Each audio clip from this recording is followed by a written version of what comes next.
The House of Mirth. By Edith Wharton. Book 1. Chapter 1. Selden paused in surprise. In the afternoon rush of the Grand Central Station his eyes had been refreshed by the sight of Miss Lily Bart.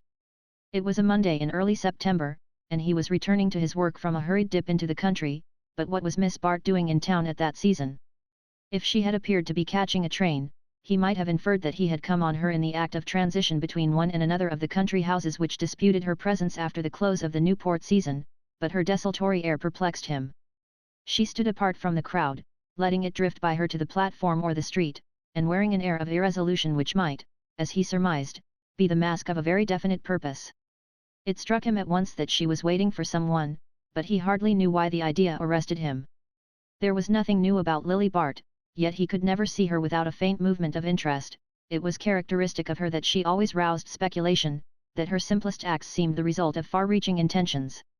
An impulse of curiosity made him turn out of his direct line to the door, and stroll past her. He knew that if she did not wish to be seen she would contrive to elude him, and it amused him to think of putting her skill to the test. "Mr. Selden, what good luck!" She came forward smiling, eager almost, in her resolve to intercept him. One or two persons, in brushing past them, lingered to look, for Miss Bart was a figure to arrest even the suburban traveller rushing to his last train. Selden had never seen her more radiant. Her vivid head, relieved against the dull tints of the crowd, made her more conspicuous than in a ballroom, and under her dark hat and veil she regained the girlish smoothness, the purity of tint, that she was beginning to lose after 11 years of late hours and indefatigable dancing. Was it really 11 years, Selden found himself wondering, and had she indeed reached the 29th birthday with which her rivals credited her? "What luck," she repeated. "How nice of you to come to my rescue." He responded joyfully that to do so was his mission in life, and asked what form the rescue was to take. "Oh, almost any, even to sitting on a bench and talking to me. One sits out a cotillion, why not sit out a train? It isn't a bit hotter here than in Mrs. Van Osburgha's conservatory, and some of the women are not a bit uglier." She broke off, laughing, to explain that she had come up to town from Tuxedo, on her way to the Gus Trenor's at Bellamont, and had missed the 3:15 train to Rhinebeck. "And there isn't another till 5:30. She consulted the little jeweled watch among her laces. "Just 2 hours to wait. And I don't know what to do with myself. My maid came up this morning to do some shopping for me, and was to go on to Bellamont at 1 o'clock, and my aunt's house is closed, and I don't know a soul in town." She glanced plaintively about the station. "It is hotter than Mrs. Van Osburgha's, after all. If you can spare the time, do take me somewhere for a breath of air." He declared himself entirely at her disposal. The adventure struck him as diverting. As a spectator, he had always enjoyed Lily Bart, and his course lay so far out of her orbit that it amused him to be drawn for a moment into the sudden intimacy which her proposal implied. "Shall we go over to Sherry's for a cup of tea?" She smiled assentingly, and then made a slight grimace. "So many people come up to town on a Monday, one is sure to meet a lot of bores. I'm as old as the hills, of course, and it ought not to make any difference, but if I'm old enough, you're not," she objected gaily. "I'm dying for tea, but isn't there a quieter place?" He answered her smile, which rested on him vividly. Her discretions interested him almost as much as her imprudences, he was so sure that both were part of the same carefully elaborated plan. In judging Miss Bart, he had always made use of the argument from design. "The resources of New York are rather meager," he said, "but I'll find a hansom first, and then we'll invent something." He led her through the throng of returning holiday-makers, past sallow-faced girls in preposterous hats, and flat-chested women struggling with paper bundles and palm-leaf fans. Was it possible that she belonged to the same race? The dinginess, the crudity of this average section of womanhood made him feel how highly specialized she was. A rapid shower had cooled the air, and clouds still hung refreshingly over the moist street. "How delicious! Let us walk a little," she said as they emerged from the station. They turned into Madison Avenue and began to stroll northward. As she moved beside him, with her long light step, Selden was conscious of taking a luxurious pleasure in her nearness, in the modelling of her little ear, the crisp upward wave of her hair, was it ever so slightly brightened by art, and the thick planting of her straight black lashes. Everything about her was at once vigorous and exquisite, at once strong and fine. He had a confused sense that she must have cost a great deal to make, that a great many dull and ugly people must, in some mysterious way, have been sacrificed to produce her. He was aware that the qualities distinguishing her from the herd of her sex were chiefly external, as though a fine glaze of beauty and fastidiousness had been applied to vulgar clay.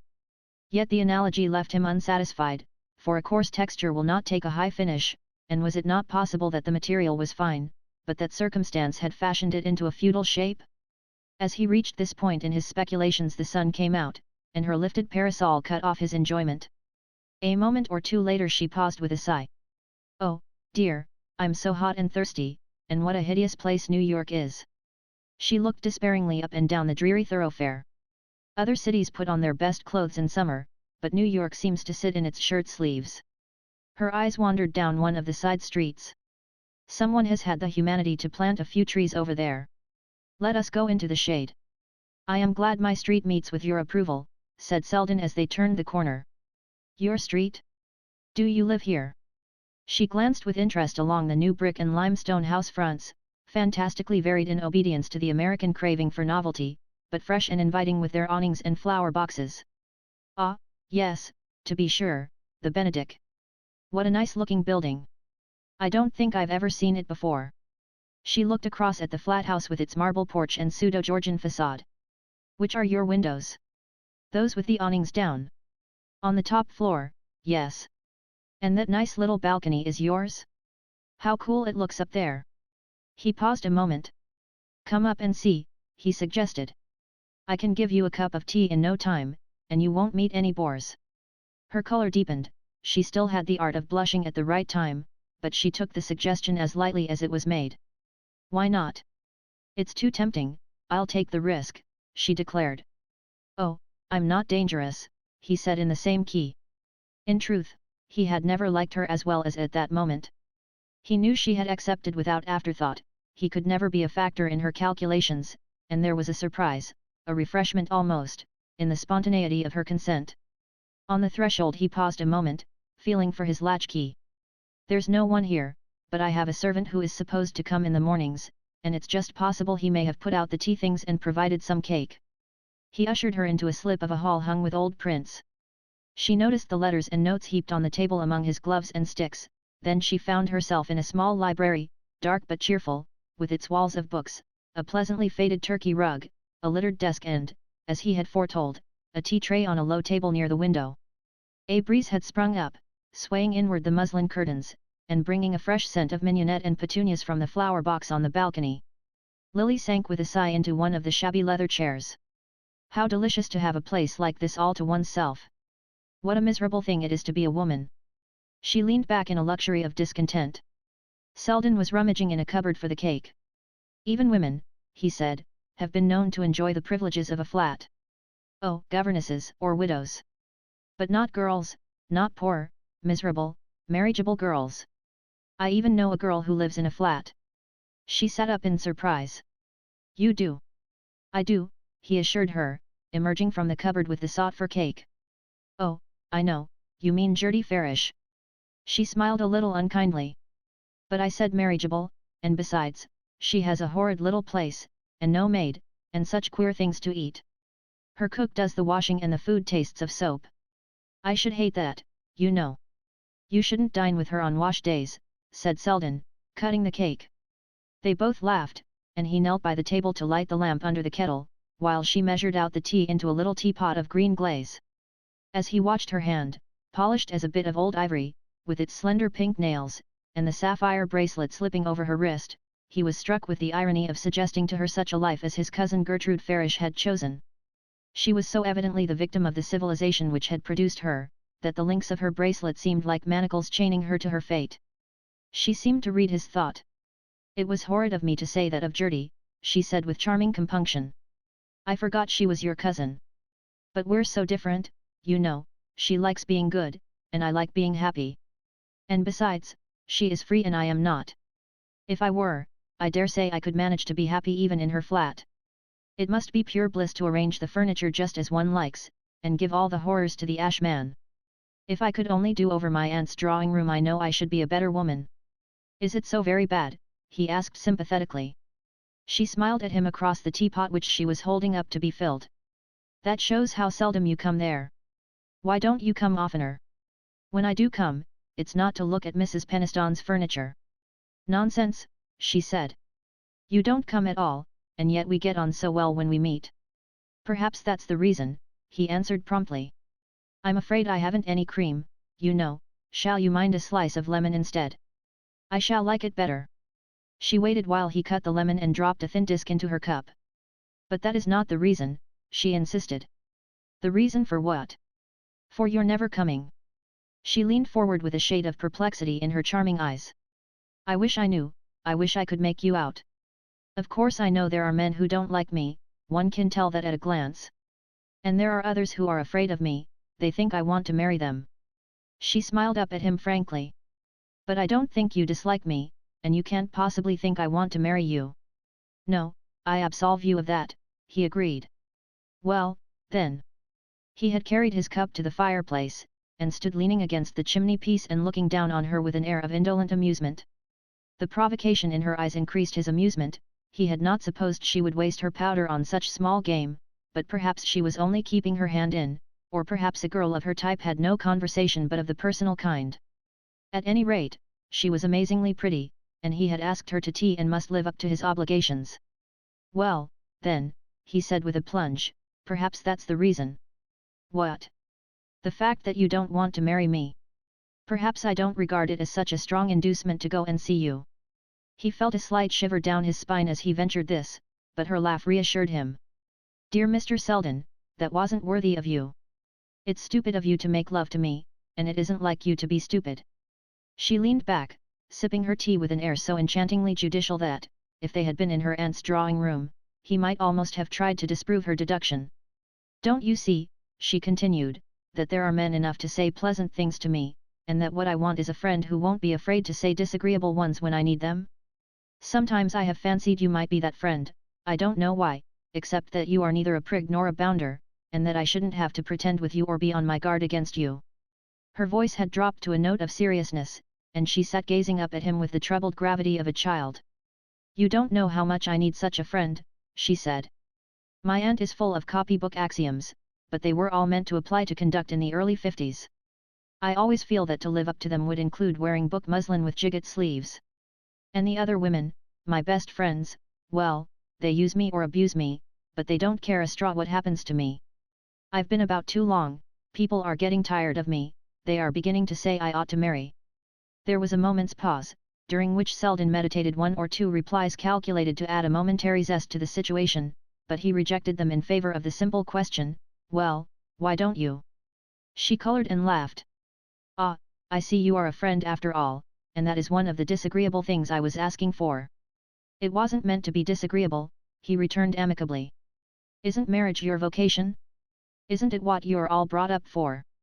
She sighed. I suppose so. What else is there? Exactly. And so why not take the plunge and have it over? She shrugged her shoulders. You speak as if I ought to marry the first man who came along. I didn't mean to imply that you are as hard put to it as that. But there must be someone with the requisite qualifications. She shook her head wearily. I threw away one or two good chances when I first came out, I suppose every girl does, and you know I am horribly poor, and very expensive. I must have a great deal of money. Selden had turned to reach for a cigarette box on the mantelpiece. What's become of Dilworth? He asked. Oh, his mother was frightened, she was afraid I should have all the family jewels reset. And she wanted me to promise that I wouldn't do over the drawing-room. The very thing you are marrying for. Exactly. So she packed him off to India. Hard luck, but you can do better than Dilworth. He offered the box, and she took out 3 or 4 cigarettes, putting one between her lips and slipping the others into a little gold case attached to her long pearl chain. Have I time? Just a whiff, then. She leaned forward, holding the tip of her cigarette to his. As she did so, he noted, with a purely impersonal enjoyment, how evenly the black lashes were set in her smooth white lids, and how the purplish shade beneath them melted into the pure pallor of the cheek. She began to saunter about the room, examining the bookshelves between the puffs of her cigarette smoke. Some of the volumes had the ripe tints of good tooling and old Morocco, and her eyes lingered on them caressingly, not with the appreciation of the expert, but with the pleasure in agreeable tones and textures that was one of her inmost susceptibilities. Suddenly her expression changed from desultory enjoyment to active conjecture, and she turned to Selden with a question. You collect, don't you? You know about first editions and things. As much as a man may who has no money to spend. Now and then I pick up something in the rubbish heap, and I go and look on at the big sales. She had again addressed herself to the shelves, but her eyes now swept them inattentively, and he saw that she was preoccupied with a new idea. An Americana, do you collect Americana? Selden stared and laughed. No, that's rather out of my line. I'm not really a collector, you see, I simply like to have good editions of the books I am fond of. She made a slight grimace. An Americana are horribly dull, I suppose. I should fancy so, except to the historian. But your real collector values a thing for its rarity. I don't suppose the buyers of Americana sit up reading them all night, old Jefferson Gryce certainly didn't. She was listening with keen attention. And yet they fetch fabulous prices, don't they? It seems so odd to want to pay a lot for an ugly badly printed book that one is never going to read. And I suppose most of the owners of Americana are not historians either. No, very few of the historians can afford to buy them. They have to use those in the public libraries or in private collections. It seems to be the mere rarity that attracts the average collector. He had seated himself on an arm of the chair near which she was standing, and she continued to question him, asking which were the rarest volumes, whether the Jefferson Gryce collection was really considered the finest in the world, and what was the largest price ever fetched by a single volume. It was so pleasant to sit there looking up at her, as she lifted now one book and then another from the shelves, fluttering the pages between her fingers, while her drooping profile was outlined against the warm background of old bindings, that he talked on without pausing to wonder at her sudden interest in so unsuggestive a subject.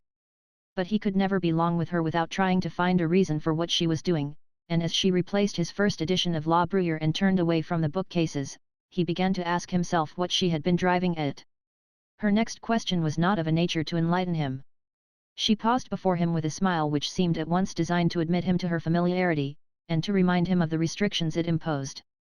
Don't you ever mind, she asked suddenly, not being rich enough to buy all the books you want? He followed her glance about the room, with its worn furniture and shabby walls. Don't I just? Do you take me for a saint on a pillar? And having to work, do you mind that? Oh, the work itself is not so bad, I'm rather fond of the law. No, but the being tied down, the routine, don't you ever want to get away, to see new places and people? Horribly, especially when I see all my friends rushing to the steamer. She drew a sympathetic breath.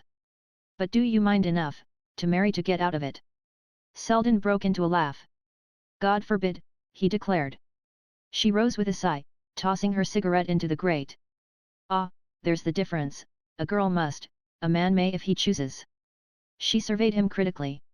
Your coat's a little shabby, but who cares? It doesn't keep people from asking you to dine. If I were shabby no one would have me, a woman is asked out as much for her clothes as for herself. The clothes are the background, the frame, if you like, they don't make success, but they are a part of it. Who wants a dingy woman? We are expected to be pretty and well dressed till we drop, and if we can't keep it up alone, we have to go into partnership. Selden glanced at her with amusement. It was impossible, even with her lovely eyes imploring him, to take a sentimental view of her case. Ah, well, there must be plenty of capital on the lookout for such an investment. Perhaps you'll meet your fate tonight at the Trenors. She returned his look interrogatively. I thought you might be going there. Oh, not in that capacity. But there are to be a lot of your set, Gwen van Osburgh, the Wetheralls, Lady Cressida Wraith, and the George Dorsets. She paused a moment before the last name, and shot a query through her lashes, but he remained imperturbable. Mrs. Trenor asked me, but I can't get away till the end of the week, and those big parties bore me. Ah, so they do me, she exclaimed. Then why go? It's part of the business, you forget. And besides, if I didn't, I should be playing bezique with my aunt at Richfield Springs. That's almost as bad as marrying Dilworth, he agreed, and they both laughed for pure pleasure in their sudden intimacy. She glanced at the clock. Dear me! I must be off. It's after 5. She paused before the mantelpiece, studying herself in the mirror while she adjusted her veil.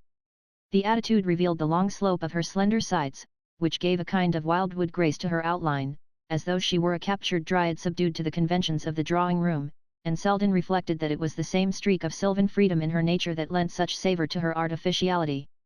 He followed her across the room to the entrance hall, but on the threshold she held out her hand with a gesture of leave-taking. "It's been delightful, and now you will have to return my visit.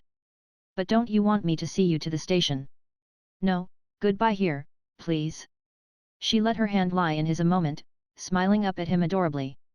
"Goodbye, then, and good luck at Bellamont," he said, opening the door for her. On the landing she paused to look about her. There were 1,000 chances to 1 against her meeting anybody, but one could never tell, and she always paid for her rare indiscretions by a violent reaction of prudence. There was no one in sight, however, but a charwoman who was scrubbing the stairs. Her own stout person and its surrounding implements took up so much room that Lily, to pass her, had to gather up her skirts and brush against the wall. As she did so, the woman paused in her work and looked up curiously, resting her clenched red fists on the wet cloth she had just drawn from her pail. She had a broad sallow face, slightly pitted with smallpox, and thin straw-colored hair through which her scalp shone unpleasantly. "I beg your pardon," said Lily, intending by her politeness to convey a criticism of the other's manner. The woman, without answering, pushed her pail aside, and continued to stare as Miss Bart swept by with a murmur of silken linings. Lily felt herself flushing under the look. What did the creature suppose? Could one never do the simplest, the most harmless thing, without subjecting oneself to some odious conjecture? Halfway down the next flight, she smiled to think that a charwoman's stare should so perturb her. The poor thing was probably dazzled by such an unwanted apparition. But were such apparitions unwanted on Selden's stairs? Miss Bart was not familiar with the moral code of bachelors' flat houses, and her color rose again as it occurred to her that the woman's persistent gaze implied a groping among past associations. But she put aside the thought with a smile at her own fears, and hastened downward, wondering if she should find a cab short of Fifth Avenue. Under the Georgian porch she paused again, scanning the street for a hansom. None was in sight, but as she reached the sidewalk she ran against a small glossy-looking man with a gardenia in his coat, who raised his hat with a surprised exclamation. "Miss Bart? Well, of all people! This is luck," he declared, and she caught a twinkle of amused curiosity between his screwed-up lids. "Oh, Mr. Rosedale, how are you?" she said, perceiving that the irrepressible annoyance on her face was reflected in the sudden intimacy of his smile. Mr. Rosedale stood scanning her with interest and approval. He was a plump rosy man of the blonde Jewish type, with smart London clothes fitting him like upholstery, and small sidelong eyes which gave him the air of appraising people as if they were bric-a-brac. He glanced up interrogatively at the porch of the Benedick. "Been up to town for a little shopping, I suppose," he said, in a tone which had the familiarity of a touch. Miss Bart shrank from it slightly, and then flung herself into precipitate explanations. "Yes, I came up to see my dressmaker. I am just on my way to catch the train to the Trenors." "Ah, your dressmaker, just so," he said blandly. "I didn't know there were any dressmakers in the Benedick." "The Benedick?" She looked gently puzzled. "Is that the name of this building?" "Yes, that's the name. I believe it's an old word for bachelor, isn't it? I happen to own the building, that's the way I know." His smile deepened as he added with increasing assurance, "But you must let me take you to the station. The Trenors are at Bellamont, of course? You've barely time to catch the 5:40. The dressmaker kept you waiting, I suppose." Lily stiffened under the pleasantry. "Oh, thanks," she stammered, and at that moment her eye caught a hansom drifting down Madison Avenue, and she hailed it with a desperate gesture. "You're very kind, but I couldn't think of troubling you," she said, extending her hand to Mr. Rosedale, and heedless of his protestations, she sprang into the rescuing vehicle, and called out a breathless order to the driver. Chapter 2. In the hansom she leaned back with a sigh. Why must a girl pay so dearly for her least escape from routine? Why could one never do a natural thing without having to screen it behind a structure of artifice? She had yielded to a passing impulse in going to Lawrence Selden's rooms, and it was so seldom that she could allow herself the luxury of an impulse. This one, at any rate, was going to cost her rather more than she could afford. She was vexed to see that, in spite of so many years of vigilance, she had blundered twice within 5 minutes. That stupid story about her dressmaker was bad enough, it would have been so simple to tell Rosedale that she had been taking tea with Selden. The mere statement of the fact would have rendered it innocuous. But, after having let herself be surprised in a falsehood, it was doubly stupid to snub the witness of her discomfiture. If she had had the presence of mind to let Rosedale drive her to the station, the concession might have purchased his silence. He had his race's accuracy in the appraisal of values, and to be seen walking down the platform at the crowded afternoon hour in the company of Miss Lily Bart would have been money in his pocket, as he might himself have phrased it. He knew, of course, that there would be a large house party at Bellamont, and the possibility of being taken for one of Mrs. Trenor's guests was doubtless included in his calculations. Mr. Rosedale was still at a stage in his social ascent when it was of importance to produce such impressions. The provoking part was that Lily knew all this, knew how easy it would have been to silence him on the spot, and how difficult it might be to do so afterward. Mr. Simon Rosedale was a man who made it his business to know everything about everyone, whose idea of showing himself to be at home in society was to display an inconvenient familiarity with the habits of those with whom he wished to be thought intimate.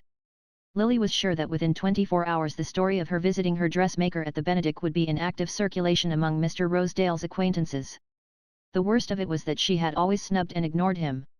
On his first appearance, when her improvident cousin, Jack Stepney, had obtained for him, in return for favours too easily guessed, a card to one of the vast impersonal Van Osburgh crushes, Rosedale, with that mixture of artistic sensibility and business astuteness which characterizes his race, had instantly gravitated toward Miss Bart.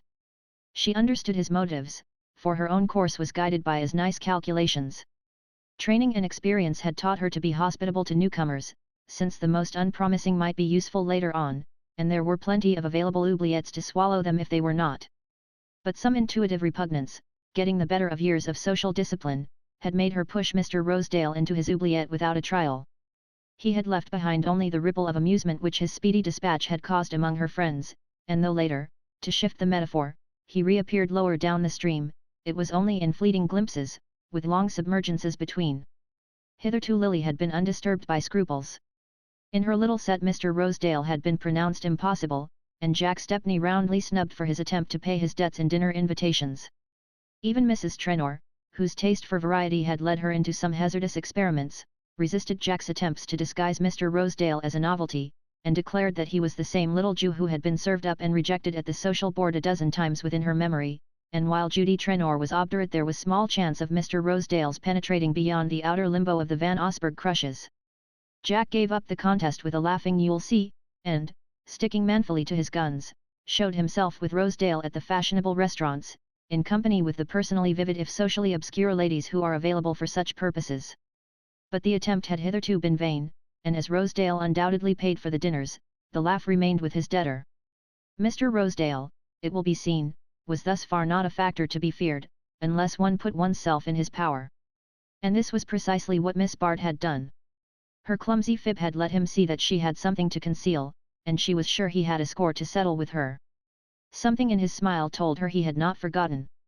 She turned from the thought with a little shiver, but it hung on her all the way to the station, and dogged her down the platform with the persistency of Mr. Rosedale himself. She had just time to take her seat before the train started, but having arranged herself in her corner with the instinctive feeling for effect which never forsook her, she glanced about in the hope of seeing some other member of the Trenors' party. She wanted to get away from herself, and conversation was the only means of escape that she knew. Her search was rewarded by the discovery of a very blond young man with a soft reddish beard, who, at the other end of the carriage, appeared to be dissembling himself behind an unfolded newspaper. Lily's eye brightened, and a faint smile relaxed the drawn lines of her mouth. She had known that Mr. Percy Gryce was to be at Bellamont, but she had not counted on the luck of having him to herself in the train, and the fact banished all perturbing thoughts of Mr. Rosedale. Perhaps, after all, the day was to end more favourably than it had begun. She began to cut the pages of a novel, tranquilly studying her prey through downcast lashes while she organized a method of attack. Something in his attitude of conscious absorption told her that he was aware of her presence. No one had ever been quite so engrossed in an evening paper.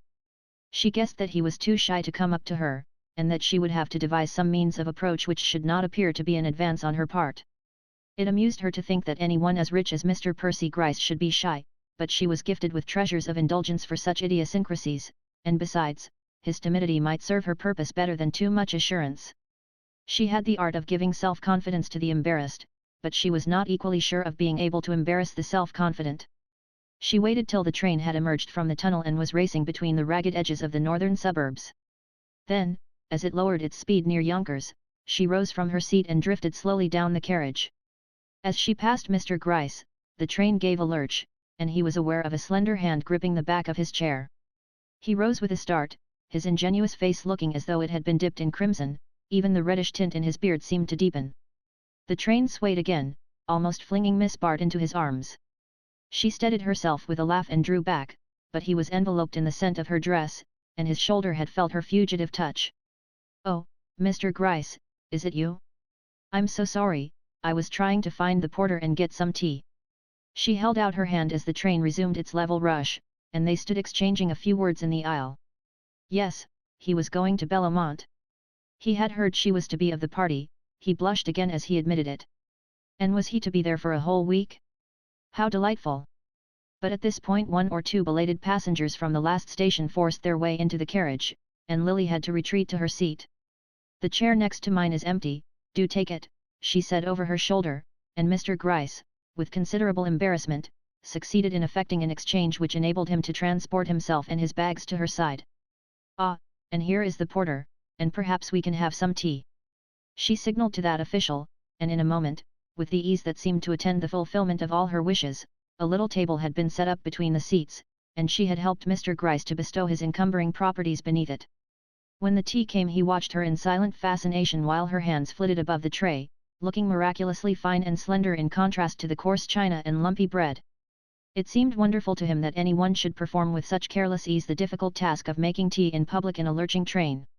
He would never have dared to order it for himself, lest he should attract the notice of his fellow passengers, but, secure in the shelter of her conspicuousness, he sipped the inky draught with a delicious sense of exhilaration.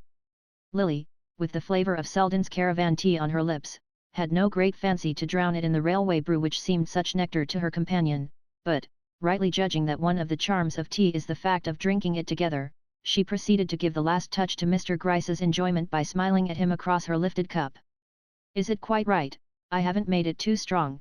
she asked solicitously, and he replied with conviction that he had never tasted better tea.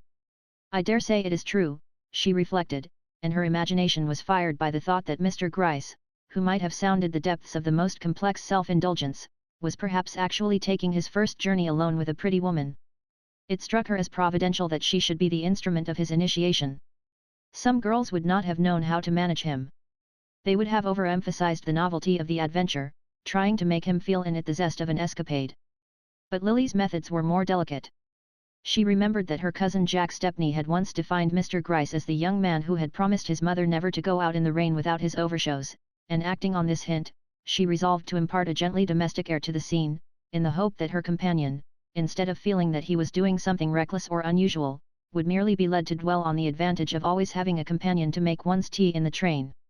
But in spite of her efforts, conversation flagged after the tray had been removed, and she was driven to take a fresh measurement of Mr. Gryce's limitations. It was not, after all, opportunity but imagination that he lacked. He had a mental palate which would never learn to distinguish between railway tea and nectar. There was, however, one topic she could rely on, one spring that she had only to touch to set his simple machinery in motion. She had refrained from touching it because it was a last resource, and she had relied on other arts to stimulate other sensations, but as a settled look of dullness began to creep over his candid features, she saw that extreme measures were necessary. "And how," she said, leaning forward, "are you getting on with your Americana?" His eye became a degree less opaque, it was as though an incipient film had been removed from it, and she felt the pride of a skillful operator. "I've got a few new things," he said, suffused with pleasure, but lowering his voice as though he feared his fellow passengers might be in league to despoil him. She returned a sympathetic inquiry, and gradually he was drawn on to talk of his latest purchases. It was the one subject which enabled him to forget himself, or allowed him, rather, to remember himself without constraint, because he was at home in it, and could assert a superiority that there were few to dispute. Hardly any of his acquaintances cared for Americana, or knew anything about them, and the consciousness of this ignorance threw Mr. Gryce's knowledge into agreeable relief. The only difficulty was to introduce the topic and to keep it to the front. Most people showed no desire to have their ignorance dispelled, and Mr. Gryce was like a merchant whose warehouses are crammed with an unmarketable commodity. But Miss Bart, it appeared, really did want to know about Americana, and moreover, she was already sufficiently informed to make the task of farther instruction as easy as it was agreeable. She questioned him intelligently, she heard him submissively, and, prepared for the look of lassitude which usually crept over his listeners' faces, he grew eloquent under her receptive gaze. The points she had had the presence of mind to glean from Selden, in anticipation of this very contingency, were serving her to such good purpose that she began to think her visit to him had been the luckiest incident of the day. She had once more shown her talent for profiting by the unexpected, and dangerous theories as to the advisability of yielding to impulse were germinating under the surface of smiling attention which she continued to present to her companion. Mr. Gryce's sensations, if less definite, were equally agreeable. He felt the confused titillation with which the lower organisms welcome the gratification of their needs, and all his senses floundered in a vague well-being, through which Miss Bart's personality was dimly but pleasantly perceptible.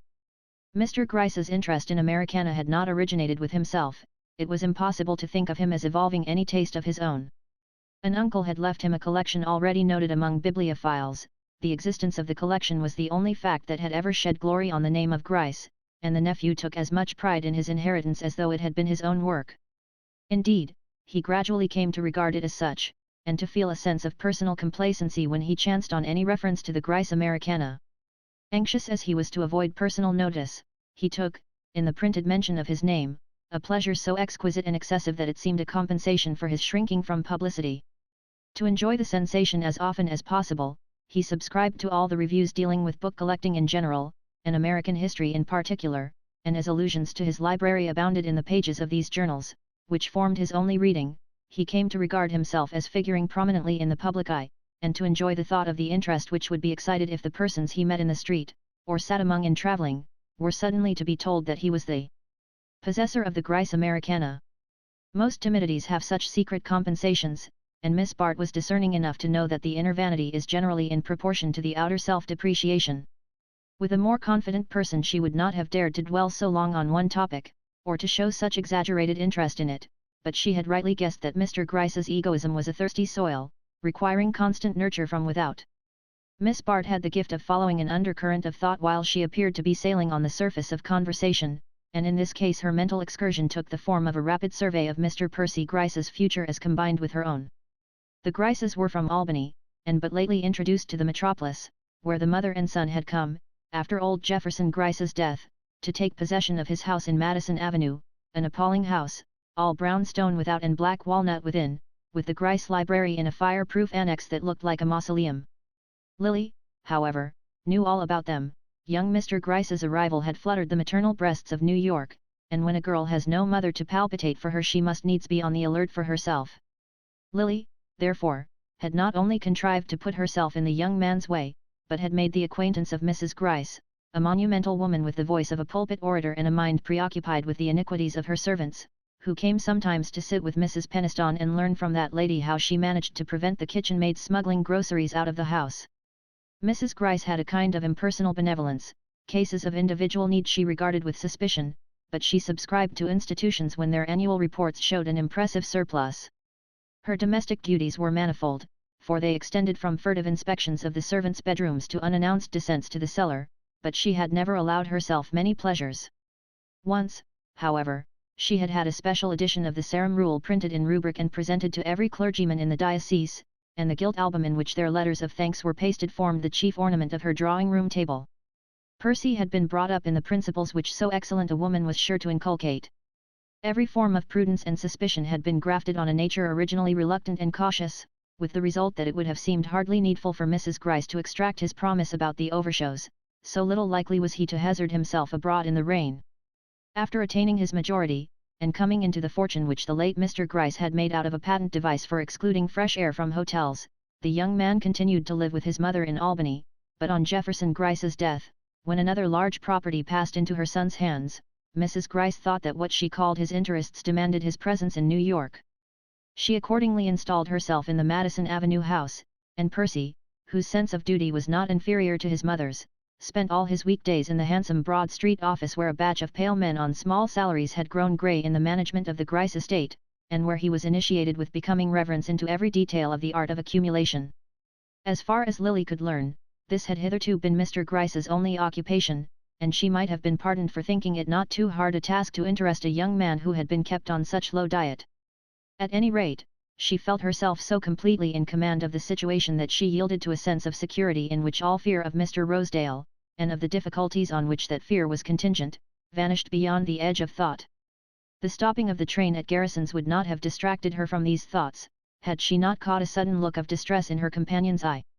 His seat faced toward the door, and she guessed that he had been perturbed by the approach of an acquaintance, a fact confirmed by the turning of heads and general sense of commotion which her own entrance into a railway carriage was apt to produce.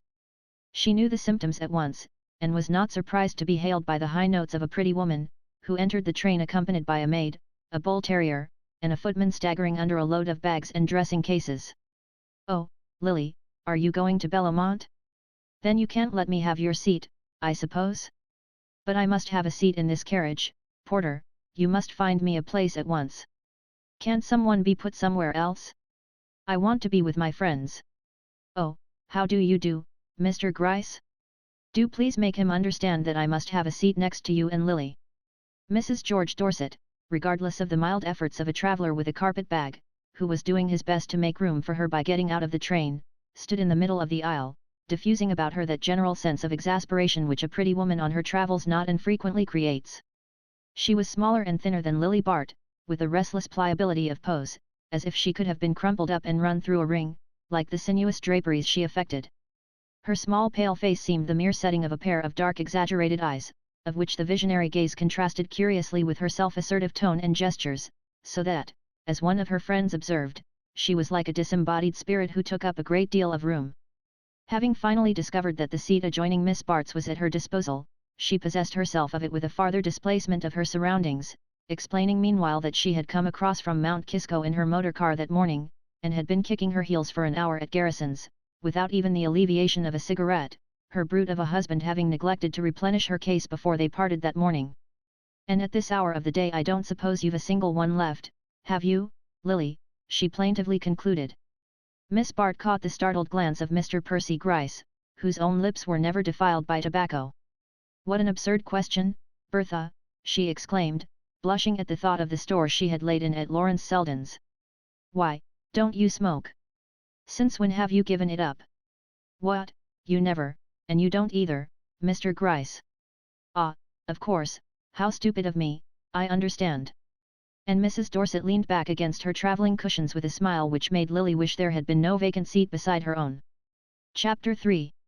Bridge at Bellamont usually lasted till the small hours, and when Lily went to bed that night she had played too long for her own good. Feeling no desire for the self-communion which awaited her in her room, she lingered on the broad stairway, looking down into the hall below, where the last card players were grouped about the tray of tall glasses and silver-collared decanters which the butler had just placed on a low table near the fire. The hall was arcaded, with a gallery supported on columns of pale yellow marble. Tall clumps of flowering plants were grouped against a background of dark foliage in the angles of the walls. On the crimson carpet a deerhound and 2 or 3 spaniels dozed luxuriously before the fire, and the light from the great central lantern overhead shed a brightness on the women's hair and struck sparks from their jewels as they moved. There were moments when such scenes delighted Lily, when they gratified her sense of beauty and her craving for the external finish of life. There were others when they gave a sharper edge to the meagreness of her own opportunities. This was one of the moments when the sense of contrast was uppermost, and she turned away impatiently as Mrs. George Dorset, glittering in serpentine spangles, drew Percy Gryce in her wake to a confidential nook beneath the gallery. It was not that Miss Bart was afraid of losing her newly acquired hold over Mr. Gryce. Mrs. Dorset might startle or dazzle him, but she had neither the skill nor the patience to effect his capture. She was too self-engrossed to penetrate the recesses of his shyness, and besides, why should she care to give herself the trouble? At most it might amuse her to make sport of his simplicity for an evening, after that he would be merely a burden to her, and knowing this, she was far too experienced to encourage him. But the mere thought of that other woman, who could take a man up and toss him aside as she willed, without having to regard him as a possible factor in her plans, filled Lily Bart with envy. She had been bored all the afternoon by Percy Gryce, the mere thought seemed to waken an echo of his droning voice, but she could not ignore him on the morrow. She must follow up her success, must submit to more boredom, must be ready with fresh compliances and adaptabilities, and all on the bare chance that he might ultimately decide to do her the honor of boring her for life. It was a hateful fate, but how escape from it? What choice had she? To be herself, or a Gertie Farish?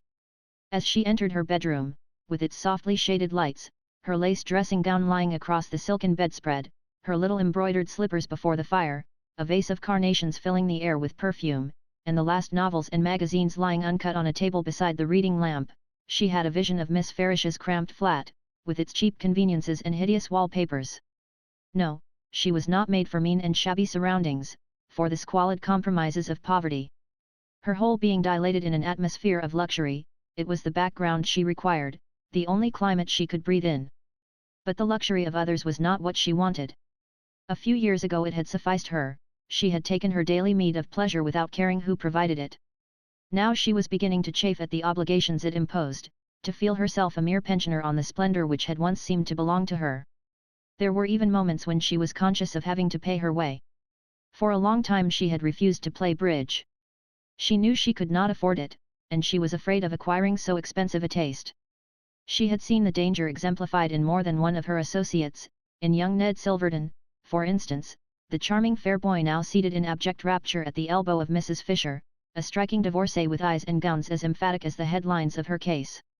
Lily could remember when young Silverton had stumbled into their circle, with the air of a straight Arcadian who has published charming sonnets in his college journal. Since then he had developed a taste for Mrs. Fisher and bridge, and the latter at least had involved him in expenses from which he had been more than once rescued by harassed maiden sisters, who treasured the sonnets, and went without sugar in their tea to keep their darling afloat. Ned's case was familiar to Lily. She had seen his charming eyes, which had a good deal more poetry in them than the sonnets, change from surprise to amusement, and from amusement to anxiety, as he passed under the spell of the terrible god of chance, and she was afraid of discovering the same symptoms in her own case. For in the last year she had found that her hostesses expected her to take a place at the card table. It was one of the taxes she had to pay for their prolonged hospitality, and for the dresses and trinkets which occasionally replenished her insufficient wardrobe. And since she had played regularly the passion had grown on her. Once or twice of late she had won a large sum, and instead of keeping it against future losses, had spent it in dress or jewelry, and the desire to atone for this imprudence, combined with the increasing exhilaration of the game, drove her to risk higher stakes at each fresh venture. She tried to excuse herself on the plea that, in the Trenor set, if one played at all one must either play high or be set down as priggish or stingy, but she knew that the gambling passion was upon her, and that in her present surroundings there was small hope of resisting it. Tonight the luck had been persistently bad, and the little gold purse which hung among her trinkets was almost empty when she returned to her room. She unlocked the wardrobe, and taking out her jewel case, looked under the tray for the roll of bills from which she had replenished the purse before going down to dinner. Only $20 were left. The discovery was so startling that for a moment she fancied she must have been robbed.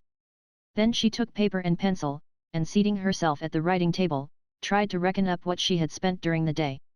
Her head was throbbing with fatigue, and she had to go over the figures again and again, but at last it became clear to her that she had lost $300 at cards. She took out her checkbook to see if her balance was larger than she remembered, but found she had erred in the other direction. Then she returned to her calculations, but figure as she would, she could not conjure back the vanished $300. It was the sum she had set aside to pacify her dressmaker, unless she should decide to use it as a sop to the jeweler. At any rate, she had so many uses for it that its very insufficiency had caused her to play high in the hope of doubling it. But of course she had lost, she who needed every penny, while Bertha Dorset, whose husband showered money on her, must have pocketed at least 500, and Judy Trenor, who could have afforded to lose 1,000 a night, had left the table clutching such a heap of bills that she had been unable to shake hands with her guests when they bade her good night. A world in which such things could be seemed a miserable place to Lily Bart, but then she had never been able to understand the laws of a universe which was so ready to leave her out of its calculations. She began to undress without ringing for her maid, whom she had sent to bed.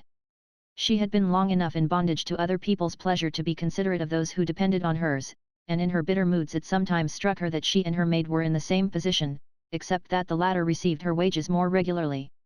As she sat before the mirror brushing her hair, her face looked hollow and pale, and she was frightened by two little lines near her mouth, faint flaws in the smooth curve of the cheek. "Oh, I must stop worrying," she exclaimed. "Unless it's the electric light," she reflected, springing up from her seat and lighting the candles on the dressing table. She turned out the wall lights, and peered at herself between the candle flames. The white oval of her face swam out waveringly from a background of shadows, the uncertain light blurring it like a haze, but the two lines about the mouth remained. Lily rose and undressed in haste. "It is only because I am tired and have such odious things to think about," she kept repeating, and it seemed an added injustice that petty cares should leave a trace on the beauty which was her only defence against them. But the odious things were there, and remained with her. She returned wearily to the thought of Percy Gryce, as a wayfarer picks up a heavy load and toils on after a brief rest. She was almost sure she had landed him, a few days' work and she would win her reward. But the reward itself seemed unpalatable just then, she could get no zest from the thought of victory. It would be a rest from worry, no more, and how little that would have seemed to her a few years earlier. Her ambitions had shrunk gradually in the desiccating air of failure. But why had she failed? Was it her own fault or that of destiny? She remembered how her mother, after they had lost their money, used to say to her with a kind of fierce vindictiveness, "But you'll get it all back, you'll get it all back, with your face."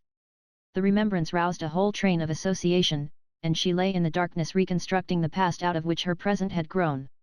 A house in which no one ever dined at home unless there was company, a doorbell perpetually ringing, a hall table showered with square envelopes which were opened in haste, and oblong envelopes which were allowed to gather dust in the depths of a bronze jar, a series of French and English maids giving warning amid a chaos of hurriedly ransacked wardrobes and dress closets, an equally changing dynasty of nurses and footmen, quarrels in the pantry, the kitchen, and the drawing room, precipitate trips to Europe, and returns with gorged trunks and days of interminable unpacking, semi-annual discussions as to where the summer should be spent, grey interludes of economy and brilliant reactions of expense, such was the setting of Lily Bart's first memories.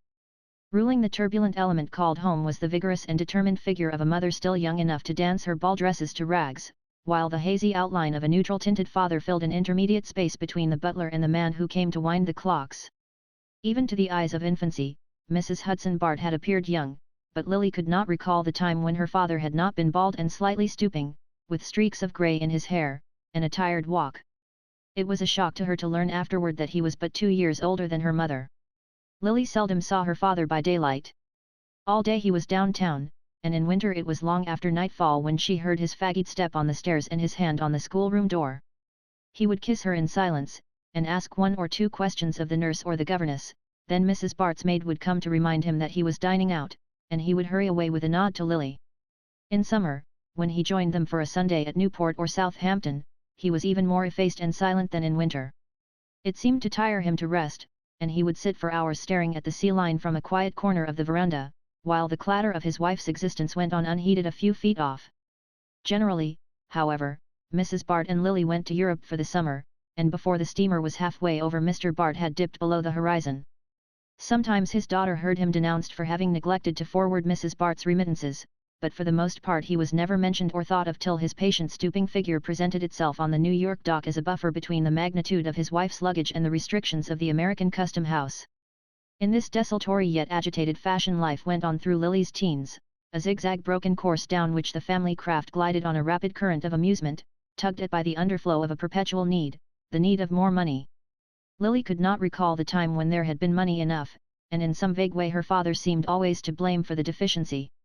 It could certainly not be the fault of Mrs. Bart, who was spoken of by her friends as a wonderful manager. Mrs. Bart was famous for the unlimited effect she produced on limited means, and to the lady and her acquaintances there was something heroic in living as though one were much richer than one's bankbook denoted. Lily was naturally proud of her mother's aptitude in this line. She had been brought up in the faith that, whatever it cost, one must have a good cook, and be what Mrs. Bart called decently dressed. Mrs. Bart's worst reproach to her husband was to ask him if he expected her to live like a pig, and his replying in the negative was always regarded as a justification for cabling to Paris for an extra dress or 2, and telephoning to the jeweler that he might, after all, send home the turquoise bracelet which Mrs. Bart had looked at that morning. Lily knew people who lived like pigs, and their appearance and surroundings justified her mother's repugnance to that form of existence. They were mostly cousins, who inhabited dingy houses with engravings from Cole's Voyage of Life on the drawing-room walls, and slatternly parlour-maids who said I'll go and see to visitors calling at an hour when all right-minded persons are conventionally if not actually out. The disgusting part of it was that many of these cousins were rich, so that Lily imbibed the idea that if people lived like pigs it was from choice, and through the lack of any proper standard of conduct. This gave her a sense of reflected superiority, and she did not need Mrs. Bart's comments on the family frumps and misers to foster her naturally lively taste for splendor. Lily was 19 when circumstances caused her to revise her view of the universe. The previous year she had made a dazzling debut fringed by a heavy thundercloud of bills. The light of the debut still lingered on the horizon, but the cloud had thickened, and suddenly it broke. The suddenness added to the horror, and there were still times when Lily relived with painful vividness every detail of the day on which the blow fell. She and her mother had been seated at the luncheon table, over the chaufroid and cold salmon of the previous night's dinner, it was one of Mrs. Bart's few economies to consume in private the expensive remnants of her hospitality. Lily was feeling the pleasant languor which is youth's penalty for dancing till dawn, but her mother, in spite of a few lines about the mouth, and under the yellow waves on her temples, was as alert, determined and high in color as if she had risen from an untroubled sleep. In the center of the table, between the melting marrons glacés and candied cherries, a pyramid of American beauties lifted their vigorous stems. They held their heads as high as Mrs. Bart, but their rose color had turned to a dissipated purple, and Lily's sense of fitness was disturbed by their reappearance on the luncheon table. "I really think, Mother," she said reproachfully, "we might afford a few fresh flowers for luncheon. Just some jonquils or lilies of the valley." Mrs. Bart stared. Her own fastidiousness had its eye fixed on the world, and she did not care how the luncheon table looked when there was no one present at it but the family. But she smiled at her daughter's innocence. "Lilies of the valley," she said calmly, "cost $2 a dozen at this season." Lily was not impressed. She knew very little of the value of money. "It would not take more than 6 dozen to fill that bowl," she argued. "6 dozen what?" asked her father's voice in the doorway. The two women looked up in surprise. Though it was a Saturday, the sight of Mr. Bart at luncheon was an unwanted one. But neither his wife nor his daughter was sufficiently interested to ask an explanation. Mr. Bart dropped into a chair, and sat gazing absently at the fragment of jellied salmon which the butler had placed before him. "I was only saying," Lily began, "that I hate to see faded flowers at luncheon, and Mother says a bunch of lilies of the valley would not cost more than $12. Mayn't I tell the florist to send a few every day?" She leaned confidently toward her father. He seldom refused her anything, and Mrs. Bart had taught her to plead with him when her own entreaties failed. Mr. Bart sat motionless, his gaze still fixed on the salmon, and his lower jaw dropped. He looked even paler than usual, and his thin hair lay in untidy streaks on his forehead. Suddenly he looked at his daughter and laughed. The laugh was so strange that Lily colored under it. She disliked being ridiculed, and her father seemed to see something ridiculous in the request. Perhaps he thought it foolish that she should trouble him about such a trifle. $12 a day for flowers? "Oh, certainly, my dear, give him an order for 1200. He continued to laugh. Mrs. Bart gave him a quick glance.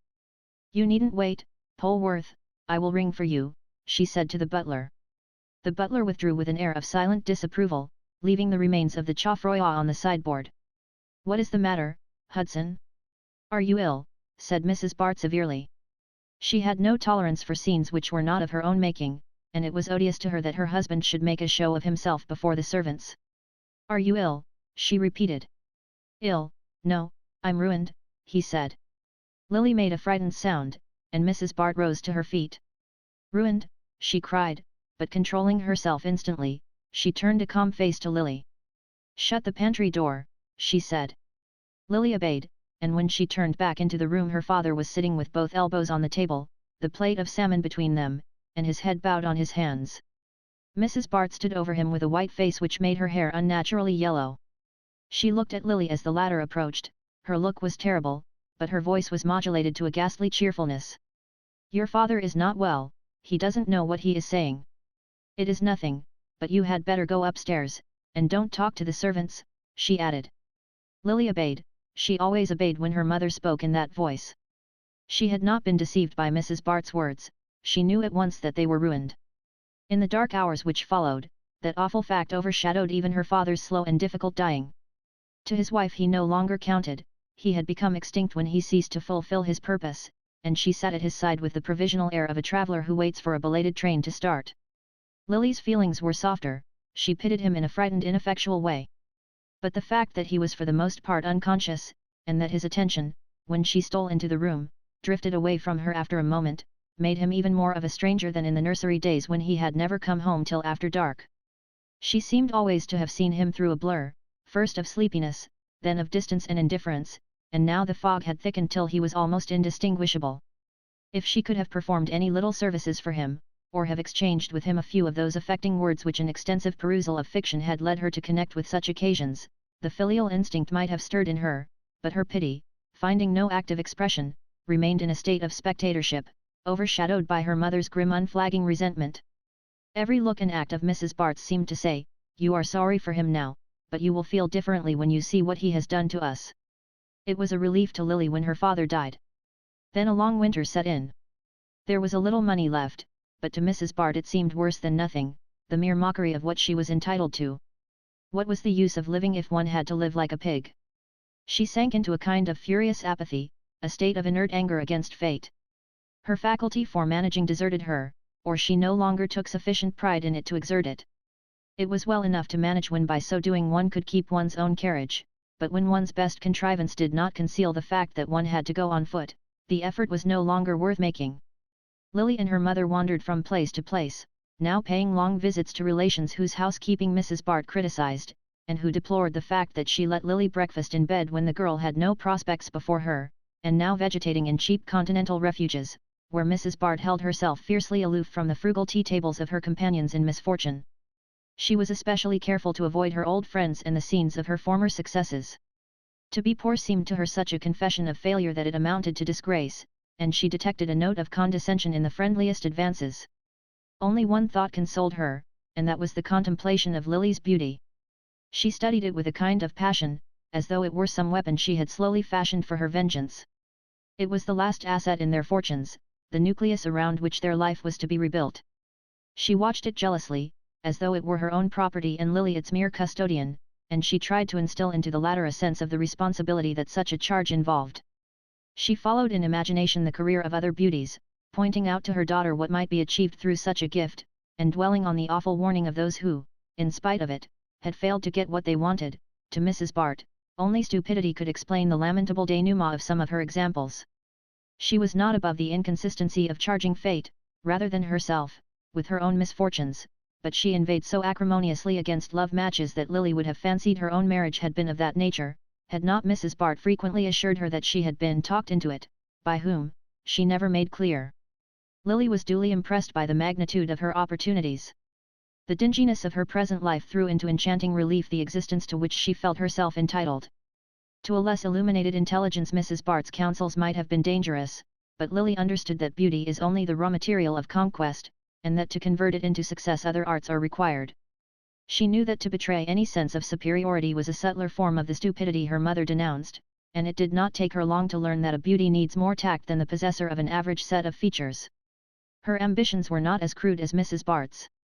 It had been among that lady's grievances that her husband, in the early days, before he was too tired, had wasted his evenings in what she vaguely described as reading poetry, and among the effects packed off to auction after his death were a score or two of dingy volumes which had struggled for existence among the boots and medicine bottles of his dressing-room shelves. There was in Lily a vein of sentiment, perhaps transmitted from this source, which gave an idealizing touch to her most prosaic purposes. She liked to think of her beauty as a power for good, as giving her the opportunity to attain a position where she should make her influence felt in the vague diffusion of refinement and good taste. She was fond of pictures and flowers, and of sentimental fiction, and she could not help thinking that the possession of such tastes ennobled her desire for worldly advantages. She would not indeed have cared to marry a man who was merely rich. She was secretly ashamed of her mother's crude passion for money.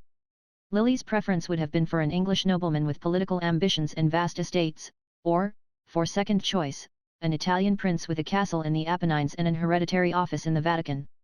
Lost causes had a romantic charm for her, and she liked to picture herself as standing aloof from the vulgar press of the Quirinal, and sacrificing her pleasure to the claims of an immemorial tradition. How long ago and how far off it all seemed! Those ambitions were hardly more futile and childish than the earlier ones which had centered about the possession of a French jointed doll with real hair. Was it only 10 years since she had wavered in imagination between the English earl and the Italian prince? Relentlessly her mind travelled on over the dreary interval. After 2 years of hungry roaming Mrs. Bart had died of a deep disgust. She had hated dinginess, and it was her fate to be dingy. Her visions of a brilliant marriage for Lily had faded after the first year. People can't marry you if they don't see you, and how can they see you in these holes where we're stuck? That was the burden of her lament, and her last adjuration to her daughter was to escape from dinginess if she could. Don't let it creep up on you and drag you down. Fight your way out of it somehow, you're young and can do it, she insisted. She had died during one of their brief visits to New York, and there Lily at once became the center of a family council composed of the wealthy relatives whom she had been taught to despise for living like pigs. It may be that they had an inkling of the sentiments in which she had been brought up, for none of them manifested a very lively desire for her company. Indeed, the question threatened to remain unsolved till Mrs. Peniston with a sigh announced, "I'll try her for a year." Everyone was surprised, but one and all concealed their surprise, lest Mrs. Peniston should be alarmed by it into reconsidering her decision. Mrs. Peniston was Mr. Bart's widowed sister, and if she was by no means the richest of the family group, its other members nevertheless abounded in reasons why she was clearly destined by Providence to assume the charge of Lily. In the first place she was alone, and it would be charming for her to have a young companion. Then she sometimes travelled, and Lily's familiarity with foreign customs, deplored as a misfortune by her more conservative relatives, would at least enable her to act as a kind of courier. But as a matter of fact Mrs. Peniston had not been affected by these considerations. She had taken the girl simply because no one else would have her, and because she had the kind of moral mauvaise honte which makes the public display of selfishness difficult, though it does not interfere with its private indulgence. It would have been impossible for Mrs. Peniston to be heroic on a desert island, but with the eyes of her little world upon her she took a certain pleasure in her act. She reaped the reward to which disinterestedness is entitled, and found an agreeable companion in her niece. She had expected to find Lily headstrong, critical, and foreign, for even Mrs. Peniston, though she occasionally went abroad, had the family dread of foreignness, but the girl showed a pliancy, which, to a more penetrating mind than her aunt's, might have been less reassuring than the open selfishness of youth. Misfortune had made Lily supple instead of hardening her, and a pliable substance is less easy to break than a stiff one. Mrs. Peniston, however, did not suffer from her niece's adaptability. Lily had no intention of taking advantage of her aunt's good nature. She was in truth grateful for the refuge offered her. Mrs. Peniston's opulent interior was at least not externally dingy. But dinginess is a quality which assumes all manner of disguises, and Lily soon found that it was as latent in the expensive routine of her aunt's life as in the makeshift existence of a continental pension. Mrs. Peniston was one of the episodical persons who form the padding of life. It was impossible to believe that she had herself ever been a focus of activities. The most vivid thing about her was the fact that her grandmother had been a Van Alstyne. This connection with the well-fed and industrious stock of early New York revealed itself in the glacial neatness of Mrs. Peniston's drawing-room and in the excellence of her cuisine. She belonged to the class of old New Yorkers who have always lived well, dressed expensively, and done little else, and to these inherited obligations Mrs. Peniston faithfully conformed. She had always been a looker-on at life, and her mind resembled one of those little mirrors which her Dutch ancestors were accustomed to affix to their upper windows, so that from the depths of an impenetrable domesticity they might see what was happening in the street. Mrs. Peniston was the owner of a country place in New Jersey, but she had never lived there since her husband's death, a remote event, which appeared to dwell in her memory chiefly as a dividing point in the personal reminiscences that formed the staple of her conversation. She was a woman who remembered dates with intensity, and could tell at a moment's notice whether the drawing-room curtains had been renewed before or after Mr. Peniston's last illness. Mrs. Peniston thought the country lonely and trees damp, and cherished a vague fear of meeting a bull. To guard against such contingencies she frequented the more populous watering places, where she installed herself impersonally in a hired house and looked on at life through the matting screen of her veranda. In the care of such a guardian, it soon became clear to Lily that she was to enjoy only the material advantages of good food and expensive clothing, and, though far from underrating these, she would gladly have exchanged them for what Mrs. Bart had taught her to regard as opportunities. She sighed to think what her mother's fierce energies would have accomplished, had they been coupled with Mrs. Peniston's resources. Lily had abundant energy of her own, but it was restricted by the necessity of adapting herself to her aunt's habits. She saw that at all costs she must keep Mrs. Peniston's favour till, as Mrs. Bart would have phrased it, she could stand on her own legs. Lily had no mind for the vagabond life of the poor relation, and to adapt herself to Mrs. Peniston she had, to some degree, to assume that lady's passive attitude. She had fancied at first that it would be easy to draw her aunt into the whirl of her own activities, but there was a static force in Mrs. Peniston against which her niece's efforts spent themselves in vain. To attempt to bring her into active relation with life was like tugging at a piece of furniture which has been screwed to the floor. She did not, indeed, expect Lily to remain equally immovable. She had all the American guardian's indulgence for the volatility of youth. She had indulgence also for certain other habits of her niece's. It seemed to her natural that Lily should spend all her money on dress, and she supplemented the girl's scanty income by occasional handsome presents meant to be applied to the same purpose. Lily, who was intensely practical, would have preferred a fixed allowance, but Mrs. Peniston liked the periodical recurrence of gratitude evoked by unexpected checks, and was perhaps shrewd enough to perceive that such a method of giving kept alive in her niece a salutary sense of dependence. Beyond this, Mrs. Peniston had not felt called upon to do anything for her charge. She had simply stood aside and let her take the field. Lily had taken it, at first with the confidence of assured possessorship, then with gradually narrowing demands, till now she found herself actually struggling for a foothold on the broad space which had once seemed her own for the asking.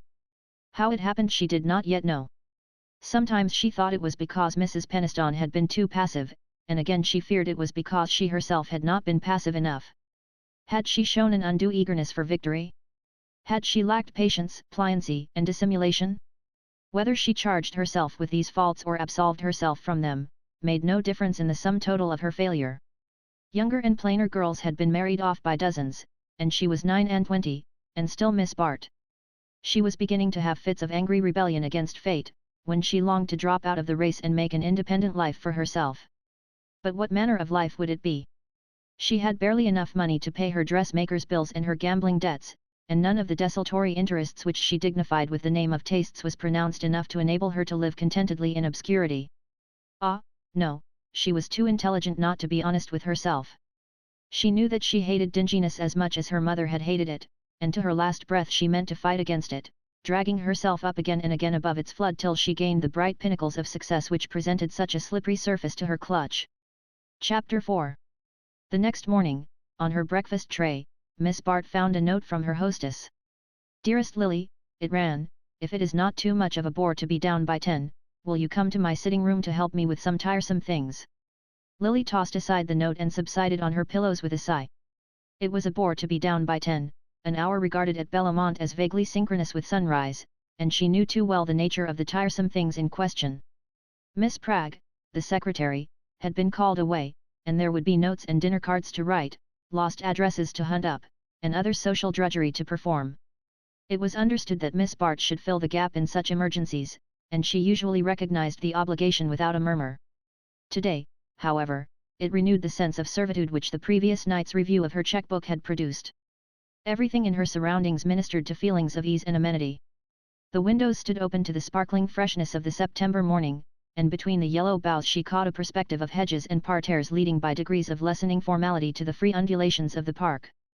Her maid had kindled a little fire on the hearth, and it contended cheerfully with the sunlight which slanted across the moss-green carpet and caressed the curved sides of an old marquetry desk. Near the bed stood a table holding her breakfast tray, with its harmonious porcelain and silver, a handful of violets in a slender glass, and the morning paper folded beneath her letters.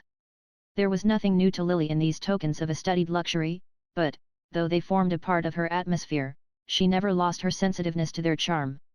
Mere display left her with a sense of superior distinction, but she felt an affinity to all the subtler manifestations of wealth.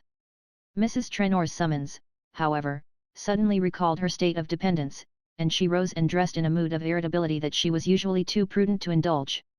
She knew that such emotions leave lines on the face as well as in the character, and she had meant to take warning by the little creases which her midnight survey had revealed. The matter-of-course tone of Mrs. Trenor's greeting deepened her irritation. If one did drag oneself out of bed at such an hour, and come down fresh and radiant to the monotony of note-writing, some special recognition of the sacrifice seemed fitting. But Mrs. Trenor's tone showed no consciousness of the fact. "Oh, Lily, that's nice of you," she merely sighed across the chaos of letters, bills, and other domestic documents which gave an incongruously commercial touch to the slender elegance of her writing table. "There are such lots of horrors this morning," she added, clearing a space in the centre of the confusion and rising to yield her seat to Miss Bart. Mrs. Trenor was a tall fair woman, whose height just saved her from redundancy. Her rosy blondness had survived some 40 years of feudal activity without showing much trace of ill usage except in a diminished play of feature. It was difficult to define her beyond saying that she seemed to exist only as a hostess, not so much from any exaggerated instinct of hospitality as because she could not sustain life except in a crowd.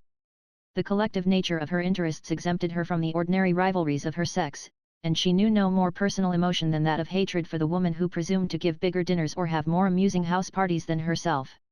As her social talents, backed by Mr. Trenor's bank account, almost always assured her ultimate triumph in such competitions, success had developed in her an unscrupulous good nature toward the rest of her sex, and in Miss Bart's utilitarian classification of her friends, Mrs. Trenor ranked as the woman who was least likely to go back on her. "It was simply inhuman of Pragg to go off now," Mrs. Trenor declared, as her friend seated herself at the desk. "She says her sister is going to have a baby, as if that were anything to having a house party. I'm sure I shall get most horribly mixed up and there will be some awful rows. When I was down at Tuxedo I asked a lot of people for next week, and I've mislaid the list and can't remember who is coming. And this week is going to be a horrid failure too, and Gwen Van Osberg will go back and tell her mother how bored people were. I did mean to ask the Weatheralls, that was a blunder of Gus's. They disapprove of Carrie Fisher, you know. As if one could help having Carrie Fisher. It was foolish of her to get that second divorce. Carrie always overdoes things, but she said the only way to get a penny out of Fisher was to divorce him and make him pay alimony. And poor Carrie has to consider every dollar. It's really absurd of Alice Weatherall to make such a fuss about meeting her, when one thinks of what society is coming to. Someone said the other day that there was a divorce and a case of appendicitis in every family one knows. Besides, Carrie is the only person who can keep Gus in a good humor when we have bores in the house. Have you noticed that all the husbands like her? All, I mean, except her own. It's rather clever of her to have made a specialty of devoting herself to dull people, the field is such a large one, and she has it practically to herself. She finds compensations, no doubt. I know she borrows money of Gus, but then I'd pay her to keep him in a good humor, so I can't complain, after all. Mrs. Trenor paused to enjoy the spectacle of Miss Bart's efforts to unravel her tangled correspondence. But it is only the Weatheralls and Carrie, she resumed, with a fresh note of lament. The truth is, I'm awfully disappointed in Lady Cressida Wraith. Disappointed? Had you known her before? Mercy, no, never saw her till yesterday. Lady Skiddaw sent her over with letters to the Van Osbergs, and I heard that Maria Van Osberg was asking a big party to meet her this week, so I thought it would be fun to get her away, and Jack Stepney, who knew her in India, managed it for me. Maria was furious, and actually had the impudence to make Gwen invite herself here, so that they shouldn't be quite out of it. If I'd known what Lady Cressida was like, they could have had her and welcome. But I thought any friend of the Skiddaws was sure to be amusing. You remember what fun Lady Skiddaw was? There were times when I simply had to send the girls out of the room. Besides, Lady Cressida is the Duchess of Beltshire's sister, and I naturally supposed she was the same sort, but you never can tell in those English families. They are so big that there's room for all kinds, and it turns out that Lady Cressida is the moral one, married a clergyman and does missionary work in the East End. Think of my taking such a lot of trouble about a clergyman's wife, who wears Indian jewelry and botanizes. She made Gus take her all through the glass houses yesterday, and bothered him to death by asking him the names of the plants. Fancy treating Gus as if he were the gardener. Mrs. Trenor brought this out in a crescendo of indignation. Oh, well, perhaps Lady Cressida will reconcile the Weatheralls to meeting Carrie Fisher, said Miss Bart pacifically. I'm sure I hope so. But she is boring all the men horribly, and if she takes to distributing tracts, as I hear she does, it will be too depressing. The worst of it is that she would have been so useful at the right time. You know we have to have the bishop once a year, and she would have given just the right tone to things. I always have horrid luck about the bishop's visits, added Mrs. Trenor, whose present misery was being fed by a rapidly rising tide of reminiscence. Last year, when he came, Gus forgot all about his being here, and brought home the Ned Wintons and the Farleys, 5 divorces and 6 sets of children between them. When is Lady Cressida going? Lily inquired. Mrs. Trenor cast up her eyes in despair. My dear, if one only knew. I was in such a hurry to get her away from Maria that I actually forgot to name a date, and Gus says she told someone she meant to stop here all winter. To stop here? In this house? Don't be silly, in America. But if no one else asks her, you know they never go to hotels. Perhaps Gus only said it to frighten you. No, I heard her tell Bertha Dorset that she had 6 months to put in while her husband was taking the cure in the Engadine. You should have seen Bertha look vacant. But it's no joke, you know, if she stays here all the autumn she'll spoil everything, and Maria Van Osberg will simply exult. At this affecting vision Mrs. Trenor's voice trembled with self-pity. Oh, Judy, as if anyone were ever bored at Bellomont. Miss Bart tactfully protested. You know perfectly well that, if Mrs. Van Osberg were to get all the right people and leave you with all the wrong ones, you'd manage to make things go off, and she wouldn't. Such an assurance would usually have restored Mrs. Trenor's complacency, but on this occasion it did not chase the cloud from her brow. It isn't only Lady Cressida, she lamented. Everything has gone wrong this week. I can see that Bertha Dorset is furious with me. Furious with you? Why? Because I told her that Lawrence Selden was coming, but he wouldn't, after all, and she's quite unreasonable enough to think it's my fault. Miss Bart put down her pen and sat absently gazing at the note she had begun. I thought that was all over, she said. So it is, on his side. And of course Bertha has been idle since. But I fancy she's out of a job just at present, and someone gave me a hint that I had better ask Lawrence. Well, I did ask him, but I couldn't make him come, and now I suppose she'll take it out of me by being perfectly nasty to everyone else. Oh, she may take it out of him by being perfectly charming, to someone else. Mrs. Trenor shook her head dolefully. She knows he wouldn't mind. And who else is there? Alice Wetherall won't let Lucius out of her sight. Ned Silverton can't take his eyes off Carrie Fisher, poor boy. Gus is bored by Bertha, Jack Stepney knows her too well, and, well, to be sure, there's Percy Gryce. She sat up smiling at the thought. Miss Bart's countenance did not reflect the smile. Oh, she and Mr. Gryce would not be likely to hit it off. You mean that she'd shock him and he'd bore her? Well, that's not such a bad beginning, you know. But I hope she won't take it into her head to be nice to him, for I asked him here on purpose for you. Lily laughed.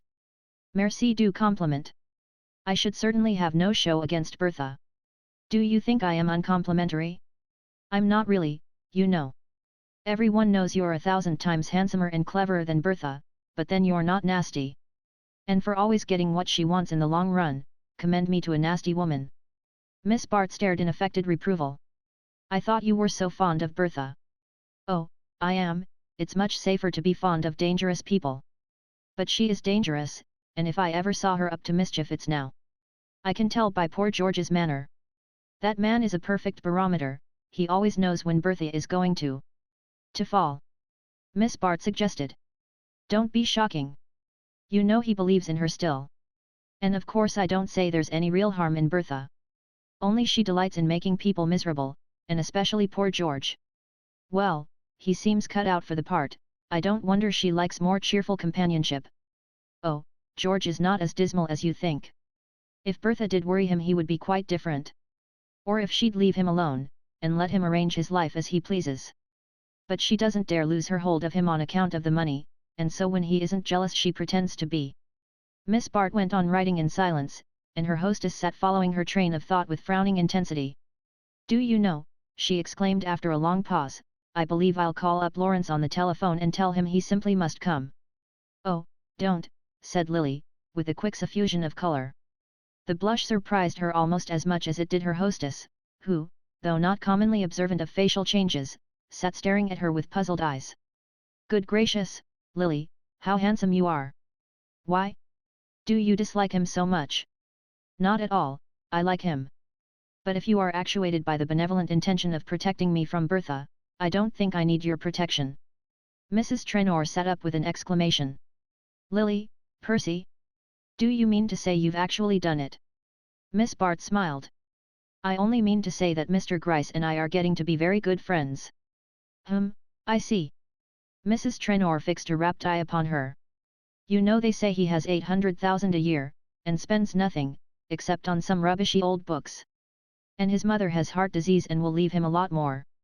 Oh, Lily, do go slowly, her friend adjured her.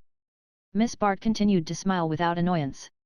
I shouldn't, for instance, she remarked, be in any haste to tell him that he had a lot of rubbishy old books. No, of course not, I know you're wonderful about getting up people's subjects. But he's horribly shy, and easily shocked, and... Why don't you say it, Judy? I have the reputation of being on the hunt for a rich husband. Oh, I don't mean that, he wouldn't believe it of you, at first, said Mrs. Trenor, with candid shrewdness. But you know things are rather lively here at times, I must give Jack and Gus a hint, and if he thought you were what his mother would call fast, oh, well, you know what I mean. Don't wear your scarlet crepe de chine for dinner, and don't smoke if you can help it, Lily dear. Lily pushed aside her finished work with a dry smile. You're very kind, Judy, I'll lock up my cigarettes and wear that last year's dress you sent me this morning.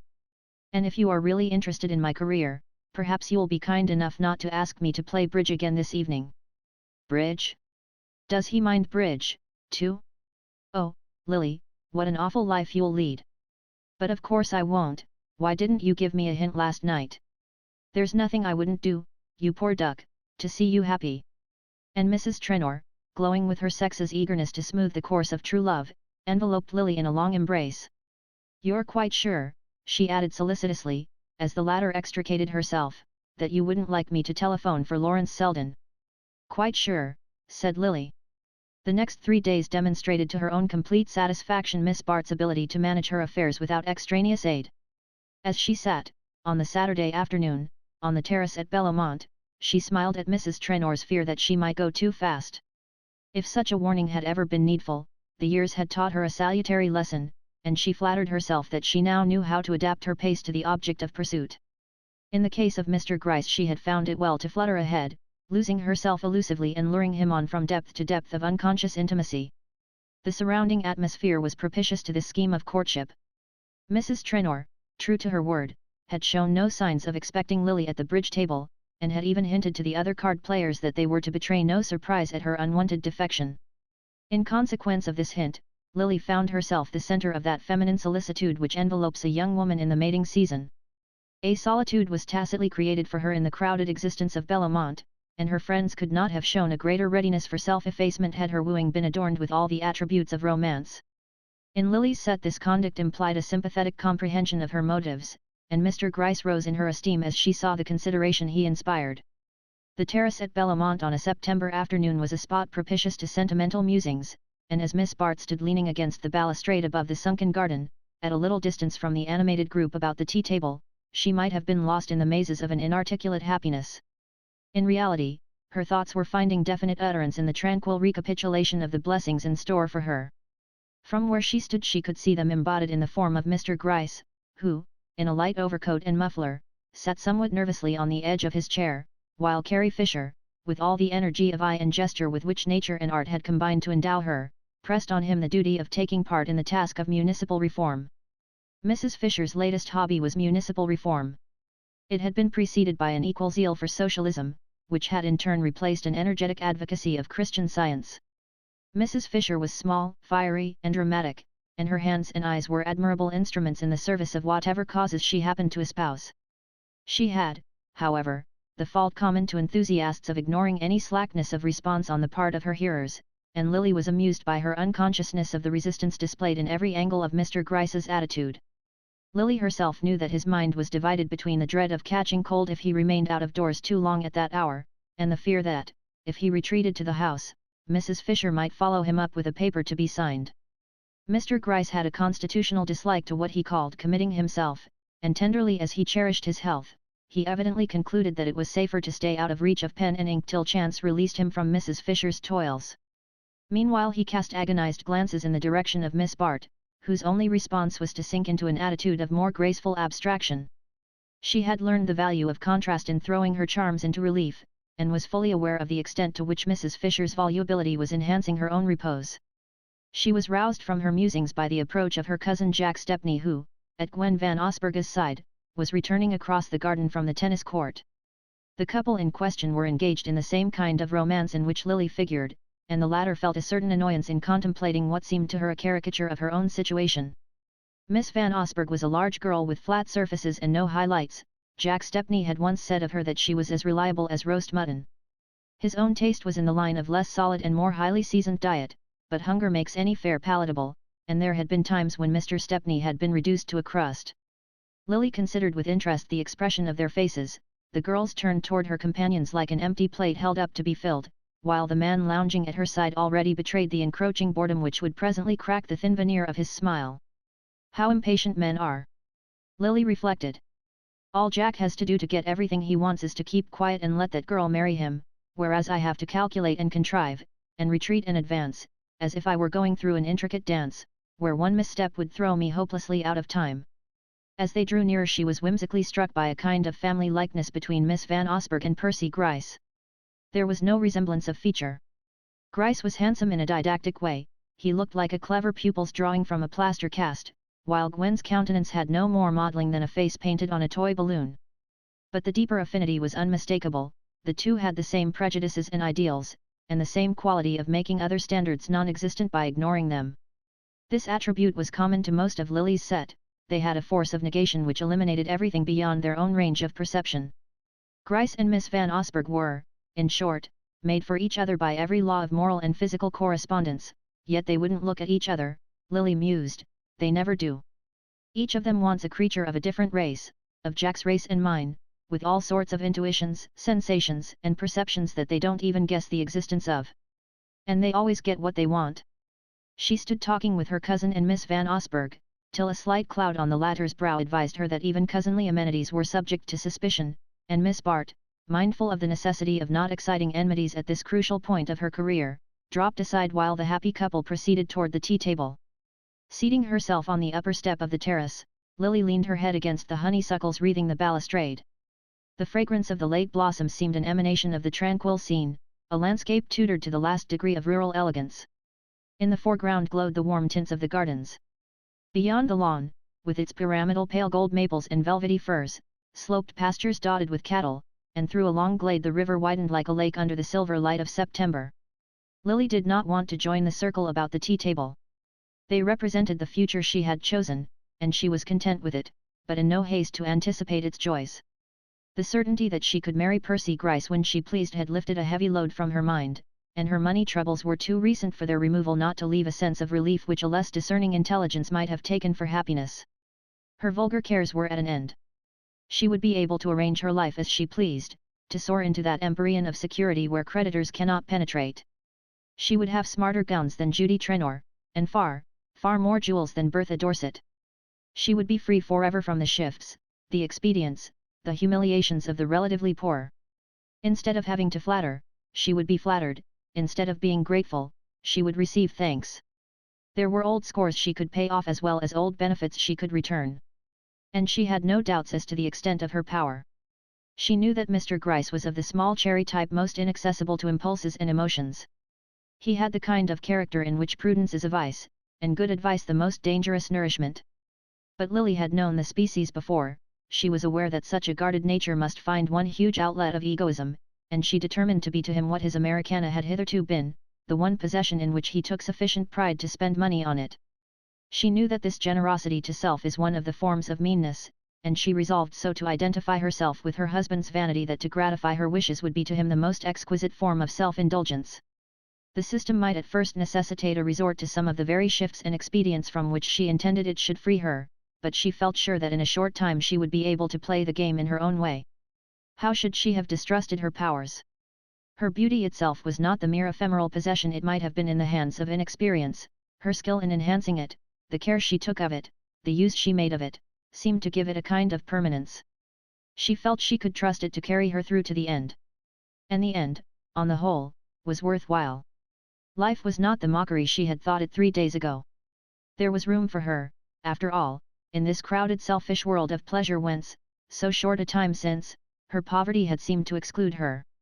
These people whom she had ridiculed and yet envied were glad to make a place for her in the charmed circle about which all her desires revolved.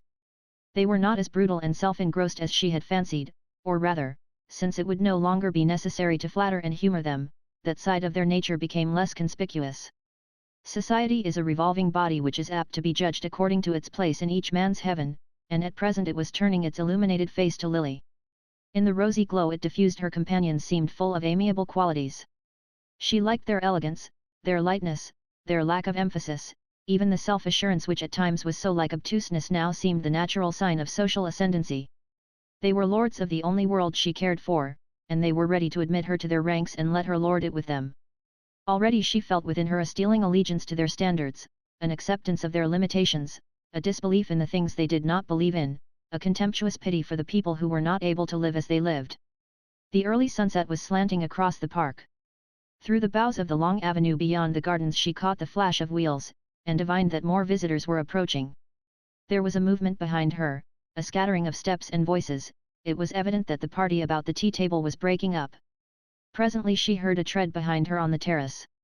She supposed that Mr. Gryce had at last found means to escape from his predicament, and she smiled at the significance of his coming to join her instead of beating an instant retreat to the fireside. She turned to give him the welcome which such gallantry deserved, but her greeting wavered into a blush of wonder, for the man who had approached her was Lawrence Selden. "You see I came after all," he said, but before she had time to answer, Mrs. Dorset, breaking away from a lifeless colloquy with her host, had stepped between them with a little gesture of appropriation. Chapter 5. The observance of Sunday at Bellamont was chiefly marked by the punctual appearance of the smart omnibus destined to convey the household to the little church at the gates. Whether anyone got into the omnibus or not was a matter of secondary importance, since by standing there it not only bore witness to the orthodox intentions of the family, but made Mrs. Trenor feel, when she finally heard it drive away, that she had somehow vicariously made use of it. It was Mrs. Trenor's theory that her daughters actually did go to church every Sunday, but their French governess's convictions calling her to the rival fane, and the fatigues of the week keeping their mother in her room till luncheon, there was seldom anyone present to verify the fact. Now and then, in a spasmodic burst of virtue, when the house had been too uproarious overnight, Gus Trenor forced his genial bulk into a tight frock coat and rooted his daughters from their slumbers, but habitually, as Lily explained to Mr. Gryce, this parental duty was forgotten till the church bells were ringing across the park, and the omnibus had driven away empty. Lily had hinted to Mr. Gryce that this neglect of religious observances was repugnant to her early traditions, and that during her visits to Bellamont she regularly accompanied Muriel and Hilda to church. This tallied with the assurance, also confidentially imparted, that, never having played bridge before, she had been dragged into it on the night of her arrival, and had lost an appalling amount of money in consequence of her ignorance of the game and of the rules of betting. Mr. Gryce was undoubtedly enjoying Bellamont. He liked the ease and glitter of the life, and the luster conferred on him by being a member of this group of rich and conspicuous people. But he thought it a very materialistic society. There were times when he was frightened by the talk of the men and the looks of the ladies, and he was glad to find that Miss Bart, for all her ease and self-possession, was not at home in so ambiguous an atmosphere. For this reason he had been especially pleased to learn that she would, as usual, attend the young Trenors to church on Sunday morning, and as he paced the gravel sweep before the door, his light overcoat on his arm and his prayer book in one carefully gloved hand, he reflected agreeably on the strength of character which kept her true to her early training in surroundings so subversive to religious principles. For a long time Mr. Gryce and the omnibus had the gravel sweep to themselves, but, far from regretting this deplorable indifference on the part of the other guests, he found himself nourishing the hope that Miss Bart might be unaccompanied. The precious minutes were flying, however, the big chestnuts pawed the ground and flecked their impatient sides with foam, the coachman seemed to be slowly petrifying on the box, and the groom on the doorstep, and still the lady did not come. Suddenly, however, there was a sound of voices and a rustle of skirts in the doorway, and Mr. Gryce, restoring his watch to his pocket, turned with a nervous start, but it was only to find himself handing Mrs. Wetherall into the carriage. The Wetheralls always went to church. They belonged to the vast group of human automata who go through life without neglecting to perform a single one of the gestures executed by the surrounding puppets. It is true that the Bellamont puppets did not go to church, but others equally important did, and Mr. and Mrs. Wetherall's circle was so large that God was included in their visiting list. They appeared, therefore, punctual and resigned, with the air of people bound for a dull at home, and after them Hilda and Muriel straggled, yawning and pinning each other's veils and ribbons as they came. They had promised Lily to go to church with her, they declared, and Lily was such a dear old duck that they didn't mind doing it to please her, though they couldn't fancy what had put the idea in her head, and though for their own part they would much rather have played lawn tennis with Jack and Gwen, if she hadn't told them she was coming.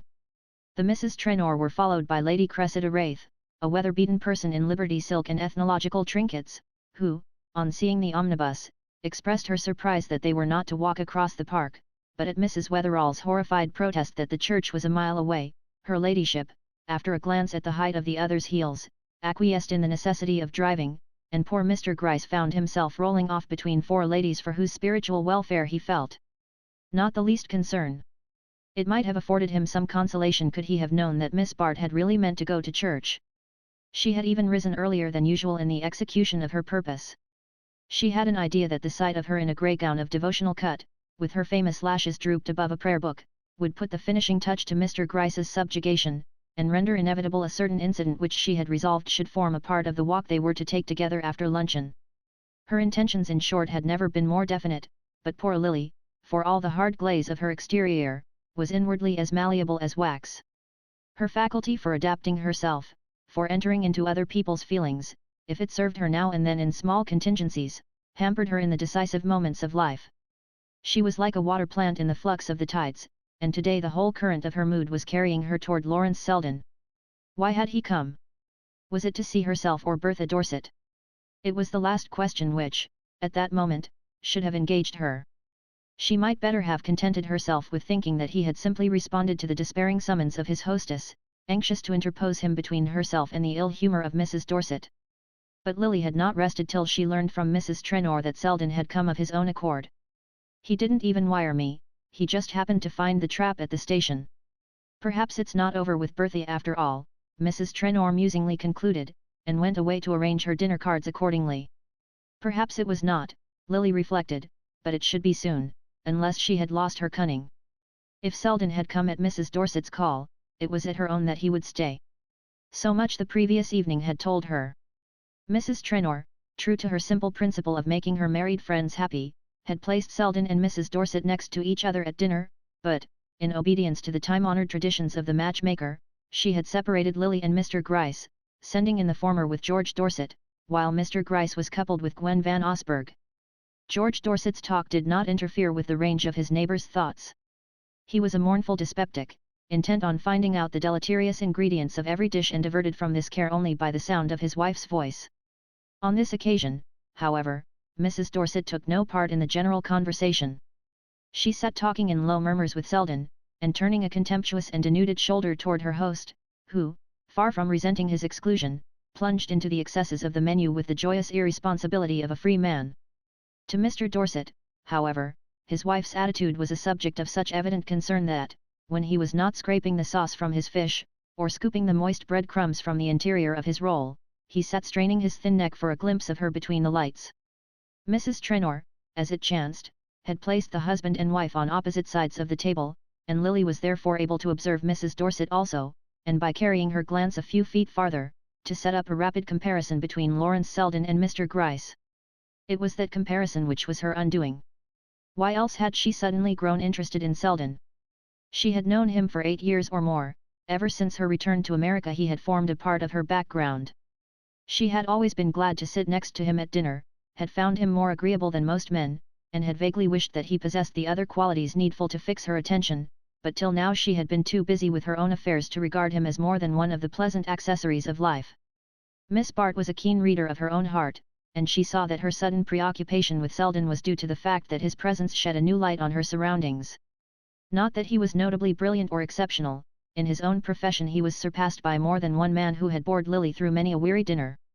It was rather that he had preserved a certain social detachment, a happy air of viewing the show objectively, of having points of contact outside the great gilt cage in which they were all huddled for the mob to gape at. How alluring the world outside the cage appeared to Lily, as she heard its door clang on her. In reality, as she knew, the door never clanged, it stood always open, but most of the captives were like flies in a bottle, and having once flown in, could never regain their freedom. It was Selden's distinction that he had never forgotten the way out. That was the secret of his way of readjusting her vision. Lily, turning her eyes from him, found herself scanning her little world through his retina. It was as though the pink lamps had been shut off and the dusty daylight let in. She looked down the long table, studying its occupants one by one, from Gus Trenor, with his heavy carnivorous head sunk between his shoulders, as he preyed on a jellied plover, to his wife, at the opposite end of the long bank of orchids, suggestive, with her glaring good looks, of a jeweller's window lit by electricity. And between the two, what a long stretch of vacuity! How dreary and trivial these people were! Lily reviewed them with a scornful impatience. Carrie Fisher, with her shoulders, her eyes, her divorces, her general air of embodying a spicy paragraph. Young Silverton, who had meant to live on proofreading and write an epic, and who now lived on his friends and had become critical of truffles. Alice Wetherall, an animated visiting list, whose most fervid convictions turned on the wording of invitations and the engraving of dinner cards. Wetherall, with his perpetual nervous nod of acquiescence, his air of agreeing with people before he knew what they were saying. Jack Stepney, with his confident smile and anxious eyes, halfway between the sheriff and an heiress. Gwen van Osburgh, with all the guileless confidence of a young girl who has always been told that there is no one richer than her father. Lily smiled at her classification of her friends. How different they had seemed to her a few hours ago. Then they had symbolized what she was gaining, now they stood for what she was giving up. That very afternoon they had seemed full of brilliant qualities, now she saw that they were merely dull in a loud way. Under the glitter of their opportunities she saw the poverty of their achievement. It was not that she wanted them to be more disinterested, but she would have liked them to be more picturesque. And she had a shamed recollection of the way in which, a few hours since, she had felt the centripetal force of their standards. She closed her eyes an instant, and the vacuous routine of the life she had chosen stretched before her like a long white road without dip or turning. It was true she was to roll over it in a carriage instead of trudging it on foot, but sometimes the pedestrian enjoys the diversion of a shortcut which is denied to those on wheels. She was roused by a chuckle which Mr. Dorset seemed to eject from the depths of his lean throat. "I say, do look at her," he exclaimed, turning to Miss Bart with lugubrious merriment. "I beg your pardon, but do just look at my wife making a fool of that poor devil over there. One would really suppose she was gone on him, and it's all the other way round, I assure you." Thus adjured, Lily turned her eyes on the spectacle which was affording Mr. Dorset such legitimate mirth. It certainly appeared, as he said, that Mrs. Dorset was the more active participant in the scene.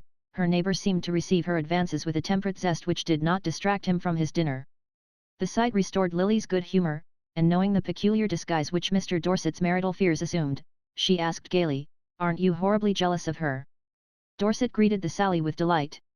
"Oh, abominably, you've just hit it, keeps me awake at night. The doctors tell me that's what has knocked my digestion out, being so infernally jealous of her. I can't eat a mouthful of this stuff, you know," he added suddenly, pushing back his plate with a clouded countenance, and Lily, unfailingly adaptable, accorded her radiant attention to his prolonged denunciation of other people's cooks, with a supplementary tirade on the toxic qualities of melted butter. It was not often that he found so ready an ear, and, being a man as well as a dyspeptic, it may be that as he poured his grievances into it he was not insensible to its rosy symmetry. At any rate he engaged Lily so long that the sweets were being handed when she caught a phrase on her other side, where Miss Corby, the comic woman of the company, was bantering Jack Stepney on his approaching engagement. Miss Corby's role was jocularity, she always entered the conversation with a handspring. "And of course you'll have Sim Rosedale as best man." Lily heard her fling out as the climax of her prognostications, and Stepney responded, as if struck, "Jove, that's an idea. What a thumping present I'd get out of him." Sim Rosedale. The name, made more odious by its diminutive, obtruded itself on Lily's thoughts like a leer. It stood for one of the many hated possibilities hovering on the edge of life. If she did not marry Percy Gryce, the day might come when she would have to be civil to such men as Rosedale. If she did not marry him? But she meant to marry him, she was sure of him and sure of herself. She drew back with a shiver from the pleasant paths in which her thoughts had been straying, and set her feet once more in the middle of the long white road. When she went upstairs that night she found that the late post had brought her a fresh batch of bills. Mrs. Penistone, who was a conscientious woman, had forwarded them all to Bellamont. Miss Bart, accordingly, rose the next morning with the most earnest conviction that it was her duty to go to church. She tore herself betimes from the lingering enjoyment of her breakfast tray, rang to have her grey gown laid out, and dispatched her maid to borrow a prayer book from Mrs. Trenor. But her course was too purely reasonable not to contain the germs of rebellion. No sooner were her preparations made than they roused a smothered sense of resistance. A small spark was enough to kindle Lily's imagination, and the sight of the grey dress and the borrowed prayer book flashed a long light down the years. She would have to go to church with Percy Gryce every Sunday. They would have a front pew in the most expensive church in New York, and his name would figure handsomely in the list of parish charities. In a few years, when he grew stouter, he would be made a Wharton. Once in the winter the rector would come to dine, and her husband would beg her to go over the list and see that no divorcees were included, except those who had showed signs of penitence by being remarried to the very wealthy. There was nothing especially arduous in this round of religious obligations, but it stood for a fraction of that great bulk of boredom which loomed across her path. And who could consent to be bored on such a morning? Lily had slept well, and her bath had filled her with a pleasant glow, which was becomingly reflected in the clear curve of her cheek. No lines were visible this morning, or else the glass was at a happier angle. And the day was the accomplice of her mood, it was a day for impulse and truancy. The light air seemed full of powdered gold, below the dewy bloom of the lawns the woodlands blushed and smouldered, and the hills across the river swam in molten blue. Every drop of blood in Lily's veins invited her to happiness.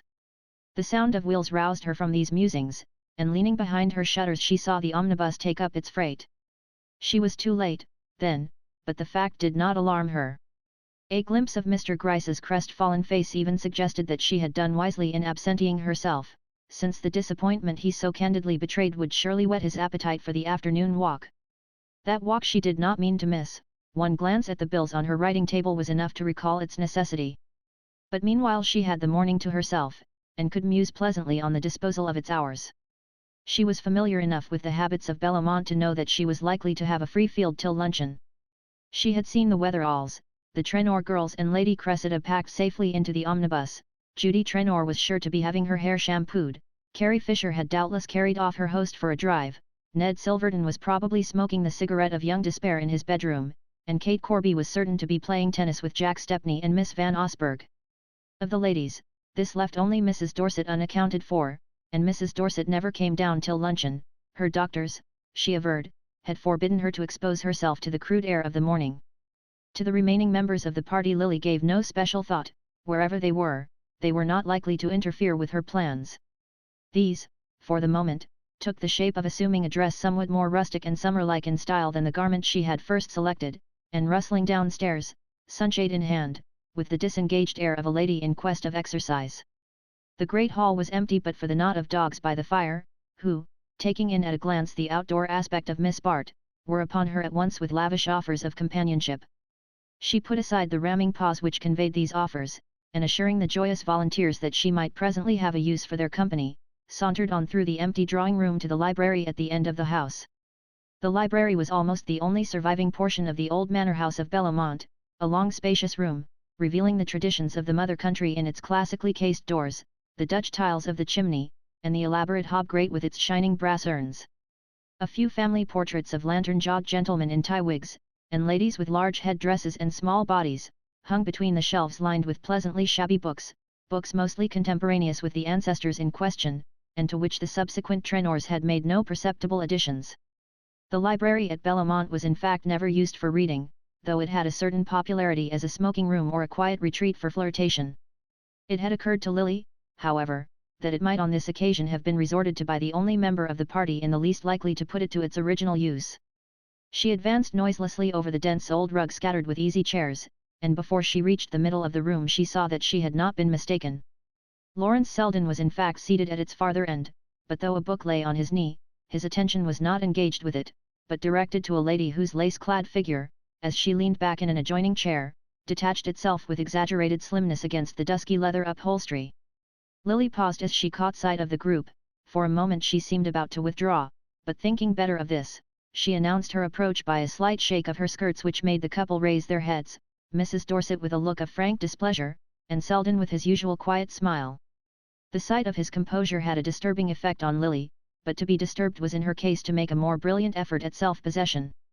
"Dear me, am I late?" she asked, putting a hand in his as he advanced to greet her. "Late for what?" inquired Mrs. Dorset tartly.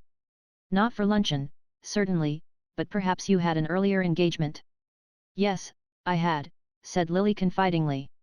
"Really? Perhaps I am in the way, then? But Mr. Selden is entirely at your disposal." Mrs. Dorset was pale with temper, and her antagonist felt a certain pleasure in prolonging her distress. "Oh, dear, no, do stay," she said good-humouredly. "I don't in the least want to drive you away. You're awfully good, dear, but I never interfere with Mr. Selden's engagements." The remark was uttered with a little air of proprietorship not lost on its object, who concealed a faint blush of annoyance by stooping to pick up the book he had dropped at Lily's approach. The latter's eyes widened charmingly and she broke into a light laugh. "But I have no engagement with Mr. Selden. My engagement was to go to church, and I'm afraid the omnibus has started without me." "Has it started, do you know?" She turned to Selden, who replied that he had heard it drive away some time since. "Ah, then I shall have to walk. I promised Hilda and Muriel to go to church with them." "It's too late to walk there, you say?" "Well, I shall have the credit of trying, at any rate, and the advantage of escaping part of the service. I'm not so sorry for myself, after all." And with a bright nod to the couple on whom she had intruded, Miss Bart strolled through the glass doors and carried her rustling grace down the long perspective of the garden walk. She was taking her way churchward, but at no very quick pace, a fact not lost on one of her observers, who stood in the doorway looking after her with an air of puzzled amusement. The truth is that she was conscious of a somewhat keen shock of disappointment. All her plans for the day had been built on the assumption that it was to see her that Selden had come to Bellamont. She had expected, when she came downstairs, to find him on the watch for her, and she had found him, instead, in a situation which might well denote that he had been on the watch for another lady. Was it possible, after all, that he had come for Bertha Dorset? The latter had acted on the assumption to the extent of appearing at an hour when she never showed herself to ordinary mortals, and Lily, for the moment, saw no way of putting her in the wrong. It did not occur to her that Selden might have been actuated merely by the desire to spend a Sunday out of town. Women never learn to dispense with the sentimental motive in their judgments of men. But Lily was not easily disconcerted. Competition put her on her mettle, and she reflected that Selden's coming, if it did not declare him to be still in Mrs. Dorset's toils, showed him to be so completely free from them that he was not afraid of her proximity. These thoughts so engaged her that she fell into a gait hardly likely to carry her to church before the sermon, and at length, having passed from the gardens to the wood path beyond, so far forgot her intention as to sink into a rustic seat at a bend of the walk. The spot was charming, and Lily was not insensible to the charm, or to the fact that her presence enhanced it, but she was not accustomed to taste the joys of solitude except in company, and the combination of a handsome girl and a romantic scene struck her as too good to be wasted. No one, however, appeared to profit by the opportunity, and after a half-hour of fruitless waiting she rose and wandered on. She felt a stealing sense of fatigue as she walked, the sparkle had died out of her, and the taste of life was stale on her lips. She hardly knew what she had been seeking, or why the failure to find it had so blotted the light from her sky. She was only aware of a vague sense of failure, of an inner isolation deeper than the loneliness about her. Her footsteps flagged, and she stood gazing listlessly ahead, digging the ferny edge of the path with the tip of her sunshade. As she did so a step sounded behind her, and she saw Selden at her side. "How fast you walk," he remarked. "I thought I should never catch up with you." She answered gaily, "You must be quite breathless. I've been sitting under that tree for an hour." "Waiting for me, I hope," he rejoined, and she said with a vague laugh. "Well, waiting to see if you would come. I seize the distinction, but I don't mind it, since doing the one involved doing the other. But weren't you sure that I should come? If I waited long enough, but you see I had only a limited time to give to the experiment." "Why limited?" "Limited by luncheon." "No, by my other engagement." "Your engagement to go to church with Muriel and Hilda?" "No, but to come home from church with another person." "Ah, I see, I might have known you were fully provided with alternatives. And is the other person coming home this way?" Lily laughed again. "That's just what I don't know, and to find out, it is my business to get to church before the service is over." "Exactly, and it is my business to prevent your doing so, in which case the other person, piqued by your absence, will form the desperate resolve of driving back in the omnibus." Lily received this with fresh appreciation. His nonsense was like the bubbling of her inner mood. "Is that what you would do in such an emergency?" she inquired. Selden looked at her with solemnity. "I am here to prove to you," he cried, "what I am capable of doing in an emergency. Walking a mile in an hour, you must own that the omnibus would be quicker." "Ah, but will he find you in the end?" "That's the only test of success." They looked at each other with the same luxury of enjoyment that they had felt in exchanging absurdities over his tea table, but suddenly Lily's face changed, and she said, "Well, if it is, he has succeeded." Selden, following her glance, perceived a party of people advancing toward them from the farther bend of the path. Lady Cressida had evidently insisted on walking home, and the rest of the churchgoers had thought it their duty to accompany her.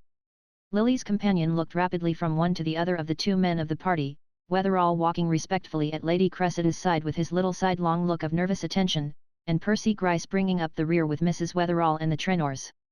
"Ah, now I see why you were getting up your Americana," Selden exclaimed with a note of the freest admiration, but the blush with which the sally was received checked whatever amplifications he had meant to give it. That Lily Bart should object to being bantered about her suitors, or even about her means of attracting them, was so new to Selden that he had a momentary flash of surprise, which lit up a number of possibilities, but she rose gallantly to the defense of her confusion, by saying, as its object approached, "That was why I was waiting for you, to thank you for having given me so many points." "Ah, you can hardly do justice to the subject in such a short time," said Selden, as the Trenor girls caught sight of Miss Bart, and while she signalled a response to their boisterous greeting, he added quickly, "Won't you devote your afternoon to it? You know I must be off tomorrow morning. We'll take a walk, and you can thank me at your leisure." Chapter 6. The afternoon was perfect. A deeper stillness possessed the air, and the glitter of the American autumn was tempered by a haze which diffused the brightness without dulling it. In the woody hollows of the park there was already a faint chill, but as the ground rose the air grew lighter, and ascending the long slopes beyond the high road, Lily and her companion reached a zone of lingering summer. The path wound across a meadow with scattered trees, then it dipped into a lane plumed with asters and purpling sprays of bramble, whence, through the light quiver of ash leaves, the country unrolled itself in pastoral distances. Higher up, the lane showed thickening tufts of fern and of the creeping glossy verdure of shaded slopes. Trees began to overhang it, and the shade deepened to the checkered dusk of a beech grove. The boles of the trees stood well apart, with only a light feathering of undergrowth. The path wound along the edge of the wood, now and then looking out on a sunlit pasture or on an orchard spangled with fruit. Lily had no real intimacy with nature, but she had a passion for the appropriate and could be keenly sensitive to a scene which was the fitting background of her own sensations. The landscape outspread below her seemed an enlargement of her present mood, and she found something of herself in its calmness, its breadth, its long free reaches. On the nearer slopes the sugar maples wavered like pyres of light, lower down was a massing of grey orchards, and here and there the lingering green of an oak grove. 2 or 3 red farmhouses dozed under the apple trees, and the white wooden spire of a village church showed beyond the shoulder of the hill, while far below, in a haze of dust, the high road ran between the fields. "Let us sit here," Selden suggested, as they reached an open ledge of rock above which the beeches rose steeply between mossy boulders. Lily dropped down on the rock, glowing with her long climb. She sat quiet, her lips parted by the stress of the ascent, her eyes wandering peacefully over the broken ranges of the landscape. Selden stretched himself on the grass at her feet, tilting his hat against the level sun rays, and clasping his hands behind his head, which rested against the side of the rock. He had no wish to make her talk. Her quick-breathing silence seemed a part of the general hush and harmony of things. In his own mind there was only a lazy sense of pleasure, veiling the sharp edges of sensation as the September haze veiled the scene at their feet. But Lily, though her attitude was as calm as his, was throbbing inwardly with a rush of thoughts. There were in her at the moment 2 beings, one drawing deep breaths of freedom and exhilaration, the other gasping for air in a little black prison house of fears. But gradually the captive's gasps grew fainter, or the other paid less heed to them. The horizon expanded, the air grew stronger, and the free spirit quivered for flight. She could not herself have explained the sense of buoyancy which seemed to lift and swing her above the sun-suffused world at her feet. Was it love, she wondered, or a mere fortuitous combination of happy thoughts and sensations? How much of it was owing to the spell of the perfect afternoon, the scent of the fading woods, the thought of the dullness she had fled from? Lily had no definite experience by which to test the quality of her feelings. She had several times been in love with fortunes or careers, but only once with a man. That was years ago, when she first came out, and had been smitten with a romantic passion for a young gentleman named Herbert Melson, who had blue eyes and a little wave in his hair. Mr. Melson, who was possessed of no other negotiable securities, had hastened to employ these in capturing the eldest Miss Van Osburgh. Since then he had grown stout and wheezy, and was given to telling anecdotes about his children. If Lily recalled this early emotion it was not to compare it with that which now possessed her. The only point of comparison was the sense of lightness, of emancipation, which she remembered feeling, in the whirl of a waltz or the seclusion of a conservatory, during the brief course of her youthful romance. She had not known again till today that lightness, that glow of freedom, but now it was something more than a blind groping of the blood. The peculiar charm of her feeling for Selden was that she understood it, she could put her finger on every link of the chain that was drawing them together. Though his popularity was of the quiet kind, felt rather than actively expressed among his friends, she had never mistaken his inconspicuousness for obscurity. His reputed cultivation was generally regarded as a slight obstacle to easy intercourse, but Lily, who prided herself on her broad-minded recognition of literature, and always carried an Omar Khayyam in her travelling bag, was attracted by this attribute, which she felt would have had its distinction in an older society. It was, moreover, one of his gifts to look his part, to have a height which lifted his head above the crowd, and the keenly modelled dark features which, in a land of amorphous types, gave him the air of belonging to a more specialized race, of carrying the impress of a concentrated past. Expansive persons found him a little dry, and very young girls thought him sarcastic, but this air of friendly aloofness, as far removed as possible from any assertion of personal advantage, was the quality which piqued Lily's interest. Everything about him accorded with the fastidious element in her taste, even to the light irony with which he surveyed what seemed to her most sacred. She admired him most of all, perhaps, for being able to convey as distinct a sense of superiority as the richest man she had ever met.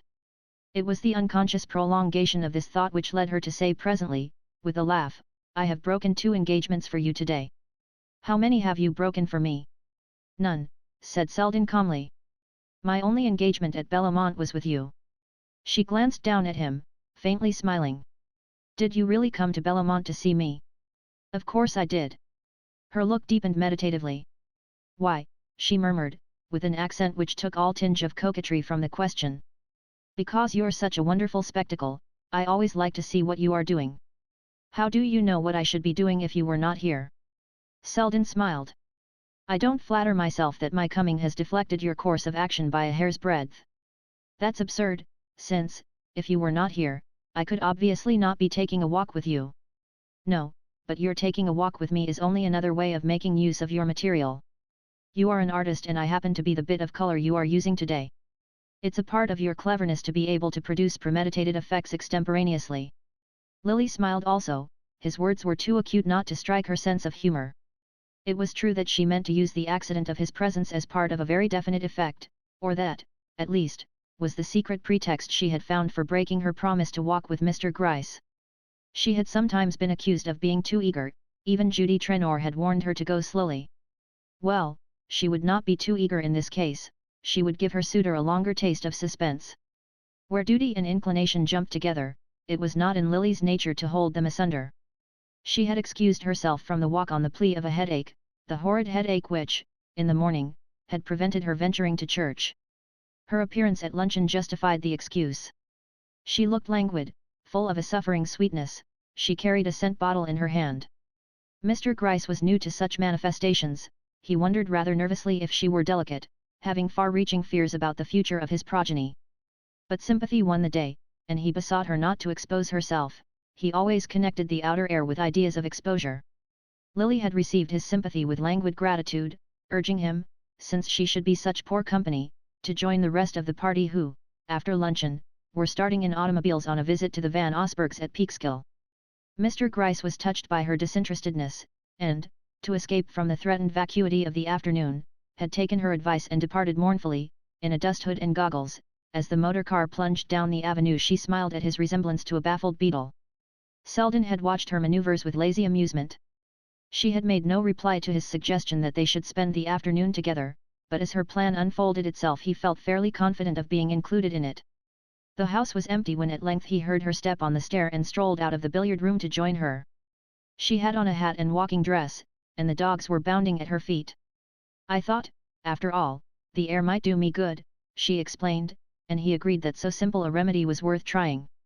The excursionists would be gone at least 4 hours, Lily and Selden had the whole afternoon before them, and the sense of leisure and safety gave the last touch of lightness to her spirit. With so much time to talk, and no definite object to be led up to, she could taste the rare joys of mental vagrancy. She felt so free from ulterior motives that she took up his charge with a touch of resentment. I don't know, she said, why you are always accusing me of premeditation. I thought you confessed to it. You told me the other day that you had to follow a certain line, and if one does a thing at all it is a merit to do it thoroughly. If you mean that a girl who has no one to think for her is obliged to think for herself, I am quite willing to accept the imputation. But you must find me a dismal kind of person if you suppose that I never yield to an impulse. Ah, but I don't suppose that. Haven't I told you that your genius lies in converting impulses into intentions? My genius, she echoed with a sudden note of weariness. Is there any final test of genius but success? And I certainly haven't succeeded. Selden pushed his hat back and took a side glance at her. Success, what is success? I shall be interested to have your definition. Success. She hesitated. Why, to get as much as one can out of life, I suppose. It's a relative quality, after all. Isn't that your idea of it? My idea of it? God forbid. He sat up with sudden energy, resting his elbows on his knees and staring out upon the mellow fields. My idea of success, he said, is personal freedom. Freedom? Freedom from worries. From everything, from money, from poverty, from ease and anxiety, from all the material accidents. To keep a kind of republic of the spirit, that's what I call success. She leaned forward with a responsive flash. I know, it's strange, but that's just what I've been feeling today. He met her eyes with the latent sweetness of his. Is the feeling so rare with you? He said. She blushed a little under his gaze. You think me horribly sordid, don't you? But perhaps it's rather that I never had any choice. There was no one, I mean, to tell me about the Republic of the Spirit. There never is, it's a country one has to find the way to oneself. But I should never have found my way there if you hadn't told me. Ah, there are signposts, but one has to know how to read them. Well, I have known, she cried with a glow of eagerness. Whenever I see you, I find myself spelling out a letter of the sign, and yesterday, last evening at dinner, I suddenly saw a little way into your republic. Selden was still looking at her, but with a changed eye. Hitherto he had found, in her presence and her talk, the aesthetic amusement which a reflective man is apt to seek in desultory intercourse with pretty women. His attitude had been one of admiring spectatorship, and he would have been almost sorry to detect in her any emotional weakness which should interfere with the fulfillment of her aims. But now the hint of this weakness had become the most interesting thing about her. He had come on her that morning in a moment of disarray, her face had been pale and altered, and the diminution of her beauty had lent her a poignant charm. That is how she looks when she is alone, had been his first thought, and the second was to note in her the change which his coming produced. It was the danger point of their intercourse that he could not doubt the spontaneity of her liking. From whatever angle he viewed their dawning intimacy, he could not see it as part of her scheme of life, and to be the unforeseen element in a career so accurately planned was stimulating even to a man who had renounced sentimental experiments. "Well," he said, "did it make you want to see more? Are you going to become one of us?" He had drawn out his cigarettes as he spoke, and she reached her hand toward the case. "Oh, do give me one, I haven't smoked for days." "Why such unnatural abstinence? Everybody smokes at Bellamont." "Yes, but it is not considered becoming in a jeune fille marier, and at the present moment I am a jeune fille marier." "Ah, then I'm afraid we can't let you into the Republic." "Why not? Is it a celibate order?" "Not in the least, though I'm bound to say there are not many married people in it." "But you will marry someone very rich, and it's as hard for rich people to get into as the kingdom of heaven." "That's unjust, I think, because, as I understand it, one of the conditions of citizenship is not to think too much about money, and the only way not to think about money is to have a great deal of it." "You might as well say that the only way not to think about air is to have enough to breathe." "That is true enough in a sense, but your lungs are thinking about the air, if you are not. And so it is with your rich people, they may not be thinking of money, but they're breathing it all the while. Take them into another element and see how they squirm and gasp." Lily sat gazing absently through the blue rings of her cigarette smoke. "It seems to me," she said at length, "that you spend a good deal of your time in the element you disapprove of." Selden received this thrust without discomposure. "Yes, but I have tried to remain amphibious, it's all right as long as one's lungs can work in another air. The real alchemy consists in being able to turn gold back again into something else, and that's the secret that most of your friends have lost." Lily mused. "Don't you think," she rejoined after a moment, "that the people who find fault with society are too apt to regard it as an end and not a means, just as the people who despise money speak as if its only use were to be kept in bags and gloated over? Isn't it fairer to look at them both as opportunities, which may be used either stupidly or intelligently, according to the capacity of the user?" "That is certainly the sane view, but the queer thing about society is that the people who regard it as an end are those who are in it, and not the critics on the fence. It's just the other way with most shows, the audience may be under the illusion, but the actors know that real life is on the other side of the footlights. The people who take society as an escape from work are putting it to its proper use, but when it becomes the thing worked for it distorts all the relations of life." Selden raised himself on his elbow. "Good heavens," he went on, "I don't underrate the decorative side of life. It seems to me the sense of splendor has justified itself by what it has produced. The worst of it is that so much human nature is used up in the process. If we're all the raw stuff of the cosmic effects, one would rather be the fire that tempers a sword than the fish that dyes a purple cloak. And a society like ours wastes such good material in producing its little patch of purple. Look at a boy like Ned Silverton, he's really too good to be used to refurbish anybody's social shabbiness. There's a lad just setting out to discover the universe, isn't it a pity he should end by finding it in Mrs. Fisher's drawing room? Ned is a dear boy, and I hope he will keep his illusions long enough to write some nice poetry about them, but do you think it is only in society that he is likely to lose them?" Selden answered her with a shrug. "Why do we call all our generous ideas illusions, and the mean ones truths? Isn't it a sufficient condemnation of society to find oneself accepting such phraseology? I very nearly acquired the jargon at Silverton's age, and I know how names can alter the color of beliefs." She had never heard him speak with such energy of affirmation. His habitual touch was that of the eclectic, who lightly turns over and compares, and she was moved by this sudden glimpse into the laboratory where his faiths were formed. "Ah, you are as bad as the other sectarians," she exclaimed. "Why do you call your republic a republic? It is a closed corporation, and you create arbitrary objections in order to keep people out. It is not my republic. If it were, I should have a coup d'état and seat you on the throne. Whereas, in reality, you think I can never even get my foot across the threshold. Oh, I understand what you mean. You despise my ambitions, you think them unworthy of me." Selden smiled, but not ironically. "Well, isn't that a tribute? I think them quite worthy of most of the people who live by them." She had turned to gaze on him gravely. "But isn't it possible that, if I had the opportunities of these people, I might make a better use of them? Money stands for all kinds of things, its purchasing quality isn't limited to diamonds and motor cars. Not in the least, you might expiate your enjoyment of them by founding a hospital. But if you think they are what I should really enjoy, you must think my ambitions are good enough for me." Selden met this appeal with a laugh. "Ah, my dear Miss Bart, I am not divine providence, to guarantee you're enjoying the things you are trying to get. Then the best you can say for me is, that after struggling to get them I probably shan't like them." She drew a deep breath. "What a miserable future you foresee for me. Well, have you never foreseen it for yourself?" The slow color rose to her cheek, not a blush of excitement but drawn from the deep wells of feeling. It was as if the effort of her spirit had produced it. "Often and often," she said. "But it looks so much darker when you show it to me." He made no answer to this exclamation, and for a while they sat silent, while something throbbed between them in the wide quiet of the air. But suddenly she turned on him with a kind of vehemence. "Why do you do this to me?" she cried. "Why do you make the things I have chosen seem hateful to me, if you have nothing to give me instead?" The words roused Selden from the musing fit into which he had fallen.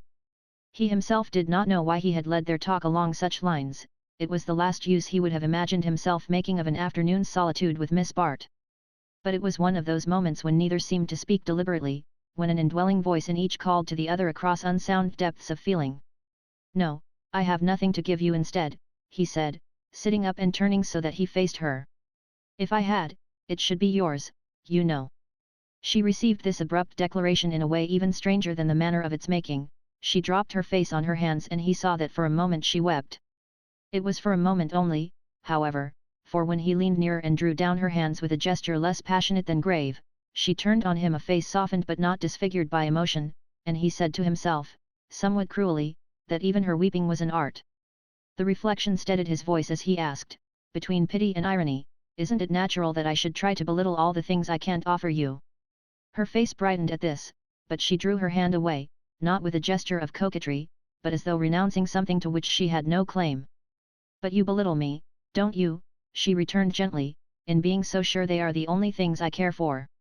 Selden felt an inner start, but it was only the last quiver of his egoism. Almost at once he answered quite simply, "But you do care for them, don't you? And no wishing of mine can alter that." He had so completely ceased to consider how far this might carry him, that he had a distinct sense of disappointment when she turned on him a face sparkling with derision. "Ah," she cried, "for all your fine phrases you're really as great a coward as I am, for you wouldn't have made one of them if you hadn't been so sure of my answer." The shock of this retort had the effect of crystallizing Selden's wavering intentions. "I am not so sure of your answer," he said quietly. "And I do you the justice to believe that you are not either." It was her turn to look at him with surprise, and after a moment, "Do you want to marry me?" she asked.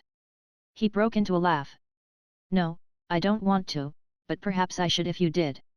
"That's what I told you, you're so sure of me that you can amuse yourself with experiments." She drew back the hand he had regained, and sat looking down on him sadly. "I am not making experiments," he returned. "Or if I am, it is not on you but on myself. I don't know what effect they are going to have on me, but if marrying you is one of them, I will take the risk." She smiled faintly.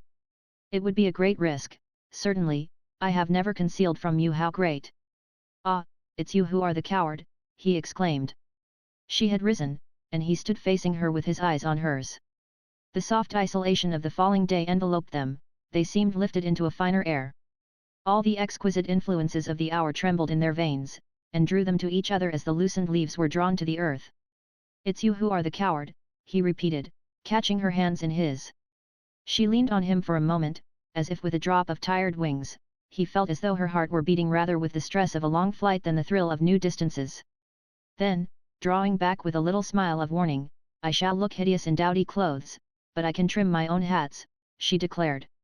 They stood silent for a while after this, smiling at each other like adventurous children who have climbed to a forbidden height from which they discover a new world. The actual world at their feet was veiling itself in dimness, and across the valley a clear moon rose in the denser blue.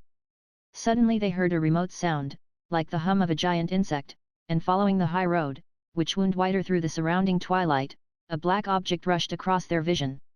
Lily started from her attitude of absorption, her smile faded and she began to move toward the lane. "I had no idea it was so late.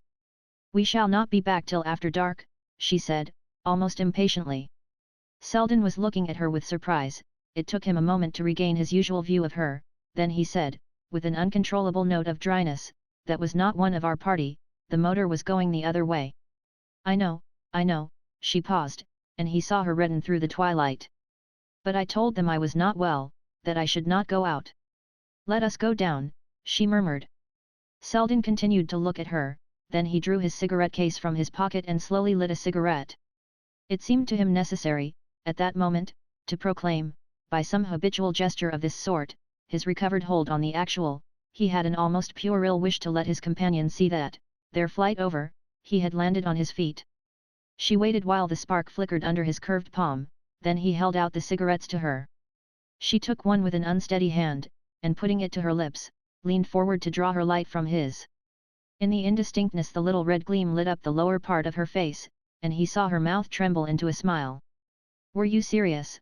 she asked, with an odd thrill of gaiety which she might have caught up, in haste, from a heap of stock inflections, without having time to select the just note. Selden's voice was under better control. "Why not?" he returned. "You see, I took no risks in being so." And as she continued to stand before him, a little pale under the retort, he added quickly, "Let us go down." Chapter 7. It spoke much for the depth of Mrs. Trenor's friendship that her voice, in admonishing Miss Bart, took the same note of personal despair as if she had been lamenting the collapse of a house party. "All I can say is, Lily, that I can't make you out." She leaned back, sighing, in the morning abandon of lace and muslin, turning an indifferent shoulder to the heaped-up importunities of her desk, while she considered, with the eye of a physician who has given up the case, the erect exterior of the patient confronting her. "If you hadn't told me you were going in for him seriously, but I'm sure you made that plain enough from the beginning. Why else did you ask me to let you off bridge, and to keep away Carrie and Kate Corby? I don't suppose you did it because he amused you. We could none of us imagine your putting up with him for a moment unless you meant to marry him. And I'm sure everybody played fair. They all wanted to help it along. Even Bertha kept her hands off, I will say that, till Lawrence came down and you dragged him away from her. After that she had a right to retaliate. Why on earth did you interfere with her? You've known Lawrence Selden for years, why did you behave as if you had just discovered him? If you had a grudge against Bertha, it was a stupid time to show it. You could have paid her back just as well after you were married. I told you Bertha was dangerous. She was in an odious mood when she came here, but Lawrence's turning up put her in a good humor, and if you'd only let her think he came for her it would have never occurred to her to play you this trick. Oh, Lily, you'll never do anything if you're not serious." Miss Bart accepted this exhortation in a spirit of the purest impartiality. Why should she have been angry? It was the voice of her own conscience which spoke to her through Mrs. Trenor's reproachful accents. But even to her own conscience she must trump up a semblance of defense. "I only took a day off. I thought he meant to stay on all this week, and I knew Mr. Selden was leaving this morning." Mrs. Trenor brushed aside the plea with a gesture which laid bare its weakness. "He did mean to stay, that's the worst of it. It shows that he's run away from you, that Bertha's done her work and poisoned him thoroughly." Lily gave a slight laugh. "Oh, if he's running I'll overtake him." Her friend threw out an arresting hand. "Whatever you do, Lily, do nothing." Miss Bart received the warning with a smile. "I don't mean, literally, to take the next train. There are ways," but she did not go on to specify them. Mrs. Trenor sharply corrected the tense. "There were ways, plenty of them. I didn't suppose you needed to have them pointed out. But don't deceive yourself, he's thoroughly frightened. He has run straight home to his mother, and she'll protect him." "Oh, to the death," Lily agreed, dimpling at the vision. How you can laugh, her friend rebuked her, and she dropped back to a soberer perception of things with the question, what was it Bertha really told him? Don't ask me, horrors. She seemed to have raked up everything. Oh, you know what I mean, of course there isn't anything, really, but I suppose she brought in Prince Varigliano, and Lord Hubert, and there was some story of your having borrowed money of old Ned Van Alstyne, did you ever? He is my father's cousin, Miss Bart interposed. Well, of course she left that out. It seems Ned told Carrie Fisher, and she told Bertha, naturally. They're all alike, you know, they hold their tongues for years, and you think you're safe, but when their opportunity comes they remember everything. Lily had grown pale, her voice had a harsh note in it. It was some money I lost at bridge at the Van Osbergs. I repaid it, of course. Ah, well, they wouldn't remember that, besides, it was the idea of the gambling debt that frightened Percy. Oh, Bertha knew her man, she knew just what to tell him. In this strain Mrs. Trenor continued for nearly an hour to admonish her friend. Miss Bart listened with admirable equanimity.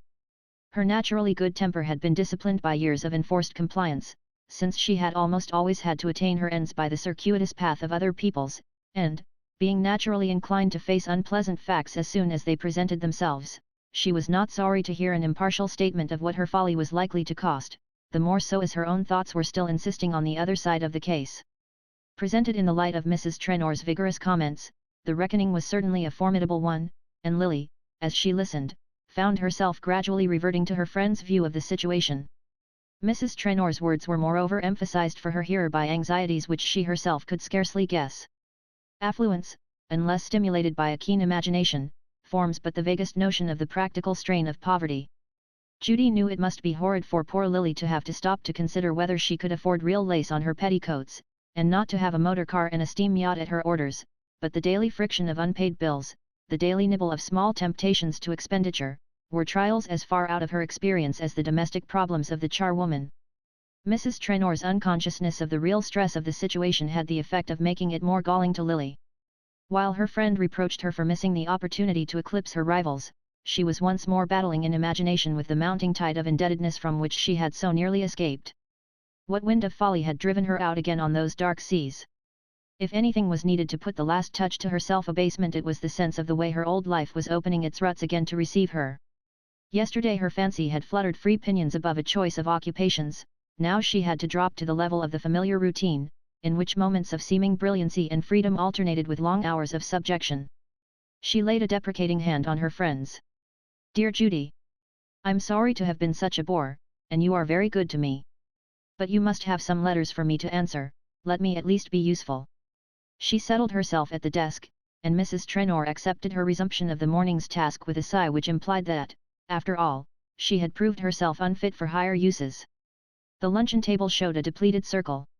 All the men but Jack Stepney and Dorset had returned to town. It seemed to Lily a last touch of irony that Selden and Percy Gryce should have gone in the same train, and Lady Cressida and the attendant Wetheralls had been dispatched by motor to lunch at a distant country house.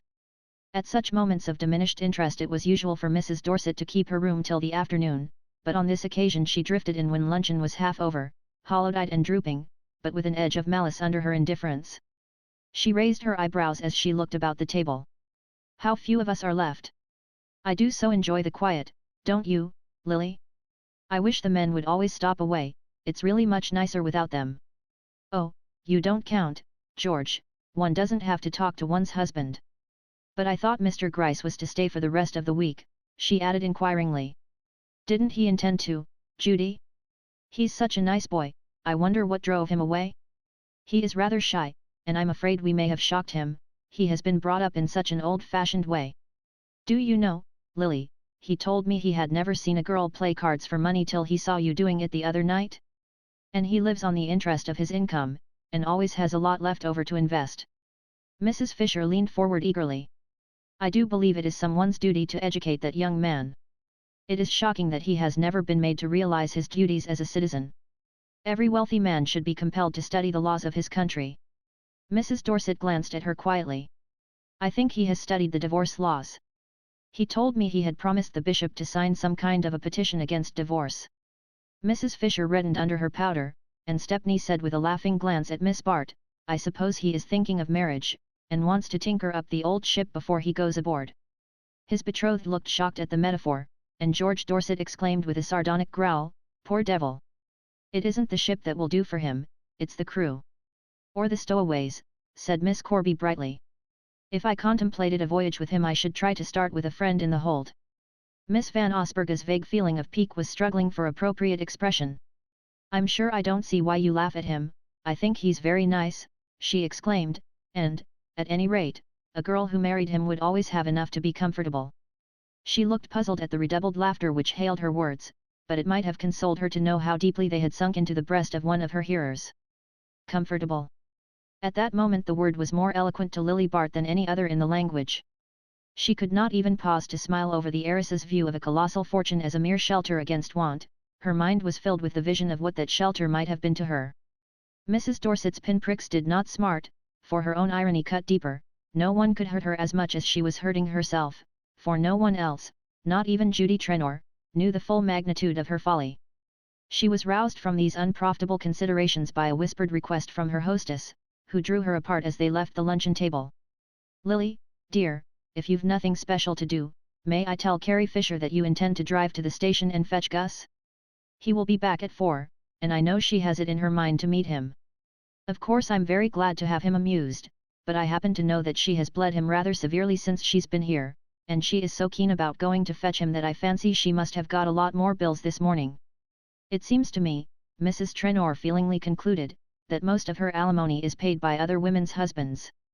Miss Bart, on her way to the station, had leisure to muse over her friend's words, and their peculiar application to herself.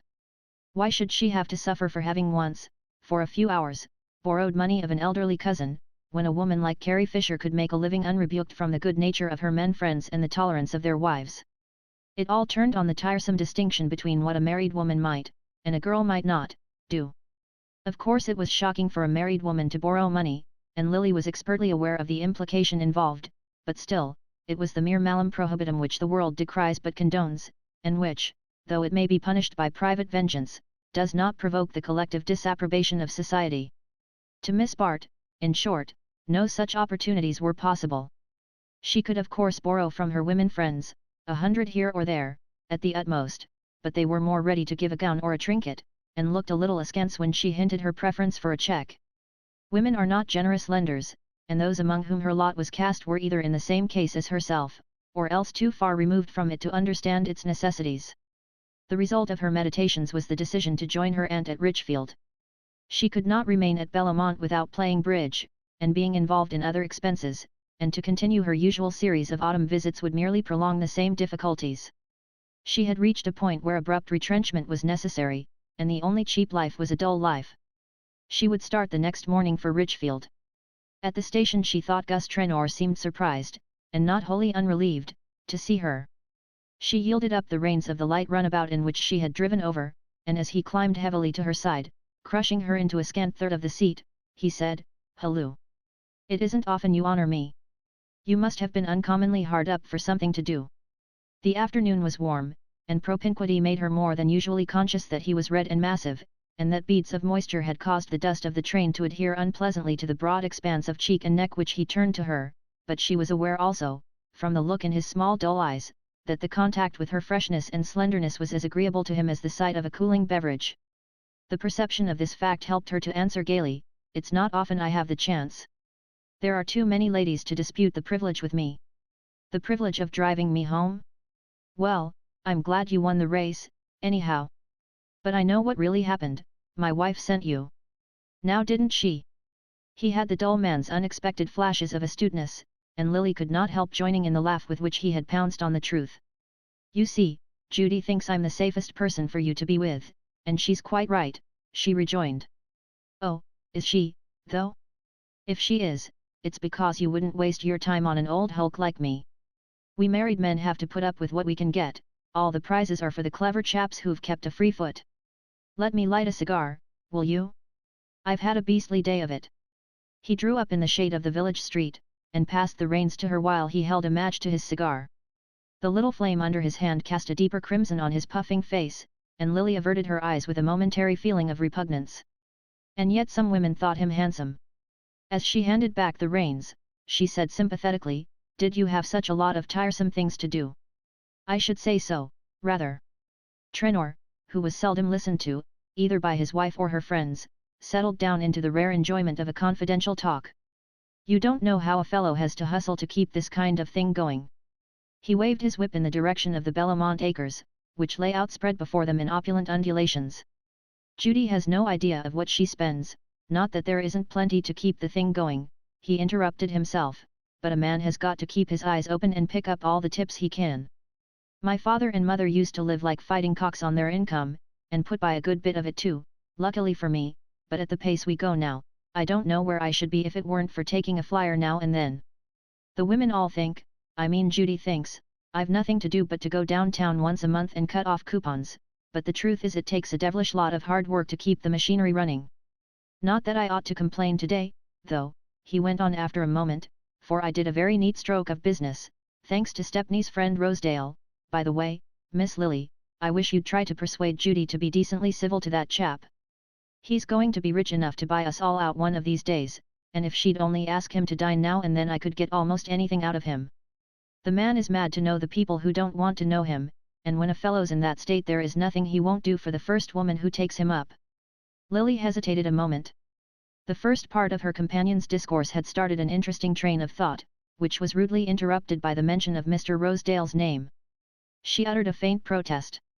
But you know Jack did try to take him about, and he was impossible. Oh, hang it, because he's fat and shiny, and has a sloppy manner. Well, all I can say is that the people who are clever enough to be civil to him now will make a mighty good thing of it. A few years from now he'll be in it whether we want him or not, and then he won't be giving away a $500,000 tip for a dinner. Lily's mind had reverted from the intrusive personality of Mr. Rosedale to the train of thought set in motion by Trenor's first words. This vast mysterious Wall Street world of tips and deals, might she not find in it the means of escape from her dreary predicament? She had often heard of women making money in this way through their friends, she had no more notion than most of her sex of the exact nature of the transaction, and its vagueness seemed to diminish its indelicacy. She could not, indeed, imagine herself, in any extremity, stooping to extract a tip from Mr. Rosedale, but at her side was a man in possession of that precious commodity, and who, as the husband of her dearest friend, stood to her in a relation of almost fraternal intimacy. In her inmost heart Lily knew it was not by appealing to the fraternal instinct that she was likely to move Gus Trenor, but this way of explaining the situation helped to drape its crudity, and she was always scrupulous about keeping up appearances to herself. Her personal fastidiousness had a moral equivalent, and when she made a tour of inspection in her own mind there were certain closed doors she did not open. As they reached the gates of Bellamont she turned to Trenor with a smile. The afternoon is so perfect, don't you want to drive me a little farther? I've been rather out of spirits all day, and it's so restful to be away from people, with someone who won't mind if I'm a little dull. She looked so plaintively lovely as she proffered the request, so trustfully sure of his sympathy and understanding, that Trenor felt himself wishing that his wife could see how other women treated him, not battered wire pullers like Mrs. Fisher, but a girl that most men would have given their boots to get such a look from. Out of spirits? Why on earth should you ever be out of spirits? Is your last box of Doucet dresses a failure, or did Judy rook you out of everything at bridge last night? Lily shook her head with a sigh. I have had to give up Doucet, and bridge too, I can't afford it. In fact I can't afford any of the things my friends do, and I am afraid Judy often thinks me a bore because I don't play cards any longer, and because I am not as smartly dressed as the other women. But you will think me a bore too if I talk to you about my worries, and I only mention them because I want you to do me a favor, the very greatest of favors. Her eyes sought his once more, and she smiled inwardly at the tinge of apprehension that she read in them. Why, of course, if it's anything I can manage, he broke off, and she guessed that his enjoyment was disturbed by the remembrance of Mrs. Fisher's methods. The greatest of favors, she rejoined gently. The fact is, Judy is angry with me, and I want you to make my peace. Angry with you? Oh, come, nonsense, his relief broke through in a laugh. Why, you know she's devoted to you. She is the best friend I have, and that is why I mind having to vex her. But I dare say you know what she has wanted me to do. She has set her heart, poor dear, on my marrying a great deal of money. She paused with a slight falter of embarrassment, and Trenor, turning abruptly, fixed on her a look of growing intelligence. A great deal of money? Oh, by Jove, you don't mean Grice? What, You do? Oh, no, of course I won't mention it, you can trust me to keep my mouth shut, but Grice, good lord, Grice. Did Judy really think you could bring yourself to marry that portentous little ass? But you couldn't, eh? And so you gave him the sack, and that's the reason why he lit out by the first train this morning. He leaned back, spreading himself farther across the seat, as if dilated by the joyful sense of his own discernment. How on earth could Judy think you would do such a thing? I could have told her you'd never put up with such a little milksop. Lily sighed more deeply. I sometimes think, she murmured, that men understand a woman's motives better than other women do. Some men, I'm certain of it. I could have told Judy, he repeated, exulting in the implied superiority over his wife. I thought you would understand, that's why I wanted to speak to you, Miss Bart rejoined. I can't make that kind of marriage, it's impossible. But neither can I go on living as all the women in my set do. I am almost entirely dependent on my aunt, and though she is very kind to me she makes me no regular allowance, and lately I've lost money at cards, and I don't dare tell her about it. I have paid my card debts, of course, but there is hardly anything left for my other expenses, and if I go on with my present life I shall be in horrible difficulties. I have a tiny income of my own, but I'm afraid it's badly invested, for it seems to bring in less every year, and I am so ignorant of money matters that I don't know if my aunt's agent, who looks after it, is a good advisor. She paused a moment, and added in a lighter tone, I didn't mean to bore you with all this, but I want your help in making Judy understand that I can't, at present, go on living as one must live among you all. I am going away tomorrow to join my aunt at Richfield, and I shall stay there for the rest of the autumn, and dismiss my maid and learn how to mend my own clothes. At this picture of loveliness in distress, the pathos of which was heightened by the light touch with which it was drawn, a murmur of indignant sympathy broke from Trenor. 24 hours earlier, if his wife had consulted him on the subject of Miss Bart's future, he would have said that a girl with extravagant tastes and no money had better marry the first rich man she could get, but with the subject of discussion at his side, turning to him for sympathy, making him feel that he understood her better than her dearest friends, and confirming the assurance by the appeal of her exquisite nearness, he was ready to swear that such a marriage was a desecration, and that, as a man of honor, he was bound to do all he could to protect her from the results of her disinterestedness. This impulse was reinforced by the reflection that if she had married Grice she would have been surrounded by flattery and approval, whereas, having refused to sacrifice herself to expediency, she was left to bear the whole cost of her resistance. Hang it, if he could find a way out of such difficulties for a professional sponge like Carrie Fisher, who was simply a mental habit corresponding to the physical titillations of the cigarette or the cocktail, he could surely do as much for a girl who appealed to his highest sympathies, and who brought her troubles to him with the trustfulness of a child. Trenor and Miss Bart prolonged their drive till long after sunset, and before it was over he had tried, with some show of success, to prove to her that, if she would only trust him, he could make a handsome sum of money for her without endangering the small amount she possessed. She was too genuinely ignorant of the manipulations of the stock market to understand his technical explanations, or even perhaps to perceive that certain points in them were slurred. The haziness enveloping the transaction served as a veil for her embarrassment, and through the general blur her hopes dilated like lamps in a fog. She understood only that her modest investments were to be mysteriously multiplied without risk to herself, and the assurance that this miracle would take place within a short time, that there would be no tedious interval for suspense and reaction, relieved her of her lingering scruples. Again she felt the lightening of her load, and with it the release of repressed activities. Her immediate worries conjured, it was easy to resolve that she would never again find herself in such straits, and as the need of economy and self-denial receded from her foreground she felt herself ready to meet any other demand which life might make. Even the immediate one of letting Trenor, as they drove homeward, lean a little nearer and rest his hand reassuringly on hers, cost her only a momentary shiver of reluctance. It was part of the game to make him feel that her appeal had been an uncalculated impulse, provoked by the liking he inspired, and the renewed sense of power in handling men, while it consoled her wounded vanity, helped also to obscure the thought of the claim at which his manner hinted. He was a coarse dull man who, under all his show of authority, was a mere supernumerary in the costly show for which his money paid. Surely, to a clever girl, it would be easy to hold him by his vanity, and so keep the obligation on his side. Chapter 8. The first $1,000 check which Lily received with a blotted scrawl from Gus Trenor strengthened her self-confidence in the exact degree to which it effaced her debts. The transaction had justified itself by its results. She saw now how absurd it would have been to let any primitive scruple deprive her of this easy means of appeasing her creditors. Lily felt really virtuous as she dispensed the sum in sops to her tradesmen, and the fact that a fresh order accompanied each payment did not lessen her sense of disinterestedness. How many women, in her place, would have given the orders without making the payment? She had found it reassuringly easy to keep Trenor in a good humor. To listen to his stories, to receive his confidences and laugh at his jokes, seemed for the moment all that was required of her, and the complacency with which her hostess regarded these attentions freed them of the least hint of ambiguity. Mrs. Trenor evidently assumed that Lily's growing intimacy with her husband was simply an indirect way of returning her own kindness. "I'm so glad you and Gus have become such good friends," she said approvingly. "It's too delightful of you to be so nice to him, and put up with all his tiresome stories. I know what they are, because I had to listen to them when we were engaged. I'm sure he is telling the same ones still. And now I shan't always have to be asking Carrie Fisher here to keep him in a good humor. She's a perfect vulture, you know, and she hasn't the least moral sense. She is always getting Gus to speculate for her, and I'm sure she never pays when she loses." Miss Bart could shudder at this state of things without the embarrassment of a personal application. Her own position was surely quite different.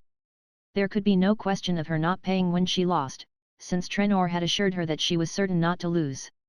In sending her the cheque he had explained that he had made 5,000 for her out of Rosedale's tip, and had put 4,000 back in the same venture, as there was the promise of another big rise.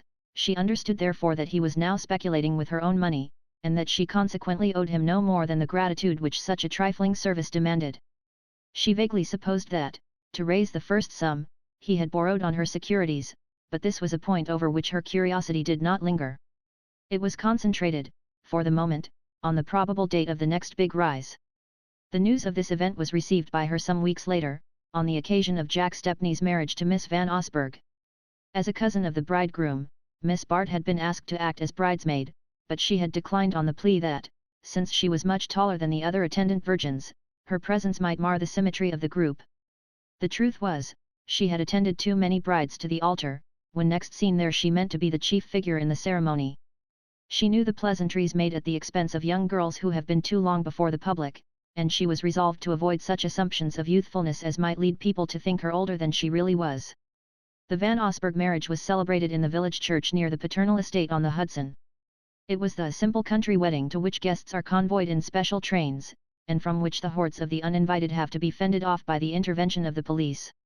While these sylvan rites were taking place, in a church packed with fashion and festooned with orchids, the representatives of the press were threading their way, notebook in hand, through the labyrinth of wedding presents, and the agent of a cinematograph syndicate was setting up his apparatus at the church door.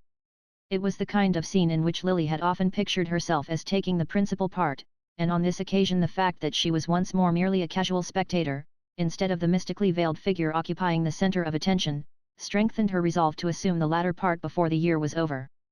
The fact that her immediate anxieties were relieved did not blind her to a possibility of their recurrence, it merely gave her enough buoyancy to rise once more above her doubts and feel a renewed faith in her beauty, her power, and her general fitness to attract a brilliant destiny. It could not be that one conscious of such aptitudes for mastery and enjoyment was doomed to a perpetuity of failure, and her mistakes looked easily reparable in the light of her restored self-confidence. A special appositeness was given to these reflections by the discovery, in a neighbouring pew, of the serious profile and neatly trimmed beard of Mr. Percy Gryce. There was something almost bridal in his own aspect. His large white gardenia had a symbolic air that struck Lily as a good omen. After all, seen in an assemblage of his kind he was not ridiculous-looking. A friendly critic might have called his heaviness weighty, and he was at his best in the attitude of vacant passivity which brings out the oddities of the restless. She fancied he was the kind of man whose sentimental associations would be stirred by the conventional imagery of a wedding, and she pictured herself, in the seclusion of the Van Osburgh conservatories, playing skillfully upon sensibilities thus prepared for her touch. In fact, when she looked at the other women about her, and recalled the image she had brought away from her own glass, it did not seem as though any special skill would be needed to repair her blunder and bring him once more to her feet. The sight of Selden's dark head, in a pew almost facing her, disturbed for a moment the balance of her complacency. The rise of her blood as their eyes met was succeeded by a contrary motion, a wave of resistance and withdrawal. She did not wish to see him again, not because she feared his influence, but because his presence always had the effect of cheapening her aspirations, of throwing her whole world out of focus. Besides, he was a living reminder of the worst mistake in her career, and the fact that he had been its cause did not soften her feelings toward him. She could still imagine an ideal state of existence in which, all else being superad, intercourse with Selden might be the last touch of luxury, but in the world as it was, such a privilege was likely to cost more than it was worth. "Lily, dear, I never saw you look so lovely. You look as if something delightful had just happened to you." The young lady who thus formulated her admiration of her brilliant friend did not, in her own person, suggest such happy possibilities. Miss Gertrude Farish, in fact, typified the mediocre and the ineffectual.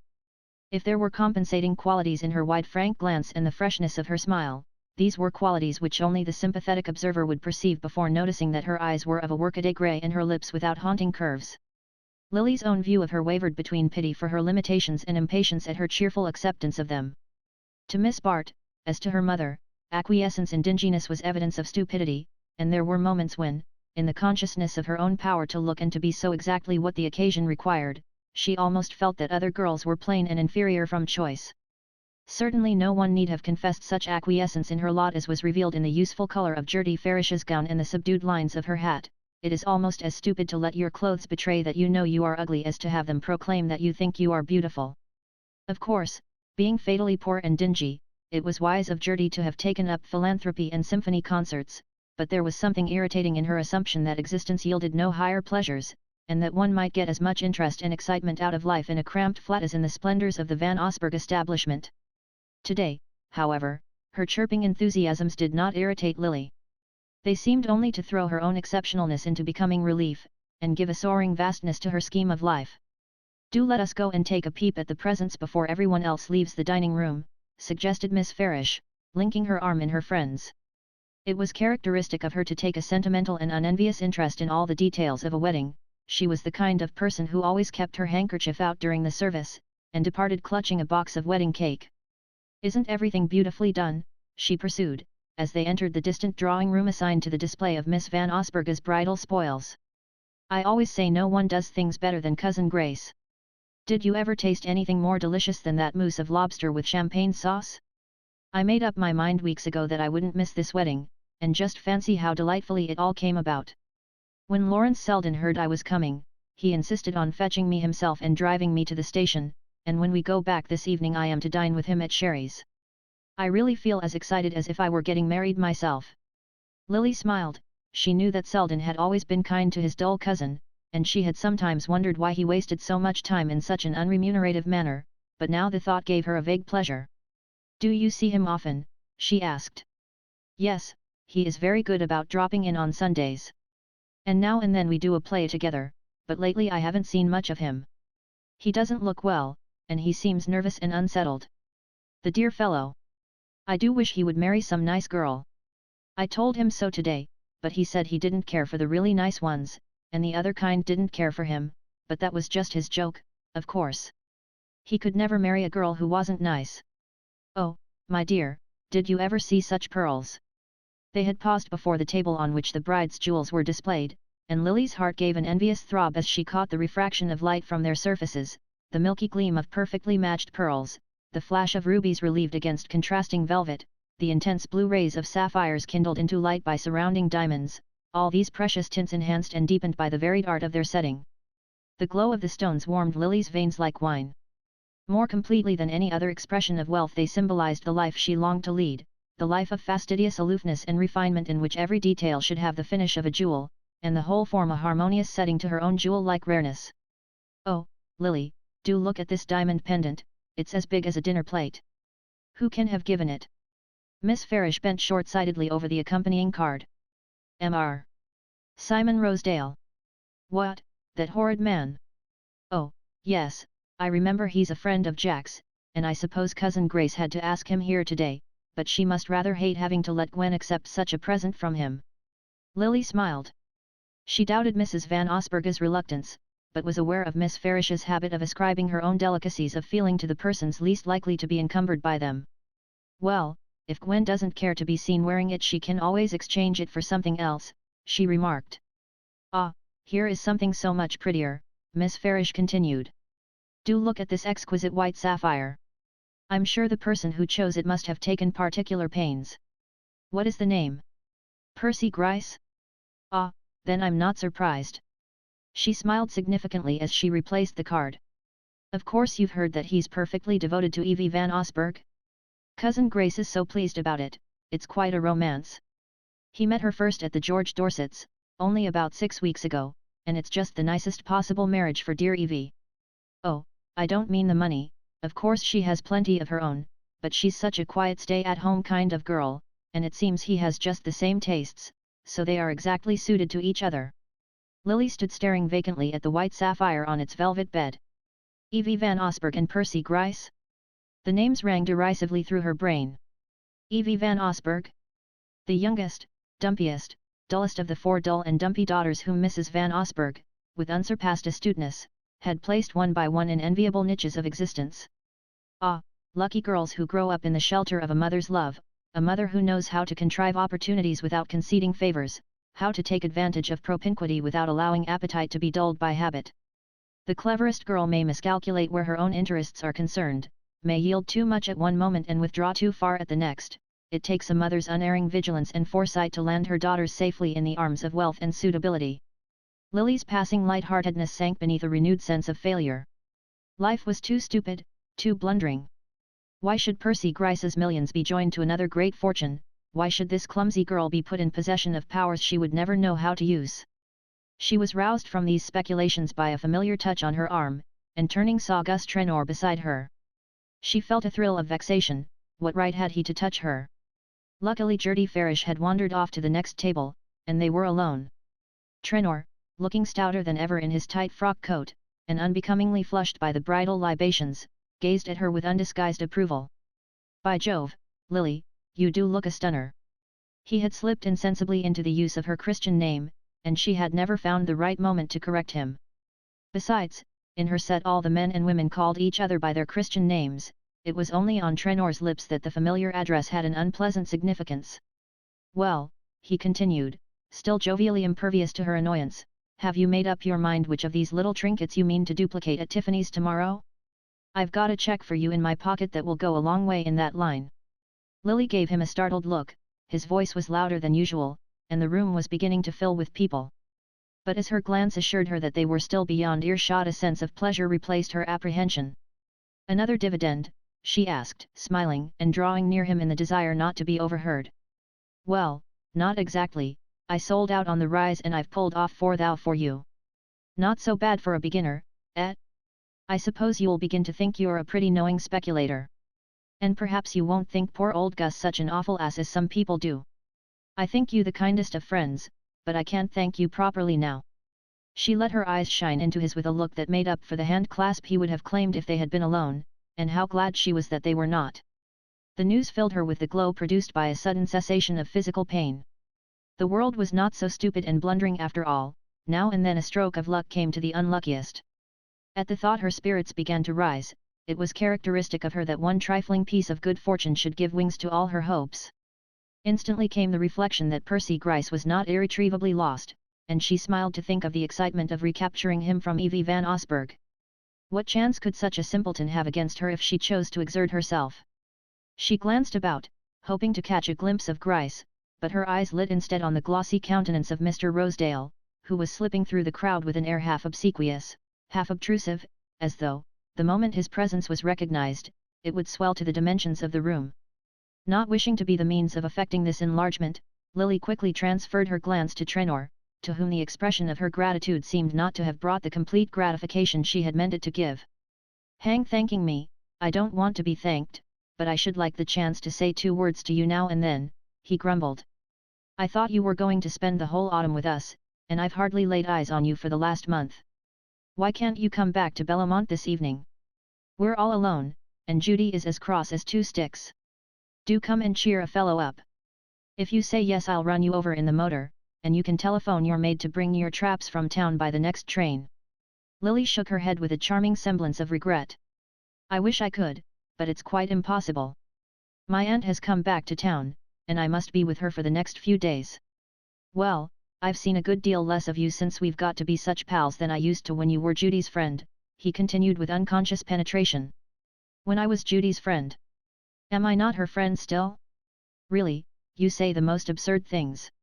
If I were always at Bellamont you would tire of me much sooner than Judy, but come and see me at my aunt's the next afternoon you are in town, Then we can have a nice quiet talk, and you can tell me how I had better invest my fortune. It was true that, during the last 3 or 4 weeks, she had absented herself from Bellamont on the pretext of having other visits to pay, but she now began to feel that the reckoning she had thus contrived to evade had rolled up interest in the interval. The prospect of the nice quiet talk did not appear as all-sufficing to Traynor as she had hoped, and his brows continued to lower as he said, "Oh, I don't know that I can promise you a fresh tip every day. But there's one thing you might do for me, and that is, just to be a little civil to Rosedale. Judy has promised to ask him to dine when we get to town, but I can't induce her to have him at Bellamont, and if you would let me bring him up now it would make a lot of difference. I don't believe 2 women have spoken to him this afternoon, and I can tell you he's a chap it pays to be decent to." Miss Bart made an impatient movement, but suppressed the words which seemed about to accompany it. After all, this was an unexpectedly easy way of acquitting her debt, and had she not reasons of her own for wishing to be civil to Mr. Rosedale? "Oh, bring him by all means," she said smiling, "perhaps I can get a tip out of him on my own account." Traynor paused abruptly, and his eyes fixed themselves on hers with a look which made her change colour. "I say, you know, you'll please remember he's a blooming bounder," he said, and with a slight laugh she turned toward the open window near which they had been standing. The throng in the room had increased, and she felt a desire for space and fresh air. Both of these she found on the terrace, where only a few men were lingering over cigarettes and liqueur, while scattered couples strolled across the lawn to the autumn-tinted borders of the flower garden. As she emerged, a man moved toward her from the knot of smokers, and she found herself face to face with Selden. The stir of the pulses which his nearness always caused was increased by a slight sense of constraint. They had not met since their Sunday afternoon walk at Bellamont, and that episode was still so vivid to her that she could hardly believe him to be less conscious of it. But his greeting expressed no more than the satisfaction which every pretty woman expects to see reflected in masculine eyes, and the discovery, if distasteful to her vanity, was reassuring to her nerves. Between the relief of her escape from Traynor, and the vague apprehension of her meeting with Rosedale, it was pleasant to rest a moment on the sense of complete understanding which Lawrence Selden's manner always conveyed. "This is luck," he said smiling. "I was wondering if I should be able to have a word with you before the special snatches us away. I came with Gertie Farish, and promised not to let her miss the train, but I am sure she is still extracting sentimental solace from the wedding presents. She appears to regard their number and value as evidence of the disinterested affection of the contracting parties." There was not the least trace of embarrassment in his voice, and as he spoke, leaning slightly against the jamb of the window, and letting his eyes rest on her in the frank enjoyment of her grace, she felt with a faint chill of regret that he had gone back without an effort to the footing on which they had stood before their last talk together. Her vanity was stung by the sight of his unscathed smile. She longed to be to him something more than a piece of sentient prettiness, a passing diversion to his eye and brain, and the longing betrayed itself in her reply. "Ah," she said, "I envy Gertie that power she has of dressing up with romance all our ugly and prosaic arrangements. I have never recovered my self-respect since you showed me how poor and unimportant my ambitions were." The words were hardly spoken when she realized their infelicity. It seemed to be her fate to appear at her worst to Selden. "I thought, on the contrary," he returned lightly, "that I had been the means of proving they were more important to you than anything else." It was as if the eager current of her being had been checked by a sudden obstacle which drove it back upon itself. She looked at him helplessly, like a hurt or frightened child. This real self of hers, which he had the faculty of drawing out of the depths, was so little accustomed to go alone. The appeal of her helplessness touched in him, as it always did, a latent chord of inclination. It would have meant nothing to him to discover that his nearness made her more brilliant, but this glimpse of a twilight mood to which he alone had the clue seemed once more to set him in a world apart with her. "At least you can't think worse things of me than you say," she exclaimed with a trembling laugh, but before he could answer, the flow of comprehension between them was abruptly stayed by the reappearance of Gus Traynor, who advanced with Mr. Rosedale in his wake. "Hang it, Lily, I thought you'd given me the slip. Rosedale and I have been hunting all over for you." His voice had a note of conjugal familiarity. Miss Bart fancied she detected in Rosedale's eye a twinkling perception of the fact, and the idea turned her dislike of him to repugnance. She returned his profound bow with a slight nod, made more disdainful by the sense of Selden's surprise that she should number Rosedale among her acquaintances. Traynor had turned away, and his companion continued to stand before Miss Bart, alert and expectant, his lips parted in a smile at whatever she might be about to say, and his very back conscious of the privilege of being seen with her. It was the moment for tact, for the quick bridging over of gaps, but Selden still leaned against the window, a detached observer of the scene, and under the spell of his observation Lily felt herself powerless to exert her usual arts. The dread of Selden's suspecting that there was any need for her to propitiate such a man as Rosedale checked the trivial phrases of politeness. Rosedale still stood before her in an expectant attitude, and she continued to face him in silence, her glance just level with his polished baldness. The look put the finishing touch to what her silence implied. He reddened slowly, shifting from one foot to the other, fingered the plump black pearl in his tie, and gave a nervous twist to his mustache, then, running his eye over her, he drew back, and said, with a side glance at Selden, "Upon my soul, I never saw a more ripping get-up. Is that the last creation of the dressmaker you go to see at the Benedick? If so, I wonder all the other women don't go to her too." The words were projected sharply against Lily's silence, and she saw in a flash that her own act had given them their emphasis. In ordinary talk they might have passed unheeded, but following on her prolonged pause they acquired a special meaning. She felt, without looking, that Selden had immediately seized it, and would inevitably connect the allusion with her visit to himself. The consciousness increased her irritation against Rosedale, but also her feeling that now, if ever, was the moment to propitiate him, hateful as it was to do so in Selden's presence. "How do you know the other women don't go to my dressmaker?" she returned. "You see, I'm not afraid to give her address to my friends." Her glance and accent so plainly included Rosedale in this privileged circle that his small eyes puckered with gratification, and a knowing smile drew up his mustache. "By Jove, you needn't be," he declared. "You could give em the whole outfit and win at a canter." "Ah, that's nice of you, and it would be nicer still if you would carry me off to a quiet corner, and get me a glass of lemonade or some innocent drink before we all have to rush for the train." She turned away as she spoke, letting him strut at her side through the gathering groups on the terrace, while every nerve in her throbbed with the consciousness of what Selden must have thought of the scene. But under her angry sense of the perverseness of things, and the light surface of her talk with Rosedale, a third idea persisted: she did not mean to leave without an attempt to discover the truth about Percy Gryce. Chance, or perhaps his own resolve, had kept them apart since his hasty withdrawal from Bellomont, but Miss Bart was an expert in making the most of the unexpected, and the distasteful incidents of the last few minutes, the revelation to Selden of precisely that part of her life which she most wished him to ignore, increased her longing for shelter, for escape from such humiliating contingencies. Any definite situation would be more tolerable than this buffeting of chances, which kept her in an attitude of uneasy alertness toward every possibility of life. Indoors there was a general sense of dispersal in the air, as of an audience gathering itself up for departure after the principal actors had left the stage, but among the remaining groups, Lily could discover neither Gryce nor the youngest Miss Van Osburgh. That both should be missing struck her with foreboding, and she charmed Mr. Rosedale by proposing that they should make their way to the conservatories at the farther end of the house. There were just enough people left in the long suite of rooms to make their progress conspicuous, and Lily was aware of being followed by looks of amusement and interrogation, which glanced off as harmlessly from her indifference as from her companion's self-satisfaction. She cared very little at that moment about being seen with Rosedale, all her thoughts were centered on the object of her search.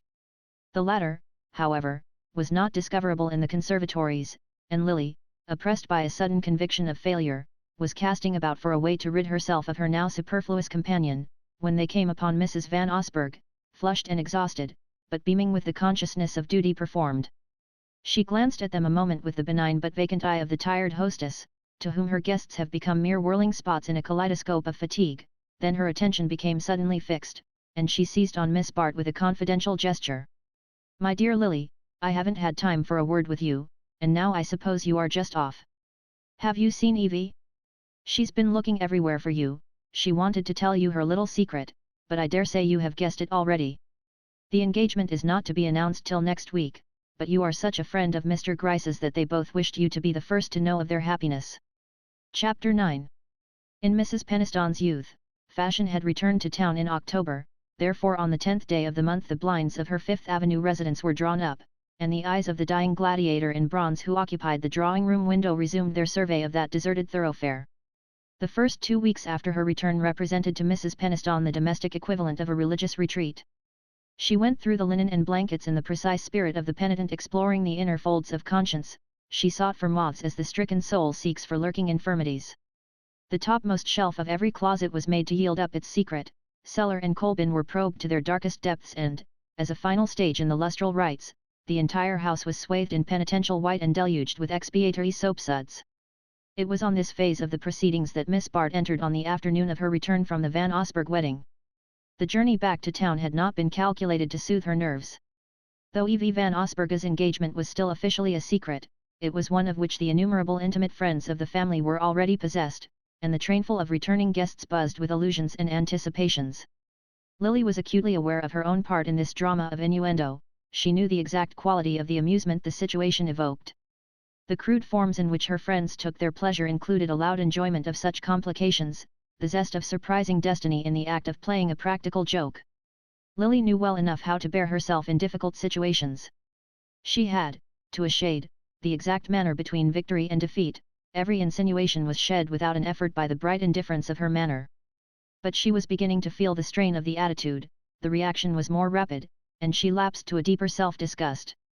As was always the case with her, this moral repulsion found a physical outlet in a quickened distaste for her surroundings. She revolted from the complacent ugliness of Mrs. Peniston's black walnut, from the slippery gloss of the vestibule tiles, and the mingled odor of sapolio and furniture polish that met her at the door. The stairs were still carpetless, and on the way up to her room she was arrested on the landing by an encroaching tide of soapsuds. Gathering up her skirts, she drew aside with an impatient gesture, and as she did so she had the odd sensation of having already found herself in the same situation but in different surroundings. It seemed to her that she was again descending the staircase from Selden's rooms, and looking down to remonstrate with the dispenser of the soapy flood, she found herself met by a lifted stare which had once before confronted her under similar circumstances. It was the charwoman of the Benedict who, resting on crimson elbows, examined her with the same unflinching curiosity, the same apparent reluctance to let her pass. On this occasion, however, Miss Bart was on her own ground. "Don't you see that I wish to go by? Please move your pail," she said sharply. The woman at first seemed not to hear, then, without a word of excuse, she pushed back her pail and dragged a wet floor cloth across the landing, keeping her eyes fixed on Lily while the latter swept by. It was insufferable that Mrs. Peniston should have such creatures about the house, and Lily entered her room resolved that the woman should be dismissed that evening. Mrs. Peniston, however, was at the moment inaccessible to remonstrance. Since early morning she had been shut up with her maid, going over her furs, a process which formed the culminating episode in the drama of household renovation. In the evening also Lily found herself alone, for her aunt, who rarely dined out, had responded to the summons of a Van Alstyne cousin who was passing through town. The house, in its state of unnatural immaculateness and order, was as dreary as a tomb, and as Lily, turning from her brief repast between shrouded sideboards, wandered into the newly uncovered glare of the drawing-room she felt as though she were buried alive in the stifling limits of Mrs. Peniston's existence. She usually contrived to avoid being at home during the season of domestic renewal. On the present occasion, however, a variety of reasons had combined to bring her to town, and foremost among them was the fact that she had fewer invitations than usual for the autumn. She had so long been accustomed to pass from one country house to another, till the close of the holidays brought her friends to town, that the unfilled gaps of time confronting her produced a sharp sense of waning popularity. It was as she had said to Selden, people were tired of her. They would welcome her in a new character, but as Miss Bart they knew her by heart. She knew herself by heart too, and was sick of the old story. There were moments when she longed blindly for anything different, anything strange, remote and untried, but the utmost reach of her imagination did not go beyond picturing her usual life in a new setting. She could not figure herself as anywhere but in a drawing-room, diffusing elegance as a flower sheds perfume.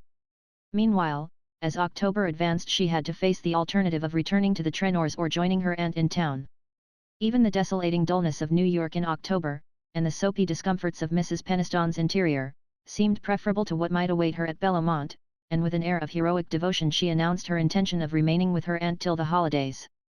Sacrifices of this nature are sometimes received with feelings as mixed as those which actuate them, and Mrs. Peniston remarked to her confidential maid that, if any of the family were to be with her at such a crisis, though for 40 years she had been thought competent to see to the hanging of her own curtains, she would certainly have preferred Miss Grace to Miss Lily.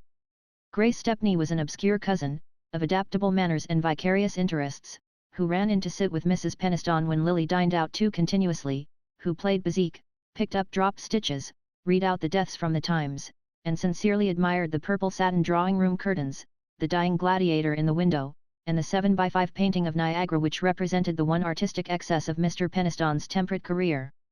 Mrs. Peniston, under ordinary circumstances, was as much bored by her excellent cousin as the recipient of such services usually is by the person who performs them.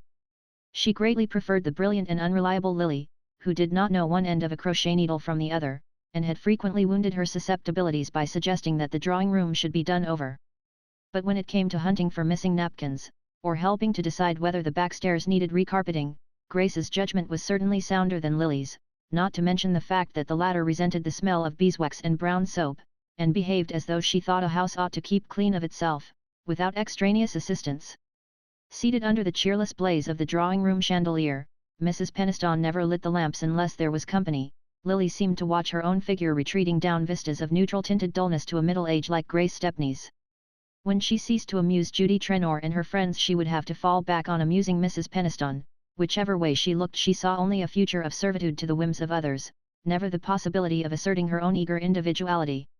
A ring at the doorbell, sounding emphatically through the empty house, roused her suddenly to the extent of her boredom. It was as though all the weariness of the past months had culminated in the vacuity of that interminable evening. If only the ring meant a summons from the outer world, a token that she was still remembered and wanted. After some delay, a parlour maid presented herself with the announcement that there was a person outside who was asking to see Miss Bart, and on Lily's pressing for a more specific description, she added, "It's Mrs. Haffen, miss, she won't say what she wants." Lily, to whom the name conveyed nothing, opened the door upon a woman in a battered bonnet, who stood firmly planted under the hall light. The glare of the unshaded gas shone familiarly on her pock-marked face and the reddish baldness visible through thin strands of straw-coloured hair. Lily looked at the charwoman in surprise. "Do you wish to see me?" she asked. "I should like to say a word to you, miss." The tone was neither aggressive nor conciliatory, it revealed nothing of the speaker's errand. Nevertheless, some precautionary instinct warned Lily to withdraw beyond earshot of the hovering parlour maid. She signed to Mrs. Haffen to follow her into the drawing-room, and closed the door when they had entered. "What is it that you wish?" she inquired. The charwoman, after the manner of her kind, stood with her arms folded in her shawl. Unwinding the latter, she produced a small parcel wrapped in dirty newspaper. "I have something here that you might like to see, Miss Bart." She spoke the name with an unpleasant emphasis, as though her knowing it made a part of her reason for being there. To Lily the intonation sounded like a threat. "You have found something belonging to me?" she asked, extending her hand. Mrs. Haffen drew back. "Well, if it comes to that, I guess it's mine as much as anybody's," she returned. Lily looked at her perplexedly. She was sure, now, that her visitor's manner conveyed a threat, but, expert as she was in certain directions, there was nothing in her experience to prepare her for the exact significance of the present scene. She felt, however, that it must be ended as promptly as possible. "I don't understand, if this parcel is not mine, why have you asked for me?" The woman was unabashed by the question. She was evidently prepared to answer it, but like all her class she had to go a long way back to make a beginning, and it was only after a pause that she replied, "My husband was janitor to the Benedict till the 1st of the month, since then he can't get nothing to do." Lily remained silent and she continued, "It wasn't no fault of our own, neither, the agent had another man he wanted the place for, and we was put out, bag and baggage, just to suit his fancy. I had a long sickness last winter, and an operation that ate up all we'd put by, and it's hard for me and the children, Haffen being so long out of a job." After all, then, she had come only to ask Miss Bart to find a place for her husband, or, more probably, to seek the young lady's intervention with Mrs. Peniston. Lily had such an air of always getting what she wanted that she was used to being appealed to as an intermediary, and, relieved of her vague apprehension, she took refuge in the conventional formula. "I am sorry you have been in trouble," she said. "Oh, that we have, miss, and it's only just beginning. If only we'd a got another situation, but the agent, he's dead against us. It ain't no fault of ours, neither, but..." At this point Lily's impatience overcame her. "If you have anything to say to me," she interposed. The woman's resentment of the rebuff seemed to spur her lagging ideas. "Yes, miss, I'm coming to that," she said. She paused again, with her eyes on Lily, and then continued, in a tone of diffuse narrative, "When we was at the Benedict I had charge of some of the gentlemen's rooms, leastways, I swep 'em out on Saturdays. Some of the gentlemen got the greatest sight of letters, I never saw the like of it. Their waste paper baskets be fairly brimming, and papers falling over on the floor. Maybe havin' so many is how they get so careless. Some of 'em is worse than others.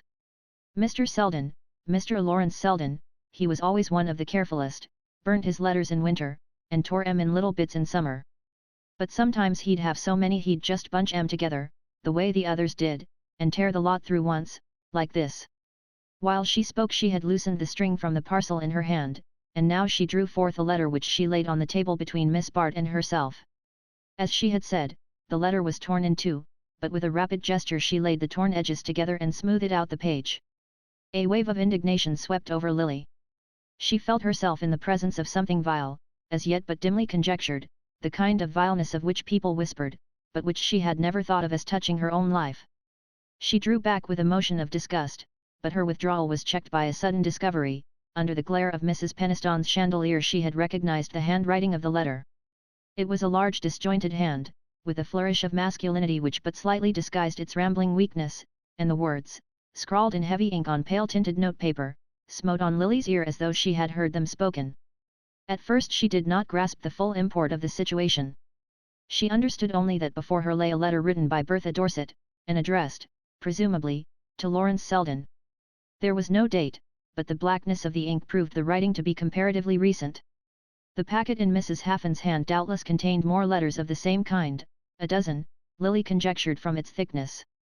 The letter before her was short, but its few words, which had leapt into her brain before she was conscious of reading them, told a long history, a history over which, for the last 4 years, the friends of the writer had smiled and shrugged, viewing it merely as one among the countless good situations of the mundane comedy. Now the other side presented itself to Lily, the volcanic nether side of the surface over which conjecture and innuendo glide so lightly till the first fissure turns their whisper to a shriek. Lily knew that there is nothing society resents so much as having given its protection to those who have not known how to profit by it. It is for having betrayed its connivance that the body social punishes the offender who is found out. And in this case there was no doubt of the issue. The code of Lily's world decreed that a woman's husband should be the only judge of her conduct. She was technically above suspicion while she had the shelter of his approval, or even of his indifference. But with a man of George Dorset's temper there could be no thought of condonation. The possessor of his wife's letters could overthrow with a touch the whole structure of her existence. And into what hands Bertha Dorset's secret had been delivered? For a moment the irony of the coincidence tinged Lily's disgust with a confused sense of triumph. But the disgust prevailed. All her instinctive resistances, of taste, of training, of blind inherited scruples, rose against the other feeling. Her strongest sense was one of personal contamination. She moved away, as though to put as much distance as possible between herself and her visitor. "I know nothing of these letters," she said. "I have no idea why you have brought them here." Mrs. Haffin faced her steadily. "I'll tell you why, miss. I brought 'em to you to sell, because I ain't got no other way of raising money, and if we don't pay our rent by tomorrow night we'll be put out. I never done anything of the kind before, and if you'd speak to Mr. Selden or to Mr. Rosedale about getting Haffin taken on again at the Benedick, I seen you talking to Mr. Rosedale on the steps that day you come out of Mr. Selden's rooms." The blood rushed to Lily's forehead. She understood now. Mrs. Haffin supposed her to be the writer of the letters.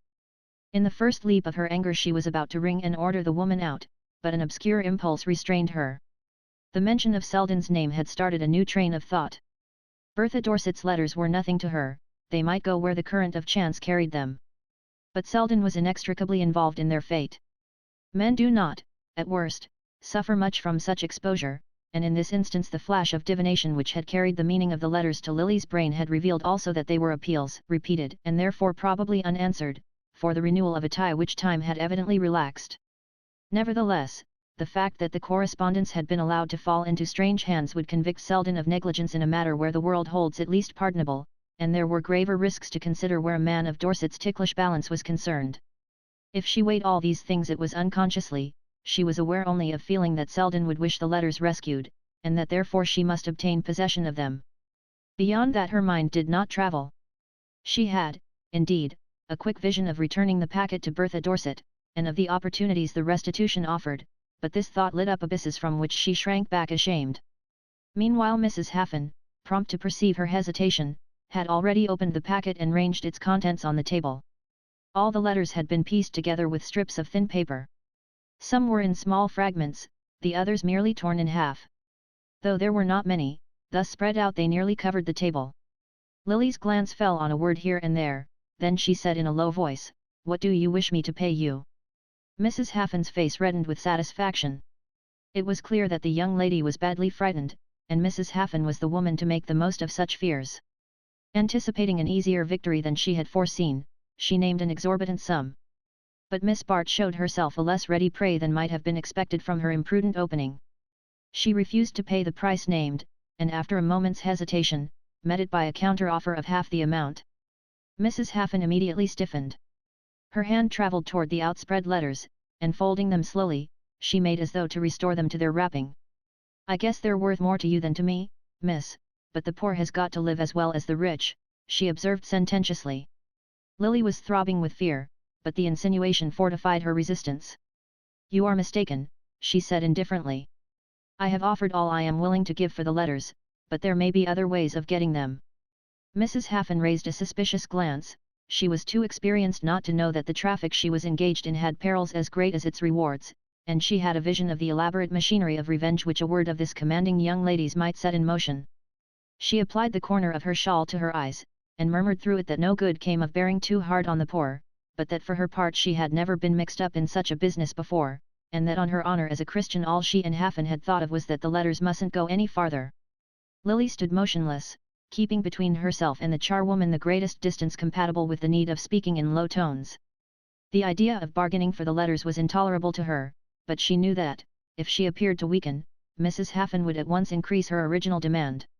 She could never afterward recall how long the duel lasted, or what was the decisive stroke which finally, after a lapse of time recorded in minutes by the clock, in hours by the precipitate beat of her pulses, put her in possession of the letters. She knew only that the door had finally closed, and that she stood alone with the packet in her hand. She had no idea of reading the letters. Even to unfold Mrs. Haffin's dirty newspaper would have seemed degrading. But what did she intend to do with its contents? The recipient of the letters had meant to destroy them, and it was her duty to carry out his intention. She had no right to keep them. To do so was to lessen whatever merit lay in having secured their possession. But how destroy them so effectually that there should be no second risk of their falling in such hands? Mrs. Peniston's icy drawing-room grate shone with a forbidding lustre. The fire, like the lamps, was never lit except when there was company. Miss Bart was turning to carry the letters upstairs when she heard the opening of the outer door, and her aunt entered the drawing-room. Mrs. Peniston was a small plump woman, with a colourless skin lined with trivial wrinkles. Her grey hair was arranged with precision, and her clothes looked excessively new and yet slightly old-fashioned. They were always black and tightly fitting, with an expensive glitter. She was the kind of woman who wore jet at breakfast. Lily had never seen her when she was not cuirassed in shining black, with small tight boots, and an air of being packed and ready to start, yet she never started. She looked about the drawing-room with an expression of minute scrutiny. "I saw a streak of light under one of the blinds as I drove up. It's extraordinary that I can never teach that woman to draw them down evenly." Having corrected the irregularity, she seated herself on one of the glossy purple armchairs. Mrs. Peniston always sat on a chair, never in it.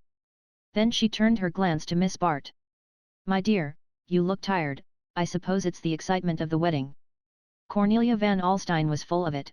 Molly was there, and Gertie Farish ran in for a minute to tell us about it. "I think it was odd, they're serving melons before the consommé. A wedding breakfast should always begin with consommé." Molly didn't care for the bridesmaids' dresses. She had it straight from Julia Melson that they cost $300 apiece at Celeste's, but she says they didn't look it. "I'm glad you decided not to be a bridesmaid. That shade of salmon pink wouldn't have suited you." Mrs. Peniston delighted in discussing the minutest details of festivities in which she had not taken part. Nothing would have induced her to undergo the exertion and fatigue of attending the Van Osburgh wedding, but so great was her interest in the event that, having heard two versions of it, she now prepared to extract a third from her niece. Lily, however, had been deplorably careless in noting the particulars of the entertainment. She had failed to observe the colour of Mrs. Van Osburgh's gown, and could not even say whether the old Van Osburgh Sèvres had been used at the bride's table. Mrs. Peniston, in short, found that she was of more service as a listener than as a narrator. "Really, Lily, I don't see why you took the trouble to go to the wedding, if you don't remember what happened or whom you saw there. When I was a girl I used to keep the menu of every dinner I went to, and write the names of the people on the back, and I never threw away my cotillion favours till after your uncle's death, when it seemed unsuitable to have so many coloured things about the house. I had a whole closet full, I remember, and I can tell to this day what balls I got them at." Molly Van Alstyne reminds me of what I was at that age. It's wonderful how she notices. She was able to tell her mother exactly how the wedding dress was cut, and we knew at once, from the fold in the back, that it must have come from Paquin. Mrs. Peniston rose abruptly, and, advancing to the ormolu clock surmounted by a helmeted Minerva, which throned on the chimney-piece between two malachite vases, passed her lace handkerchief between the helmet and its visor. "I knew it, the parlour-maid never dusts there," she exclaimed, triumphantly displaying a minute spot on the handkerchief. Then, reseating herself, she went on, "Molly thought Mrs. Dorset the best-dressed woman at the wedding. I've no doubt her dress did cost more than anyone else's, but I can't quite like the idea, a combination of sable and point de Milan. It seems she goes to a new man in Paris, who won't take an order till his client has spent a day with him at his villa at Neuilly. He says he must study his subject's home life, a most peculiar arrangement, I should say. But Mrs. Dorset told Molly about it herself. She said the villa was full of the most exquisite things and she was really sorry to leave. Molly said she never saw her looking better, she was in tremendous spirits, and said she had made a match between Evie van Osburgh and Percy Gryce. She really seems to have a very good influence on young men. I hear she is interesting herself now in that silly Silverton boy, who has had his head turned by Carrie Fisher, and has been gambling so dreadfully. Well, as I was saying, Evie is really engaged. Mrs. Dorset had her to stay with Percy Gryce, and managed it all, and Grace van Osburgh is in the seventh heaven." She had almost despaired of marrying Evie. Mrs. Peniston again paused, but this time her scrutiny addressed itself, not to the furniture, but to her niece. "Cornelia van Alstyne was so surprised, she had heard that you were to marry young Gryce. She saw the Wetheralls just after they had stopped with you at Bellomont, and Alice Wetherall was quite sure there was an engagement. She said that when Mr. Gryce left unexpectedly one morning, they all thought he had rushed to town for the ring." Lily rose and moved toward the door. "I believe I am tired, I think I will go to bed," she said, and Mrs. Peniston, suddenly distracted by the discovery that the easel sustaining the late Mr. Peniston's crayon portrait was not exactly in line with the sofa in front of it, presented an absent-minded brow to her kiss. In her own room Lily turned up the gas jet and glanced toward the grate. It was as brilliantly polished as the one below, but here at least she could burn a few papers with less risk of incurring her aunt's disapproval. She made no immediate motion to do so, however, but dropping into a chair looked wearily about her. Her room was large and comfortably furnished. It was the envy and admiration of poor Grace Stepney, who boarded, but, contrasted with the light tints and luxurious appointments of the guest rooms where so many weeks of Lily's existence were spent, it seemed as dreary as a prison. The monumental wardrobe and bedstead of black walnut had migrated from Mr. Peniston's bedroom, and the magenta flock wallpaper, of a pattern dear to the early 60s, was hung with large steel engravings of an anecdotic character. Lily had tried to mitigate this charmless background by a few frivolous touches, in the shape of a lace-decked toilet table and a little painted desk surmounted by photographs, but the futility of the attempt struck her as she looked about the room. What a contrast to the subtle elegance of the setting she had pictured for herself, an apartment which should surpass the complicated luxury of her friends' surroundings by the whole extent of that artistic sensibility which made her feel herself their superior, in which every tint and line should combine to enhance her beauty and give distinction to her leisure. Once more the haunting sense of physical ugliness was intensified by her mental depression, so that each piece of the offending furniture seemed to thrust forth its most aggressive angle. Her aunt's words had told her nothing new, but they had revived the vision of Bertha Dorset, smiling, flattered, victorious, holding her up to ridicule by insinuations intelligible to every member of their little group.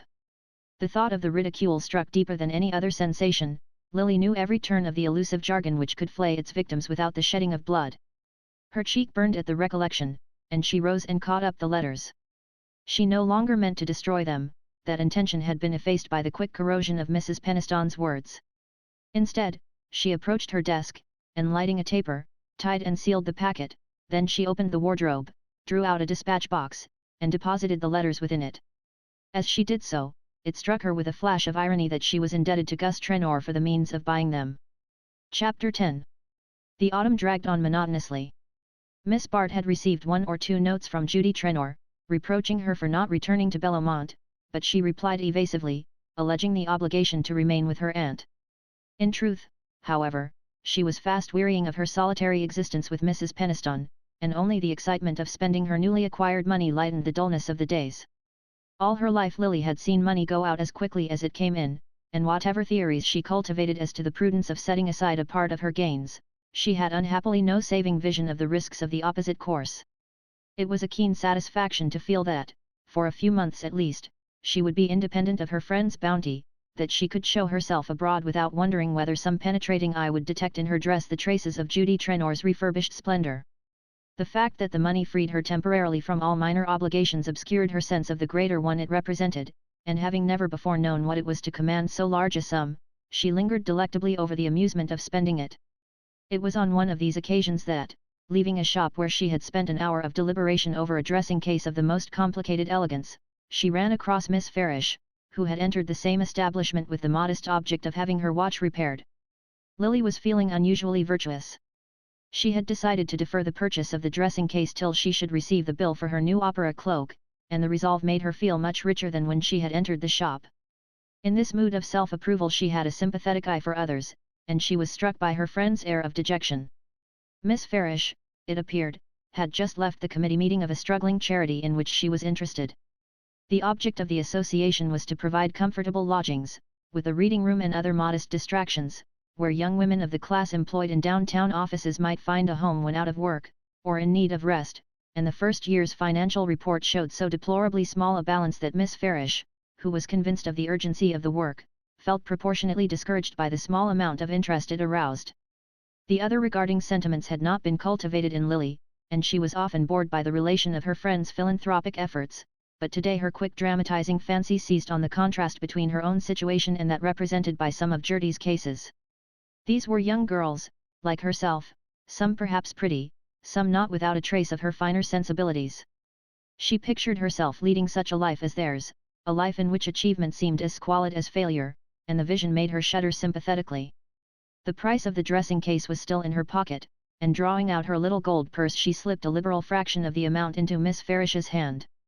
The satisfaction derived from this act was all that the most ardent moralist could have desired. Lily felt a new interest in herself as a person of charitable instincts. She had never before thought of doing good with the wealth she had so often dreamed of possessing, but now her horizon was enlarged by the vision of a prodigal philanthropy. Moreover, by some obscure process of logic, she felt that her momentary burst of generosity had justified all previous extravagances, and excused any in which she might subsequently indulge. Miss Farish's surprise and gratitude confirmed this feeling, and Lily parted from her with a sense of self-esteem which she naturally mistook for the fruits of altruism. About this time she was farther cheered by an invitation to spend the Thanksgiving week at a camp in the Adirondacks. The invitation was one which, a year earlier, would have provoked a less ready response, for the party, though organized by Mrs. Fisher, was ostensibly given by a lady of obscure origin and indomitable social ambitions, whose acquaintance Lily had hitherto avoided. Now, however, she was disposed to coincide with Mrs. Fisher's view, that it didn't matter who gave the party, as long as things were well done, and doing things well, under competent direction, was Mrs. Wellington Bry's strong point. The lady, whose consort was known as Welly Bry on the Stock Exchange and in sporting circles, had already sacrificed one husband, and sundry minor considerations, to her determination to get on, and, having obtained a hold on Carrie Fisher, she was astute enough to perceive the wisdom of committing herself entirely to that lady's guidance. Everything, accordingly, was well done, for there was no limit to Mrs. Fisher's prodigality when she was not spending her own money, and as she remarked to her pupil, a good cook was the best introduction to society. If the company was not as select as the cuisine, the Welly Briss at least had the satisfaction of figuring for the first time in the society columns in company with one or two noticeable names, and foremost among these was of course Miss Bart's. The young lady was treated by her hosts with corresponding deference, and she was in the mood when such attentions are acceptable, whatever their source. Mrs. Bry's admiration was a mirror in which Lily's self-complacency recovered its lost outline. No insect hangs its nest on threads as frail as those which will sustain the weight of human vanity, and the sense of being of importance among the insignificant was enough to restore to Miss Bart the gratifying consciousness of power. If these people paid court to her it proved that she was still conspicuous in the world to which they aspired, and she was not above a certain enjoyment in dazzling them by her fineness, in developing their puzzled perception of her superiorities. Perhaps, however, her enjoyment proceeded more than she was aware from the physical stimulus of the excursion, the challenge of crisp cold and hard exercise, the responsive thrill of her body to the influences of the winter woods. She returned to town in a glow of rejuvenation, conscious of a clearer color in her cheeks, a fresh elasticity in her muscles. The future seemed full of a vague promise, and all her apprehensions were swept out of sight on the buoyant current of her mood. A few days after her return to town she had the unpleasant surprise of a visit from Mr. Rosedale. He came late, at the confidential hour when the tea-table still lingers by the fire in friendly expectancy, and his manner showed a readiness to adapt itself to the intimacy of the occasion. Lily, who had a vague sense of his being somehow connected with her lucky speculations, tried to give him the welcome he expected, but there was something in the quality of his geniality which chilled her own, and she was conscious of marking each step in their acquaintance by a fresh blunder. Mr. Rosedale, making himself promptly at home in an adjoining easy chair, and sipping his tea critically, with the comment, "You ought to go to my man for something really good," appeared totally unconscious of the repugnance which kept her in frozen erectness behind the urn. It was perhaps her very manner of holding herself aloof that appealed to his collector's passion for the rare and unattainable. He gave, at any rate, no sign of resenting it and seemed prepared to supply in his own manner all the ease that was lacking in hers. His object in calling was to ask her to go to the opera in his box on the opening night, and seeing her hesitate he said persuasively, "Mrs. Fisher is coming, and I've secured a tremendous admirer of yours, who'll never forgive me if you don't accept." As Lily's silence left him with this illusion on his hands, he added with a confidential smile, "Gus Trenor has promised to come to town on purpose. I fancy he'd go a good deal farther for the pleasure of seeing you." Miss Bart felt an inward motion of annoyance. It was distasteful enough to hear her name coupled with Trenor's, and on Rosedale's lips the allusion was peculiarly unpleasant. "The Trenors are my best friends, I think we should all go a long way to see each other," she said, absorbing herself in the preparation of fresh tea. Her visitor's smile grew increasingly intimate. "Well, I wasn't thinking of Mrs. Trenor at the moment, they say Gus doesn't always, you know." Then, dimly conscious that he had not struck the right note, he added, with a well-meant effort at diversion, "How's your luck been going in Wall Street, by the way? I hear Gus pulled off a nice little pile for you last month." Lily put down the tea caddy with an abrupt gesture. She felt that her hands were trembling, and clasped them on her knee to steady them, but her lip trembled too, and for a moment she was afraid the tremor might communicate itself to her voice. When she spoke, however, it was in a tone of perfect lightness. "Ah, yes, I had a little bit of money to invest, and Mr. Trenor, who helps me about such matters, advised my putting it in stocks instead of a mortgage, as my aunt's agent wanted me to do, and as it happened, I made a lucky turn. Is that what you call it? For you make a great many yourself, I believe." She was smiling back at him now, relaxing the tension of her attitude, and admitting him, by imperceptible gradations of glance and manner, a step farther toward intimacy. The protective instinct always nerved her to successful dissimulation, and it was not the first time she had used her beauty to divert attention from an inconvenient topic. When Mr. Rosedale took leave, he carried with him, not only her acceptance of his invitation, but a general sense of having comported himself in a way calculated to advance his cause. He had always believed he had a light touch and a knowing way with women, and the prompt manner in which Miss Bart, as he would have phrased it, had come into line, confirmed his confidence in his powers of handling this skittish sex. Her way of glossing over the transaction with Trenor he regarded at once as a tribute to his own acuteness, and a confirmation of his suspicions. The girl was evidently nervous, and Mr. Rosedale, if he saw no other means of advancing his acquaintance with her, was not above taking advantage of her nervousness. He left Lily to a passion of disgust and fear. It seemed incredible that Gus Trenor should have spoken of her to Rosedale. With all his faults, Trenor had the safeguard of his traditions, and was the less likely to overstep them because they were so purely instinctive. But Lily recalled with a pang that there were convivial moments when, as Judy had confided to her, Gus talked foolishly. In one of these, no doubt, the fatal word had slipped from him. As for Rosedale, she did not, after the first shock, greatly care what conclusions he had drawn. Though usually adroit enough where her own interests were concerned, she made the mistake, not uncommon to persons in whom the social habits are instinctive, of supposing that the inability to acquire them quickly implies a general dullness. Because a blue bottle bangs irrationally against a window pane, the drawing-room naturalist may forget that under less artificial conditions it is capable of measuring distances and drawing conclusions with all the accuracy needful to its welfare, and the fact that Mr. Rosedale's drawing-room manner lacked perspective made Lily class him with Trenor and the other dull men she knew, and assume that a little flattery, and the occasional acceptance of his hospitality, would suffice to render him innocuous. However, there could be no doubt of the expediency of showing herself in his box on the opening night of the opera, and after all, since Judy Trenor had promised to take him up that winter, it was as well to reap the advantage of being first in the field.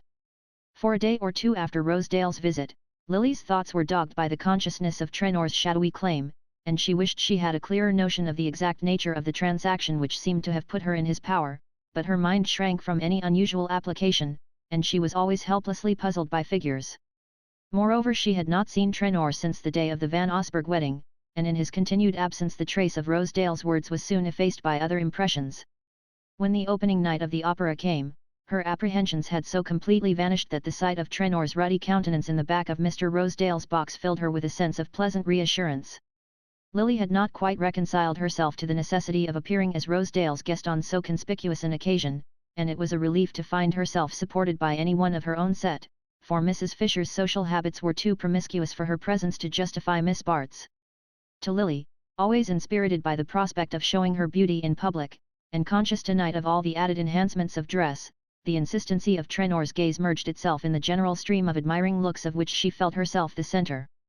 Ah, it was good to be young, to be radiant, to glow with the sense of slenderness, strength and elasticity, of well-poised lines and happy tints, to feel oneself lifted to a height apart by that incommunicable grace which is the bodily counterpart of genius.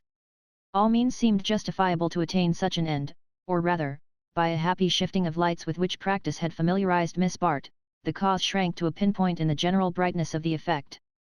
But brilliant young ladies, a little blinded by their own effulgence, are apt to forget that the modest satellite drowned in their light is still performing its own revolutions and generating heat at its own rate. If Lily's poetic enjoyment of the moment was undisturbed by the base thought that her gown and opera cloak had been indirectly paid for by Gus Trenor, the latter had not sufficient poetry in his composition to lose sight of these prosaic facts. He knew only that he had never seen Lily look smarter in her life, that there wasn't a woman in the house who showed off good clothes as she did, and that hitherto he, to whom she owed the opportunity of making this display, had reaped no return beyond that of gazing at her in company with several hundred other pairs of eyes. It came to Lily therefore as a disagreeable surprise when, in the back of the box, where they found themselves alone between two acts, Trenor said, without preamble, and in a tone of sulky authority, "Look here, Lily, how is a fellow ever to see anything of you? I'm in town 3 or 4 days in the week, and you know a line to the club will always find me, but you don't seem to remember my existence nowadays unless you want to get a tip out of me." The fact that the remark was in distinctly bad taste did not make it any easier to answer, for Lily was vividly aware that it was not the moment for that drawing up of her slim figure and surprised lifting of the brows by which she usually quelled incipient signs of familiarity.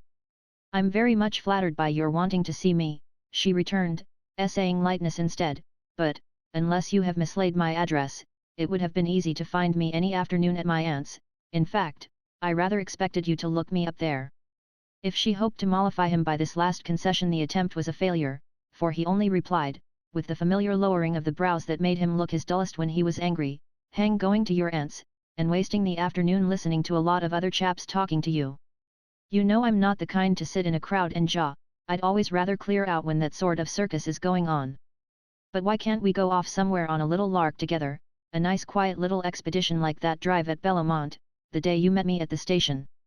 He leaned unpleasantly close in order to convey this suggestion, and she fancied she caught a significant aroma which explained the dark flush on his face and the glistening dampness of his forehead. The idea that any rash answer might provoke an unpleasant outburst tempered her disgust with caution, and she answered with a laugh, "I don't see how one can very well take country drives in town, but I am not always surrounded by an admiring throng, and if you will let me know what afternoon you are coming I will arrange things so that we can have a nice quiet talk." "Hang talking. That's what you always say," returned Trenor, whose expletives lacked variety. "You put me off with that at the Van Osburgh wedding, but the plain English of it is that, now you've got what you wanted out of me, you'd rather have any other fellow about." His voice had risen sharply with the last words, and Lily flushed with annoyance, but she kept command of the situation and laid a persuasive hand on his arm. "Don't be foolish, Gus, I can't let you talk to me in that ridiculous way. If you really want to see me, why shouldn't we take a walk in the park some afternoon? I agree with you that it's amusing to be rustic in town, and if you like I'll meet you there, and we'll go and feed the squirrels, and you shall take me out on the lake in the steam gondola." She smiled as she spoke, letting her eyes rest on his in a way that took the edge from her banter and made him suddenly malleable to her will. "All right, then, that's a go. Will you come tomorrow?" "Tomorrow at 3 o'clock, at the end of the mall. I'll be there sharp, remember, you won't go back on me, Lily." But to Miss Bart's relief the repetition of her promise was cut short by the opening of the box door to admit George Dorset. Trenor sulkily yielded his place, and Lily turned a brilliant smile on the newcomer. She had not talked with Dorset since their visit at Bellamont, but something in his look and manner told her that he recalled the friendly footing on which they had last met. He was not a man to whom the expression of admiration came easily, his long sallow face and distrustful eyes seemed always barricaded against the expansive emotions. But, where her own influence was concerned, Lily's intuitions sent out thread-like feelers, and as she made room for him on the narrow sofa she was sure he found a dumb pleasure in being near her. Few women took the trouble to make themselves agreeable to Dorset, and Lily had been kind to him at Bellamont, and was now smiling on him with a divine renewal of kindness. "Well, here we are, in for another 6 months of caterwauling," he began complainingly. "Not a shade of difference between this year and last, except that the women have got new clothes and the singers haven't got new voices. My wife's musical, you know, puts me through a course of this every winter. It isn't so bad on Italian nights, then she comes late, and there's time to digest. But when they give Wagner we have to rush dinner, and I pay up for it. And the drafts are damnable, asphyxia in front and pleurisy in the back. There's Trenor leaving the box without drawing the curtain. With a hide like that drafts don't make any difference. Did you ever watch Trenor eat? If you did, you'd wonder why he's alive. I suppose he's leather inside too, but I came to say that my wife wants you to come down to our place next Sunday. Do for heaven's sake say yes. She's got a lot of bores coming, intellectual ones, I mean, that's her new line, you know, and I'm not sure it ain't worse than the music. Some of 'em have long hair, and they start an argument with the soup, and don't notice when things are handed to them. The consequence is the dinner gets cold, and I have dyspepsia. That silly ass Silverton brings them to the house, he writes poetry, you know, and Bertha and he are getting tremendously thick. She could write better than any of 'em if she chose, and I don't blame her for wanting clever fellows about, all I say is, don't let me see 'em eat." The gist of this strange communication gave Lily a distinct thrill of pleasure. Under ordinary circumstances, there would have been nothing surprising in an invitation from Bertha Dorset, but since the Bellamont episode an unavowed hostility had kept the two women apart. Now, with the start of inner wonder, Lily felt that her thirst for retaliation had died out. "If you would forgive your enemy," says the Malay proverb, "first inflict a hurt on him," and Lily was experiencing the truth of the apothegm. If she had destroyed Mrs. Dorset's letters, she might have continued to hate her, but the fact that they remained in her possession had fed her resentment to satiety. She uttered a smiling acceptance, hailing in the renewal of the tie and escape from Trenor's importunities. Chapter 11. Meanwhile the holidays had gone by and the season was beginning. Fifth Avenue had become a nightly torrent of carriages surging upward to the fashionable quarters about the park, where illuminated windows and outspread awnings betokened the usual routine of hospitality.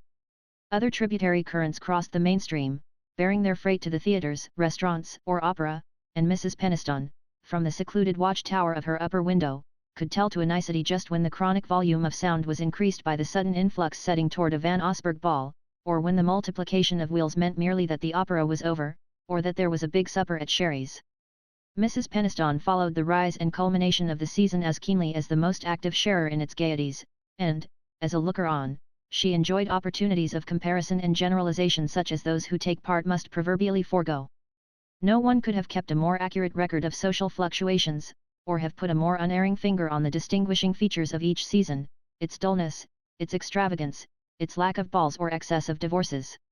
She had a special memory for the vicissitudes of the new people who rose to the surface with each recurring tide, and were either submerged beneath its rush or landed triumphantly beyond the reach of envious breakers, and she was apt to display a remarkable retrospective insight into their ultimate fate, so that, when they had fulfilled their destiny, she was almost always able to say to Grace Stepney, the recipient of her prophecies, that she had known exactly what would happen.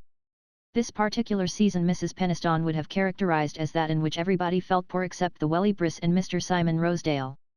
It had been a bad autumn in Wall Street, where prices fell in accordance with that peculiar law which proves railway stocks and bales of cotton to be more sensitive to the allotment of executive power than many estimable citizens trained to all the advantages of self-government. Even fortunes supposed to be independent of the market either betrayed a secret dependence on it, or suffered from a sympathetic affection. Fashion sulked in its country houses, or came to town incognito, general entertainments were discountenanced, and informality and short dinners became the fashion.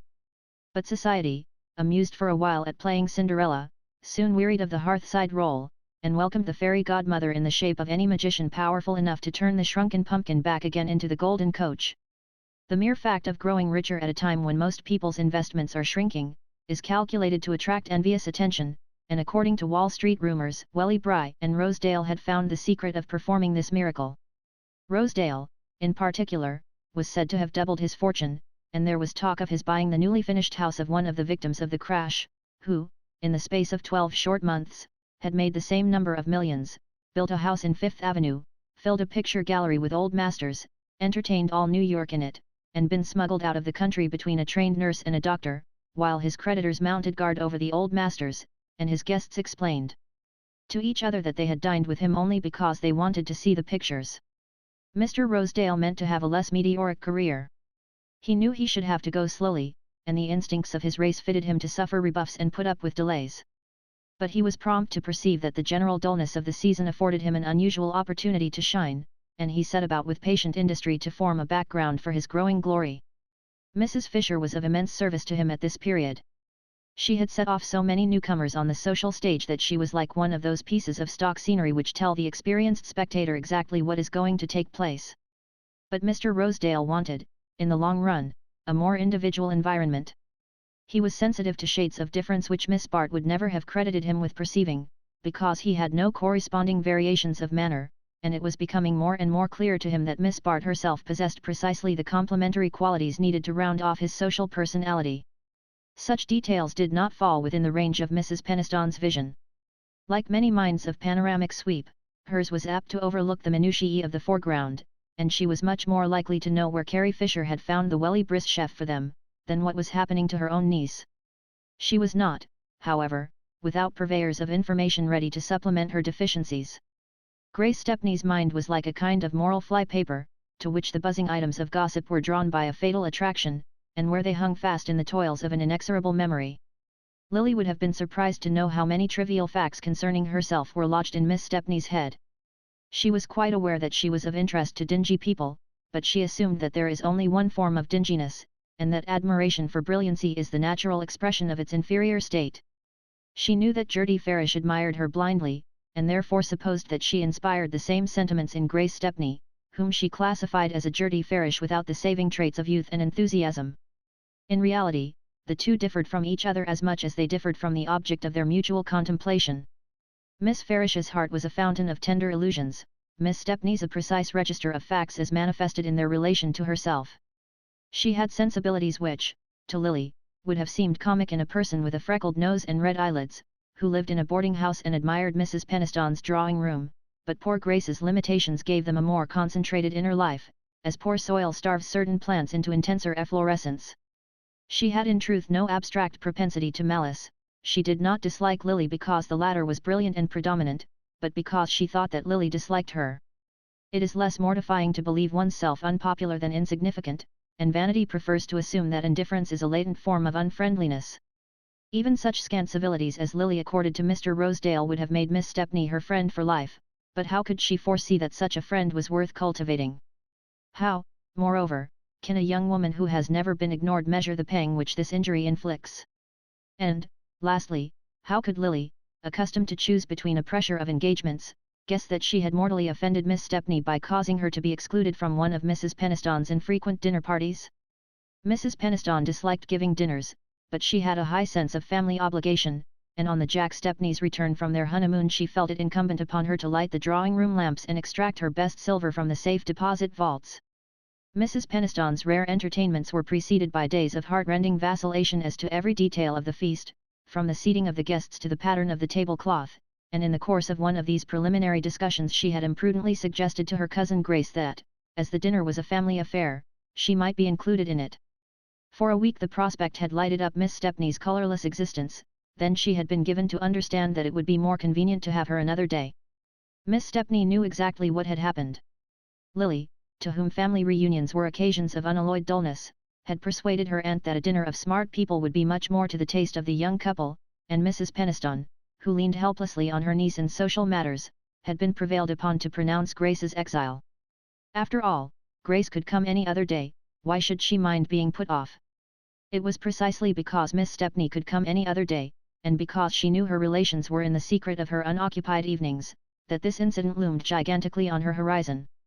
She was aware that she had Lily to thank for it, and dull resentment was turned to active animosity. Mrs. Peniston, on whom she had looked in a day or two after the dinner, laid down her crochet work and turned abruptly from her oblique survey of Fifth Avenue. "Gus Trenor, Lily and Gus Trenor," she said, growing so suddenly pale that her visitor was almost alarmed. "Oh, Cousin Julia. Of course I don't mean." "I don't know what you do mean," said Mrs. Peniston, with a frightened quiver in her small fretful voice. "Such things were never heard of in my day. And my own niece. I'm not sure I understand you. Do people say he's in love with her?" Mrs. Peniston's horror was genuine. Though she boasted an unequalled familiarity with the secret chronicles of society, she had the innocence of the schoolgirl who regards wickedness as a part of history, and to whom it never occurs that the scandals she reads of in lesson hours may be repeating themselves in the next street. Mrs. Peniston had kept her imagination shrouded, like the drawing-room furniture. She knew, of course, that society was very much changed, and that many women her mother would have thought peculiar were now in a position to be critical about their visiting lists. She had discussed the perils of divorce with her rector, and had felt thankful at times that Lily was still unmarried, but the idea that any scandal could attach to a young girl's name, above all that it could be lightly coupled with that of a married man, was so new to her that she was as much aghast as if she had been accused of leaving her carpets down all summer, or of violating any of the other cardinal laws of housekeeping. Miss Stepney, when her first fright had subsided, began to feel the superiority that greater breadth of mind confers. It was really pitiable to be as ignorant of the world as Mrs. Peniston. She smiled at the latter's question. "People always say unpleasant things, and certainly they're a great deal together. A friend of mine met them the other afternoon in the park, quite late, after the lamps were lit. It's a pity Lily makes herself so conspicuous." "Conspicuous," gasped Mrs. Peniston. She bent forward, lowering her voice to mitigate the horror. "What sort of things do they say?" "That he means to get a divorce and marry her." Grace Stepney laughed outright. "Dear me, no. He would hardly do that. It's a flirtation, nothing more." "A flirtation? Between my niece and a married man? Do you mean to tell me that, with Lily's looks and advantages, she could find no better use for her time than to waste it on a fat stupid man almost old enough to be her father?" This argument had such a convincing ring that it gave Mrs. Peniston sufficient reassurance to pick up her work, while she waited for Grace Stepney to rally her scattered forces. But Miss Stepney was on the spot in an instant. "That's the worst of it, people say she isn't wasting her time. Everyone knows, as you say, that Lily is too handsome and charming, to devote herself to a man like Gus Trenor unless—" "Unless," echoed Mrs. Peniston. Her visitor drew breath nervously. It was agreeable to shock Mrs. Peniston, but not to shock her to the verge of anger. Miss Stepney was not sufficiently familiar with the classic drama to have recalled in advance how bearers of bad tidings are proverbially received, but she now had a rapid vision of forfeited dinners and a reduced wardrobe as the possible consequence of her disinterestedness. To the honor of her sex, however, hatred of Lily prevailed over more personal considerations. Mrs. Peniston had chosen the wrong moment to boast of her niece's charms. "Unless," said Grace, leaning forward to speak with low-toned emphasis, "unless there are material advantages to be gained by making herself agreeable to him." She felt that the moment was tremendous, and remembered suddenly that Mrs. Peniston's black brocade, with the cut jet fringe, would have been hers at the end of the season. Mrs. Peniston put down her work again. Another aspect of the same idea had presented itself to her, and she felt that it was beneath her dignity to have her nerves racked by a dependent relative who wore her old clothes. "If you take pleasure in annoying me by mysterious insinuations," she said coldly, "you might at least have chosen a more suitable time than just as I am recovering from the strain of giving a large dinner." The mention of the dinner dispelled Miss Stepney's last scruples. "I don't know why I should be accused of taking pleasure in telling you about Lily. I was sure I shouldn't get any thanks for it," she returned with a flare of temper. "But I have some family feeling left, and as you are the only person who has any authority over Lily, I thought you ought to know what is being said of her." "Well," said Mrs. Peniston, "what I complain of is that you haven't told me yet what is being said." "I didn't suppose I should have to put it so plainly. People say that Gus Trenor pays her bills." "Pays her bills, her bills?" Mrs. Peniston broke into a laugh. "I can't imagine where you can have picked up such rubbish. Lily has her own income, and I provide for her very handsomely." "Oh, we all know that," interposed Miss Stepney drily. But Lily wears a great many smart gowns. I like her to be well dressed, it's only suitable. Certainly, but then there are her gambling debts besides. Miss Stepney, in the beginning, had not meant to bring up this point, but Mrs. Peniston had only her own incredulity to blame. She was like the stiff-necked unbelievers of Scripture, who must be annihilated to be convinced. Gambling debts? Lily. Mrs. Peniston's voice shook with anger and bewilderment. She wondered whether Grace Stepney had gone out of her mind. What do you mean by her gambling debts? Simply that if one plays bridge for money in Lily's set one is liable to lose a great deal, and I don't suppose Lily always wins. Who told you that my niece played cards for money? Mercy, Cousin Julia, don't look at me as if I were trying to turn you against Lily. Everybody knows she is crazy about bridge. Mrs. Gryce told me herself that it was her gambling that frightened Percy Gryce. It seems he was really taken with her at first. But, of course, among Lily's friends it's quite the custom for girls to play for money. In fact, people are inclined to excuse her on that account. To excuse her for what? For being hard up, and accepting attentions from men like Gus Trenor, and George Dorset. Mrs. Peniston gave another cry. George Dorset? Is there anyone else? I should like to know the worst, if you please. Don't put it in that way, Cousin Julia. Lately Lily has been a good deal with the Dorsets, and he seems to admire her, but of course that's only natural. And I'm sure there is no truth in the horrid things people say, but she has been spending a great deal of money this winter. Evie Van Osburgh was at Celeste's ordering her trousseau the other day. Yes, the marriage takes place next month, and she told me that Celeste showed her the most exquisite things she was just sending home to Lily. And people say that Judy Trenor has quarrelled with her on account of Gus, but I'm sure I'm sorry I spoke, though I only meant it as a kindness. Mrs. Peniston's genuine incredulity enabled her to dismiss Miss Stepney with a disdain which boded ill for that lady's prospect of succeeding to the black brocade, but minds impenetrable to reason have generally some crack through which suspicion filters, and her visitor's insinuations did not glide off as easily as she had expected. Mrs. Peniston disliked scenes, and her determination to avoid them had always led her to hold herself aloof from the details of Lily's life. In her youth, girls had not been supposed to require close supervision. They were generally assumed to be taken up with the legitimate business of courtship and marriage, and interference in such affairs on the part of their natural guardians was considered as unwarrantable as a spectator's suddenly joining in a game. There had of course been fast girls even in Mrs. Peniston's early experience, but their fastness, at worst, was understood to be a mere excess of animal spirits, against which there could be no graver charge than that of being unladylike. The modern fastness appeared synonymous with immorality, and the mere idea of immorality was as offensive to Mrs. Peniston as a smell of cooking in the drawing-room. It was one of the conceptions her mind refused to admit. She had no immediate intention of repeating to Lily what she had heard, or even of trying to ascertain its truth by means of discreet interrogation. To do so might be to provoke a scene, and a scene, in the shaken state of Mrs. Peniston's nerves, with the effects of her dinner not worn off, and her mind still tremulous with new impressions, was a risk she deemed it her duty to avoid. But there remained in her thoughts a settled deposit of resentment against her niece, all the denser because it was not to be cleared by explanation or discussion. It was horrible of a young girl to let herself be talked about, however unfounded the charges against her, she must be to blame for their having been made.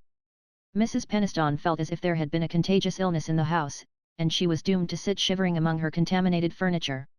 Chapter 12. Miss Bart had in fact been treading a devious way, and none of her critics could have been more alive to the fact than herself, but she had a fatalistic sense of being drawn from one wrong turning to another, without ever perceiving the right road till it was too late to take it. Lily, who considered herself above narrow prejudices, had not imagined that the fact of letting Gus Trenor make a little money for her would ever disturb her self-complacency. And the fact in itself still seemed harmless enough, only it was a fertile source of harmful complications.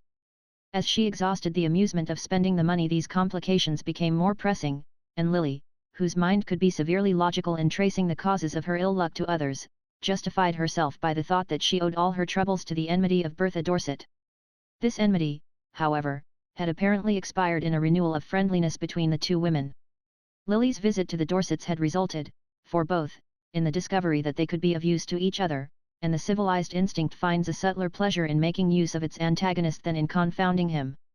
Mrs. Dorset was, in fact, engaged in a new sentimental experiment, of which Mrs. Fisher's late property, Ned Silverton, was the rosy victim, and at such moments, as Judy Trenor had once remarked, she felt a peculiar need of distracting her husband's attention. Dorset was as difficult to amuse as a savage, but even his self-engrossment was not proof against Lily's arts, or rather these were especially adapted to soothe an uneasy egoism.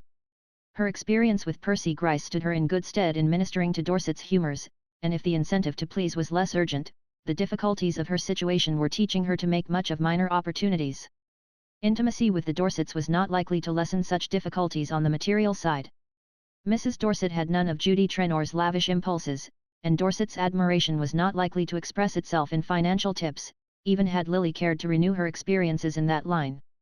What she required, for the moment, of the Dorsets' friendship, was simply its social sanction.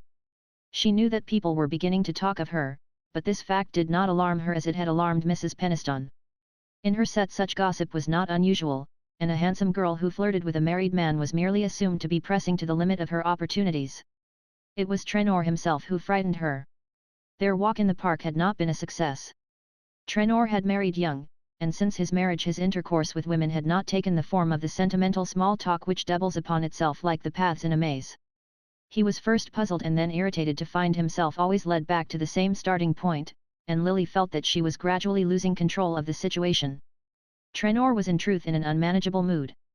In spite of his understanding with Rosedale he had been somewhat heavily touched by the fall in stocks, his household expenses weighed on him, and he seemed to be meeting, on all sides, a sullen opposition to his wishes, instead of the easy good luck he had hitherto encountered. Mrs. Trenor was still at Bellamont, keeping the town house open, and descending on it now and then for a taste of the world, but preferring the recurrent excitement of week-end parties to the restrictions of a dull season. Since the holidays she had not urged Lily to return to Bellamont, and the first time they met in town Lily fancied there was a shade of coldness in her manner. Was it merely the expression of her displeasure at Miss Bart's neglect, or had disquieting rumours reached her? The latter contingency seemed improbable, yet Lily was not without a sense of uneasiness. If her roaming sympathies had struck root anywhere, it was in her friendship with Judy Trenor. She believed in the sincerity of her friend's affection, though it sometimes showed itself in self-interested ways, and she shrank with peculiar reluctance from any risk of estranging it. But, aside from this, she was keenly conscious of the way in which such an estrangement would react on herself. The fact that Gus Trenor was Judy's husband was at times Lily's strongest reason for disliking him, and for resenting the obligation under which he had placed her.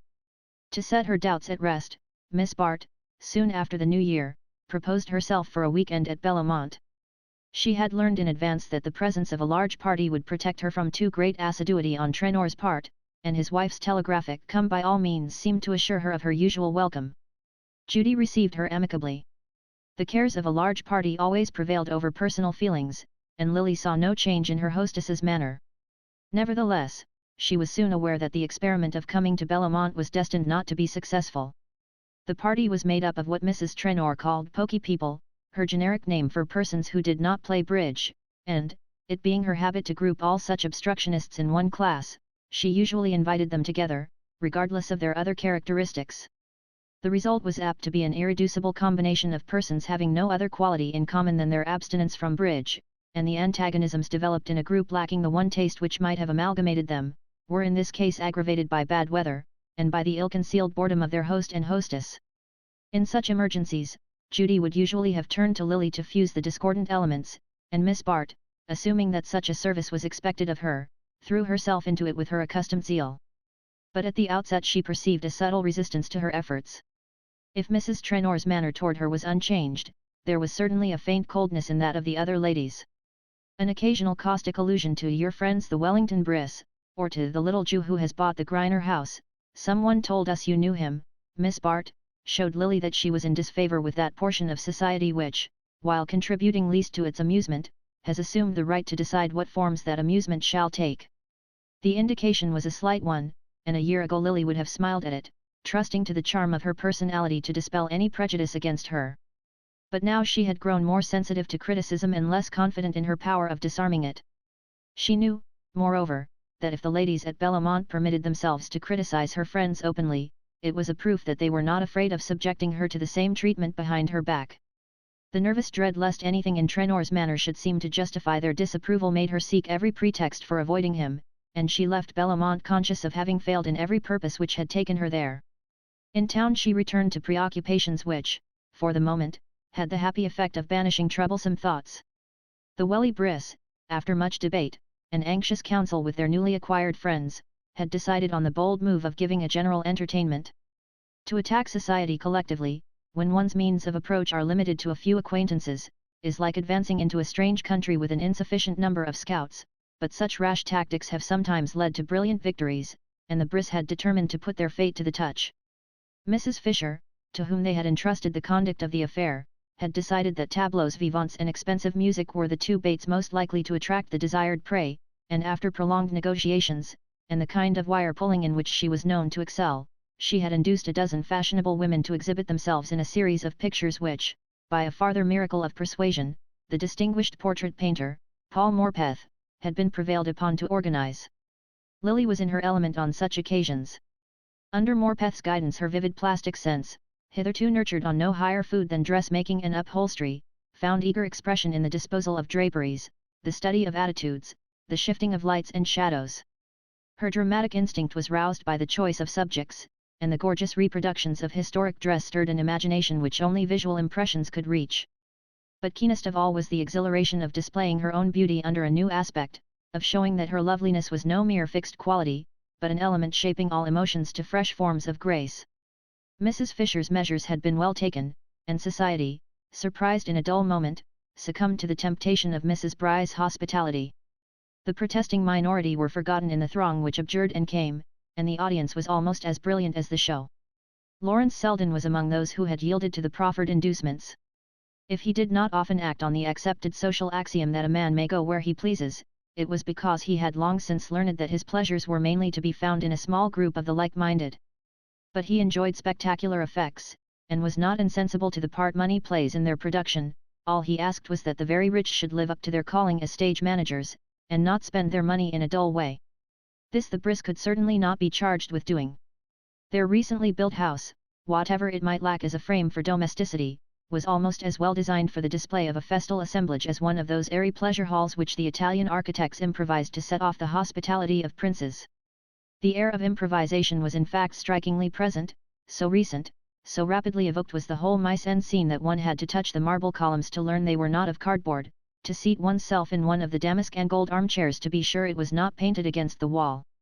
Selden, who had put one of these seats to the test, found himself, from an angle of the ballroom, surveying the scene with frank enjoyment. The company, in obedience to the decorative instinct which calls for fine clothes and fine surroundings, had dressed rather with an eye to Mrs. Bry's background than to herself. The seated throng, filling the immense room without undue crowding, presented a surface of rich tissues and jewelled shoulders in harmony with the festooned and gilded walls, and the flushed splendours of the Venetian ceiling. At the farther end of the room a stage had been constructed behind a proscenium arch curtained with folds of old damask, but in the pause before the parting of the folds there was little thought of what they might reveal, for every woman who had accepted Mrs. Bry's invitation was engaged in trying to find out how many of her friends had done the same. Gertie Farish, seated next to Selden, was lost in that indiscriminate and uncritical enjoyment so irritating to Miss Bart's finer perceptions. It may be that Selden's nearness had something to do with the quality of his cousin's pleasure, but Miss Farish was so little accustomed to refer her enjoyment of such scenes to her own share in them, that she was merely conscious of a deeper sense of contentment. "Wasn't it dear of Lily to get me an invitation? Of course it would never have occurred to Carrie Fisher to put me on the list, and I should have been so sorry to miss seeing it all, and especially Lily herself. Someone told me the ceiling was by Veronese, you would know, of course, Lawrence. I suppose it's very beautiful, but his women are so dreadfully fat." "Goddesses? Well, I can only say that if they'd been mortals and had to wear corsets, it would have been better for them. I think our women are much handsomer. And this room is wonderfully becoming, everyone looks so well. Did you ever see such jewels? Do look at Mrs. George Dorset's pearls. I suppose the smallest of them would pay the rent of our girls' club for a year. Not that I ought to complain about the club, everyone has been so wonderfully kind. Did I tell you that Lily had given us $300? Wasn't it splendid of her? And then she collected a lot of money from her friends. Mrs. Bry gave us $500, and Mr. Rosedale $1,000. I wish Lily were not so nice to Mr. Rosedale, but she says it's no use being rude to him, because he doesn't see the difference. She really can't bear to hurt people's feelings. It makes me so angry when I hear her called cold and conceited. The girls at the club don't call her that. Do you know she has been there with me twice? Yes, Lily. And you should have seen their eyes. One of them said it was as good as a day in the country just to look at her. And she sat there, and laughed and talked with them, not a bit as if she were being charitable, you know, but as if she liked it as much as they did. They've been asking ever since when she's coming back, and she's promised me, oh. Miss Farish's confidences were cut short by the parting of the curtain on the first tableau, a group of nymphs dancing across flower-strewn sward in the rhythmic postures of Botticelli's Spring. Tableaux vivants depend for their effect not only on the happy disposal of lights and the delusive interposition of layers of gauze, but on a corresponding adjustment of the mental vision. To unfurnished minds they remain, in spite of every enhancement of art, only a superior kind of waxworks, but to the responsive fancy they may give magic glimpses of the boundary world between fact and imagination. Selden's mind was of this order, he could yield to vision-making influences as completely as a child to the spell of a fairy tale. Mrs. Bry's tableaux wanted none of the qualities which go to the producing of such illusions, and under Morpeth's organizing hand the pictures succeeded each other with the rhythmic march of some splendid frieze, in which the fugitive curves of living flesh and the wandering light of young eyes have been subdued to plastic harmony without losing the charm of life. The scenes were taken from old pictures, and the participators had been cleverly fitted with characters suited to their types. No one, for instance, could have made a more typical Goya than Carrie Fisher, with her short dark-skinned face, the exaggerated glow of her eyes, the provocation of her frankly painted smile. A brilliant Miss Smithden from Brooklyn showed to perfection the sumptuous curves of Titian's daughter, lifting her gold salver laden with grapes above the harmonizing gold of rippled hair and rich brocade, and a young Mrs. Van Alstyne, who showed the Freileer Dutch type, with high blue-veined forehead and pale eyes and lashes, made a characteristic Van Dyck, in black satin, against a curtained archway. Then there were Kaufmann nymphs garlanding the altar of love, a Veronese supper, all sheeny textures, pearl-woven heads and marble architecture, and a Watteau group of lute-playing comedians, lounging by a fountain in a sunlit glade. Each evanescent picture touched the vision-building faculty in Selden, leading him so far down the vistas of fancy that even Gertie Farish's running commentary, "Oh, how lovely Lulu Melson looks," or, "That must be Kate Corby, to the right there, in purple," did not break the spell of the illusion. Indeed, so skillfully had the personality of the actors been subdued to the scenes they figured in that even the least imaginative of the audience must have felt a thrill of contrast when the curtain suddenly parted on a picture which was simply and undisguisedly the portrait of Miss Bart. Here there could be no mistaking the predominance of personality, the unanimous "oh" of the spectators was a tribute, not to the brushwork of Reynolds's Mrs. Lloyd but to the flesh and blood loveliness of Lily Bart. She had shown her artistic intelligence in selecting a type so like her own that she could embody the person represented without ceasing to be herself. It was as though she had stepped, not out of, but into, Reynolds's canvas, banishing the phantom of his dead beauty by the beams of her living grace. The impulse to show herself in a splendid setting, she had thought for a moment of representing Tiepolo's Cleopatra, had yielded to the truer instinct of trusting to her unassisted beauty, and she had purposely chosen a picture without distracting accessories of dress or surroundings. Her pale draperies, and the background of foliage against which she stood, served only to relieve the long dryad-like curves that swept upward from her poised foot to her lifted arm. The noble buoyancy of her attitude, its suggestion of soaring grace, revealed the touch of poetry in her beauty that Selden always felt in her presence, yet lost the sense of when he was not with her. Its expression was now so vivid that for the first time he seemed to see before him the real Lily Bart, divested of the trivialities of her little world, and catching for a moment a note of that eternal harmony of which her beauty was a part. Deuced bold thing to show herself in that get-up, but, gad, there isn't a break in the lines anywhere, and I suppose she wanted us to know it. These words, uttered by that experienced connoisseur, Mr. Ned Van Alstyne, whose scented white moustache had brushed Selden's shoulder whenever the parting of the curtains presented any exceptional opportunity for the study of the female outline, affected their hearer in an unexpected way. It was not the first time that Selden had heard Lily's beauty lightly remarked on, and hitherto the tone of the comments had imperceptibly coloured his view of her. But now it woke only a motion of indignant contempt. This was the world she lived in, these were the standards by which she was fated to be measured. Does one go to Caliban for a judgment on Miranda? In the long moment before the curtain fell, he had time to feel the whole tragedy of her life. It was as though her beauty, thus detached from all that cheapened and vulgarized it, had held out suppliant hands to him from the world in which he and she had once met for a moment, and where he felt an overmastering longing to be with her again. He was roused by the pressure of ecstatic fingers. "Wasn't she too beautiful, Lawrence? Don't you like her best in that simple dress? It makes her look like the real Lily, the Lily I know." He met Gertie Farish's brimming gaze. "The Lily we know," he corrected, and his cousin, beaming at the implied understanding, exclaimed joyfully, "I'll tell her that. She always says you dislike her." The performance over, Selden's first impulse was to seek Miss Bart. During the interlude of music which succeeded the tableaus, the actors had seated themselves here and there in the audience, diversifying its conventional appearance by the varied picturesqueness of their dress. Lily, however, was not among them, and her absence served to protract the effect she had produced on Selden. It would have broken the spell to see her too soon in the surroundings from which accident had so happily detached her. They had not met since the day of the Van Osburgh wedding, and on his side the avoidance had been intentional. Tonight, however, he knew that, sooner or later, he should find himself at her side, and though he let the dispersing crowd drift him whither it would, without making an immediate effort to reach her, his procrastination was not due to any lingering resistance, but to the desire to luxuriate a moment in the sense of complete surrender. Lily had not an instant's doubt as to the meaning of the murmur greeting her appearance. No other tableau had been received with that precise note of approval. It had obviously been called forth by herself, and not by the picture she impersonated. She had feared at the last moment that she was risking too much in dispensing with the advantages of a more sumptuous setting, and the completeness of her triumph gave her an intoxicating sense of recovered power.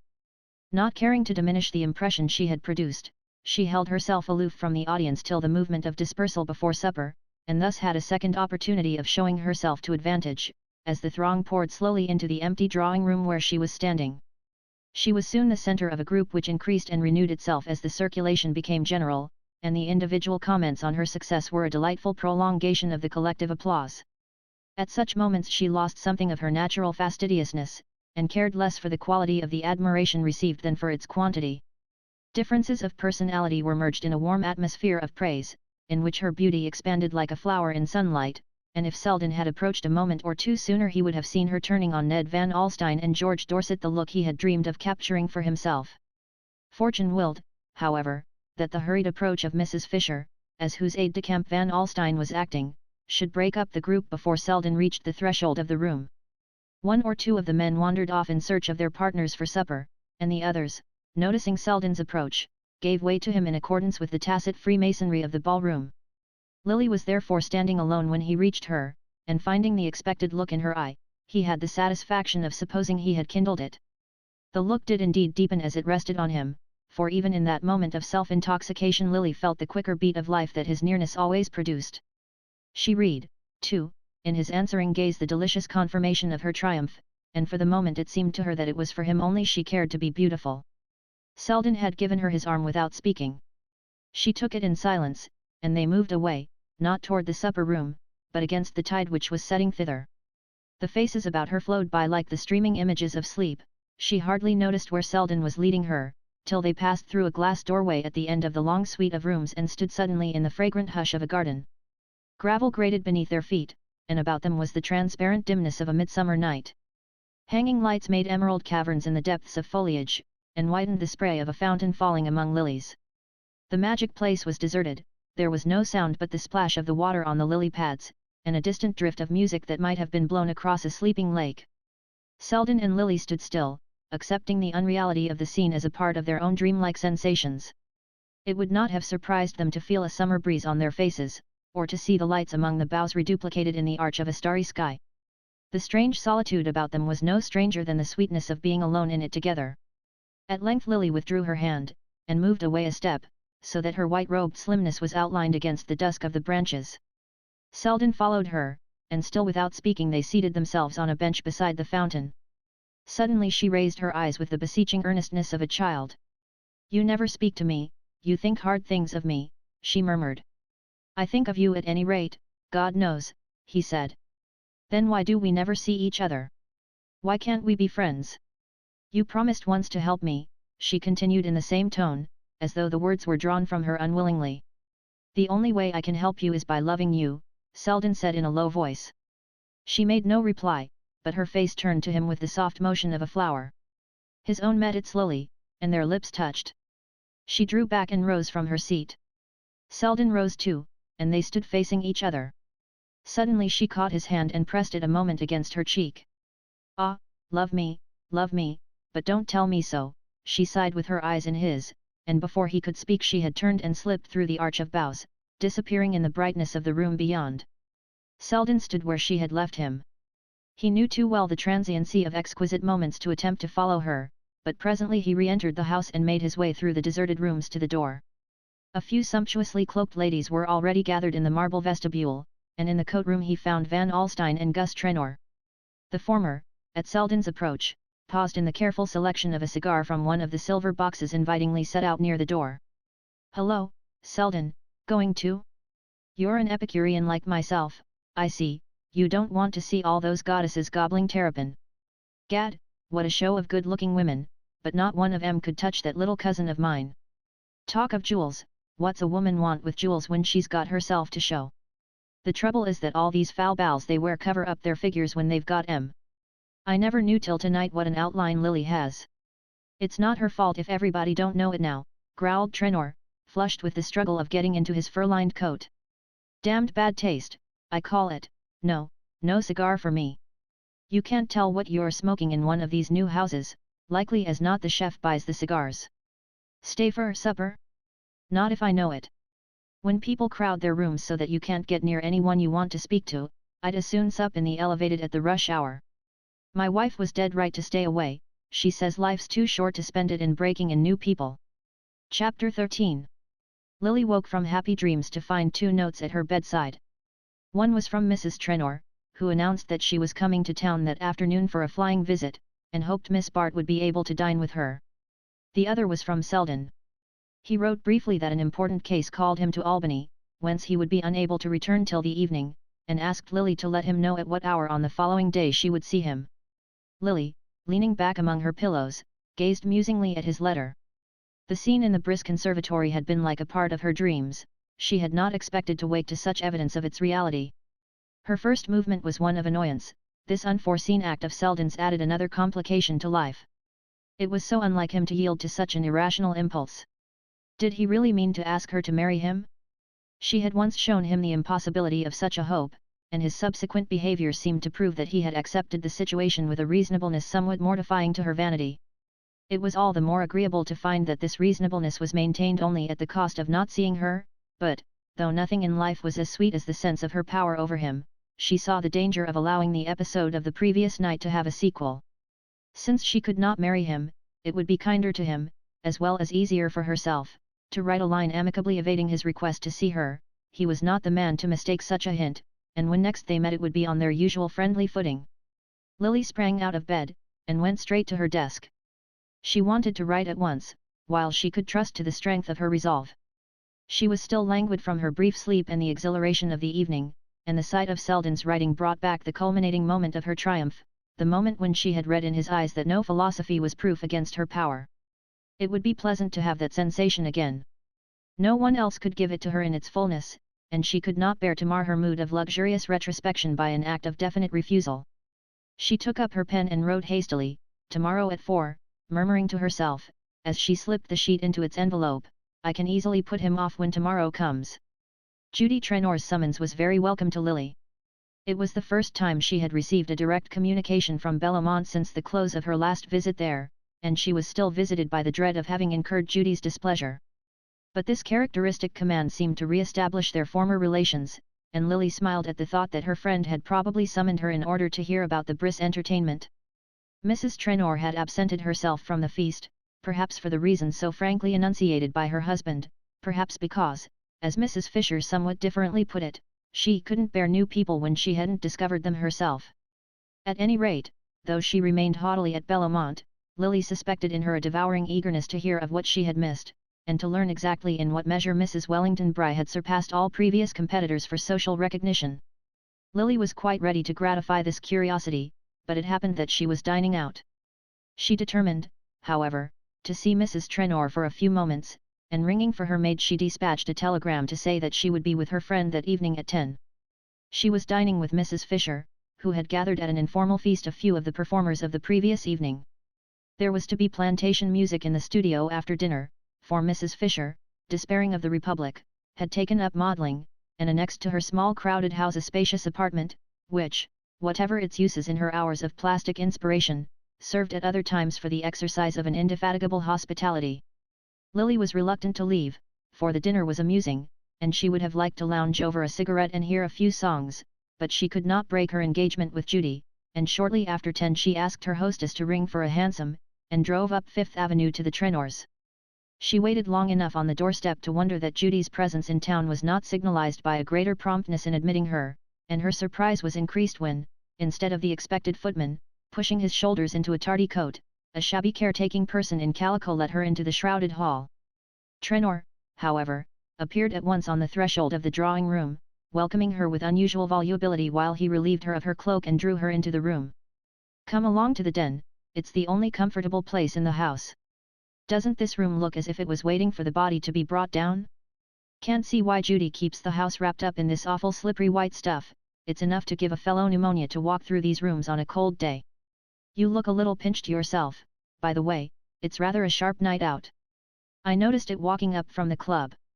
Come along, and I'll give you a nip of brandy, and you can toast yourself over the fire and try some of my new Egyptians.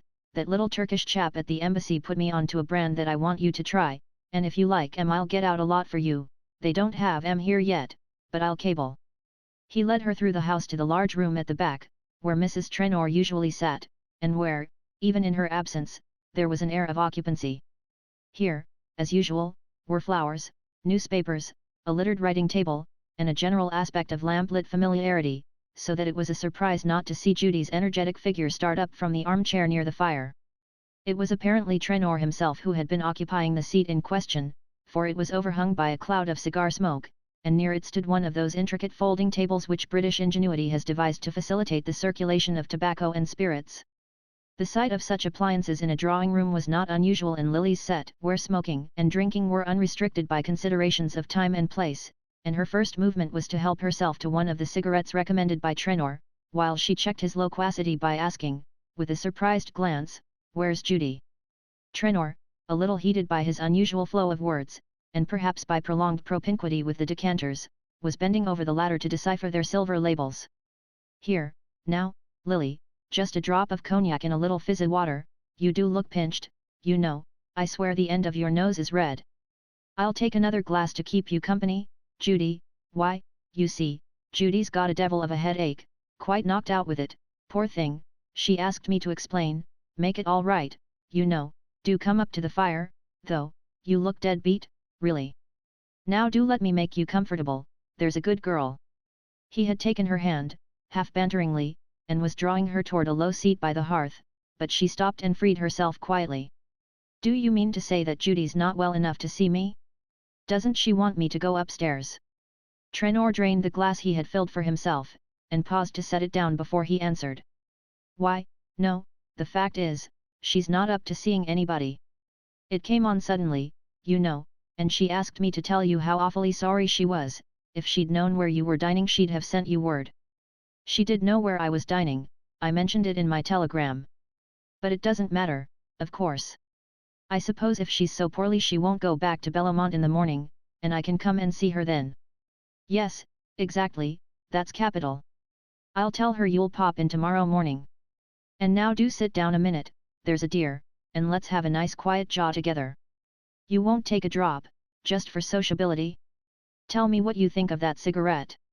Why, don't you like it? What are you chucking it away for?" "I am chucking it away because I must go, if you'll have the goodness to call a cab for me," Lily returned with a smile. She did not like Trenor's unusual excitability, with its too evident explanation, and the thought of being alone with him, with her friend out of reach upstairs, at the other end of the great empty house, did not conduce to a desire to prolong their tête-à-tête.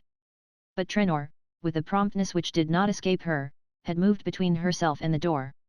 "Why must you go, I should like to know? If Judy'd been here you'd have sat gossiping till all hours, and you can't even give me 5 minutes. It's always the same story. Last night I couldn't get near you, I went to that damned vulgar party just to see you, and there was everybody talking about you, and asking me if I'd ever seen anything so stunning, and when I tried to come up and say a word, you never took any notice, but just went on laughing and joking with a lot of asses who only wanted to be able to swagger about afterward, and look knowing when you were mentioned." He paused, flushed by his diatribe, and fixing on her a look in which resentment was the ingredient she least disliked. But she had regained her presence of mind, and stood composedly in the middle of the room, while her slight smile seemed to put an ever-increasing distance between herself and Trenor. Across it she said, "Don't be absurd, Gus. It's past 11, and I must really ask you to ring for a cab." He remained immovable, with the lowering forehead she had grown to detest. "And supposing I won't ring for one, what'll you do then?" "I shall go upstairs to Judy if you force me to disturb her." Trenor drew a step nearer and laid his hand on her arm. "Look here, Lily, won't you give me 5 minutes of your own accord?" "Not tonight, Gus, you." "Very good, then, I'll take M. and as many more as I want." He had squared himself on the threshold, his hands thrust deep in his pockets. He nodded toward the chair on the hearth. "Go and sit down there, please, I've got a word to say to you." Lily's quick temper was getting the better of her fears. She drew herself up and moved toward the door. "If you have anything to say to me, you must say it another time. I shall go up to Judy unless you call a cab for me at once." He burst into a laugh. "Go upstairs and welcome, my dear, but you won't find Judy. She ain't there." Lily cast a startled look upon him. "Do you mean that Judy is not in the house, not in town?" she exclaimed. "That's just what I do mean," returned Trenor, his bluster sinking to sullenness under her look. "Nonsense, I don't believe you." "I am going upstairs," she said impatiently. He drew unexpectedly aside, letting her reach the threshold unimpeded. "Go up and welcome, but my wife is at Bellamont." But Lily had a flash of reassurance. "If she hadn't come she would have sent me word." "She did, she telephoned me this afternoon to let you know." "I received no message." "I didn't send any." The two measured each other for a moment, but Lily still saw her opponent through a blur of scorn that made all other considerations indistinct. "I can't imagine your object in playing such a stupid trick on me, but if you have fully gratified your peculiar sense of humor I must again ask you to send for a cab."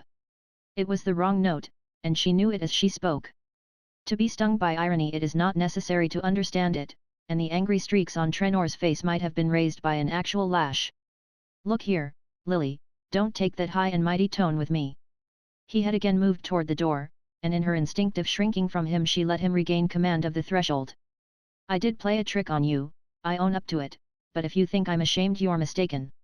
Lord knows I've been patient enough, I've hung round and looked like an ass. And all the while you were letting a lot of other fellows make up to you. Letting M make fun of me, I dare say.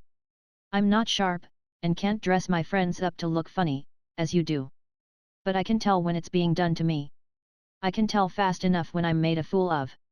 "Ah, I shouldn't have thought that," flashed from Lily, but her laugh dropped to silence under his look.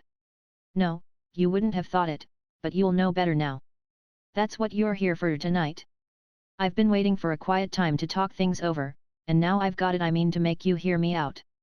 His first rush of inarticulate resentment had been followed by a steadiness and concentration of tone more disconcerting to Lily than the excitement preceding it. For a moment her presence of mind forsook her. She had more than once been in situations where a quick sword-play of wit had been needful to cover her retreat, but her frightened heart-throbs told her that here such skill would not avail. To gain time she repeated, "I don't understand what you want." Trenor had pushed a chair between herself and the door. He threw himself in it, and leaned back, looking up at her. "I'll tell you what I want to know just where you and I stand. Hang it, the man who pays for the dinner is generally allowed to have a seat at table." She flamed with anger and abasement, and the sickening need of having to conciliate where she longed to humble. "I don't know what you mean, but you must see, Gus, that I can't stay here talking to you at this hour. Gad, you go to men's houses fast enough in broad daylight, strikes me you're not always so deuced careful of appearances." The brutality of the thrust gave her the sense of dizziness that follows on a physical blow. Rosedale had spoken then, this was the way men talked of her. She felt suddenly weak and defenseless, there was a throb of self-pity in her throat. But all the while another self was sharpening her to vigilance, whispering the terrified warning that every word and gesture must be measured. "If you have brought me here to say insulting things," she began.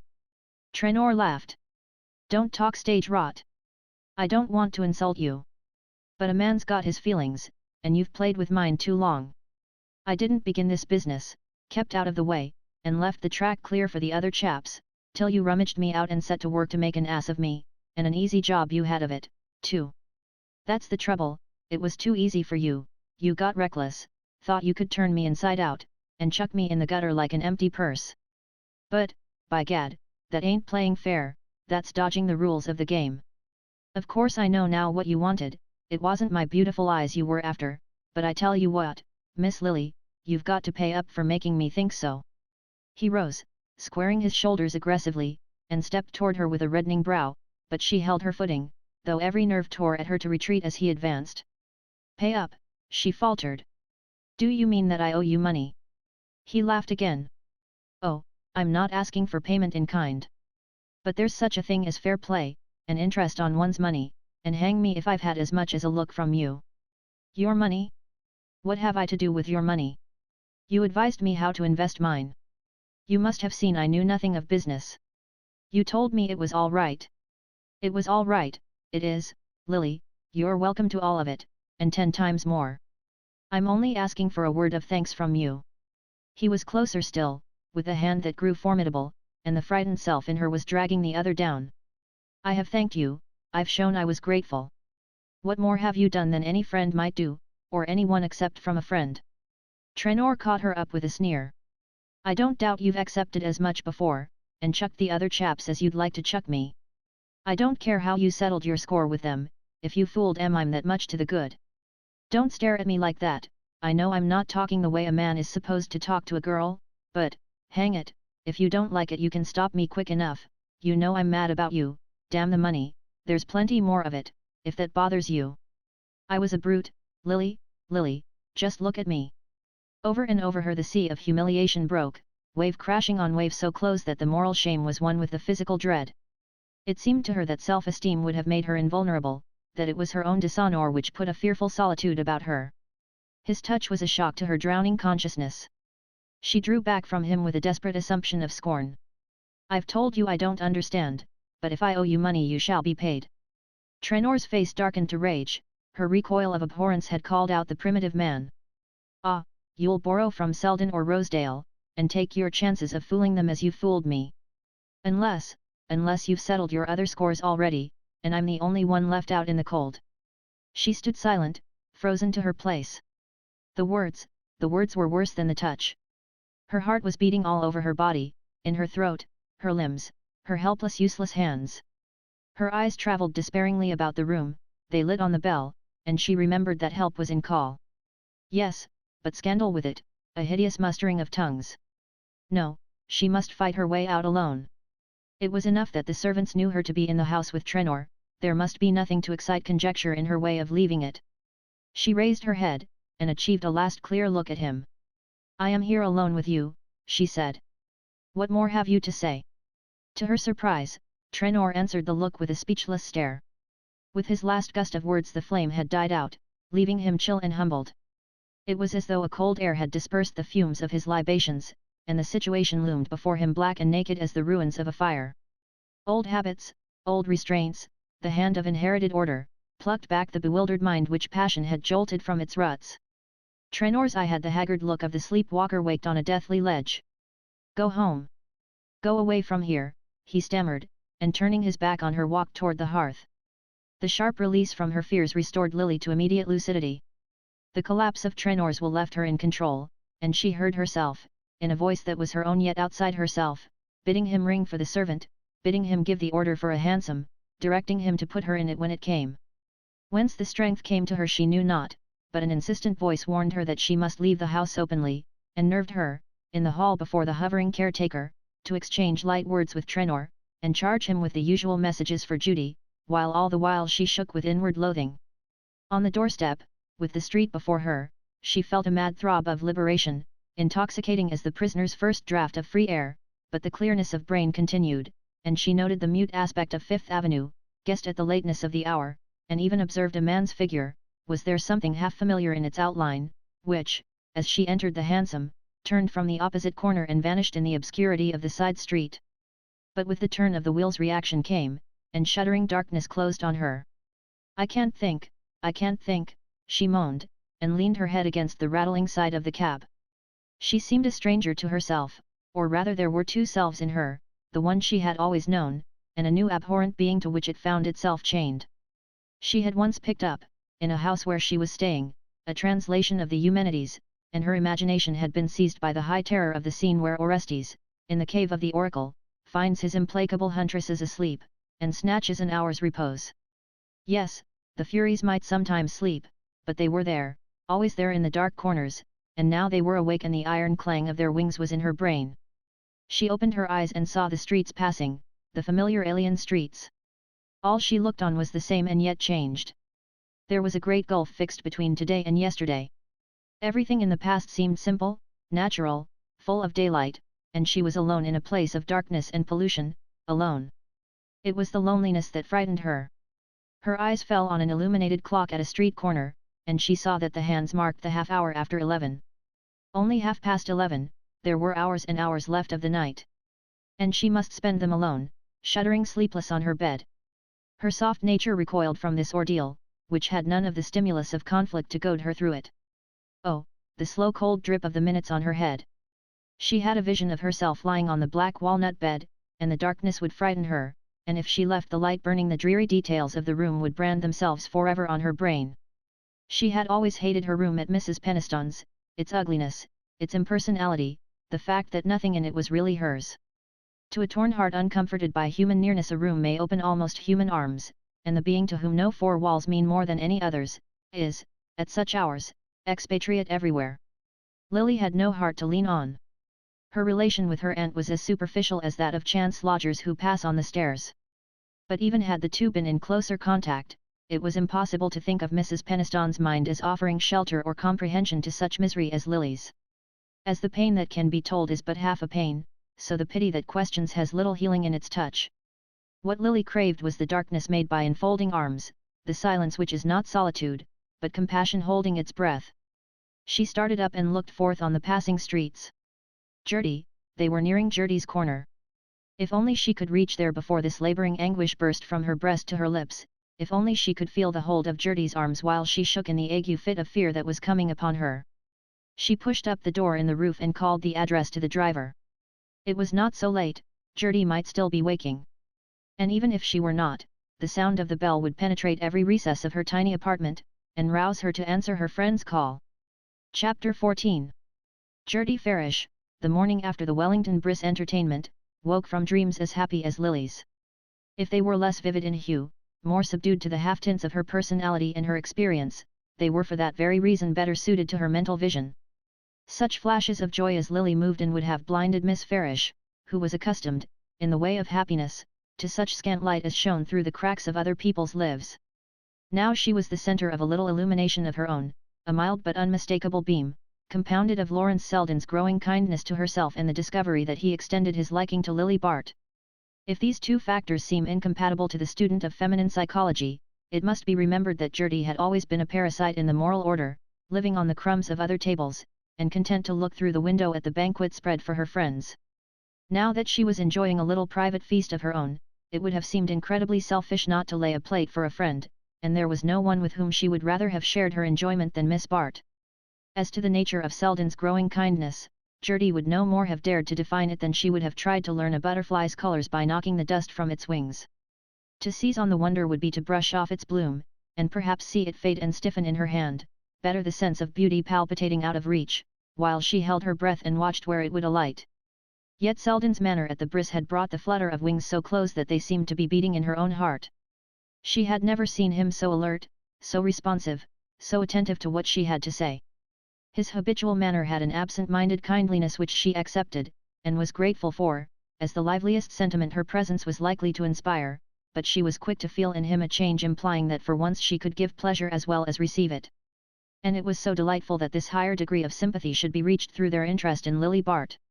Gertie's affection for her friend, a sentiment that had learned to keep itself alive on the scantiest diet, had grown to active adoration since Lily's restless curiosity had drawn her into the circle of Miss Farish's work. Lily's taste of beneficence had wakened in her a momentary appetite for well-doing. Her visit to the girls' club had first brought her in contact with the dramatic contrasts of life. She had always accepted with philosophic calm the fact that such existences as hers were pedestaled on foundations of obscure humanity. The dreary limbo of dinginess lay all around and beneath that little illuminated circle in which life reached its finest efflorescence, as the mud and sleet of a winter night enclose a hothouse filled with tropical flowers. All this was in the natural order of things, and the orchid basking in its artificially created atmosphere could round the delicate curves of its petals undisturbed by the ice on the panes. But it is one thing to live comfortably with the abstract conception of poverty, another to be brought in contact with its human embodiments. Lily had never conceived of these victims of fate otherwise than in the mass. That the mass was composed of individual lives, innumerable separate centers of sensation, with her own eager reachings for pleasure, her own fierce revulsions from pain, that some of these bundles of feeling were clothed in shapes not so unlike her own, with eyes meant to look on gladness, and young lips shaped for love. This discovery gave Lily one of those sudden shocks of pity that sometimes decentralize a life. Lily's nature was incapable of such renewal, she could feel other demands only through her own, and no pain was long vivid which did not press on an answering nerve. But for the moment she was drawn out of herself by the interest of her direct relation with a world so unlike her own.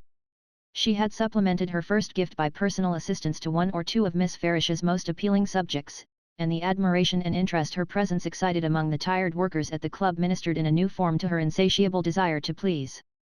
Gertie Farish was not a close enough reader of character to disentangle the mixed threads of which Lily's philanthropy was woven.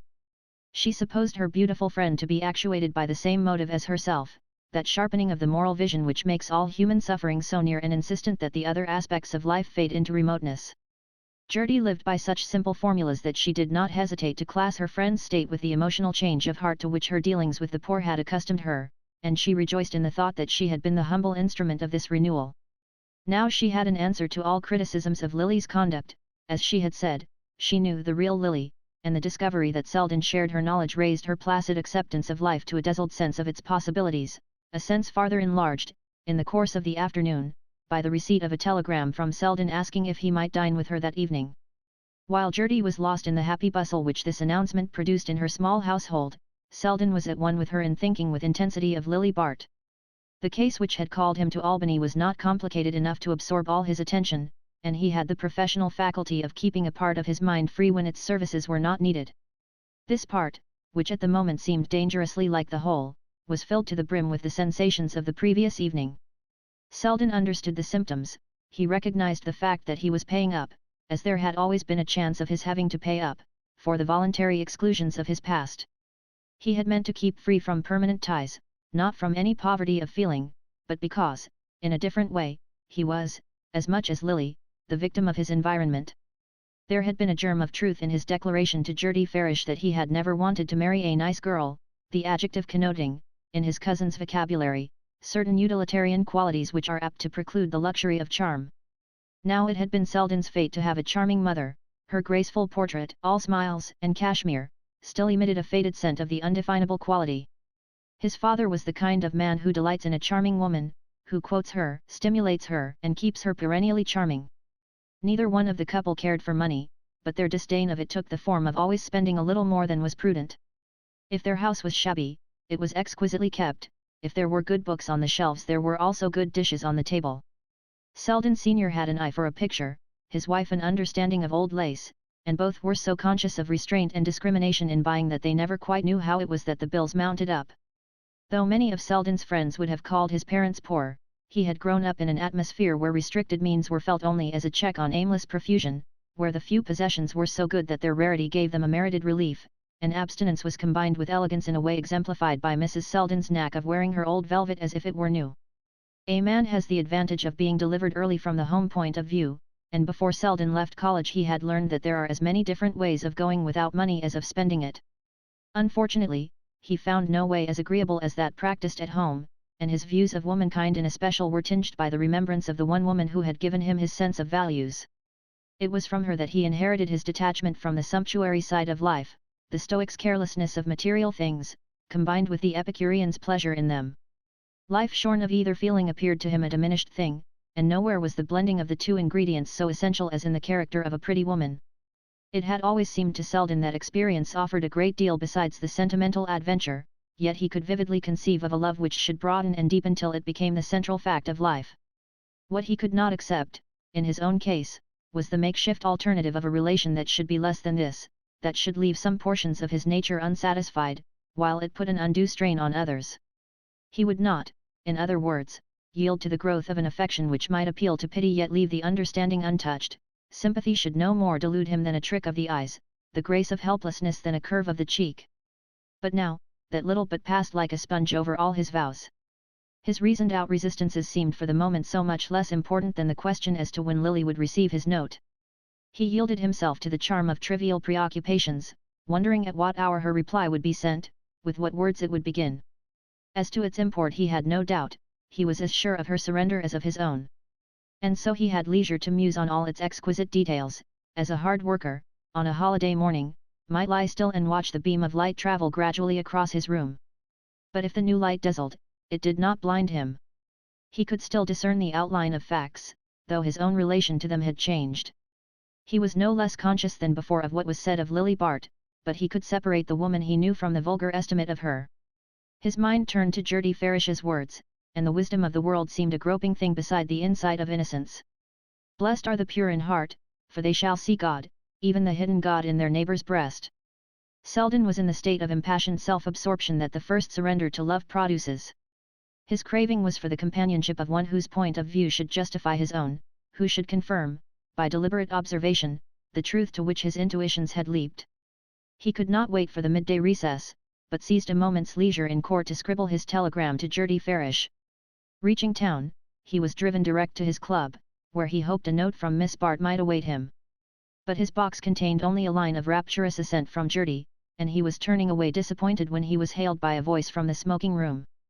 "Hello, Lawrence. Dining here? Take a bite with me, I've ordered a canvasback." He discovered Trenor, in his day clothes, sitting, with a tall glass at his elbow, behind the folds of a sporting journal. Selden thanked him, but pleaded an engagement. "Hang it, I believe every man in town has an engagement tonight. I shall have the club to myself. You know how I'm living this winter, rattling round in that empty house. My wife meant to come to town today, but she's put it off again, and how is a fellow to dine alone in a room with the looking-glasses covered, and nothing but a bottle of Harvey sauce on the sideboard? I say, Lawrence, chuck your engagement and take pity on me, it gives me the blue devils to dine alone, and there's nobody but that canting ass Weatherall in the club." "Sorry, Gus, I can't do it." As Selden turned away, he noticed the dark flush on Trenor's face, the unpleasant moisture of his intensely white forehead, the way his jeweled rings were wedged in the creases of his fat red fingers. Certainly the beast was predominating, the beast at the bottom of the glass. And he had heard this man's name coupled with Lily's. Bah, the thought sickened him. All the way back to his rooms he was haunted by the sight of Trenor's fat creased hands. On his table lay the note. Lily had sent it to his rooms. He knew what was in it before he broke the seal, a grey seal with "Beyond" beneath a flying ship. Ah, he would take her beyond the ugliness, the pettiness, the attrition and corrosion of the soul. Gertie's little sitting room sparkled with welcome when Selden entered it. Its modest effects, compact of enamel paint and ingenuity, spoke to him in the language just then sweetest to his ear. It is surprising how little narrow walls and a low ceiling matter, when the roof of the soul has suddenly been raised. Gertie sparkled too, or at least shone with a tempered radiance. He had never before noticed that she had points. Really, some good fellow might do worse. Over the little dinner, and here, again, the effects were wonderful. He told her she ought to marry, he was in a mood to pair off the whole world. She had made the caramel custard with her own hands? It was sinful to keep such gifts to herself. He reflected with a throb of pride that Lily could trim her own hats, she had told him so the day of their walk at Bellomont. He did not speak of Lily till after dinner. During the little repast he kept the talk on his hostess, who, fluttered at being the centre of observation, shone as rosy as the candle shades she had manufactured for the occasion. Selden evinced an extraordinary interest in her household arrangements, complimented her on the ingenuity with which she had utilized every inch of her small quarters, asked how her servant managed about afternoons out, learned that one may improvise delicious dinners in a chafing dish, and uttered thoughtful generalizations on the burden of a large establishment. When they were in the sitting room again, where they fitted as snugly as bits in a puzzle, and she had brewed the coffee, and poured it into her grandmother's egg-shell cups, his eye, as he leaned back, basking in the warm fragrance, lighted on a recent photograph of Miss Bart, and the desired transition was effected without an effort. The photograph was well enough, but to catch her as she had looked last night. Gertie agreed with him, never had she been so radiant. But could photography capture that light? There had been a new look in her face, something different. Yes, Selden agreed there had been something different. The coffee was so exquisite that he asked for a second cup, such a contrast to the watery stuff at the club. Ah, your poor bachelor with his impersonal club fare, alternating with the equally impersonal cuisine of the dinner party. A man who lived in lodgings missed the best part of life. He pictured the flavorless solitude of Trenor's repast, and felt a moment's compassion for the man. But to return to Lily, and again he returned, questioning, conjecturing, leading Gertie on, draining her inmost thoughts of their stored tenderness for her friend. At first she poured herself out unstintingly, happy in this perfect communion of their sympathies. His understanding of Lily helped to confirm her own belief in her friend. They dwelt together on the fact that Lily had had no chance. Gertie instanced her generous impulses, her restlessness and discontent. The fact that her life had never satisfied her proved that she was made for better things. She might have married more than once, the conventional rich marriage which she had been taught to consider the sole end of existence, but when the opportunity came she had always shrunk from it. Percy Gryce, for instance, had been in love with her, everyone at Bellamont had supposed them to be engaged, and her dismissal of him was thought inexplicable. This view of the Gryce incident chimed too well with Selden's mood not to be instantly adopted by him, with a flash of retrospective contempt for what had once seemed the obvious solution. If rejection there had been, and he wondered now that he had ever doubted it, then he held the key to the secret, and the hillsides of Bellamont were lit up, not with sunset, but with dawn. It was he who had wavered and disowned the face of opportunity, and the joy now warming his breast might have been a familiar inmate if he had captured it in its first flight. It was at this point, perhaps, that a joy just trying its wings in Gertie's heart dropped to earth and lay still. She sat facing Selden, repeating mechanically, "No, she has never been understood," and all the while she herself seemed to be sitting in the center of a great glare of comprehension. The little confidential room, where a moment ago their thoughts had touched elbows like their chairs, grew to unfriendly vastness, separating her from Selden by all the length of her new vision of the future, and that future stretched out interminably, with her lonely figure toiling down it, a mere speck on the solitude. "She is herself with a few people only, and you are one of them," she heard Selden saying. And again, "Be good to her, Gertie, won't you, and, she has it in her to become whatever she is believed to be, you'll help her by believing the best of her." The words beat on Gertie's brain like the sound of a language which has seemed familiar at a distance, but on approaching is found to be unintelligible. He had come to talk to her of Lily, that was all. There had been a third at the feast she had spread for him, and that third had taken her own place. She tried to follow what he was saying, to cling to her own part in the talk, but it was all as meaningless as the boom of waves in a drowning head, and she felt, as the drowning may feel, that to sink would be nothing beside the pain of struggling to keep up.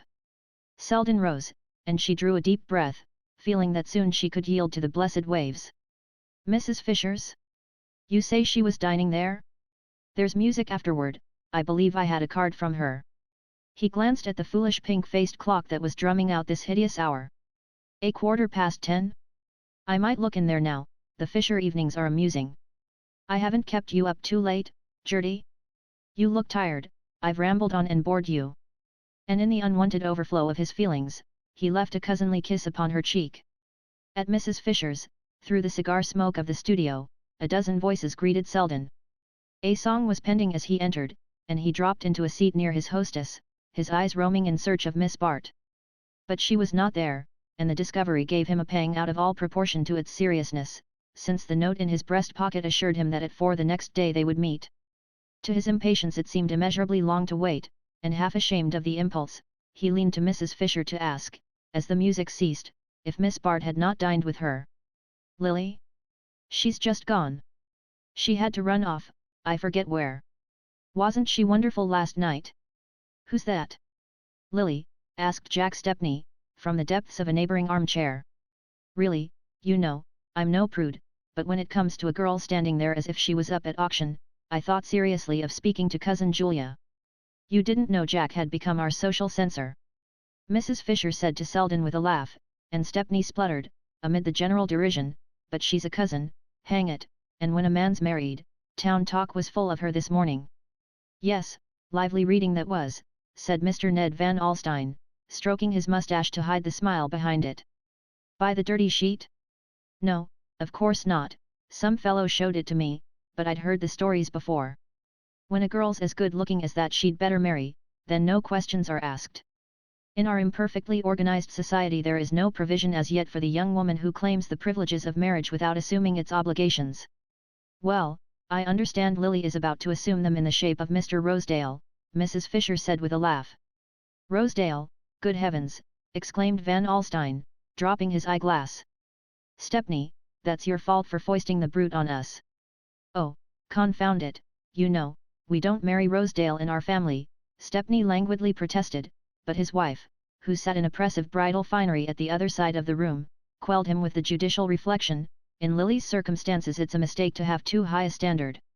I hear even Rosedale has been scared by the talk lately, Mrs. Fisher rejoined, but the sight of her last night sent him off his head. What do you think he said to me after her tableau?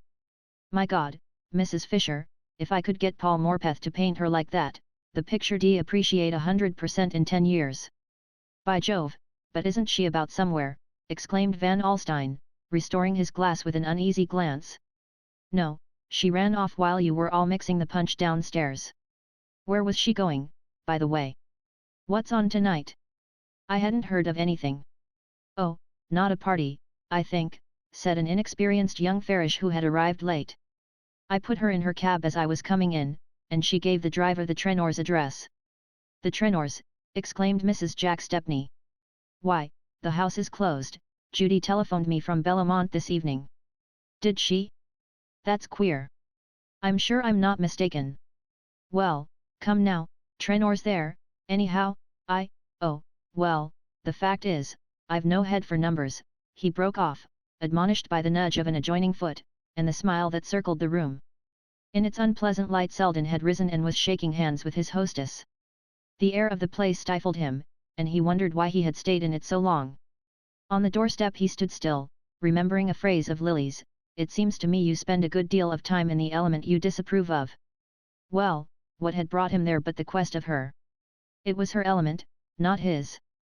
But he would lift her out of it, take her beyond. That beyond on her letter was like a cry for rescue. He knew that Perseus's task is not done when he has loosed Andromeda's chains, for her limbs are numb with bondage, and she cannot rise and walk, but clings to him with dragging arms as he beats back to land with his burden. Well, he had strength for both, it was her weakness which had put the strength in him. It was not, alas, a clean rush of waves they had to win through, but a clogging morass of old associations and habits, and for the moment its vapors were in his throat. But he would see clearer, breathe freer in her presence, she was at once the dead weight at his breast and the spar which should float them to safety. He smiled at the whirl of metaphor with which he was trying to build up a defense against the influences of the last hour. It was pitiable that he, who knew the mixed motives on which social judgments depend, should still feel himself so swayed by them. How could he lift Lily to a freer vision of life, if his own view of her was to be coloured by any mind in which he saw her reflected? The moral oppression had produced a physical craving for air, and he strode on, opening his lungs to the reverberating coldness of the night. At the corner of Fifth Avenue Van Alstyne hailed him with an offer of company. Walking? A good thing to blow the smoke out of one's head. Now that women have taken to tobacco we live in a bath of nicotine. It would be a curious thing to study the effect of cigarettes on the relation of the sexes. Smoke is almost as great a solvent as divorce, both tend to obscure the moral issue. Nothing could have been less consonant with Selden's mood than Van Alstyne's after-dinner aphorisms, but as long as the latter confined himself to generalities his listeners' nerves were in control. Happily Van Alstyne prided himself on his summing up of social aspects, and with Selden for audience was eager to show the sureness of his touch. Mrs. Fisher lived in an east side street near the park, and as the two men walked down Fifth Avenue the new architectural developments of that versatile thoroughfare invited Van Alstyne's comment. That Griner house, now, a typical rung in the social ladder. The man who built it came from a milieu where all the dishes are put on the table at once.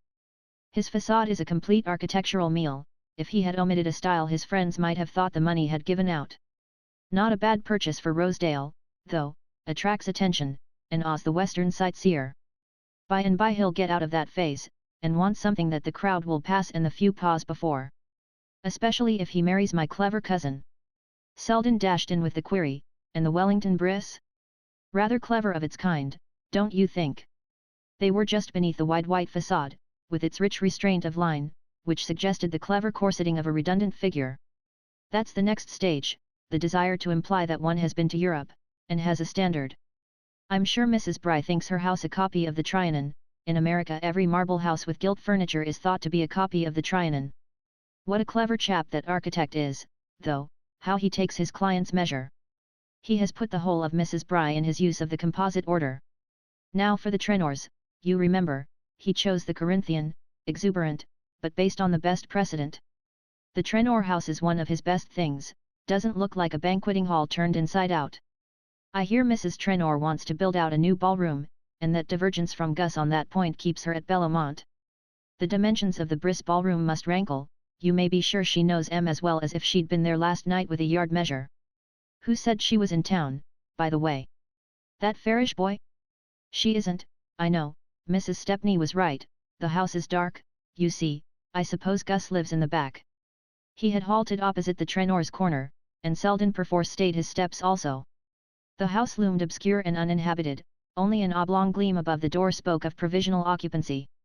They've bought the house at the back, it gives them 150 feet in the side street. There's where the ballroom's to be, with a gallery connecting it, billiard room and so on above. I suggested changing the entrance, and carrying the drawing room across the whole Fifth Avenue front, you see the front door corresponds with the windows.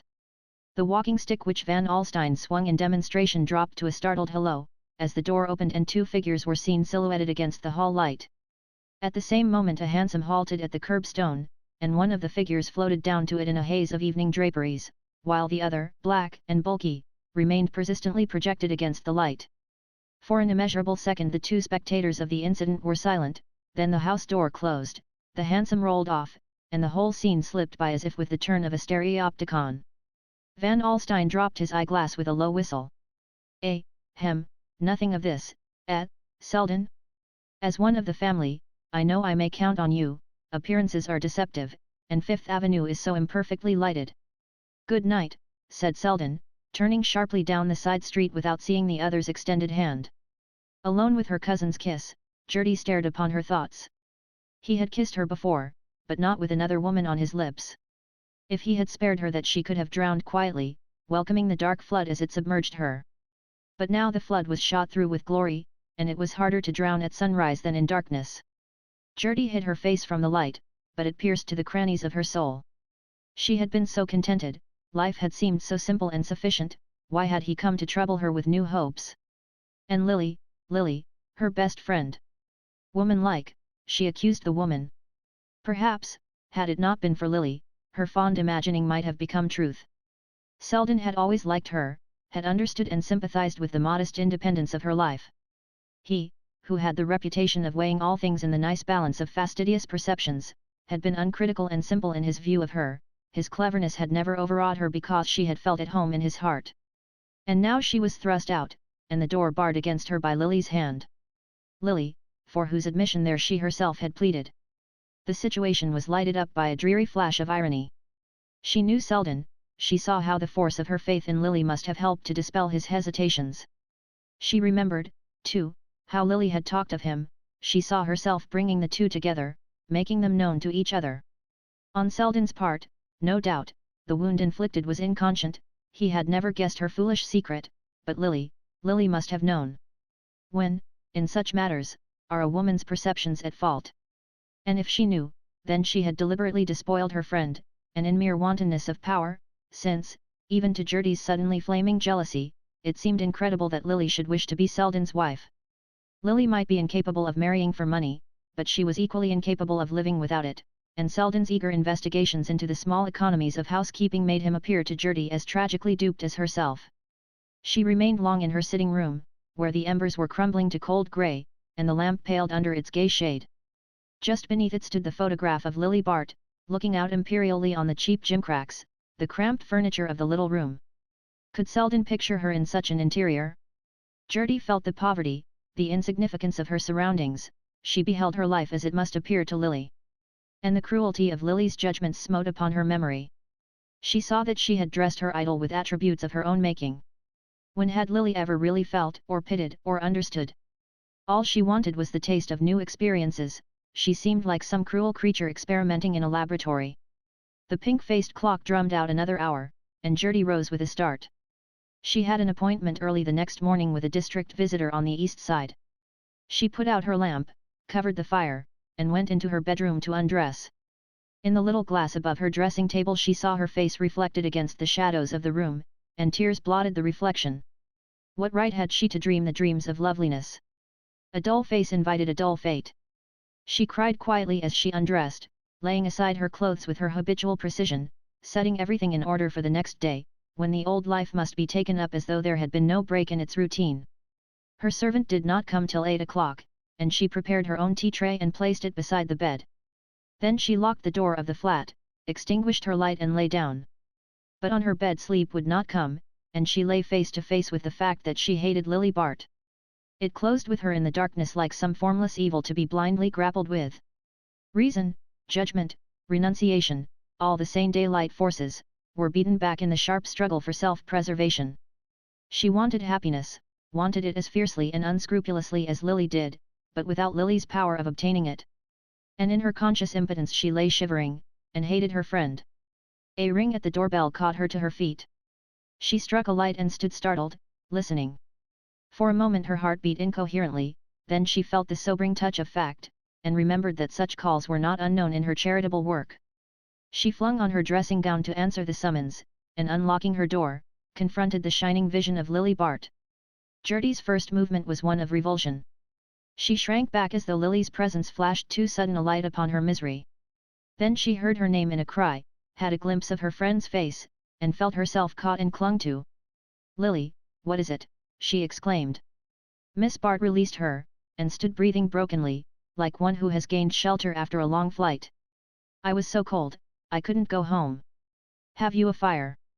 Gertie's compassionate instincts, responding to the swift call of habit, swept aside all her reluctances.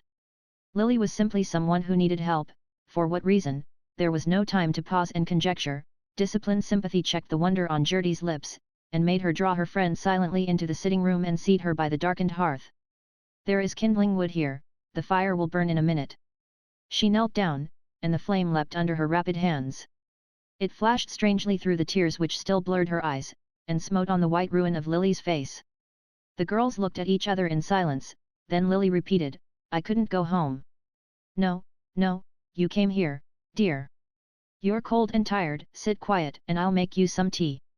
Gertie had unconsciously adopted the soothing note of her trade. All personal feeling was merged in the sense of ministry, and experience had taught her that the bleeding must be stayed before the wound is probed. Lily sat quiet, leaning to the fire. The clatter of cups behind her soothed her as familiar noises hush a child whom silence has kept wakeful. But when Gertie stood at her side with the tea she pushed it away, and turned an estranged eye on the familiar room. "I came here because I couldn't bear to be alone," she said. Gertie set down the cup and knelt beside her. "Lily. Something has happened, can't you tell me? I couldn't bear to lie awake in my room till morning. I hate my room at Aunt Julia's, so I came here." She stirred suddenly, broke from her apathy, and clung to Gertie in a fresh burst of fear. "Oh, Gertie, the Furies! You know the noise of their wings, alone, at night, in the dark? But you don't know, there is nothing to make the dark dreadful to you." The words, flashing back on Gertie's last hours, struck from her a faint derisive murmur, but Lily, in the blaze of her own misery, was blinded to everything outside it. "You'll let me stay? I shan't mind when daylight comes. Is it late? Is the night nearly over? It must be awful to be sleepless, everything stands by the bed and stares." Miss Farish caught her straying hands. "Lily, look at me. Something has happened, an accident? You have been frightened, what has frightened you?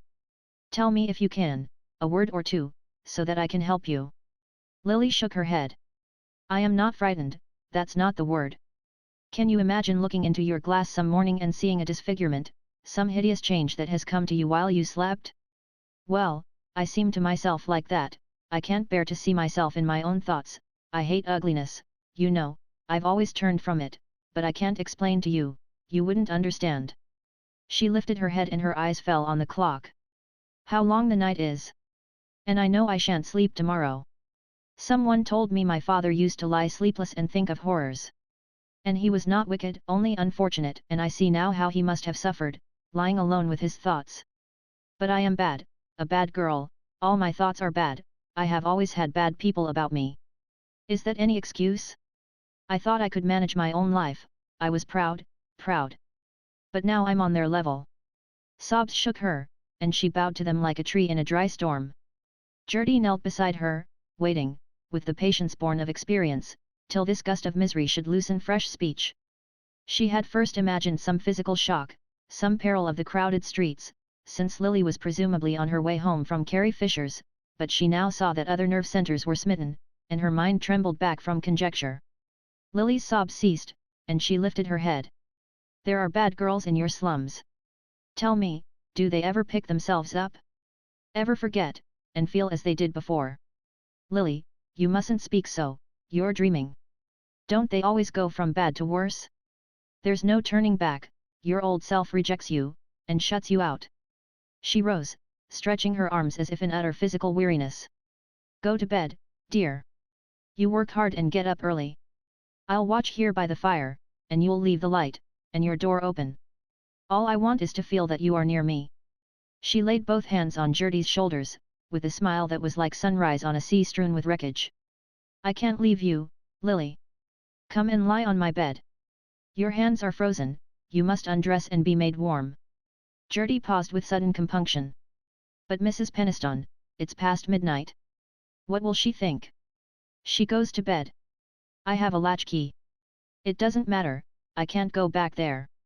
There's no need to, you shall stay here. But you must tell me where you have been. Listen, Lily, it will help you to speak. She regained Miss Bart's hands, and pressed them against her. Try to tell me, it will clear your poor head. Listen, you were dining at Carrie Fisher's. Gertie paused and added with a flash of heroism, Lawrence Selden went from here to find you. At the word, Lily's face melted from locked anguish to the open misery of a child. Her lips trembled and her gaze widened with tears. He went to find me? And I missed him. Oh, Gertie, he tried to help me. He told me, he warned me long ago, he foresaw that I should grow hateful to myself. The name, as Gertie saw with a clutch at the heart, had loosened the springs of self-pity in her friend's dry breast, and tear by tear Lily poured out the measure of her anguish. She had dropped sideways in Gertie's big armchair, her head buried where lately Selden's had leaned, in a beauty of abandonment that drove home to Gertie's aching senses the inevitableness of her own defeat. Ah, it needed no deliberate purpose on Lily's part to rob her of her dream. To look on that prone loveliness was to see in it a natural force, to recognize that love and power belong to such as Lily, as renunciation and service are the lot of those they despoil.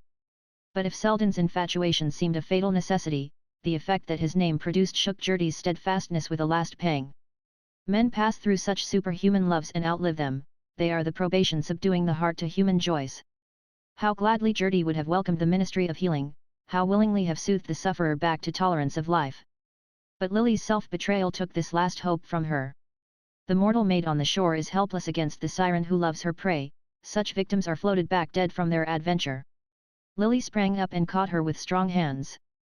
Gertie, you know him, you understand him, tell me, if I went to him, if I told him everything, if I said, I am bad through and through, I want admiration, I want excitement, I want money, yes, money. That's my shame, Gertie, and it's known, it's said of me, it's what men think of me, if I said it all to him, told him the whole story, said plainly, I've sunk lower than the lowest, for I've taken what they take, and not paid as they pay. Oh, Gertie, you know him, you can speak for him, if I told him everything would he loathe me? Or would he pity me, and understand me, and save me from loathing myself? Gertie stood cold and passive. She knew the hour of her probation had come, and her poor heart beat wildly against its destiny. As a dark river sweeps by under a lightning flash, she saw her chance of happiness surge past under a flash of temptation. What prevented her from saying, he is like other men? She was not so sure of him, after all. But to do so would have been like blaspheming her love. She could not put him before herself in any light but the noblest, she must trust him to the height of her own passion. Yes, I know him, he will help you, she said, and in a moment Lily's passion was weeping itself out against her breast. There was but one bed in the little flat, and the two girls lay down on it side by side when Gertie had unlaced Lily's dress and persuaded her to put her lips to the warm tea. The light extinguished, they lay still in the darkness, Gertie shrinking to the outer edge of the narrow couch to avoid contact with her bedfellow. Knowing that Lily disliked to be caressed, she had long ago learned to check her demonstrative impulses toward her friend.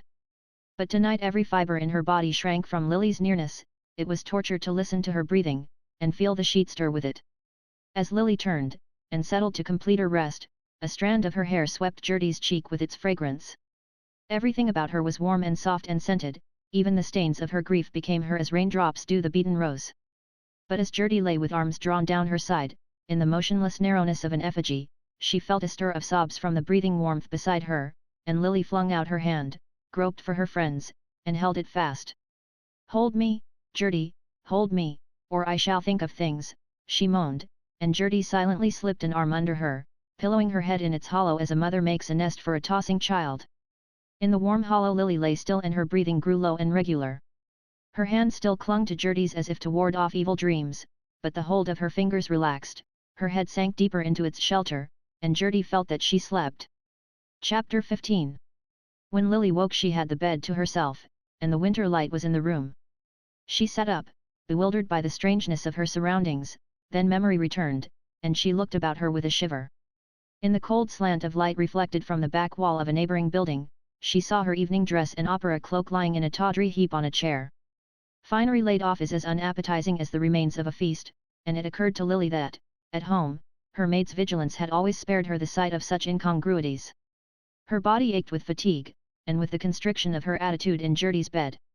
All through her troubled sleep she had been conscious of having no space to toss in, and the long effort to remain motionless made her feel as if she had spent her night in a train. This sense of physical discomfort was the first to assert itself, then she perceived, beneath it, a corresponding mental prostration, a languor of horror more insufferable than the first rush of her disgust. The thought of having to wake every morning with this weight on her breast roused her tired mind to fresh effort. She must find some way out of the slough into which she had stumbled. It was not so much compunction as the dread of her morning thoughts that pressed on her the need of action. But she was unutterably tired, it was weariness to think connectedly. She lay back, looking about the poor slit of a room with a renewal of physical distaste. The outer air, pent between high buildings, brought no freshness through the window, steam heat was beginning to sing in a coil of dingy pipes, and a smell of cooking penetrated the crack of the door. The door opened, and Gertie, dressed and hatted, entered with a cup of tea. Her face looked sallow and swollen in the dreary light, and her dull hair shaded imperceptibly into the tones of her skin. She glanced shyly at Lily, asking in an embarrassed tone how she felt. Lily answered with the same constraint, and raised herself up to drink the tea. "I must have been overtired last night, I think I had a nervous attack in the carriage," she said, as the drink brought clearness to her sluggish thoughts. "You were not well, I am so glad you came here," Gertie returned. "But how am I to get home? And Aunt Julia?" "She knows, I telephoned early, and your maid has brought your things. But won't you eat something? I scrambled the eggs myself." Lily could not eat, but the tea strengthened her to rise and dress under her maid's searching gaze. It was a relief to her that Gertie was obliged to hasten away. The two kissed silently, but without a trace of the previous night's emotion. Lily found Mrs. Peniston in a state of agitation. She had sent for Grace Stepney and was taking digitalis. Lily breasted the storm of inquiries as best she could, explaining that she had had an attack of faintness on her way back from Carrie Fisher's, that, fearing she would not have strength to reach home, she had gone to Miss Farish's instead, but that a quiet night had restored her, and that she had no need of a doctor. This was a relief to Mrs. Peniston, who could give herself up to her own symptoms, and Lily was advised to go and lie down, her aunt's panacea for all physical and moral disorders. In the solitude of her own room she was brought back to a sharp contemplation of facts. Her daylight view of them necessarily differed from the cloudy vision of the night. The winged furies were now prowling gossips who dropped in on each other for tea. But her fears seemed the uglier, thus shorn of their vagueness, and besides, she had to act, not rave. For the first time she forced herself to reckon up the exact amount of her debt to Trenor, and the result of this hateful computation was the discovery that she had, in all, received $9,000 from him. The flimsy pretext on which it had been given and received shriveled up in the blaze of her shame. She knew that not a penny of it was her own, and that to restore her self-respect she must at once repay the whole amount. The inability thus to solace her outraged feelings gave her a paralyzing sense of insignificance. She was realizing for the first time that a woman's dignity may cost more to keep up than her carriage, and that the maintenance of a moral attribute should be dependent on dollars and cents, made the world appear a more sordid place than she had conceived it. After luncheon, when Grace Stepney's prying eyes had been removed, Lily asked for a word with her aunt. The two ladies went upstairs to the sitting room, where Mrs. Peniston seated herself in her black satin armchair tufted with yellow buttons, beside a beadwork table bearing a bronze box with a miniature of Beatrice Cenci in the lid. Lily felt for these objects the same distaste which the prisoner may entertain for the fittings of the courtroom.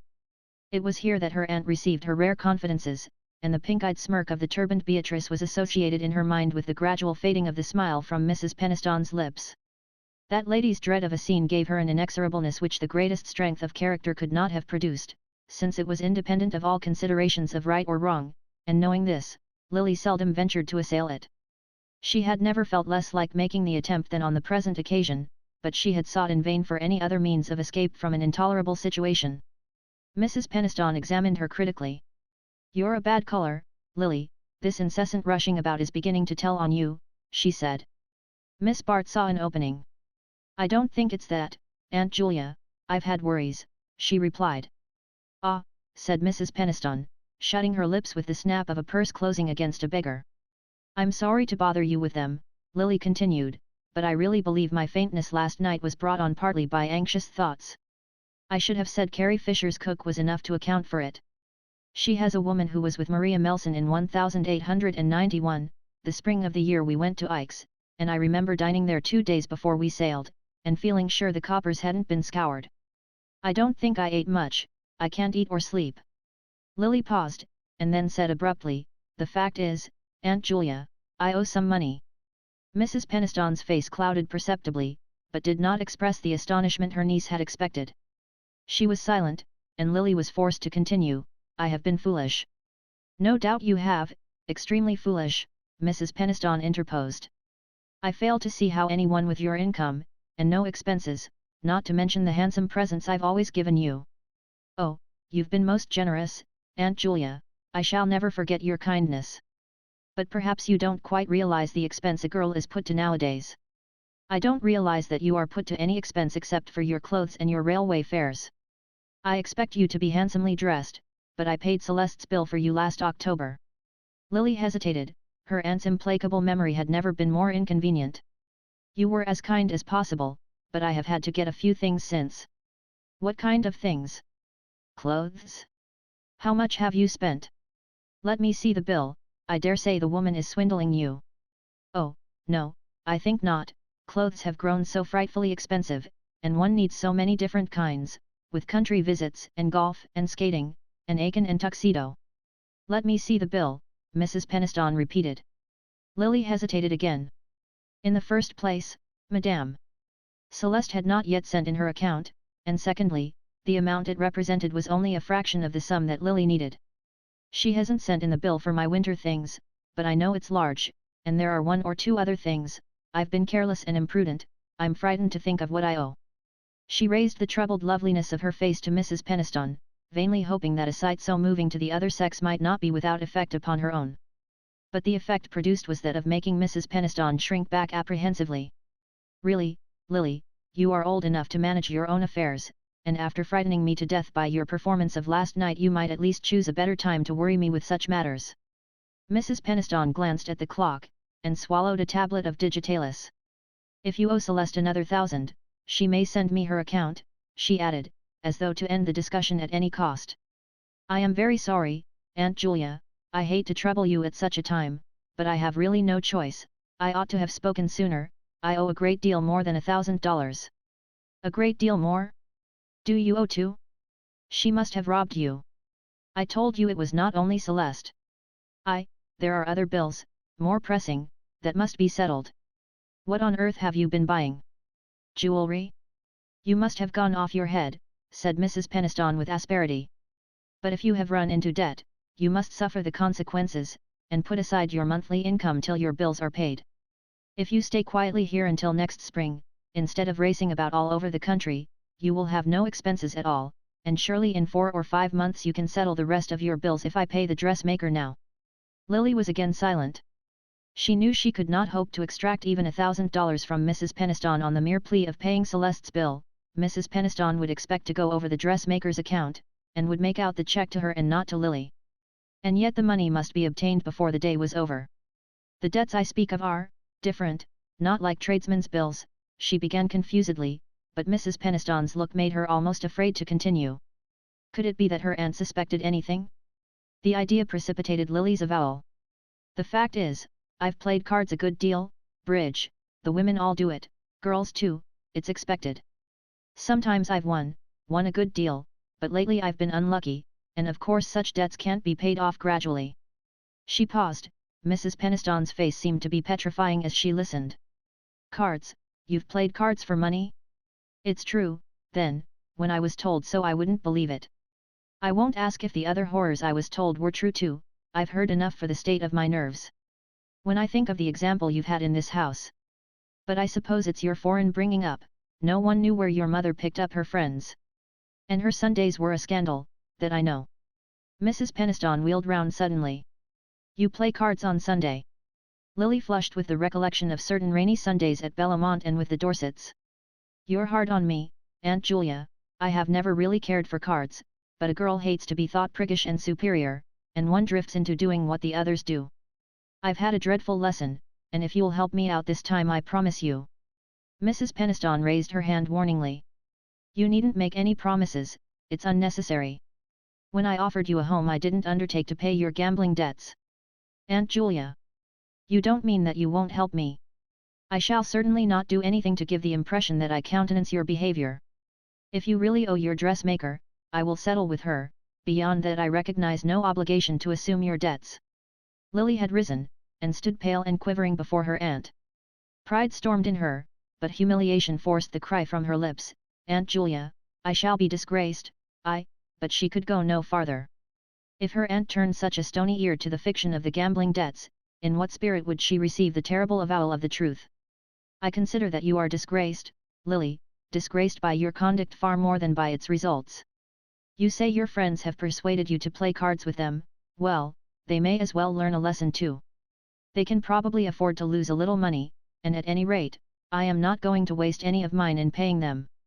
And now I must ask you to leave me, this scene has been extremely painful, and I have my own health to consider. Draw down the blinds, please, and tell Jennings I will see no one this afternoon but Grace Stepney. Lily went up to her own room and bolted the door. She was trembling with fear and anger, the rush of the Fury's wings was in her ears. She walked up and down the room with blind irregular steps. The last door of escape was closed, she felt herself shut in with her dishonor.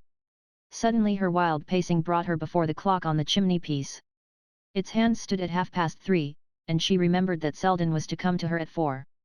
She had meant to put him off with a word, but now her heart leaped at the thought of seeing him. Was there not a promise of rescue in his love? As she had lain at Gertie's side the night before, she had thought of his coming, and of the sweetness of weeping out her pain upon his breast. Of course she had meant to clear herself of its consequences before she met him, she had never really doubted that Mrs. Peniston would come to her aid. And she had felt, even in the full storm of her misery, that Selden's love could not be her ultimate refuge, only it would be so sweet to take a moment's shelter there, while she gathered fresh strength to go on.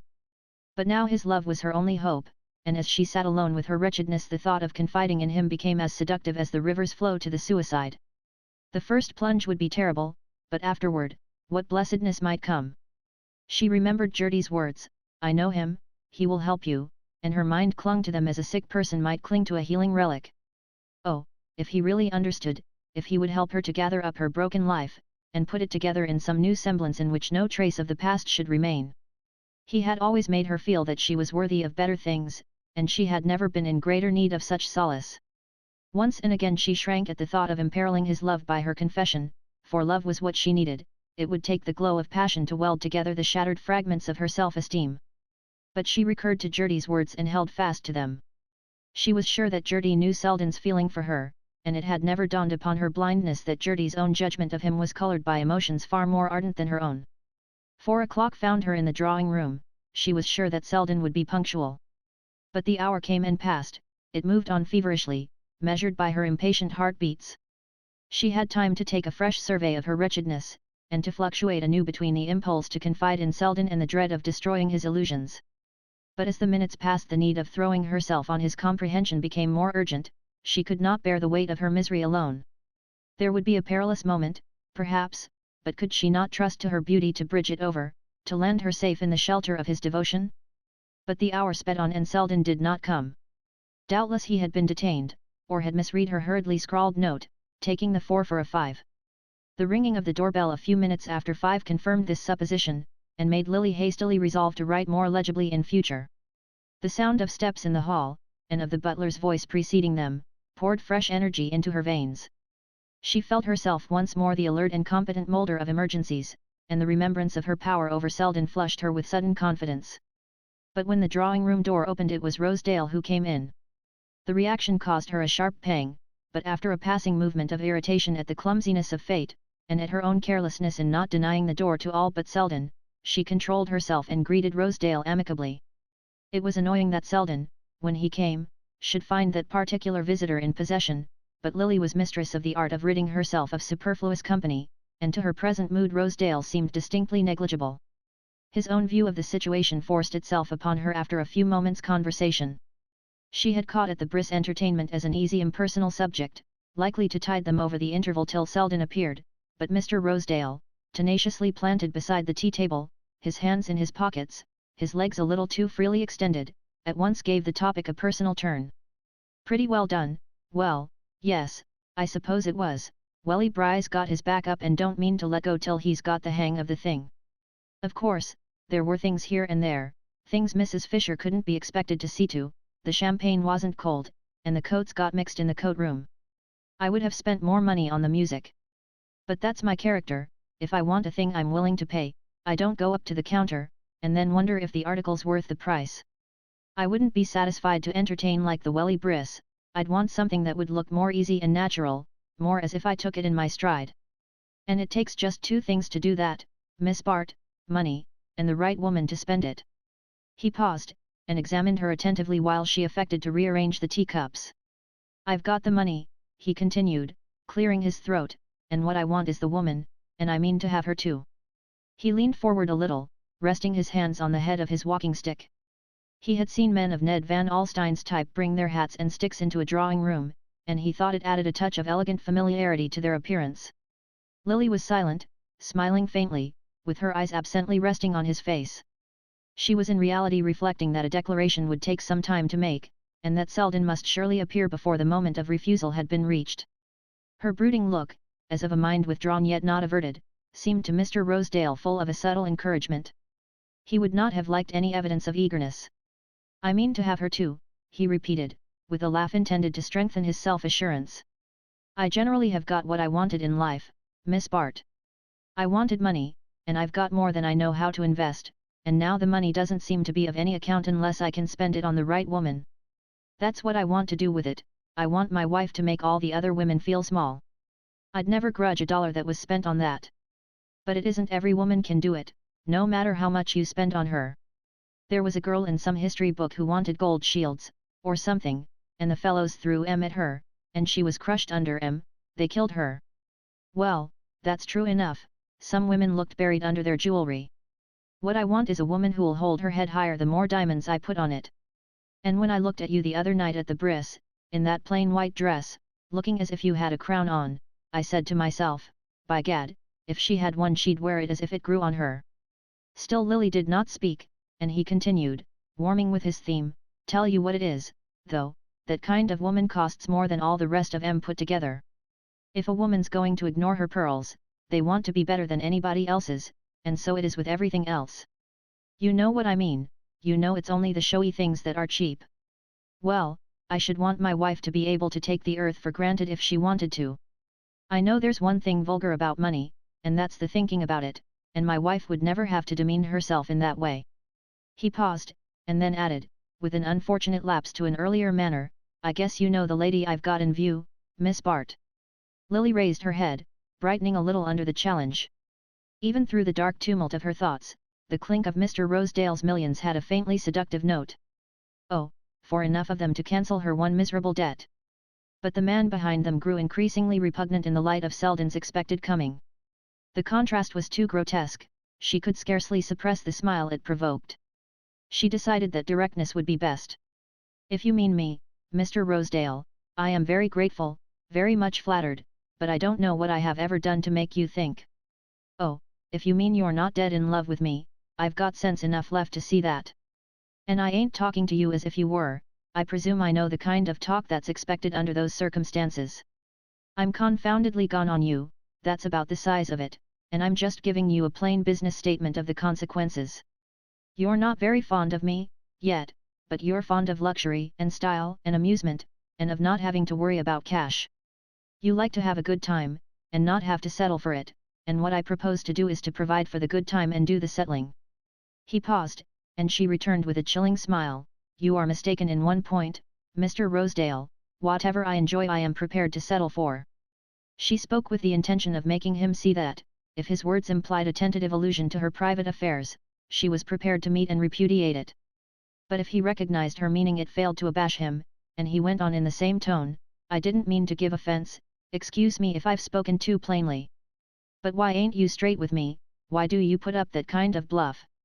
You know there've been times when you were bothered, damned bothered, and as a girl gets older, and things keep moving along, why, before she knows it, the things she wants are liable to move past her and not come back. I don't say it's anywhere near that with you yet, but you've had a taste of bothers that a girl like yourself ought never to have known about, and what I'm offering you is the chance to turn your back on them once for all." The color burned in Lily's face as he ended.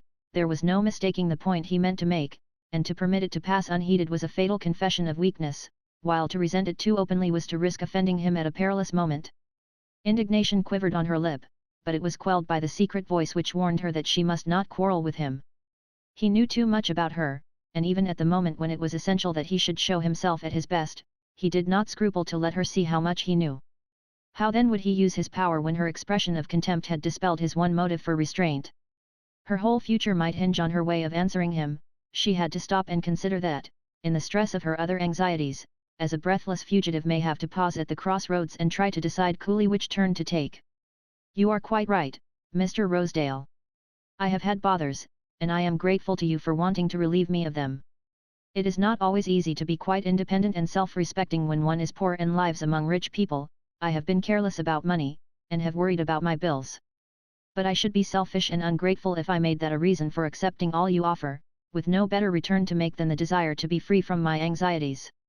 You must give me time to think of your kindness, and of what I could give you in return for it." She held out her hand with a charming gesture in which dismissal was shorn of its rigor. Its hint of future leniency made Rosedale rise in obedience to it, a little flushed with his unhoped-for success, and disciplined by the tradition of his blood to accept what was conceded, without undue haste to press for more. Something in his prompt acquiescence frightened her. She felt behind it the stored force of a patience that might subdue the strongest will. But at least they had parted amicably, and he was out of the house without meeting Selden, whose continued absence now smote her with a new alarm. Rosedale had remained over an hour, and she understood that it was now too late to hope for Selden. He would write explaining his absence, of course. There would be a note from him by the late post. But her confession would have to be postponed, and the chill of the delay settled heavily on her fagged spirit. It lay heavier when the postman's last ring brought no note for her, and she had to go upstairs to a lonely night, a night as grim and sleepless as her tortured fancy had pictured it to Gertie. She had never learned to live with her own thoughts, and to be confronted with them through such hours of lucid misery made the confused wretchedness of her previous vigil seem easily bearable. Daylight disbanded the phantom crew, and made it clear to her that she would hear from Selden before noon, but the day passed without his writing or coming. Lily remained at home, lunching and dining alone with her aunt, who complained of flutterings of the heart, and talked icily on general topics. Mrs. Penistone went to bed early, and when she had gone Lily sat down and wrote a note to Selden. She was about to ring for a messenger to dispatch it when her eye fell on a paragraph in the evening paper which lay at her elbow. Mr. Lawrence Selden was among the passengers sailing this afternoon for Havana and the West Indies on the windward liner Antilles. She laid down the paper and sat motionless, staring at her note. She understood now that he was never coming, that he had gone away because he was afraid that he might come. She rose, and walking across the floor stood gazing at herself for a long time in the brightly lit mirror above the mantelpiece. The lines in her face came out terribly. She looked old, and when a girl looks old to herself, how does she look to other people? She moved away, and began to wander aimlessly about the room, fitting her steps with mechanical precision between the monstrous roses of Mrs. Penistone's Axminster. Suddenly she noticed that the pen with which she had written to Selden still rested against the uncovered inkstand. She seated herself again, and taking out an envelope, addressed it rapidly to Rosedale. Then she laid out a sheet of paper, and sat over it with suspended pen. It had been easy enough to write the date, and "Dear Mr. Rosedale," but after that her inspiration flagged. She meant to tell him to come to her, but the words refused to shape themselves. At length she began, "I have been thinking," then she laid the pen down, and sat with her elbows on the table and her face hidden in her hands. Suddenly she started up at the sound of the doorbell. It was not late, barely 10 o'clock, and there might still be a note from Selden, or a message, or he might be there himself, on the other side of the door. The announcement of his sailing might have been a mistake, it might be another Lawrence Selden who had gone to Havana. All these possibilities had time to flash through her mind, and build up the conviction that she was after all to see or hear from him, before the drawing-room door opened to admit a servant carrying a telegram. Lily tore it open with shaking hands, and read Bertha Dorset's name below the message, sailing unexpectedly tomorrow. Will you join us on a cruise in Mediterranean? Book 2. Chapter 1. It came vividly to Selden on the casino steps that Monte Carlo had, more than any other place he knew, the gift of accommodating itself to each man's humour. His own, at the moment, lent it a festive readiness of welcome that might well, in a disenchanted eye, have turned to pain and facility. So frank an appeal for participation, so outspoken a recognition of the holiday vein in human nature, struck refreshingly on a mind jaded by prolonged hard work in surroundings made for the discipline of the senses. As he surveyed the white square set in an exotic coquetry of architecture, the studied tropicality of the gardens, the groups loitering in the foreground against mauve mountains which suggested a sublime stage setting forgotten in a hurried shifting of scenes, as he took in the whole outspread effect of light and leisure, he felt a movement of revulsion from the last few months of his life. The New York winter had presented an interminable perspective of snow-burdened days, reaching toward a spring of raw sunshine and furious air, when the ugliness of things rasped the eye as the gritty wind ground into the skin. Selden, immersed in his work, had told himself that external conditions did not matter to a man in his state, and that cold and ugliness were a good tonic for relaxed sensibilities. When an urgent case summoned him abroad to confer with a client in Paris, he broke reluctantly with the routine of the office, and it was only now that, having dispatched his business, and slipped away for a week in the south, he began to feel the renewed zest of spectatorship that is the solace of those who take an objective interest in life. The multiplicity of its appeals, the perpetual surprise of its contrasts and resemblances. All these tricks and turns of the show were upon him with a spring as he descended the casino steps and paused on the pavement at its doors. He had not been abroad for 7 years, and what changes the renewed contact produced. If the central depths were untouched, hardly a pinpoint of surface remained the same. And this was the very place to bring out the completeness of the renewal. The sublimities, the perpetuities, might have left him as he was, but this tent pitched for a day's revelry spread a roof of oblivion between himself and his fixed sky. It was mid-April, and one felt that the revelry had reached its climax and that the desultory groups in the square and gardens would soon dissolve and reform in other scenes. Meanwhile the last moments of the performance seemed to gain an added brightness from the hovering threat of the curtain. The quality of the air, the exuberance of the flowers, the blue intensity of sea and sky, produced the effect of a closing tableau, when all the lights are turned on at once. This impression was presently heightened by the way in which a consciously conspicuous group of people advanced to the middle front, and stood before Selden with the air of the chief performers gathered together by the exigencies of the final effect. Their appearance confirmed the impression that the show had been staged regardless of expense, and emphasized its resemblance to one of those costume plays in which the protagonists walk through the passions without displacing a drapery. The ladies stood in unrelated attitudes calculated to isolate their effects, and the men hung about them as irrelevantly as stage heroes whose tailors are named in the program. It was Selden himself who unwittingly fused the group by arresting the attention of one of its members. "Why, Mr. Selden!"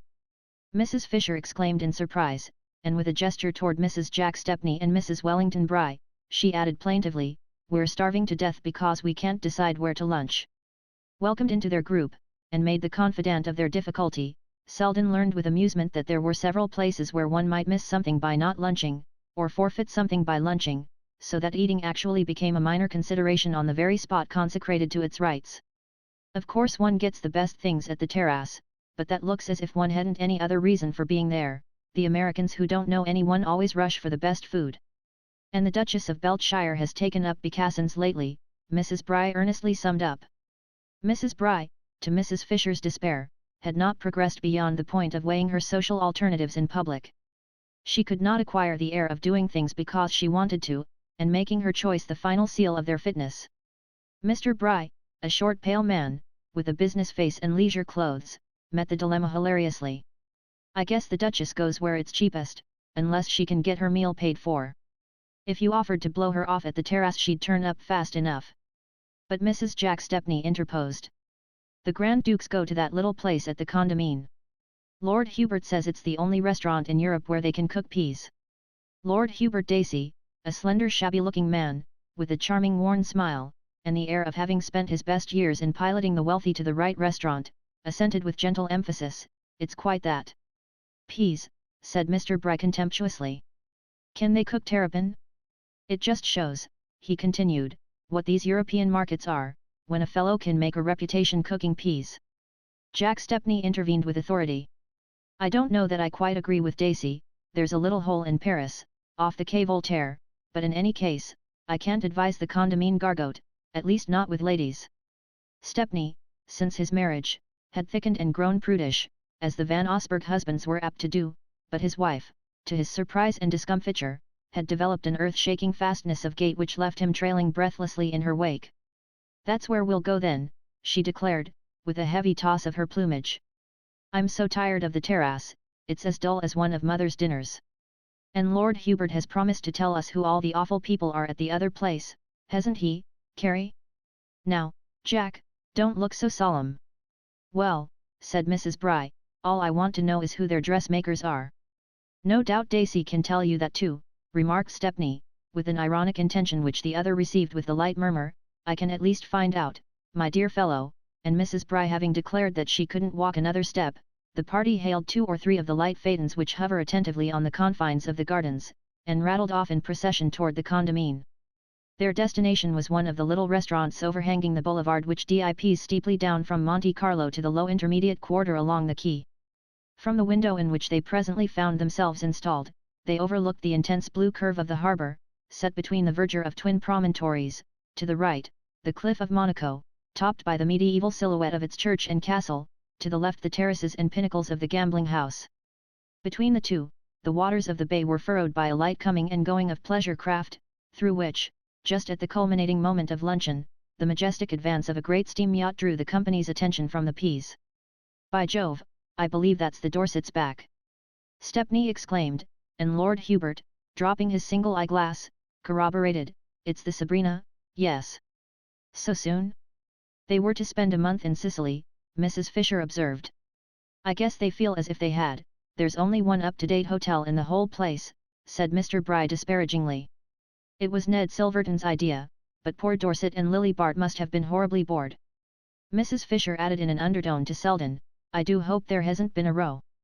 "It's most awfully jolly having Miss Bart back," said Lord Hubert, in his mild deliberate voice, and Mrs. Bry added ingenuously, "I dare say the Duchess will dine with us, now that Lily's here." "The Duchess admires her immensely, I'm sure she'd be charmed to have it arranged," Lord Hubert agreed, with the professional promptness of the man accustomed to draw his profit from facilitating social contacts. Selden was struck by the business-like change in his manner. "Lily has been a tremendous success here," Mrs. Fisher continued, still addressing herself confidentially to Selden. "She looks 10 years younger, I never saw her so handsome. Lady Skiddaw took her everywhere in Cannes, and the Crown Princess of Macedonia had her to stop for a week at Simias. People say that was one reason why Bertha whisked the yacht off to Sicily. The Crown Princess didn't take much notice of her, and she couldn't bear to look on at Lily's triumph." Selden made no reply. He was vaguely aware that Miss Bart was cruising in the Mediterranean with the Dorsets, but it had not occurred to him that there was any chance of running across her on the Riviera, where the season was virtually at an end. As he leaned back, silently contemplating his filigree cup of Turkish coffee, he was trying to put some order in his thoughts, to tell himself how the news of her nearness was really affecting him. He had a personal detachment enabling him, even in moments of emotional high pressure, to get a fairly clear view of his feelings, and he was sincerely surprised by the disturbance which the sight of the Sabrina had produced in him. He had reason to think that his 3 months of engrossing professional work, following on the sharp shock of his disillusionment, had cleared his mind of its sentimental vapours. The feeling he had nourished and given prominence to was one of thankfulness for his escape. He was like a traveller so grateful for rescue from a dangerous accident that at first he is hardly conscious of his bruises. Now he suddenly felt the latent ache, and realized that after all he had not come off unhurt. An hour later, at Mrs. Fisher's side in the Casino Gardens, he was trying to find fresh reasons for forgetting the injury received in the contemplation of the peril avoided. The party had dispersed with the loitering indecision characteristic of social movements at Monte Carlo, where the whole place, and the long gilded hours of the day, seemed to offer an infinity of ways of being idle. Lord Hubert Dacey had finally gone off in quest of the Duchess of Beltshire, charged by Mrs. Bry with the delicate negotiation of securing that lady's presence at dinner. The Stepneys had left for Nice in their motor car, and Mr. Bry had departed to take his place in the pigeon shooting match which was at the moment engaging his highest faculties. Mrs. Bry, who had a tendency to grow red and stertorous after luncheon, had been judiciously prevailed upon by Carrie Fisher to withdraw to her hotel for an hour's repose, and Selden and his companion were thus left to a stroll propitious to confidences. The stroll soon resolved itself into a tranquil session on a bench overhung with laurel and bankcheon roses, from which they caught a dazzle of blue sea between marble balusters, and the fiery shafts of cactus blossoms shooting meteor-like from the rock. The soft shade of their niche, and the adjacent glitter of the air, were conducive to an easy lounging mood, and to the smoking of many cigarettes, and Selden, yielding to these influences, suffered Mrs. Fisher to unfold to him the history of her recent experiences. She had come abroad with the welly Briss at the moment when fashion flees the inclemency of the New York spring. The Briss, intoxicated by their first success, already thirsted for new kingdoms, and Mrs. Fisher, viewing the Riviera as an easy introduction to London society, had guided their course thither.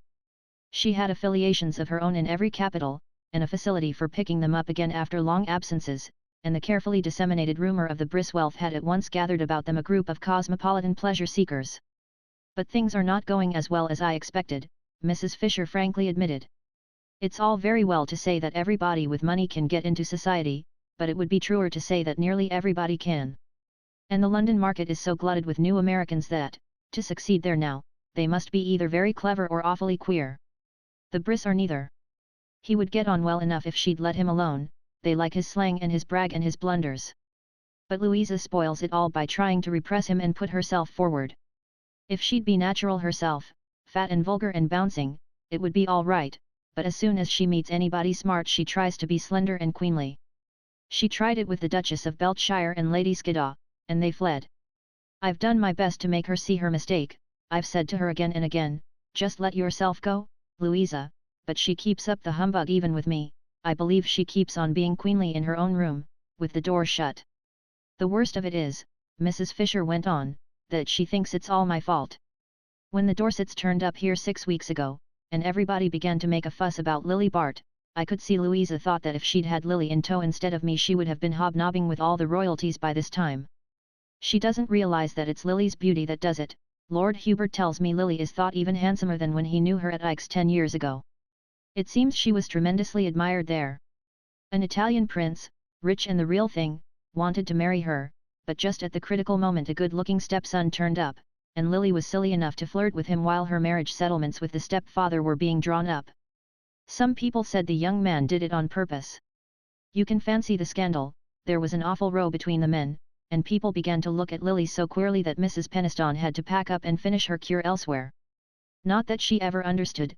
To this day she thinks that Ike's didn't suit her, and mentions her having been sent there as proof of the incompetence of French doctors. That's Lily all over, you know.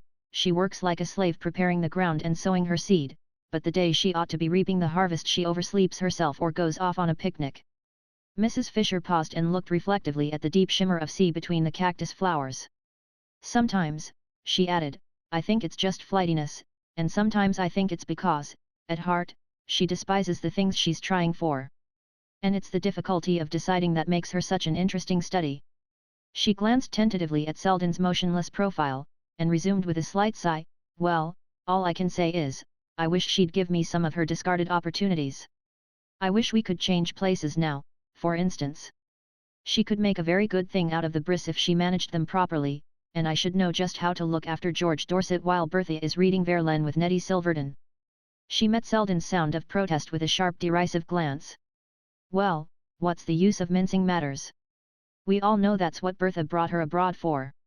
When Bertha wants to have a good time she has to provide occupation for George. At first I thought Lily was going to play her cards well this time, but there are rumours that Bertha is jealous of her success here and at Cannes, and I shouldn't be surprised if there were a break any day. Lily's only safeguard is that Bertha needs her badly, oh, very badly. The Silverton affair is in the acute stage. It's necessary that George's attention should be pretty continuously distracted. And I'm bound to say Lily does distract it. I believe he'd marry her tomorrow if he found out there was anything wrong with Bertha. But you know him, he's as blind as he's jealous, and of course Lily's present business is to keep him blind. A clever woman might know just the right moment to tear off the bandage, but Lily isn't clever in that way, and when George does open his eyes she'll probably contrive not to be in his line of vision." Selden tossed away his cigarette. "By Jove, it's time for my train," he exclaimed, with a glance at his watch, adding, in reply to Mrs. Fisher's surprised comment, "Why, I thought of course you were at Monty," a murmured word to the effect that he was making nice his headquarters. "The worst of it is, she snubs the bris now," he heard irrelevantly flung after him. 10 minutes later, in the high-perched bedroom of an hotel overlooking the casino, he was tossing his effects into a couple of gaping portmanteaux, while the porter waited outside to transport them to the cab at the door.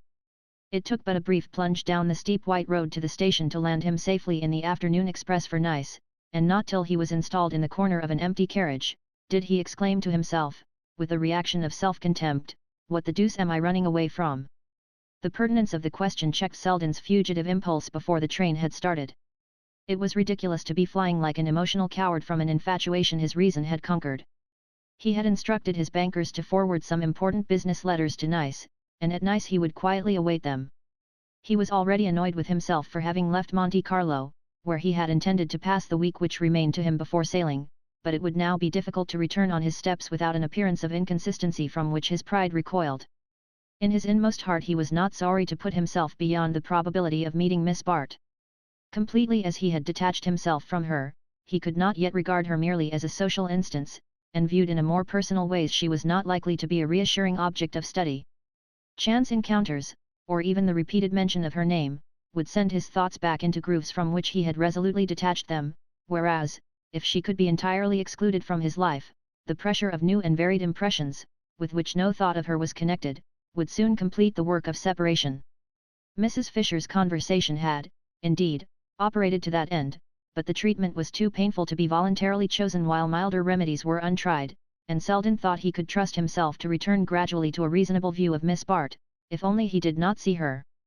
Having reached the station early, he had arrived at this point in his reflections before the increasing throng on the platform warned him that he could not hope to preserve his privacy. The next moment there was a hand on the door, and he turned to confront the very face he was fleeing.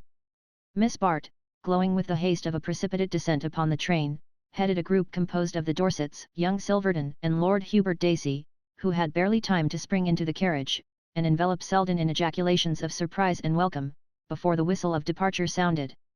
The party, it appeared, were hastening to Nice in response to a sudden summons to dine with the Duchess of Beltshire and to see the water fete in the bay, a plan evidently improvised, in spite of Lord Hubert's protesting, "Oh, I say, you know, for the express purpose of defeating Mrs. Bry's endeavour to capture the Duchess." During the laughing relation of this manoeuvre, Selden had time for a rapid impression of Miss Bart, who had seated herself opposite to him in the golden afternoon light. Scarcely 3 months had elapsed since he had parted from her on the threshold of the Brisk Conservatory, but a subtle change had passed over the quality of her beauty. Then it had had a transparency through which the fluctuations of the spirit were sometimes tragically visible, now its impenetrable surface suggested a process of crystallization which had fused her whole being into one hard brilliant substance. The change had struck Mrs. Fisher as a rejuvenation. To Selden it seemed like that moment of pause and arrest when the warm fluidity of youth is chilled into its final shape. He felt it in the way she smiled on him, and in the readiness and competence with which, flung unexpectedly into his presence, she took up the thread of their intercourse as though that thread had not been snapped with a violence from which he still reeled. Such facility sickened him, but he told himself that it was with the pang which precedes recovery. Now he would really get well, would eject the last drop of poison from his blood. Already he felt himself calmer in her presence than he had learned to be in the thought of her. Her assumptions and elisions, her shortcuts and long detours, the skill with which she contrived to meet him at a point from which no inconvenient glimpses of the past were visible, suggested what opportunities she had had for practicing such arts since their last meeting. He felt that she had at last arrived at an understanding with herself, had made a pact with her rebellious impulses, and achieved a uniform system of self-government, under which all vagrant tendencies were either held captive or forced into the service of the state. And he saw other things too in her manner, saw how it had adjusted itself to the hidden intricacies of a situation in which, even after Mrs. Fisher's elucidating flashes, he still felt himself agrope. Surely Mrs. Fisher could no longer charge Miss Bart with neglecting her opportunities. To Selden's exasperated observation she was only too completely alive to them. She was perfect to everyone, subservient to Bertha's anxious predominance, good-naturedly watchful of Dorset's moods, brightly companionable to Silverton and Dacey, the latter of whom met her on an evident footing of old admiration, while young Silverton, portentously self-absorbed, seemed conscious of her only as of something vaguely obstructive. And suddenly, as Selden noted the fine shades of manner by which she harmonized herself with her surroundings, it flashed on him that, to need such adroit handling, the situation must indeed be desperate. She was on the edge of something, that was the impression left with him. He seemed to see her poised on the brink of a chasm, with one graceful foot advanced to assert her unconsciousness that the ground was failing her.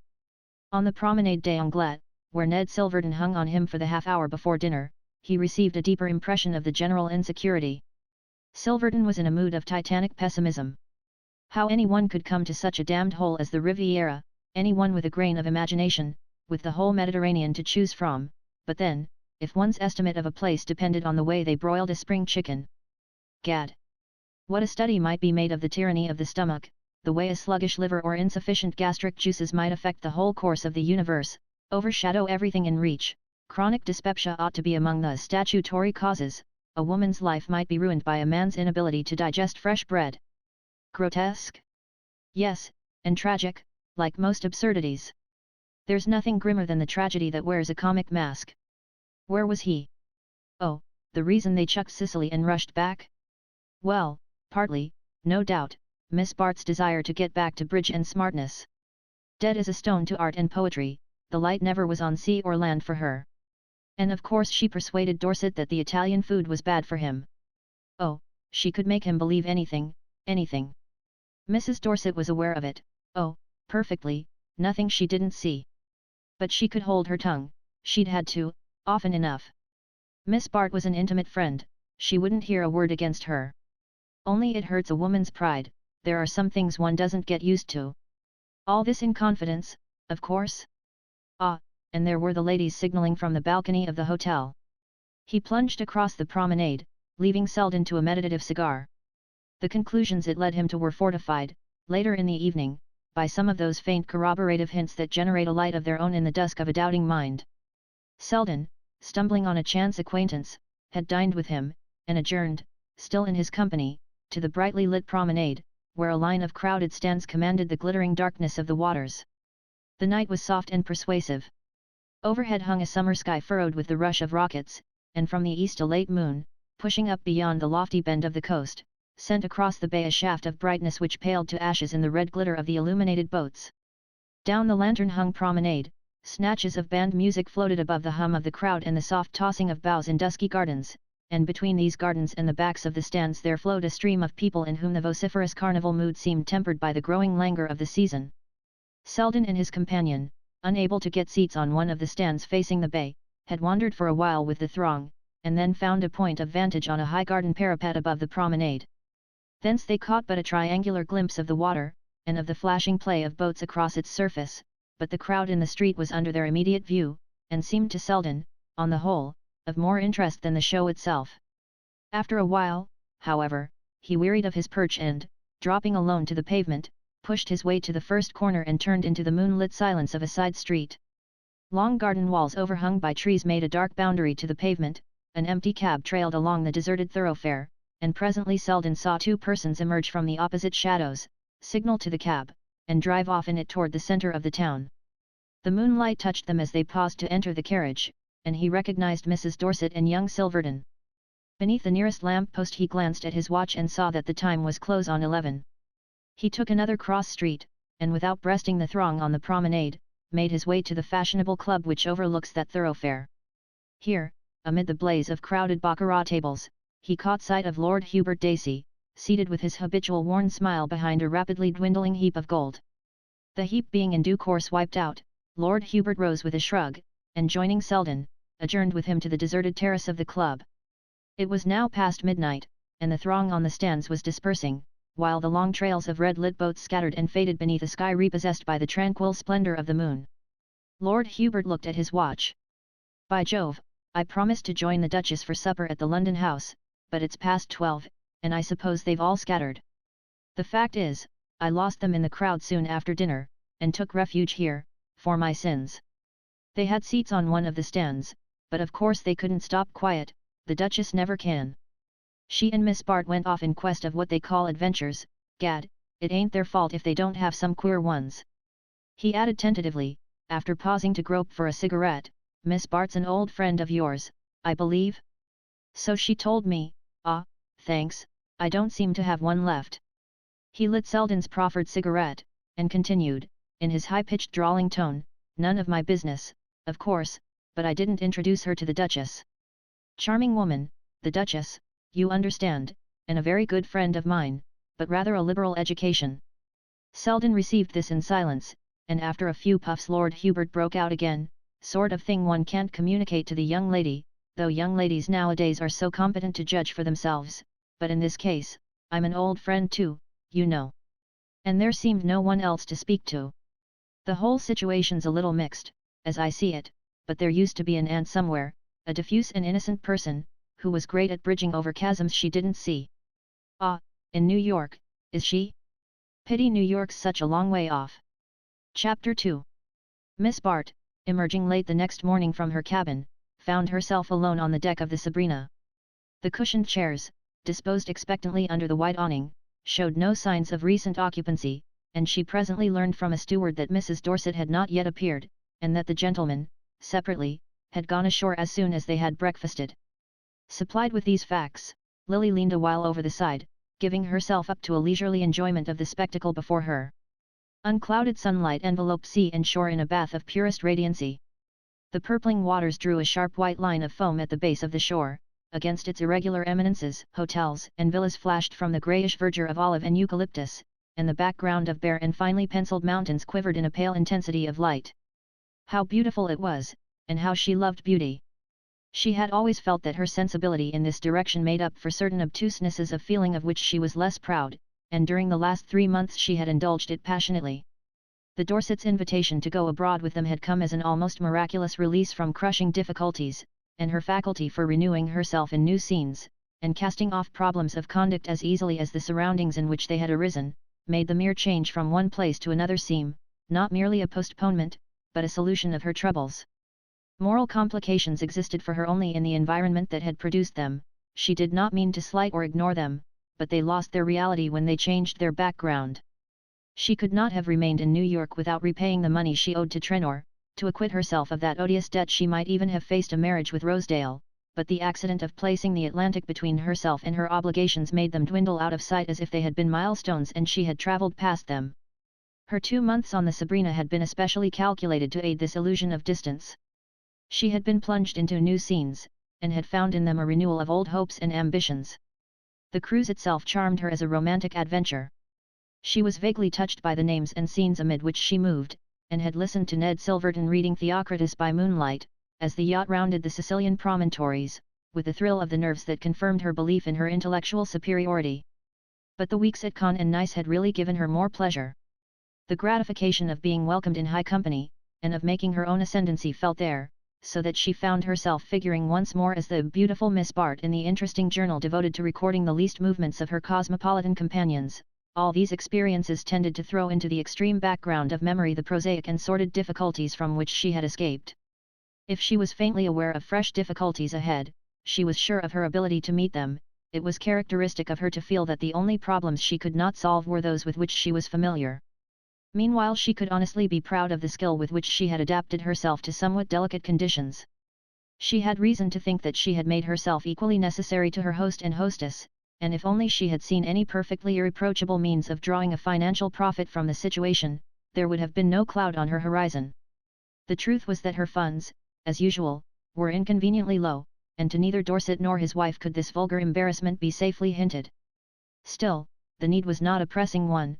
She could worry along, as she had so often done before, with the hope of some happy change of fortune to sustain her, and meanwhile life was gay and beautiful and easy, and she was conscious of figuring not unworthily in such a setting. She was engaged to breakfast that morning with the Duchess of Beltshire, and at 12 o'clock she asked to be set ashore in the gig. Before this she had sent her maid to inquire if she might see Mrs. Dorset, but the reply came back that the latter was tired, and trying to sleep. Lily thought she understood the reason of the rebuff. Her hostess had not been included in the Duchess's invitation, though she herself had made the most loyal efforts in that direction. But her grace was impervious to hints and invited or omitted as she chose. It was not Lily's fault if Mrs. Dorset's complicated attitudes did not fall in with the Duchess's easy gait. The Duchess, who seldom explained herself, had not formulated her objection beyond saying, "She's rather a bore, you know. The only one of your friends I like is that little Mr. Bry, he's funny, but Lily knew enough not to press the point, and was not altogether sorry to be thus distinguished at her friend's expense. Bertha certainly had grown tiresome since she had taken to poetry and Ned Silverton. On the whole, it was a relief to break away now and then from the Sabrina, and the Duchess's little breakfast, organised by Lord Hubert with all his usual virtuosity, was the pleasanter to Lily for not including her travelling companions. Dorset, of late, had grown more than usually morose and incalculable, and Ned Silverton went about with an air that seemed to challenge the universe. The freedom and lightness of the ducal intercourse made an agreeable change from these complications, and Lily was tempted, after luncheon, to adjourn in the wake of her companions to the hectic atmosphere of the casino. She did not mean to play, her diminished pocket money offered small scope for the adventure, but it amused her to sit on a divan, under the doubtful protection of the Duchess's back, while the latter hung above her stakes at a neighbouring table. The rooms were packed with the gazing throng which, in the afternoon hours, trickles heavily between the tables, like the Sunday crowd in a lion house. In the stagnant flow of the mass, identities were hardly distinguishable, but Lily presently saw Mrs. Bry cleaving her determined way through the doors, and, in the broad wake she left, the light figure of Mrs. Fisher bobbing after her like a rowboat at the stern of a tug.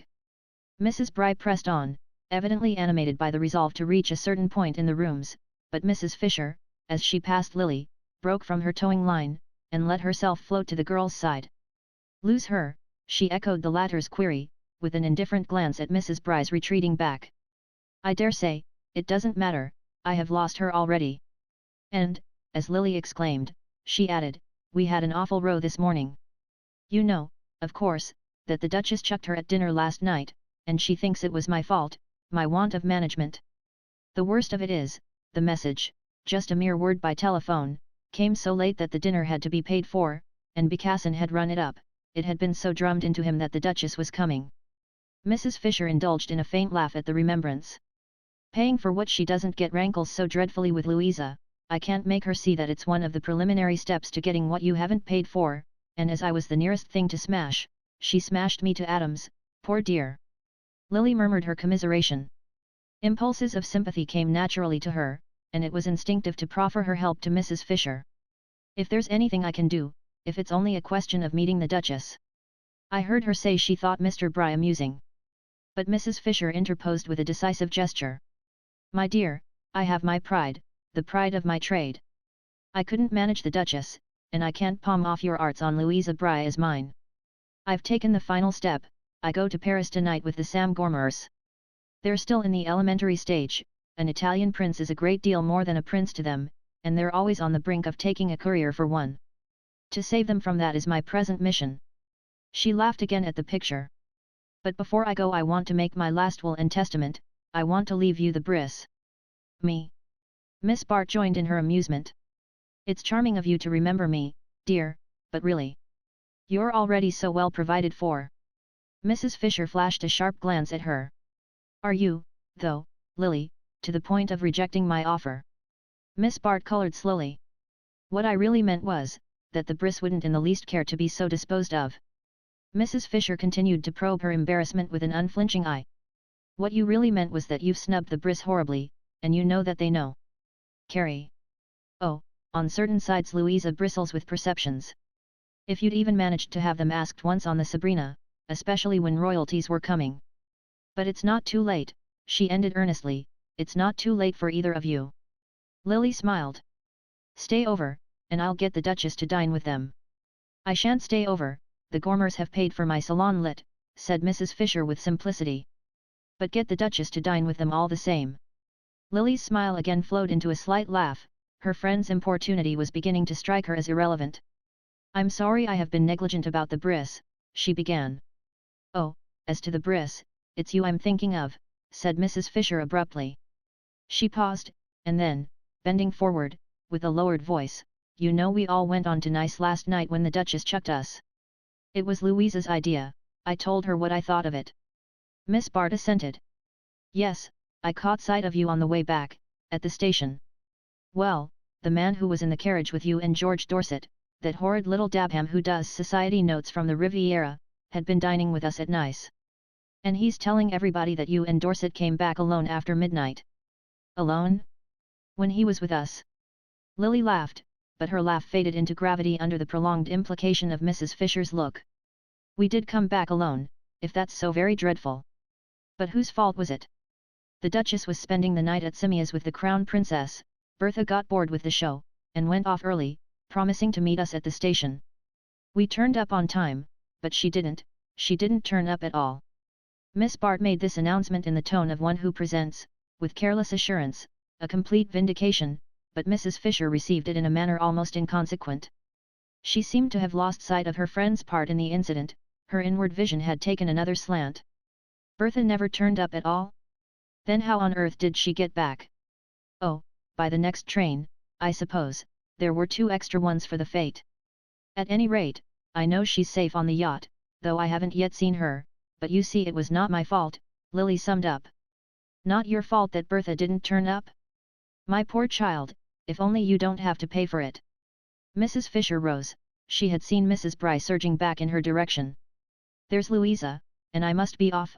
Oh, we're on the best of terms externally, we're lunching together, but at heart it's me she's lunching on, she explained, and with a last hand clasp and a last look, she added, remember, I leave her to you, she's hovering now, ready to take you in. Lily carried the impression of Mrs. Fisher's leave taking away with her from the casino doors. She had accomplished, before leaving, the first step toward her reinstatement in Mrs. Bryce's good graces. An affable advance, a vague murmur that they must see more of each other, an elusive glance to a near future that was felt to include the Duchess as well as the Sabrina, how easily it was all done, if one possessed the knack of doing it. She wondered at herself, as she had so often wondered, that, possessing the knack, she did not more consistently exercise it. But sometimes she was forgetful, and sometimes, could it be that she was proud? Today, at any rate, she had been vaguely conscious of a reason for sinking her pride, had in fact even sunk it to the point of suggesting to Lord Hubert Dacey, whom she ran across on the casino steps, that he might really get the Duchess to dine with the Briss, if she undertook to have them asked on the Sabrina. Lord Hubert had promised his help, with the readiness on which she could always count. It was his only way of ever reminding her that he had once been ready to do so much more for her. Her path, in short, seemed to smooth itself before her as she advanced, yet the faint stir of uneasiness persisted. Had it been produced, she wondered, by her chance meeting with Selden? She thought not, time and change seemed so completely to have relegated him to his proper distance. The sudden and exquisite reaction from her anxieties had had the effect of throwing the recent past so far back that even Selden, as part of it, retained a certain air of unreality. And he had made it so clear that they were not to meet again, that he had merely dropped down to Nice for a day or two, and had almost his foot on the next steamer. No, that part of the past had merely surged up for a moment on the fleeing surface of events, and now that it was submerged again, the uncertainty, the apprehension persisted. They grew to sudden acuteness as she caught sight of George Dorset descending the steps of the Hôtel de Paris and making for her across the square. She had meant to drive down to the quay and regain the yacht, but she now had the immediate impression that something more was to happen first. "Which way are you going?" "Shall we walk a bit?" he began, putting the second question before the first was answered, and not waiting for a reply to either before he directed her silently toward the comparative seclusion of the lower gardens. She detected in him at once all the signs of extreme nervous tension. The skin was puffed out under his sunken eyes, and its sallowness had paled to a leaden white against which his irregular eyebrows and long reddish moustache were relieved with a saturnine effect. His appearance, in short, presented an odd mixture of the bedraggled and the ferocious. He walked beside her in silence, with quick precipitate steps, till they reached the embowered slopes to the east of the casino, then, pulling up abruptly, he said, "Have you seen Bertha?" "No, when I left the yacht she was not yet up." He received this with a laugh like the whirring sound in a disabled clock. "Not yet up? Had she gone to bed? Do you know at what time she came on board?" "This morning at 7, he exclaimed. "At 7? Lily started. "What happened? An accident to the train?" He laughed again. "They missed the train, all the trains, they had to drive back." "Well?" She hesitated, feeling at once how little even this necessity accounted for the fatal lapse of hours. "Well, they couldn't get a carriage at once, at that time of night, you know." The explanatory note made it almost seem as though he were putting the case for his wife, and when they finally did, it was only a one-horse cab, and the horse was lame. "How tiresome!" "I see," she affirmed, with the more earnestness because she was so nervously conscious that she did not, and after a pause she added, "I'm so sorry, but ought we to have waited?" "Waited for the one-horse cab?" It would scarcely have carried the four of us, do you think? She took this in what seemed the only possible way, with a laugh intended to sink the question itself in his humorous treatment of it. Well, it would have been difficult, we should have had to walk by turns.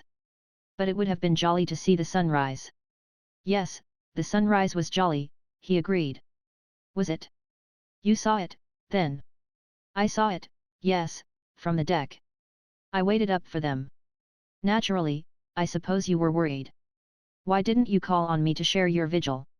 He stood still, dragging at his mustache with a lean weak hand. I don't think you would have cared for its denouement, he said with sudden grimness. Again she was disconcerted by the abrupt change in his tone, and as in one flash she saw the peril of the moment, and the need of keeping her sense of it out of her eyes. Denouement, isn't that too big a word for such a small incident? The worst of it, after all, is the fatigue which Bertha has probably slept off by this time.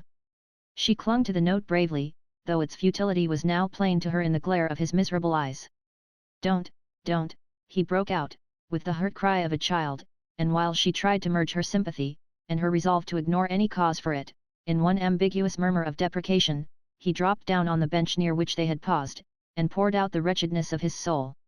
It was a dreadful hour, an hour from which she emerged shrinking and seared, as though her lids had been scorched by its actual glare.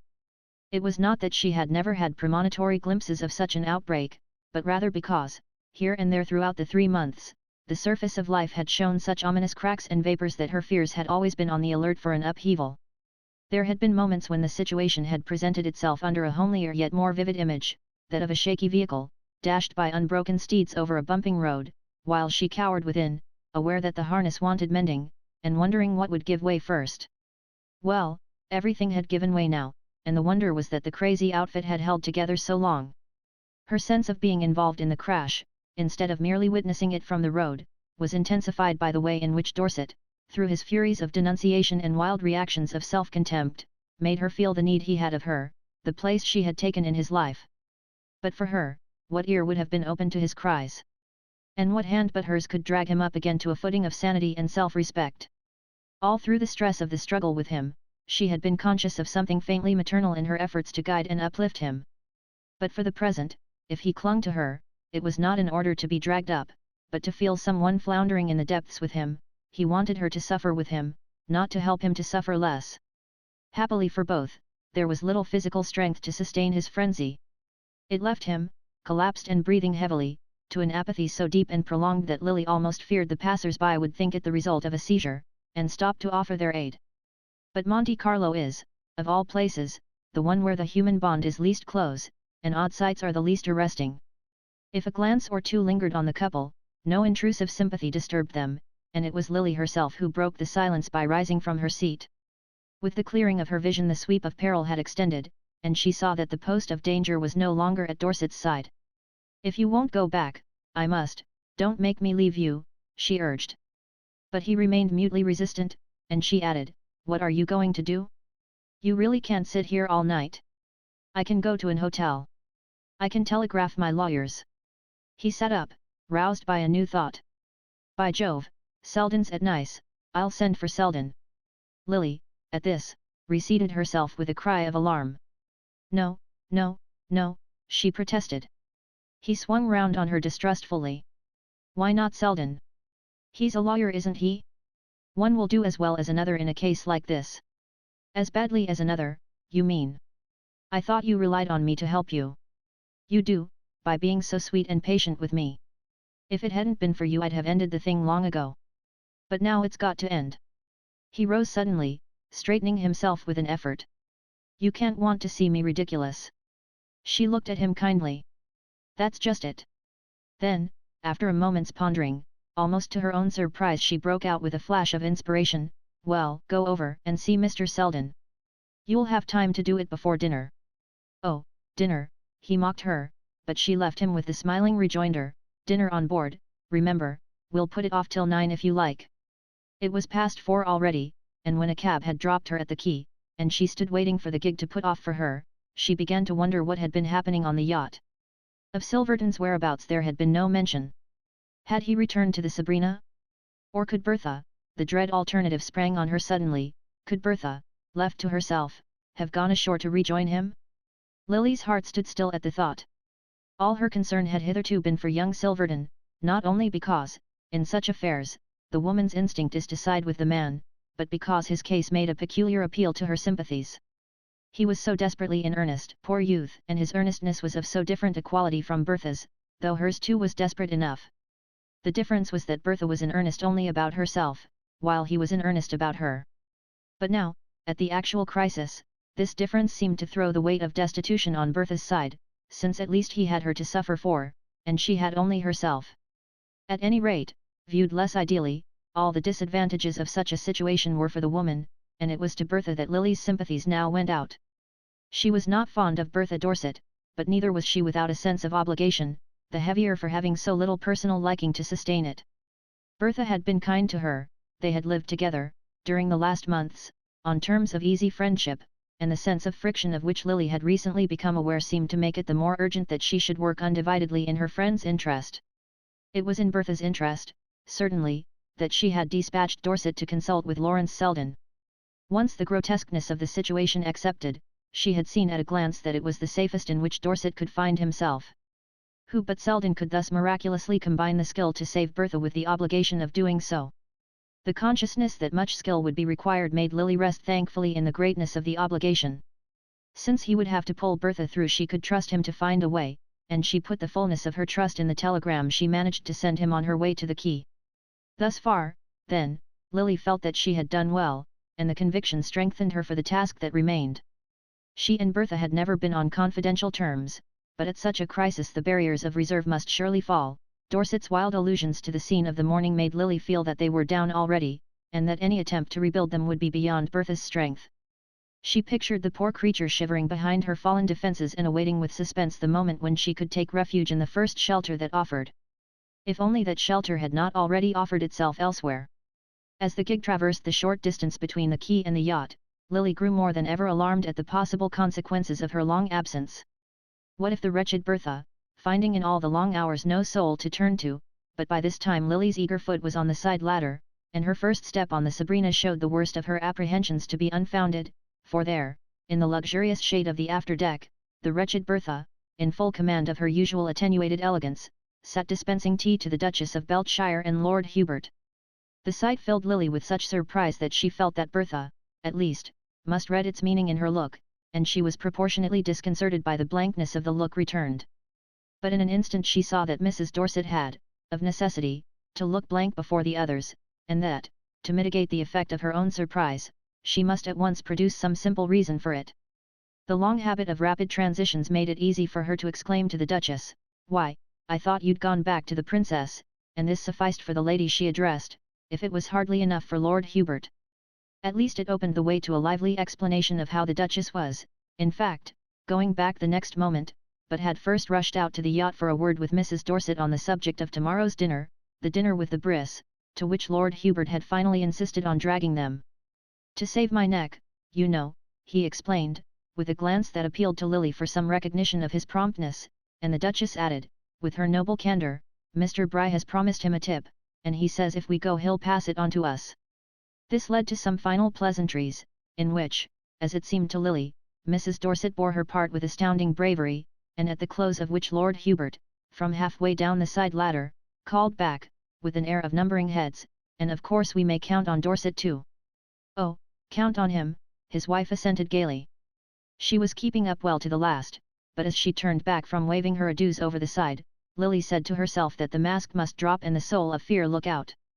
Mrs. Dorset turned back slowly, perhaps she wanted time to steady her muscles, at any rate, they were still under perfect control when, dropping once more into her seat behind the tea-table, she remarked to Miss Bart with a faint touch of irony, "I suppose I ought to say good morning." If it was a cue, Lily was ready to take it, though with only the vaguest sense of what was expected of her in return. There was something unnerving in the contemplation of Mrs. Dorset's composure, and she had to force the light tone in which she answered, "I tried to see you this morning, but you were not yet up." "No, I got to bed late. After we missed you at the station I thought we ought to wait for you till the last train." She spoke very gently, but with just the least tinge of reproach. "You missed us? You waited for us at the station?" Now indeed Lily was too far adrift in bewilderment to measure the other's words or keep watch on her own. But I thought you didn't get to the station till after the last train had left. Mrs. Dorset, examining her between lowered lids, met this with the immediate query, who told you that? George, I saw him just now in the gardens. Ah, is that George's version? Poor George, he was in no state to remember what I told him. He had one of his worst attacks this morning, and I packed him off to see the doctor. Do you know if he found him? Lily, still lost in conjecture, made no reply, and Mrs. Dorset settled herself indolently in her seat. He'll wait to see him, he was horribly frightened about himself. It's very bad for him to be worried, and whenever anything upsetting happens, it always brings on an attack. This time Lily felt sure that a cue was being pressed on her, but it was put forth with such startling suddenness, and with so incredible an air of ignoring what it led up to, that she could only falter out doubtfully, anything upsetting? Yes, such as having you so conspicuously on his hands in the small hours. You know, my dear, you're rather a big responsibility in such a scandalous place after midnight. At that, at the complete unexpectedness and the inconceivable audacity of it, Lily could not restrain the tribute of an astonished laugh. Well, really, considering it was you who burdened him with the responsibility. Mrs. Dorset took this with an exquisite mildness. By not having the superhuman cleverness to discover you in that frightful rush for the train? Or the imagination to believe that you'd take it without us, you and he all alone, instead of waiting quietly in the station till we did manage to meet you? Lily's colour rose.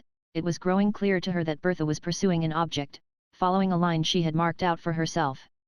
Only, with such a doom impending, why waste time in these childish efforts to avert it? The puerility of the attempt disarmed Lily's indignation. Did it not prove how horribly the poor creature was frightened? No, by our simply all keeping together at nice, she returned. Keeping together? When it was you who seized the first opportunity to rush off with the Duchess and her friends. My dear Lily, you are not a child to be led by the hand. No, nor to be lectured, Bertha, really, if that's what you are doing to me now. Mrs. Dorset smiled on her reproachfully. Lecture you, I? Heaven forbid. I was merely trying to give you a friendly hint. But it's usually the other way round, isn't it? I'm expected to take hints, not to give them. I've positively lived on them all these last months. Hints, from me to you? Lily repeated. Oh, negative ones merely, what not to be and to do and to see. And I think I've taken them to admiration. Only, my dear, if you'll let me say so, I didn't understand that one of my negative duties was not to warn you when you carried your imprudence too far. A chill of fear passed over Miss Bart, a sense of remembered treachery that was like the gleam of a knife in the dusk. But compassion, in a moment, got the better of her instinctive recoil.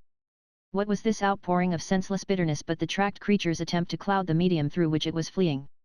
It was on Lily's lips to exclaim, "You poor soul, don't double and turn, come straight back to me, and we'll find a way out."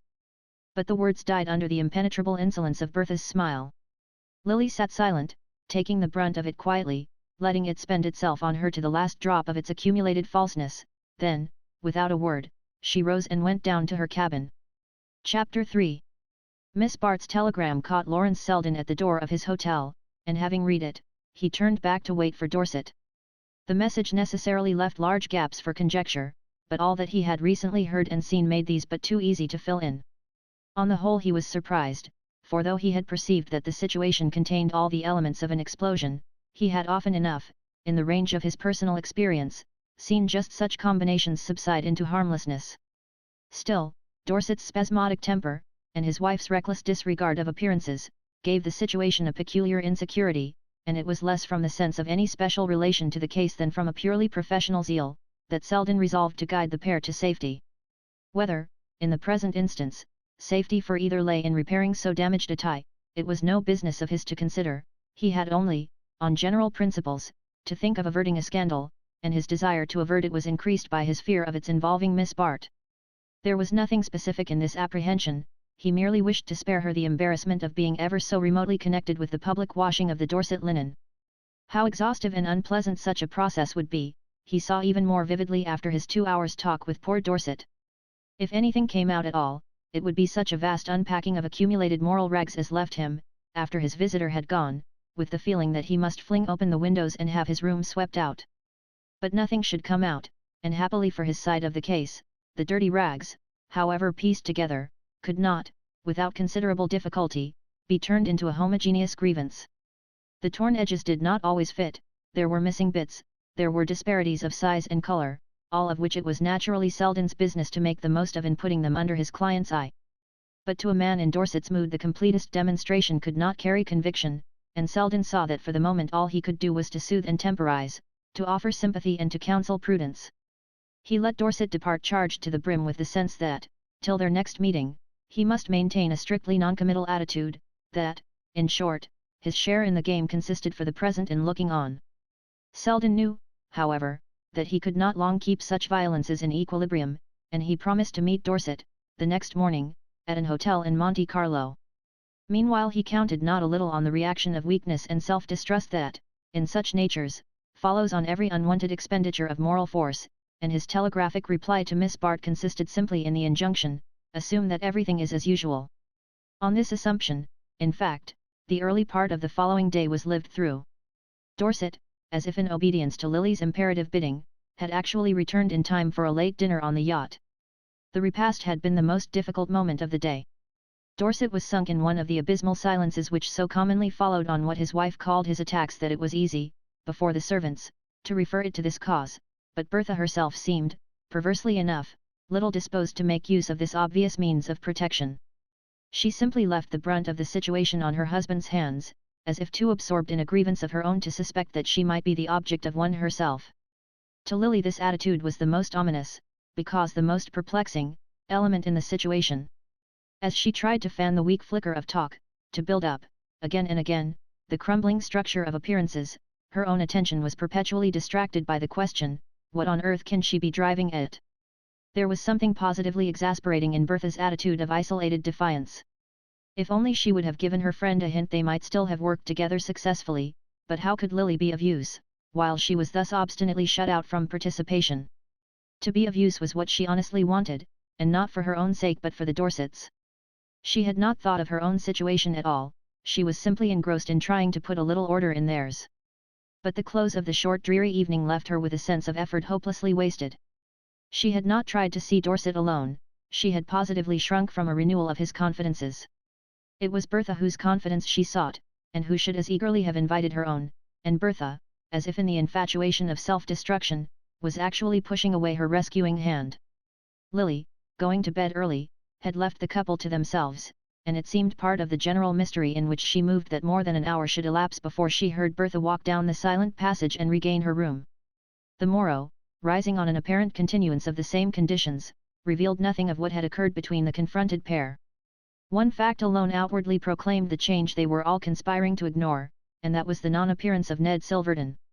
No one referred to it, and this tacit avoidance of the subject kept it in the immediate foreground of consciousness. But there was another change, perceptible only to Lily, and that was that Dorset now avoided her almost as pointedly as his wife. Perhaps he was repenting his rash outpourings of the previous day, perhaps only trying, in his clumsy way, to conform to Selden's counsel to behave as usual. Such instructions no more make for easiness of attitude than the photographer's behest to look natural, and in a creature as unconscious as poor Dorset of the appearance he habitually presented, the struggle to maintain a pose was sure to result in queer contortions. It resulted, at any rate, in throwing Lily strangely on her own resources. She had learned, on leaving her room, that Mrs. Dorset was still invisible, and that Dorset had left the yacht early, and feeling too restless to remain alone, she too had herself ferried ashore. Straying toward the casino, she attached herself to a group of acquaintances from Nice, with whom she lunched, and in whose company she was returning to the rooms when she encountered Selden crossing the square. She could not, at the moment, separate herself definitely from her party, who had hospitably assumed that she would remain with them till they took their departure, but she found time for a momentary pause of inquiry, to which he promptly returned, "I've seen him again, he's just left me." She waited before him anxiously. "Well, what has happened? What will happen?" "Nothing as yet, and nothing in the future, I think." "It's over, then? It's settled? You're sure?" He smiled. "Give me time. I'm not sure, but I'm a good deal surer." And with that she had to content herself, and hasten on to the expectant group on the steps. Selden had in fact given her the utmost measure of his sureness, had even stretched it a shade to meet the anxiety in her eyes. And now, as he turned away, strolling down the hill toward the station, that anxiety remained with him as the visible justification of his own. It was not, indeed, anything specific that he feared, there had been a literal truth in his declaration that he did not think anything would happen. What troubled him was that, though Dorset's attitude had perceptibly changed, the change was not clearly to be accounted for. It had certainly not been produced by Selden's arguments, or by the action of his own sober reason.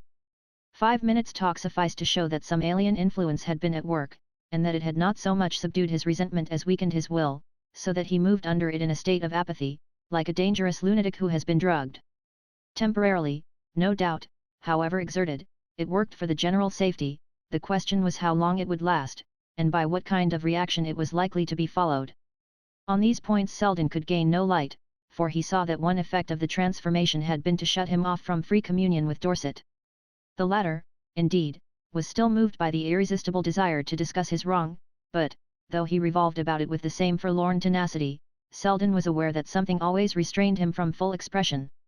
His state was one to produce first weariness and then impatience in his hearer, and when their talk was over, Selden began to feel that he had done his utmost, and might justifiably wash his hands of the sequel. It was in this mind that he had been making his way back to the station when Miss Bart crossed his path, but though, after his brief word with her, he kept mechanically on his course, he was conscious of a gradual change in his purpose. The change had been produced by the look in her eyes, and in his eagerness to define the nature of that look, he dropped into a seat in the gardens, and sat brooding upon the question.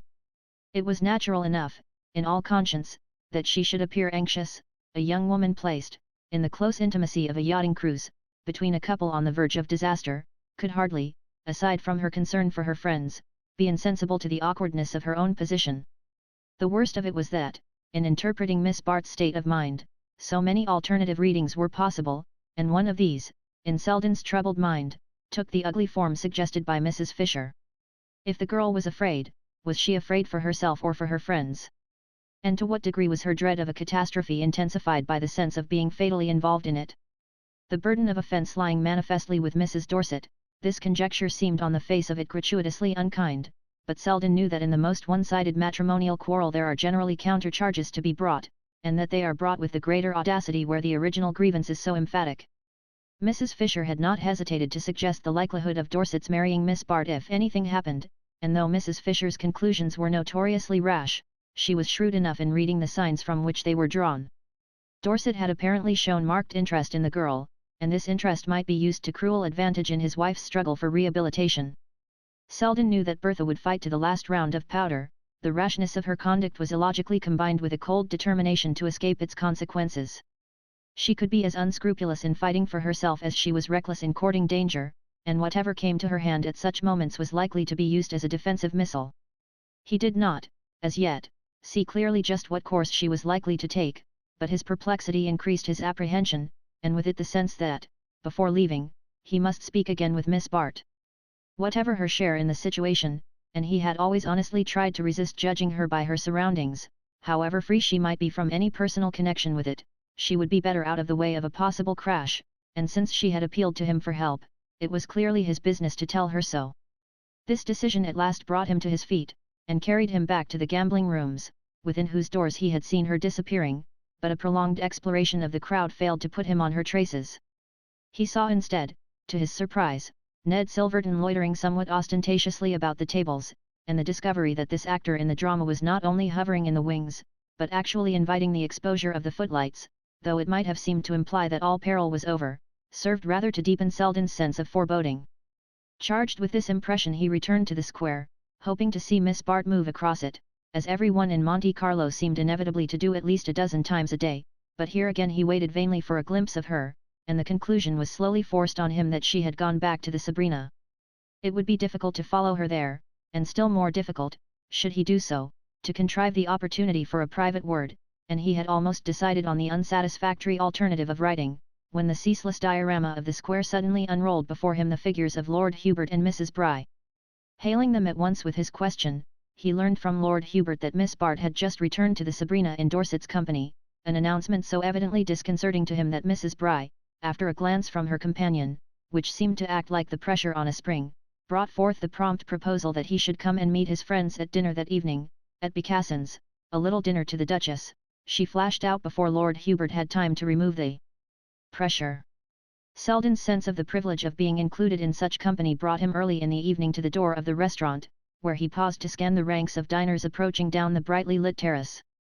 There, while the bris hovered within over the last agitating alternatives of the menu, he kept watch for the guests from the Sabrina, who at length rose on the horizon in company with the Duchess, Lord and Lady Skiddaw and the Stepneys. From this group it was easy for him to detach Miss Bart on the pretext of a moment's glance into one of the brilliant shops along the terrace, and to say to her, while they lingered together in the white dazzle of a jeweller's window, "I stopped over to see you, to beg of you to leave the yacht." The eyes she turned on him showed a quick gleam of her former fear. "To leave? What do you mean? What has happened?" "Nothing. But if anything should, why be in the way of it?" The glare from the jeweller's window, deepening the pallor of her face, gave to its delicate lines the sharpness of a tragic mask. "Nothing will, I am sure, but while there's even a doubt left, how can you think I would leave Bertha?" The words rang out on a note of contempt. Was it possibly of contempt for himself? Well, he was willing to risk its renewal to the extent of insisting, with an undeniable throb of added interest, "You have yourself to think of, you know," to which, with a strange fall of sadness in her voice, she answered, meeting his eyes, "If you knew how little difference that makes." "Oh, well, nothing will happen," he said, more for his own reassurance than for hers, "and nothing, of course," she valiantly assented, as they turned to overtake their companions. In the thronged restaurant, taking their places about Mrs. Bry's illuminated board, their confidence seemed to gain support from the familiarity of their surroundings. Here were Dorset and his wife once more presenting their customary faces to the world, she engrossed in establishing her relation with an intensely new gown, he shrinking with dyspeptic dread from the multiplied solicitations of the menu. The mere fact that they thus showed themselves together, with the utmost openness the place afforded, seemed to declare beyond a doubt that their differences were composed. How this end had been attained was still matter for wonder, but it was clear that for the moment Miss Bart rested confidently in the result, and Selden tried to achieve the same view by telling himself that her opportunities for observation had been ampler than his own. Meanwhile, as the dinner advanced through a labyrinth of courses, in which it became clear that Mrs. Bry had occasionally broken away from Lord Hubert's restraining hand, Selden's general watchfulness began to lose itself in a particular study of Miss Bart. It was one of the days when she was so handsome that to be handsome was enough, and all the rest, her grace, her quickness, her social felicities, seemed the overflow of a bounteous nature. But what especially struck him was the way in which she detached herself, by 100 undefinable shades, from the persons who most abounded in her own style. It was in just such company, the fine flower and complete expression of the state she aspired to, that the differences came out with special poignancy, her grace cheapening the other women's smartness as her finely discriminated silences made their chatter dull. The strain of the last hours had restored to her face the deeper eloquence which Selden had lately missed in it, and the bravery of her words to him still fluttered in her voice and eyes. Yes, she was matchless, it was the one word for her, and he could give his admiration the freer play because so little personal feeling remained in it. His real detachment from her had taken place, not at the lurid moment of disenchantment, but now, in the sober afterlight of discrimination, where he saw her definitely divided from him by the crudeness of a choice which seemed to deny the very differences he felt in her.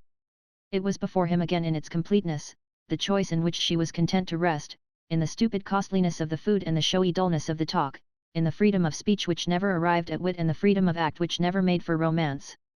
The strident setting of the restaurant, in which their table seemed set apart in a special glare of publicity, and the presence at it of little Dabham of the Riviera notes, emphasized the ideals of a world where conspicuousness passed for distinction, and the society column had become the roll of fame.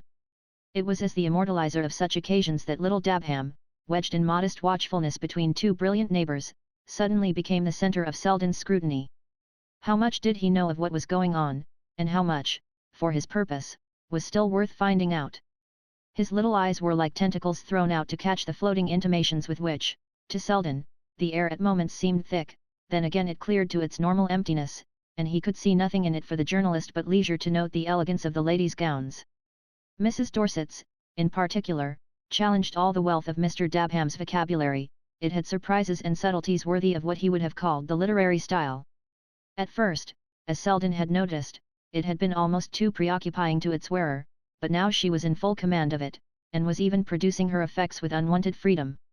Was she not, indeed, too free, too fluent, for perfect naturalness?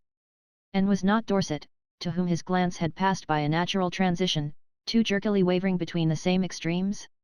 Dorset indeed was always jerky, but it seemed to Selden that tonight each vibration swung him farther from his center. The dinner, meanwhile, was moving to its triumphant close, to the evident satisfaction of Mrs. Bry, who, throned in apoplectic majesty between Lord Skiddaw and Lord Hubert, seemed in spirit to be calling on Mrs. Fisher to witness her achievement. Short of Mrs. Fisher her audience might have been called complete, for the restaurant was crowded with persons mainly gathered there for the purpose of spectatorship, and accurately posted as to the names and faces of the celebrities they had come to see. Mrs. Bry, conscious that all her feminine guests came under that heading, and that each one looked her part to admiration, shone on Lily with all the pent-up gratitude that Mrs. Fisher had failed to deserve. Selden, catching the glance, wondered what part Miss Bart had played in organizing the entertainment. She did, at least, a great deal to adorn it, and as he watched the bright security with which she bore herself, he smiled to think that he should have fancied her in need of help. Never had she appeared more serenely mistress of the situation than when, at the moment of dispersal, detaching herself a little from the group about the table, she turned with a smile and a graceful slant of the shoulders to receive her cloak from Dorset. The dinner had been protracted over Mr. Bry's exceptional cigars and a bewildering array of liqueurs, and many of the other tables were empty, but a sufficient number of diners still lingered to give relief to the leave-taking of Mrs. Bry's distinguished guests. This ceremony was drawn out and complicated by the fact that it involved, on the part of the Duchess and Lady Skiddaw, definite farewells and pledges of speedy reunion in Paris, where they were to pause and replenish their wardrobes on the way to England.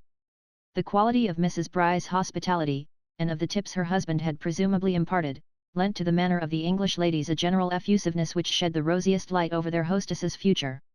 In its glow Mrs. Dorset and the Stepneys were also visibly included, and the whole scene had touches of intimacy worth their weight in gold to the watchful pen of Mr. Dabham.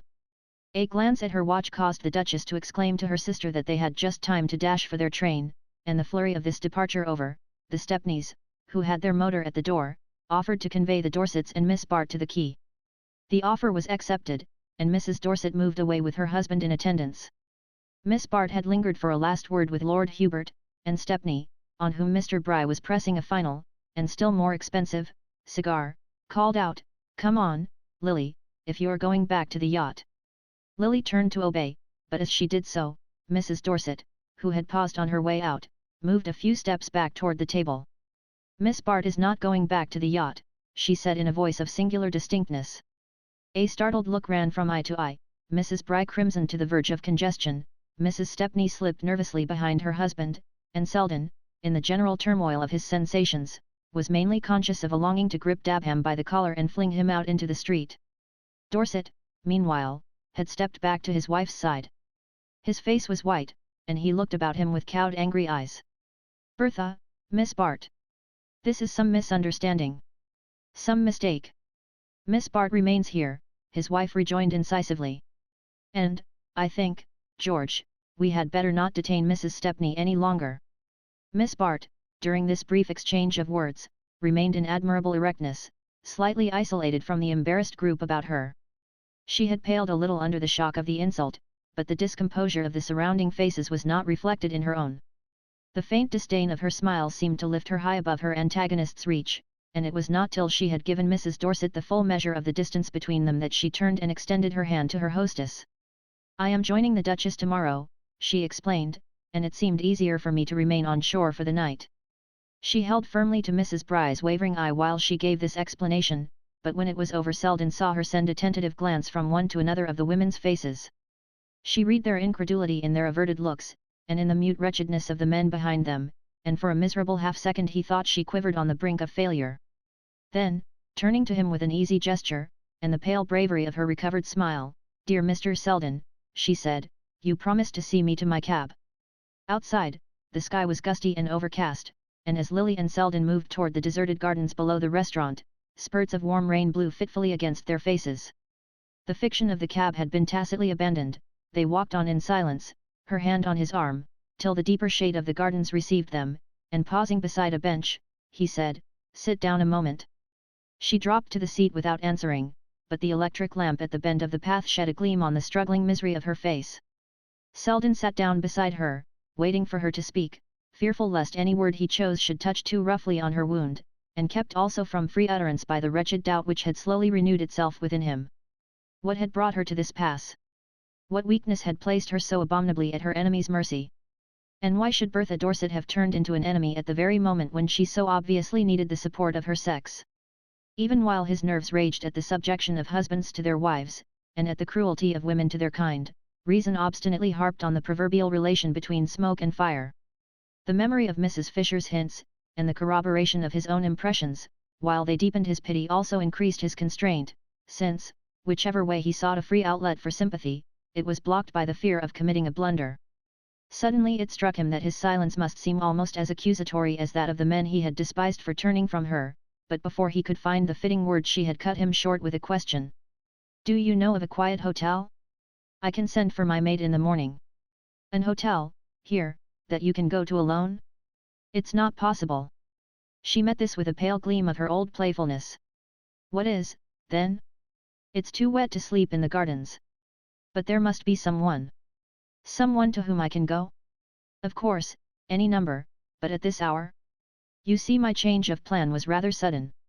"Good God, if you'd listened to me," he cried, venting his helplessness in a burst of anger. She still held him off with the gentle mockery of her smile. "But haven't I?" she rejoined. "You advised me to leave the yacht, and I'm leaving it." He saw then, with a pang of self-reproach, that she meant neither to explain nor to defend herself, that by his miserable silence he had forfeited all chance of helping her, and that the decisive hour was past. She had risen, and stood before him in a kind of clouded majesty, like some deposed princess moving tranquilly to exile. "Lily," he exclaimed, with a note of despairing appeal, "but, oh, not now," she gently admonished him, and then, in all the sweetness of her recovered composure, "since I must find shelter somewhere, and since you're so kindly here to help me." He gathered himself up at the challenge. "You will do as I tell you? There's but one thing, then, you must go straight to your cousins, the Stepneys." "Oh," broke from her with a movement of instinctive resistance, but he insisted, "Come, it's late, and you must appear to have gone there directly." He had drawn her hand into his arm, but she held him back with a last gesture of protest. I can't, not that, you don't know Gwen, you mustn't ask me." "I must ask you, you must obey me," he persisted, though infected at heart by her own fear. Her voice sank to a whisper, "And if she refuses, but, oh, trust me," he could only insist in return, and yielding to his touch, she let him lead her back in silence to the edge of the square. In the cab they continued to remain silent through the brief drive which carried them to the illuminated portals of the Stepneys' hotel. Here he left her outside, in the darkness of the raised hood, while his name was sent up to Stepney, and he paced the showy hall, awaiting the latter's descent. 10 minutes later the two men passed out together between the gold-laced custodians of the threshold, but in the vestibule Stepney drew up with a last flare of reluctance. "It's understood, then," he stipulated nervously, with his hand on Selden's arm. "She leaves tomorrow by the early train, and my wife's asleep, and can't be disturbed." Chapter 4. The blinds of Mrs. Penistons's drawing-room were drawn down against the oppressive June sun, and in the sultry twilight the faces of her assembled relatives took on a fitting shadow of bereavement. They were all there, Van Alstynes, Stepneys and Melsons, even a stray Peniston or two, indicating, by a greater latitude in dress and manner, the fact of remoter relationship and more settled hopes. The Peniston side was, in fact, secure in the knowledge that the bulk of Mr. Peniston's property went back, while the direct connection hung suspended on the disposal of his widow's private fortune and on the uncertainty of its extent. Jack Stepney, in his new character as the richest nephew, tacitly took the lead, emphasizing his importance by the deeper gloss of his mourning and the subdued authority of his manner, while his wife's bored attitude and frivolous gown proclaimed the heiress's disregard of the insignificant interests at stake. Old Ned Van Alstyne, seated next to her in a coat that made affliction dapper, twirled his white mustache to conceal the eager twitch of his lips, and Grace Stepney, red-nosed and smelling of crepe, whispered emotionally to Mrs. Herbert Melson, "I couldn't bear to see the Niagara anywhere else." A rustle of weeds and quick turning of heads hailed the opening of the door, and Lily Bart appeared, tall and noble in her black dress, with Gertie Farish at her side. The women's faces, as she paused interrogatively on the threshold, were a study in hesitation. One or two made faint motions of recognition, which might have been subdued either by the solemnity of the scene, or by the doubt as to how far the others meant to go. Mrs. Jack Stepney gave a careless nod, and Grace Stepney, with a sepulchral gesture, indicated a seat at her side. But Lily, ignoring the invitation, as well as Jack Stepney's official attempt to direct her, moved across the room with her smooth free gait, and seated herself in a chair which seemed to have been purposely placed apart from the others. It was the first time that she had faced her family since her return from Europe, 2 weeks earlier, but if she perceived any uncertainty in their welcome, it served only to add a tinge of irony to the usual composure of her bearing. The shock of dismay with which, on the dock, she had heard from Gertie Farish of Mrs. Peniston's sudden death, had been mitigated, almost at once, by the irrepressible thought that now, at last, she would be able to pay her debts. She had looked forward with considerable uneasiness to her first encounter with her aunt. Mrs. Peniston had vehemently opposed her niece's departure with the Dorsets, and had marked her continued disapproval by not writing during Lily's absence. The certainty that she had heard of the rupture with the Dorsets made the prospect of the meeting more formidable, and how should Lily have repressed a quick sense of relief at the thought that, instead of undergoing the anticipated ordeal, she had only to enter gracefully on a long-assured inheritance. It had been, in the consecrated phrase, always understood that Mrs. Peniston was to provide handsomely for her niece, and in the latter's mind the understanding had long since crystallized into fact. "She gets everything, of course, I don't see what we're here for," Mrs. Jack Stepney remarked with careless loudness to Ned Van Alstyne, and the latter's deprecating murmur, "Julia was always a just woman," might have been interpreted as signifying either acquiescence or doubt. "Well, it's only about 400,000, Mrs. Stepney rejoined with a yawn, and Grace Stepney, in the silence produced by the lawyer's preliminary cough, was heard to sob out, "They won't find a towel missing, I went over them with her the very day." Lily, oppressed by the close atmosphere, and the stifling odour of fresh morning, felt her attention straying as Mrs. Peniston's lawyer, solemnly erect behind the buhl table at the end of the room, began to rattle through the preamble of the will. "It's like being in church," she reflected, wondering vaguely where Gwen Stepney had got such an awful hat. Then she noticed how stout Jack had grown. He would soon be almost as plethoric as Herbert Melson, who sat a few feet off, breathing puffily as he leaned his black-gloved hands on his stick. "I wonder why rich people always grow fat. I suppose it's because there's nothing to worry them. If I inherit, I shall have to be careful of my figure," she mused, while the lawyer droned on through a labyrinth of legacies. The servants came first, then a few charitable institutions, then several remoter Melsons and Stepneys, who stirred consciously as their names rang out, and then subsided into a state of impassiveness befitting the solemnity of the occasion. Ned Van Alstyne, Jack Stepney, and a cousin or two followed, each coupled with the mention of a few thousands. Lily wondered that Grace Stepney was not among them.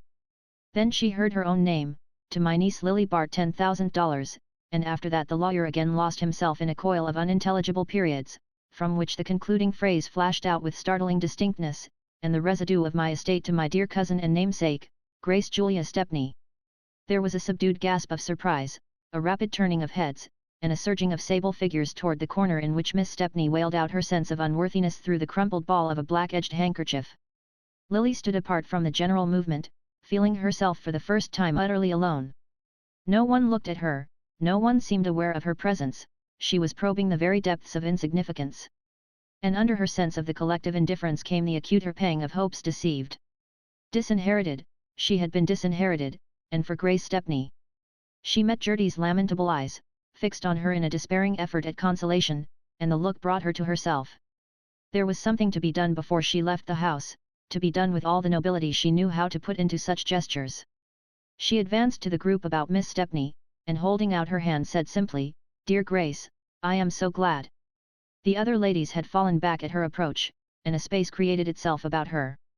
It widened as she turned to go, and no one advanced to fill it up. She paused a moment, glancing about her, calmly taking the measure of her situation. She heard someone ask a question about the date of the will, she caught a fragment of the lawyer's answer, something about a sudden summons, and an earlier instrument. Then the tide of dispersal began to drift past her. Mrs. Jack Stepney and Mrs. Herbert Melson stood on the doorstep awaiting their motor. A sympathizing group escorted Grace Stepney to the cab it was felt to be fitting she should take, though she lived but a street or two away, and Miss Bart and Gertie found themselves almost alone in the purple drawing-room, which more than ever, in its stuffy dimness, resembled a well-kept family vault, in which the last corpse had just been decently deposited. In Gertie Farish's sitting-room, whither a hansom had carried the two friends, Lily dropped into a chair with a faint sound of laughter. It struck her as a humorous coincidence that her aunt's legacy should so nearly represent the amount of her debt to Trenor. The need of discharging that debt had reasserted itself with increased urgency since her return to America, and she spoke her first thought in saying to the anxiously hovering Gertie, "I wonder when the legacies will be paid." But Miss Farish could not pause over the legacies, she broke into a larger indignation. "Oh, Lily, it's unjust, it's cruel, Grace Stepney must feel she has no right to all that money." "Anyone who knew how to please Aunt Julia has a right to her money," Miss Bart rejoined philosophically. "But she was devoted to you, she led everyone to think." Gertie checked herself in evident embarrassment, and Miss Bart turned to her with a direct look. "Gertie, be honest, this will was made only 6 weeks ago." She had heard of my break with the Dorsets. Everyone heard, of course, that there had been some disagreement, some misunderstanding. Did she hear that Bertha turned me off the yacht? Lily. That was what happened, you know. She said I was trying to marry George Dorset. She did it to make him think she was jealous. Isn't that what she told Gwen Stepney? I don't know, I don't listen to such horrors. I must listen to them, I must know where I stand. She paused, and again sounded a faint note of derision. Did you notice the women? They were afraid to snub me while they thought I was going to get the money, afterward they scuttled off as if I had the plague. Gertie remained silent, and she continued, I stayed on to see what would happen. They took their cue from Gwen Stepney and Lulu Melson, I saw them watching to see what Gwen would do. Gertie, I must know just what is being said of me. I tell you I don't listen. One hears such things without listening. She rose and laid her resolute hands on Miss Farish's shoulders. Gertie, are people going to cut me? Your friends, Lily, how can you think it? Who are one's friends at such a time? Who, but you poor trustful darling. And heaven knows what you suspect me of. She kissed Gertie with a whimsical murmur. You'd never let it make any difference, but then you're fond of criminals, Gertie. How about the irreclaimable ones, though? For I'm absolutely impenitent, you know. She drew herself up to the full height of her slender majesty, towering like some dark angel of defiance above the troubled Gertie, who could only falter out, Lily, Lily, how can you laugh about such things? So as not to weep, perhaps. But no, I'm not of the tearful order. I discovered early that crying makes my nose red, and the knowledge has helped me through several painful episodes. She took a restless turn about the room, and then, reseating herself, lifted the bright mockery of her eyes to Gertie's anxious countenance. I shouldn't have minded, you know, if I'd got the money, and at Miss Farish's protesting she repeated calmly, not a straw, my dear, for, in the first place, they wouldn't have quite dared to ignore me, and if they had, it wouldn't have mattered, because I should have been independent of them. But now. The irony faded from her eyes, and she bent a clouded face upon her friend. How can you talk so, Lily? Of course the money ought to have been yours, but after all that makes no difference.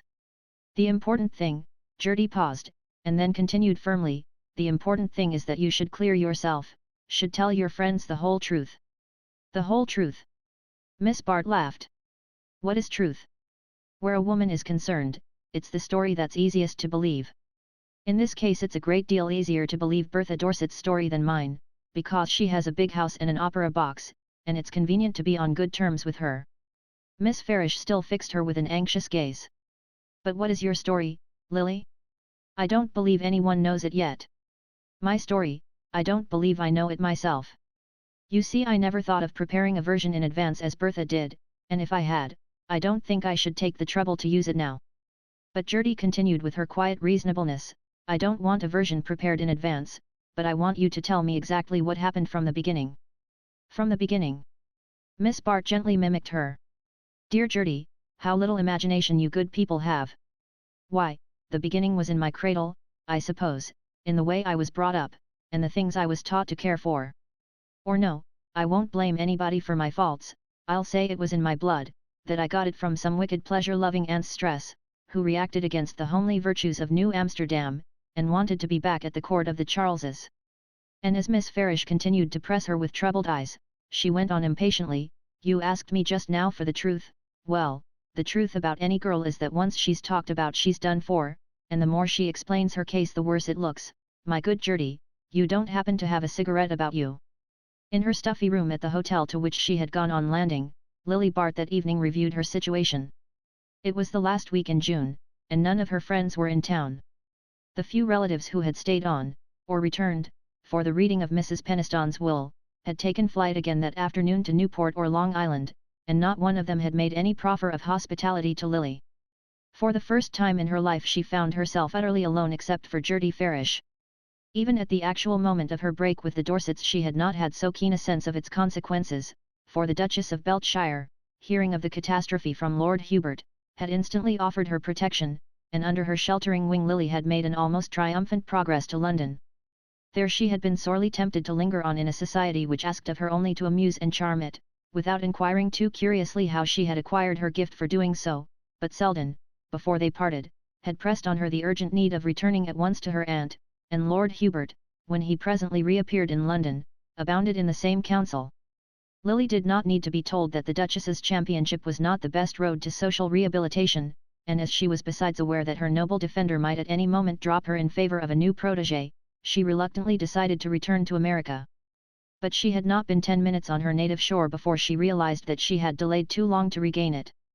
The Dorsets, the Stepneys, the Briss, all the actors and witnesses in the miserable drama, had preceded her with their version of the case, and, even had she seen the least chance of gaining a hearing for her own, some obscure disdain and reluctance would have restrained her. She knew it was not by explanations and countercharges that she could ever hope to recover her lost standing, but even had she felt the least trust in their efficacy, she would still have been held back by the feeling which had kept her from defending herself to Gertie Farish, a feeling that was half pride and half humiliation. For though she knew she had been ruthlessly sacrificed to Bertha Dorset's determination to win back her husband, and though her own relation to Dorset had been that of the merest good fellowship, yet she had been perfectly aware from the outset that her part in the affair was, as Carrie Fisher brutally put it, to distract Dorset's attention from his wife. That was what she was there for, it was the price she had chosen to pay for 3 months of luxury and freedom from care. Her habit of resolutely facing the facts, in her rare moments of introspection, did not now allow her to put any false gloss on the situation.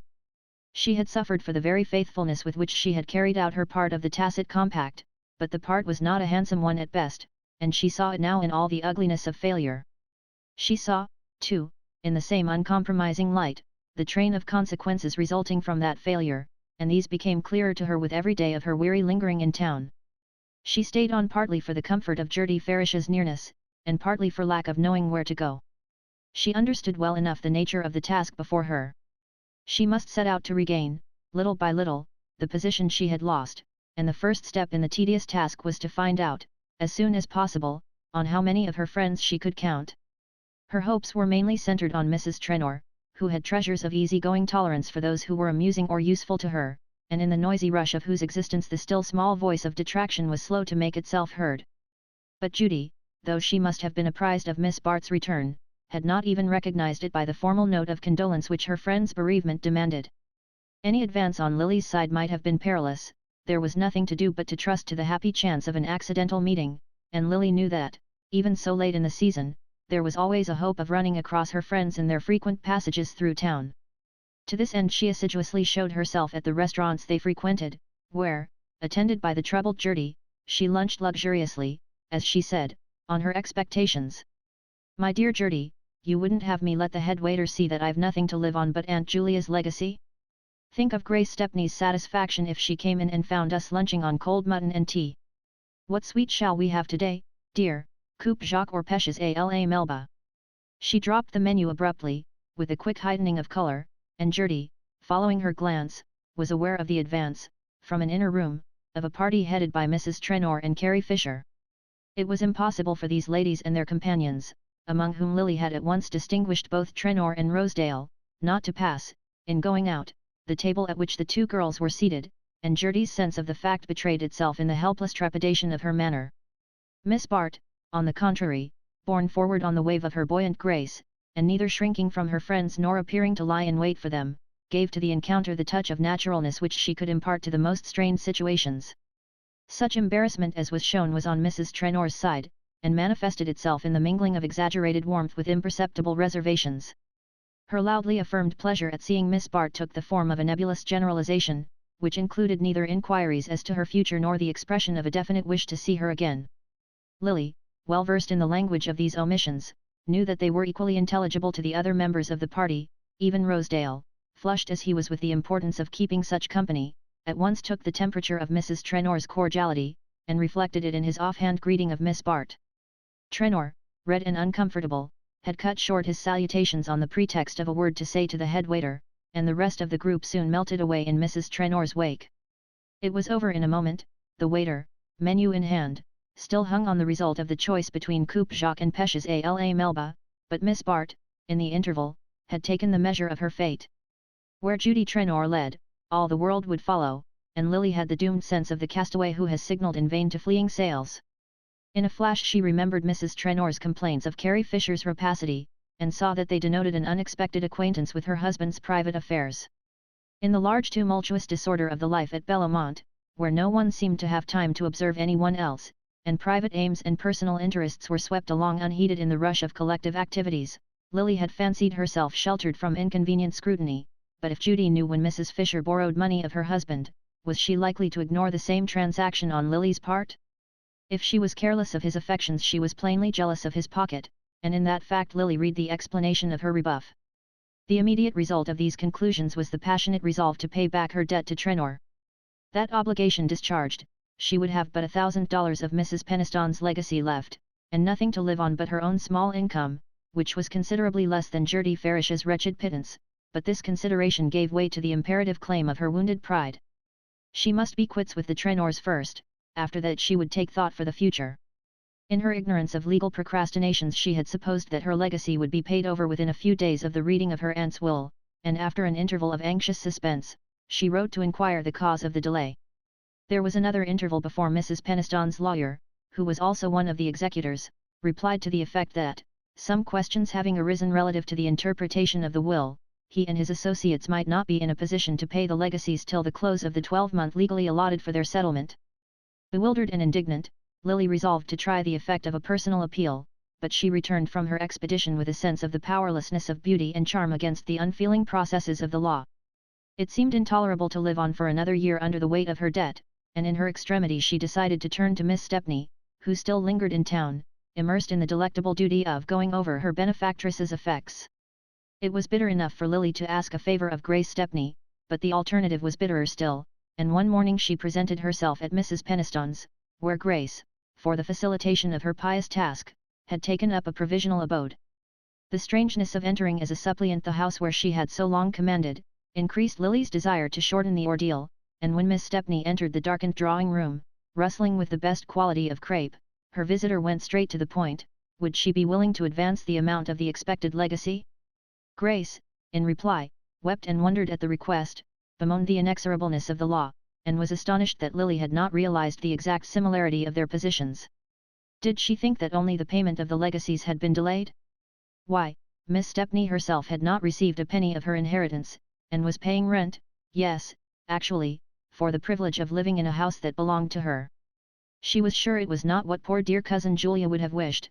She had told the executors so to their faces, but they were inaccessible to reason, and there was nothing to do but to wait. Let Lily take example by her, and be patient. Let them both remember how beautifully patient cousin Julia had always been.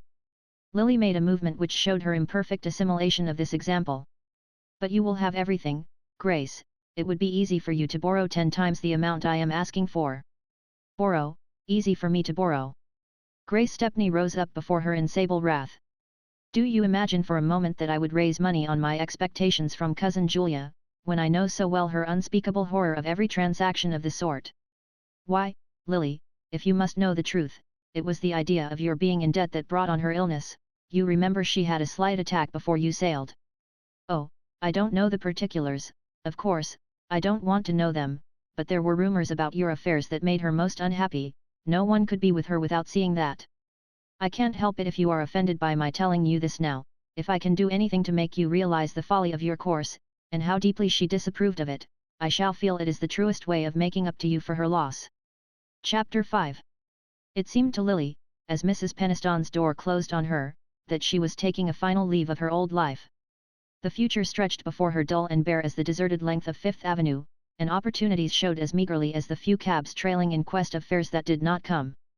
The completeness of the analogy was, however, disturbed as she reached the sidewalk by the rapid approach of a hansom which pulled up at sight of her. From beneath its luggage-laden top, she caught the wave of a signalling hand, and the next moment Mrs. Fisher, springing to the street, had folded her in a demonstrative embrace. "My dear, you don't mean to say you're still in town?" When I saw you the other day at Sherry's I didn't have time to ask," she broke off, and added with a burst of frankness, "the truth is I was horrid, Lily, and I've wanted to tell you so ever since." "Oh," Miss Bart protested, drawing back from her penitent clasp, but Mrs. Fisher went on with her usual directness, "Look here, Lily, don't let's beat about the bush, half the trouble in life is caused by pretending there isn't any. That's not my way, and I can only say I'm thoroughly ashamed of myself for following the other women's lead. But we'll talk of that by and by, tell me now where you're staying and what your plans are. I don't suppose you're keeping house in there with Grace Stepney, and it struck me you might be rather at loose ends." In Lily's present mood there was no resisting the honest friendliness of this appeal, and she said with a smile, "I am at loose ends for the moment, but Gertie Farish is still in town, and she's good enough to let me be with her whenever she can spare the time." Mrs. Fisher made a slight grimace. That's a temperate joy. "Oh, I know, Gertie's a trump, and worth all the rest of us put together, but a long you're used to a little higher seasoning, aren't you, dear? And besides, I suppose she'll be off herself before long, the 1st of August, you say? Well, look here, you can't spend your summer in town, we'll talk of that later too. But meanwhile, what do you say to putting a few things in a trunk and coming down with me to the Sam Gormers tonight?" And as Lily stared at the breathless suddenness of the suggestion, she continued with her easy laugh, "You don't know them and they don't know you, but that don't make a rap of difference. They've taken the Van Alstyne place at Roslin, and I've got carte blanche to bring my friends down there, the more the merrier. They do things awfully well, and there's to be rather a jolly party there this week," she broke off, checked by an undefinable change in Miss Bart's expression. "Oh, I don't mean your particular set, you know, rather a different crowd, but very good fun. The fact is, the Gormers have struck out on a line of their own, what they want is to have a good time, and to have it in their own way. They gave the other thing a few months' trial, under my distinguished auspices, and they were really doing extremely well, getting on a good deal faster than the Briss, just because they didn't care as much, but suddenly they decided that the whole business bored them, and that what they wanted was a crowd they could really feel at home with. Rather original of them, don't you think so? Maddie Gormer has got aspirations still, women always have, but she's awfully easygoing, and Sam won't be bothered, and they both like to be the most important people in sight, so they've started a sort of continuous performance of their own, a kind of social Coney Island, where everybody is welcome who can make noise enough and doesn't put on airs. I think it's awfully good fun myself, some of the artistic set, you know, any pretty actress that's going, and so on. This week, for instance, they have Audrey Ansdell, who made such a hit last spring in The Winning of Winnie, and Paul Morpeth, he's painting Maddie Gormer, and the Dick Bellingers, and Kate Corby, well, everyone you can think of who's jolly and makes a row. Now don't stand there with your nose in the air, my dear, it will be a good deal better than a broiling Sunday in town, and you'll find clever people as well as noisy ones. Morpeth, who admires Maddie enormously, always brings one or two of his set." Mrs. Fisher drew Lily toward the hansom with friendly authority. "Jump in now, there's a dear, and we'll drive round to your hotel and have your things packed, and then we'll have tea, and the two maids can meet us at the train." It was a good deal better than a broiling Sunday in town, of that no doubt remained to Lily as, reclining in the shade of a leafy veranda, she looked seaward across a stretch of greensward picturesquely dotted with groups of ladies in lace raiment and men in tennis flannels. The huge Van Alstyne house and its rambling dependencies were packed to their fullest capacity with the Gormers' week-end guests, who now, in the radiance of the Sunday forenoon, were dispersing themselves over the grounds in quest of the various distractions the place afforded, distractions ranging from tennis courts to shooting galleries, from bridge and whiskey within doors to motors and steam launches without. Lily had the odd sense of having been caught up into the crowd as carelessly as a passenger is gathered in by an express train.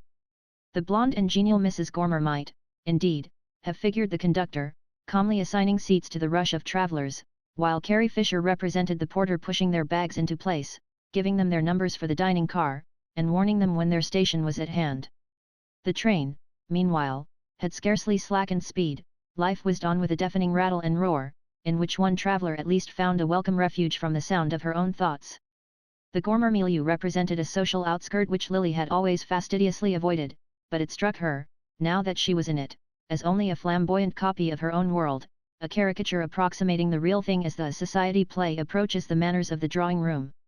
The people about her were doing the same things as the Trenors, the Van Osbergs and the Dorsets, the difference lay in 100 shades of aspect and manner, from the pattern of the men's waistcoats to the inflection of the women's voices. Everything was pitched in a higher key, and there was more of each thing, more noise, more color, more champagne, more familiarity, but also greater good nature, less rivalry, and a fresher capacity for enjoyment. Miss Bart's arrival had been welcomed with an uncritical friendliness that first irritated her pride and then brought her to a sharp sense of her own situation, of the place in life which, for the moment, she must accept and make the best of. These people knew her story, of that her first long talk with Carrie Fisher had left no doubt. She was publicly branded as the heroine of a queer episode, but instead of shrinking from her as her own friends had done, they received her without question into the easy promiscuity of their lives. They swallowed her past as easily as they did Miss Anne Stell's, and with no apparent sense of any difference in the size of the mouthful. All they asked was that she should, in her own way, for they recognized a diversity of gifts, contribute as much to the general amusement as that graceful actress, whose talents, when off the stage, were of the most varied order. Lily felt at once that any tendency to be stuck up, to mark a sense of differences and distinctions, would be fatal to her continuance in the Gormer set.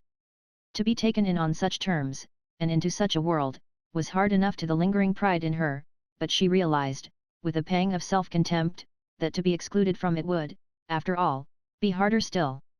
For, almost at once, she had felt the insidious charm of slipping back into a life where every material difficulty was smoothed away. The sudden escape from a stifling hotel in a dusty deserted city to the space and luxury of a great country house fanned by sea breezes, had produced a state of moral lassitude agreeable enough after the nervous tension and physical discomfort of the past weeks. For the moment she must yield to the refreshment her senses craved, after that she would reconsider her situation, and take counsel with her dignity. Her enjoyment of her surroundings was, indeed, tinged by the unpleasant consideration that she was accepting the hospitality and courting the approval of people she had disdained under other conditions. But she was growing less sensitive on such points, a hard glaze of indifference was fast forming over her delicacies and susceptibilities, and each concession to expediency hardened the surface a little more. On the Monday, when the party disbanded with uproarious adieus, the return to town threw into stronger relief the charms of the life she was leaving. The other guests were dispersing to take up the same existence in a different setting, some at Newport, some at Bar Harbor, some in the elaborate rusticity of an Adirondack camp. Even Gertie Farish, who welcomed Lily's return with tender solicitude, would soon be preparing to join the aunt with whom she spent her summers on Lake George. Only Lily herself remained without plan or purpose, stranded in a backwater of the great current of pleasure. But Carrie Fisher, who had insisted on transporting her to her own house, where she herself was to perch for a day or two on the way to the Brisk camp, came to the rescue with a new suggestion. "Look here, Lily, I'll tell you what it is, I want you to take my place with Mattie Gormer this summer. They're taking a party out to Alaska next month in their private car, and Mattie, who is the laziest woman alive, wants me to go with them, and relieve her of the bother of arranging things, but the Briss want me too. Oh, yes, we've made it up, didn't I tell you? And, to put it frankly, though I like the Gormers best, there's more profit for me in the Briss. The fact is, they want to try Newport this summer, and if I can make it a success for them well, they'll make it a success for me." Mrs. Fisher clasped her hands enthusiastically. "Do you know, Lily, the more I think of my idea the better I like it, quite as much for you as for myself. The Gormers have both taken a tremendous fancy to you, and the trip to Alaska is, well, the very thing I should want for you just at present." Miss Bart lifted her eyes with a keen glance. "To take me out of my friend's way, you mean," she said quietly, and Mrs. Fisher responded with a deprecating kiss, "to keep you out of their sight till they realize how much they miss you." Miss Bart went with the Gormers to Alaska, and the expedition, if it did not produce the effect anticipated by her friend, had at least the negative advantage of removing her from the fiery center of criticism and discussion. Gertie Farish had opposed the plan with all the energy of her somewhat inarticulate nature. She had even offered to give up her visit to Lake George, and remain in town with Miss Bart, if the latter would renounce her journey, but Lily could disguise her real distaste for this plan under a sufficiently valid reason. "You dear innocent, don't you see," she protested, "that Carrie is quite right, and that I must take up my usual life, and go about among people as much as possible? If my old friends choose to believe lies about me I shall have to make new ones, that's all, and you know beggars mustn't be choosers. Not that I don't like Mattie Gormer, I do like her, she's kind and honest and unaffected, and don't you suppose I feel grateful to her for making me welcome at a time when, as you've yourself seen, my own family have unanimously washed their hands of me." Gertie shook her head, mutely unconvinced. She felt not only that Lily was cheapening herself by making use of an intimacy she would never have cultivated from choice, but that, in drifting back now to her former manner of life, she was forfeiting her last chance of ever escaping from it. Gertie had but an obscure conception of what Lily's actual experience had been, but its consequences had established a lasting hold on her pity since the memorable night when she had offered up her own secret hope to her friend's extremity. To characters like Gertie's, such a sacrifice constitutes a moral claim on the part of the person in whose behalf it has been made. Having once helped Lily, she must continue to help her, and helping her, must believe in her, because faith is the mainspring of such natures. But even if Miss Bart, after her renewed taste of the amenities of life, could have returned to the barrenness of a New York August, mitigated only by poor Gertie's presence, her worldly wisdom would have counselled her against such an act of abnegation. She knew that Carrie Fisher was right, that an opportune absence might be the first step toward rehabilitation, and that, at any rate, to linger on in town out of season was a fatal admission of defeat. From the Gormers' tumultuous progress across their native continent, she returned with an altered view of her situation.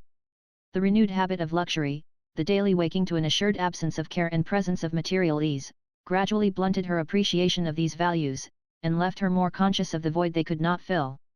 Mattie Gormer's undiscriminating good nature, and the slapdash sociability of her friends, who treated Lily precisely as they treated each other, all these characteristic notes of difference began to wear upon her endurance, and the more she sought to criticize in her companions, the less justification she found for making use of them.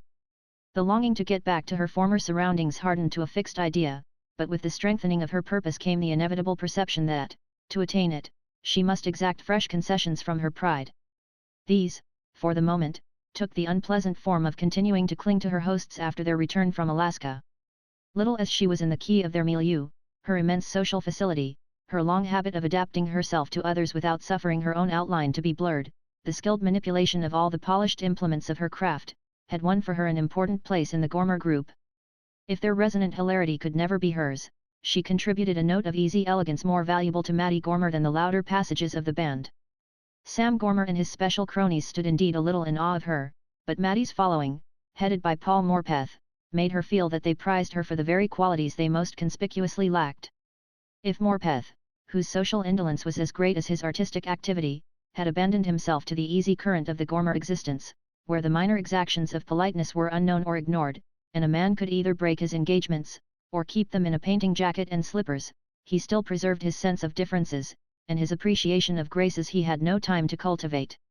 During the preparations for the Briss tableaus he had been immensely struck by Lily's plastic possibilities, not the face, too self-controlled for expression, but the rest of her. Gad, what a model she'd make, and though his abhorrence of the world in which he had seen her was too great for him to think of seeking her there, he was fully alive to the privilege of having her to look at and listen to while he lounged in Mattie Gormer's dishevelled drawing-room. Lily had thus formed, in the tumult of her surroundings, a little nucleus of friendly relations which mitigated the crudeness of her course in lingering with the Gormers after their return.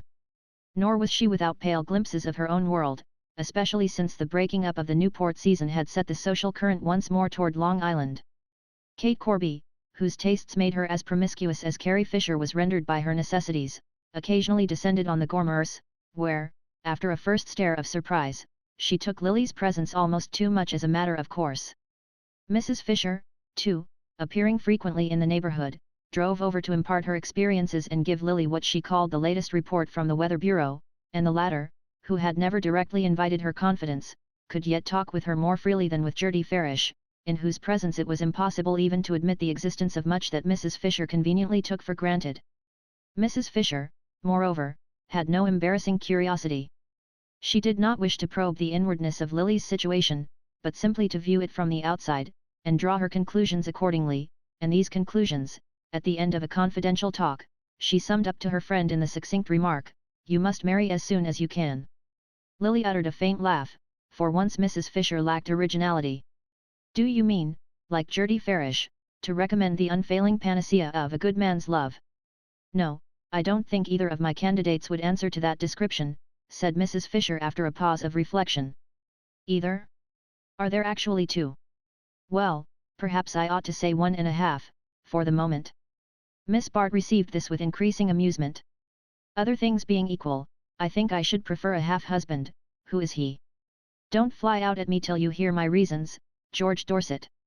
"Oh," Lily murmured reproachfully, but Mrs. Fisher pressed on unrebuffed. Well, why not? They had a few weeks' honeymoon when they first got back from Europe, but now things are going badly with them again. Bertha has been behaving more than ever like a madwoman, and George's powers of credulity are very nearly exhausted. They're at their place here, you know, and I spent last Sunday with them. It was a ghastly party, no one else but poor Nettie Silverton, who looks like a galley slave.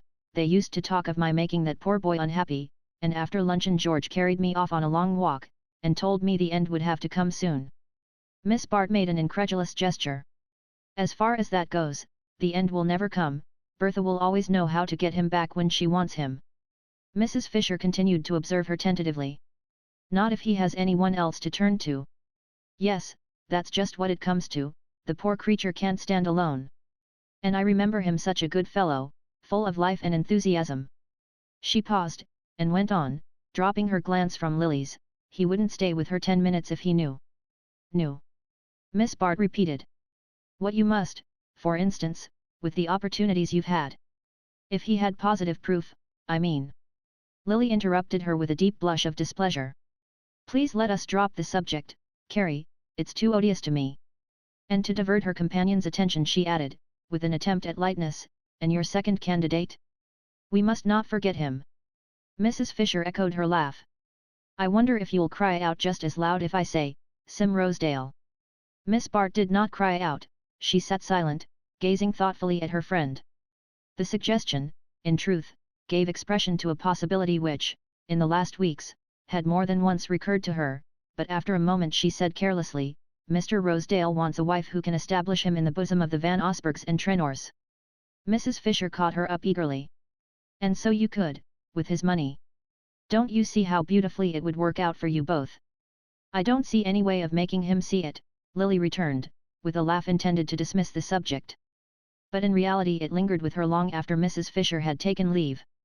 She had seen very little of Rosedale since her annexation by the Gormers, for he was still steadily bent on penetrating to the inner paradise from which she was now excluded, but once or twice, when nothing better offered, he had turned up for a Sunday, and on these occasions he had left her in no doubt as to his view of her situation. That he still admired her was, more than ever, offensively evident, for in the Gormer circle, where he expanded as in his native element, there were no puzzling conventions to check the full expression of his approval. But it was in the quality of his admiration that she read his shrewd estimate of her case. He enjoyed letting the Gormers see that he had known Miss Lily, she was Miss Lily to him now, before they had had the faintest social existence, enjoyed more especially impressing Paul Morpeth with the distance to which their intimacy dated back. But he let it be felt that that intimacy was a mere ripple on the surface of a rushing social current, the kind of relaxation which a man of large interests and manifold preoccupations permits himself in his hours of ease. The necessity of accepting this view of their past relation, and of meeting it in the key of pleasantry prevalent among her new friends, was deeply humiliating to Lily. But she dared less than ever to quarrel with Rosedale. She suspected that her rejection rankled among the most unforgettable of his rebuffs, and the fact that he knew something of her wretched transaction with Trenor, and was sure to put the basest construction on it, seemed to place her hopelessly in his power. Yet at Carrie Fisher's suggestion a new hope had stirred in her. Much as she disliked Rosedale, she no longer absolutely despised him. For he was gradually attaining his object in life, and that, to Lily, was always less despicable than to miss it. With the slow unalterable persistence which she had always felt in him, he was making his way through the dense mass of social antagonisms. Already his wealth, and the masterly use he had made of it, were giving him an enviable prominence in the world of affairs, and placing Wall Street under obligations which only Fifth Avenue could repay. In response to these claims, his name began to figure on municipal committees and charitable boards, he appeared at banquets to distinguished strangers, and his candidacy at one of the fashionable clubs was discussed with diminishing opposition. He had figured once or twice at the Trenor dinners, and had learned to speak with just the right note of disdain of the big Van Osberg crushes, and all he now needed was a wife whose affiliations would shorten the last tedious steps of his ascent.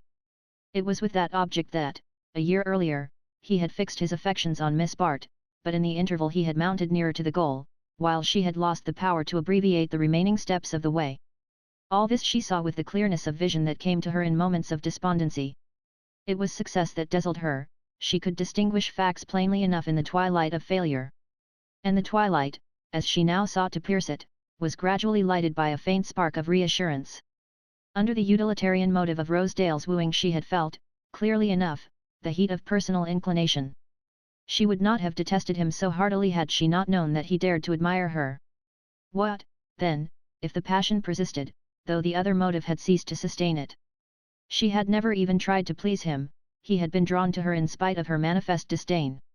What if she now chose to exert the power which, even in its passive state, he had felt so strongly? What if she made him marry her for love, now that he had no other reason for marrying her? Chapter 6.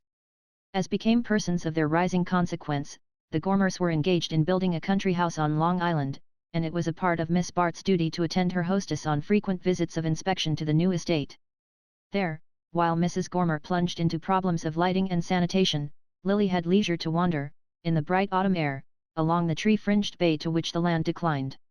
Little as she was addicted to solitude, there had come to be moments when it seemed a welcome escape from the empty noises of her life. She was weary of being swept passively along a current of pleasure and business in which she had no share, weary of seeing other people pursue amusement and squander money, while she felt herself of no more account among them than an expensive toy in the hands of a spoiled child. It was in this frame of mind that, striking back from the shore one morning into the windings of an unfamiliar lane, she came suddenly upon the figure of George Dorset. The Dorset place was in the immediate neighbourhood of the Gormers' newly acquired estate, and in her motor flights thither with Mrs. Gormer, Lily had caught one or two passing glimpses of the couple, but they moved in so different an orbit that she had not considered the possibility of a direct encounter. Dorset, swinging along with bent head, in moody abstraction, did not see Miss Bart till he was close upon her, but the sight, instead of bringing him to a halt, as she had half expected, sent him toward her with an eagerness which found expression in his opening words. "Miss Bart, you'll shake hands, won't you? I've been hoping to meet you, I should have written to you if I'd dared." His face, with its tossed red hair and straggling moustache, had a driven uneasy look, as though life had become an unceasing race between himself and the thoughts at his heels. The look drew a word of compassionate greeting from Lily, and he pressed on, as if encouraged by her tone, "I wanted to apologize, to ask you to forgive me for the miserable part I played." She checked him with a quick gesture. "Don't let us speak of it, I was very sorry for you," she said, with a tinge of disdain which, as she instantly perceived, was not lost on him. He flushed to his haggard eyes, flushed so cruelly that she repented the thrust. "You might well be, you don't know, you must let me explain. I was deceived, abominably deceived." "I am still more sorry for you, then," she interposed, without irony, "but you must see that I am not exactly the person with whom the subject can be discussed." He met this with a look of genuine wonder. "Why not? Isn't it to you, of all people, that I owe an explanation?" "No explanation is necessary, the situation was perfectly clear to me." "Ah," he murmured, his head drooping again, and his irresolute hand switching at the underbrush along the lane. But as Lily made a movement to pass on, he broke out with fresh vehemence, "Miss Bart, for God's sake don't turn from me. We used to be good friends, you were always kind to me, and you don't know how I need a friend now." The lamentable weakness of the words roused emotion of pity in Lily's breast. She too needed friends, she had tasted the pang of loneliness, and her resentment of Bertha Dorset's cruelty softened her heart to the poor wretch who was after all the chief of Bertha's victims. "I still wish to be kind, I feel no ill will toward you," she said. "But you must understand that after what has happened we can't be friends again, we can't see each other." "Ah, you are kind, you're merciful, you always were." He fixed his miserable gaze on her. "But why can't we be friends, why not, when I've repented in dust and ashes? Isn't it hard that you should condemn me to suffer for the falseness, the treachery of others? I was punished enough at the time, is there to be no respite for me? I should have thought you had found complete respite in the reconciliation which was effected at my expense," Lily began, with renewed impatience, but he broke in imploringly, "Don't put it in that way, when that's been the worst of my punishment. My God! What could I do, wasn't I powerless? You were singled out as a sacrifice, any word I might have said would have been turned against you. I have told you I don't blame you, all I ask you to understand is that, after the use Bertha chose to make of me, after all that her behavior has since implied, it's impossible that you and I should meet." He continued to stand before her, in his dogged weakness. "Is it, need it be? Mightn't there be circumstances?" He checked himself, slashing at the wayside weeds in a wider radius. Then he began again, "Miss Bart, listen, give me a minute. If we're not to meet again, at least let me have a hearing now. You say we can't be friends after, after what has happened. But can't I at least appeal to your pity? Can't I move you if I ask you to think of me as a prisoner you alone can set free?" Lily's inward start betrayed itself in a quick blush. Was it possible that this was really the sense of Carrie Fisher's adumbrations? "I can't see how I can possibly be of any help to you," she murmured, drawing back a little from the mounting excitement of his look. Her tone seemed to sober him, as it had so often done in his stormiest moments.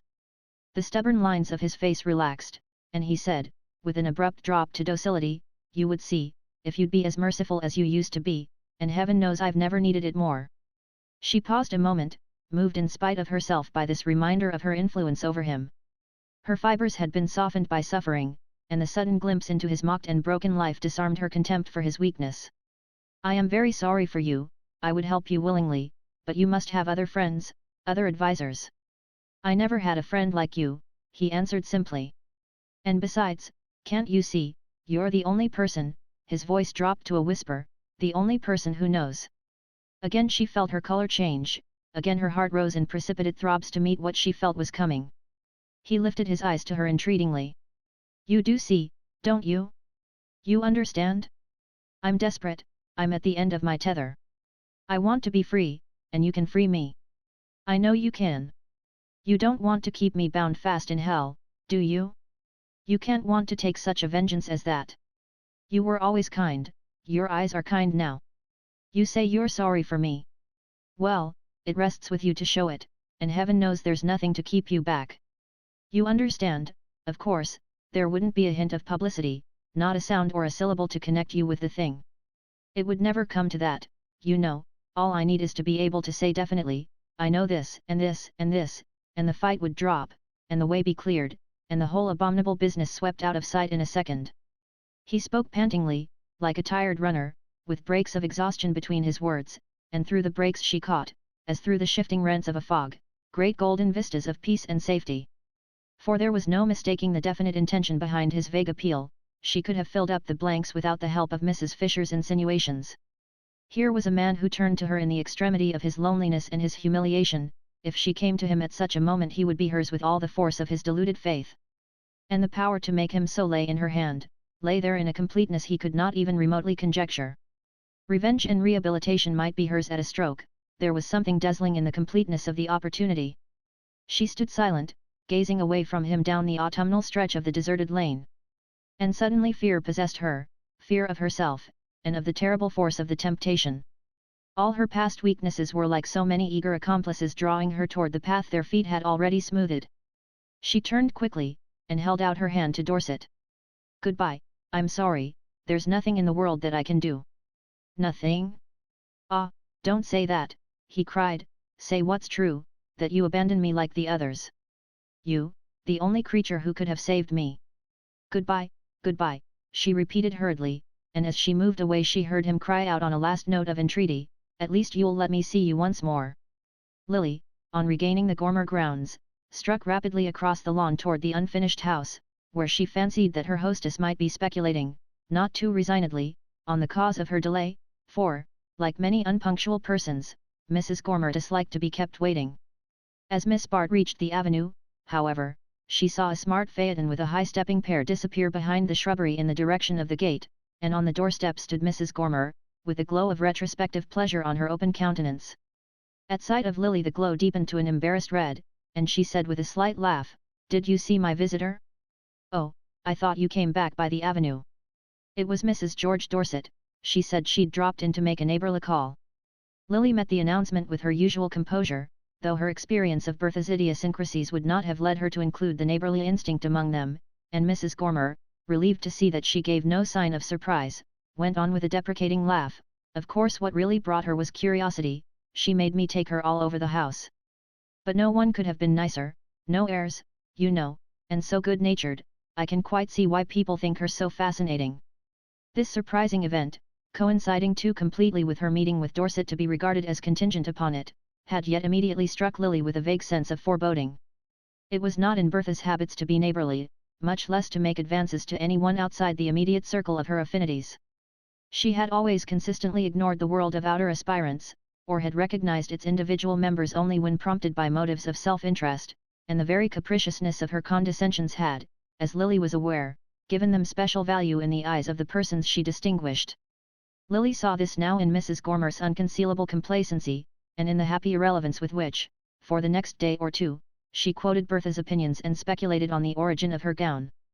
All the secret ambitions which Mrs. Gormer's native indolence, and the attitude of her companions, kept in habitual abeyance, were now germinating afresh in the glow of Bertha's advances, and whatever the cause of the latter, Lily saw that, if they were followed up, they were likely to have a disturbing effect upon her own future. She had arranged to break the length of her stay with her new friends by 1 or 2 visits to other acquaintances as recent, and on her return from this somewhat depressing excursion she was immediately conscious that Mrs. Dorset's influence was still in the air. There had been another exchange of visits, a tea at a country club, an encounter at a hunt ball, there was even a rumour of an approaching dinner, which Mattie Gormer, with an unnatural effort at discretion, tried to smuggle out of the conversation whenever Miss Bart took part in it. The latter had already planned to return to town after a farewell Sunday with her friends, and, with Gertie Farish's aid, had discovered a small private hotel where she might establish herself for the winter. The hotel being on the edge of a fashionable neighbourhood, the price of the few square feet she was to occupy was considerably in excess of her means, but she found a justification for her dislike of poorer quarters in the argument that, at this particular juncture, it was of the utmost importance to keep up a show of prosperity. In reality, it was impossible for her, while she had the means to pay her way for a week ahead, to lapse into a form of existence like Gertie Farish's. She had never been so near the brink of insolvency, but she could at least manage to meet her weekly hotel bill, and having settled the heaviest of her previous debts out of the money she had received from Trenor, she had a still fair margin of credit to go upon. The situation, however, was not agreeable enough to lull her to complete unconsciousness of its insecurity. Her rooms, with their cramped outlook down a sallow vista of brick walls and fire escapes, her lonely meals in the dark restaurant with its surcharged ceiling and haunting smell of coffee, all these material discomforts, which were yet to be accounted as so many privileges soon to be withdrawn, kept constantly before her the disadvantages of her state, and her mind reverted the more insistently to Mrs. Fisher's counsels. Beat about the question as she would, she knew the outcome of it was that she must try to marry Rosedale, and in this conviction she was fortified by an unexpected visit from George Dorset. She found him, on the first Sunday after her return to town, pacing her narrow sitting room to the imminent peril of the few knick-knacks with which she had tried to disguise its plush exuberances, but the sight of her seemed to quiet him, and he said meekly that he hadn't come to bother her, that he asked only to be allowed to sit for half an hour and talk of anything she liked. In reality, as she knew, he had but one subject, himself and his wretchedness, and it was the need of her sympathy that had drawn him back. But he began with a pretense of questioning her about herself, and as she replied, she saw that, for the first time, a faint realization of her plight penetrated the dense surface of his self-absorption. Was it possible that her old beast of an aunt had actually cut her off? That she was living alone like this because there was no one else for her to go to, and that she really hadn't more than enough to keep alive on till the wretched little legacy was paid? The fibres of sympathy were nearly atrophied in him, but he was suffering so intensely that he had a faint glimpse of what other sufferings might mean, and, as she perceived, an almost simultaneous perception of the way in which her particular misfortunes might serve him. When at length she dismissed him, on the pretext that she must dress for dinner, he lingered entreatingly on the threshold to blurt out, "It's been such a comfort, do say you'll let me see you again," but to this direct appeal it was impossible to give an assent, and she said with friendly decisiveness, "I'm sorry, but you know why I can't."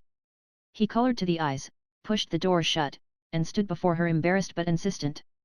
"I know how you might, if you would, if things were different, and it lies with you to make them so. It's just a word to say, and you put me out of my misery." Their eyes met, and for a second she trembled again with the nearness of the temptation. "You're mistaken, I know nothing, I saw nothing," she exclaimed, striving, by sheer force of reiteration, to build a barrier between herself and her peril, and as he turned away, groaning out, "You sacrifice us both," she continued to repeat, as if it were a charm, "I know nothing, absolutely nothing." Lily had seen little of Rosedale since her illuminating talk with Mrs. Fisher, but on the 2 or 3 occasions when they had met she was conscious of having distinctly advanced in his favour. There could be no doubt that he admired her as much as ever, and she believed it rested with herself to raise his admiration to the point where it should bear down the lingering counsels of expediency. The task was not an easy one, but neither was it easy, in her long sleepless nights, to face the thought of what George Dorset was so clearly ready to offer.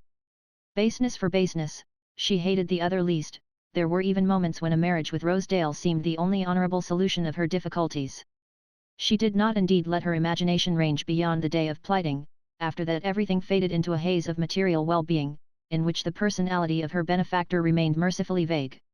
She had learned, in her long vigils, that there were certain things not good to think of, certain midnight images that must at any cost be exorcised, and one of these was the image of herself as Rosedale's wife. Carrie Fisher, on the strength, as she frankly owned, of the brisk Newport success, had taken for the autumn months a small house at Tuxedo, and thither Lily was bound on the Sunday after Dorset's visit.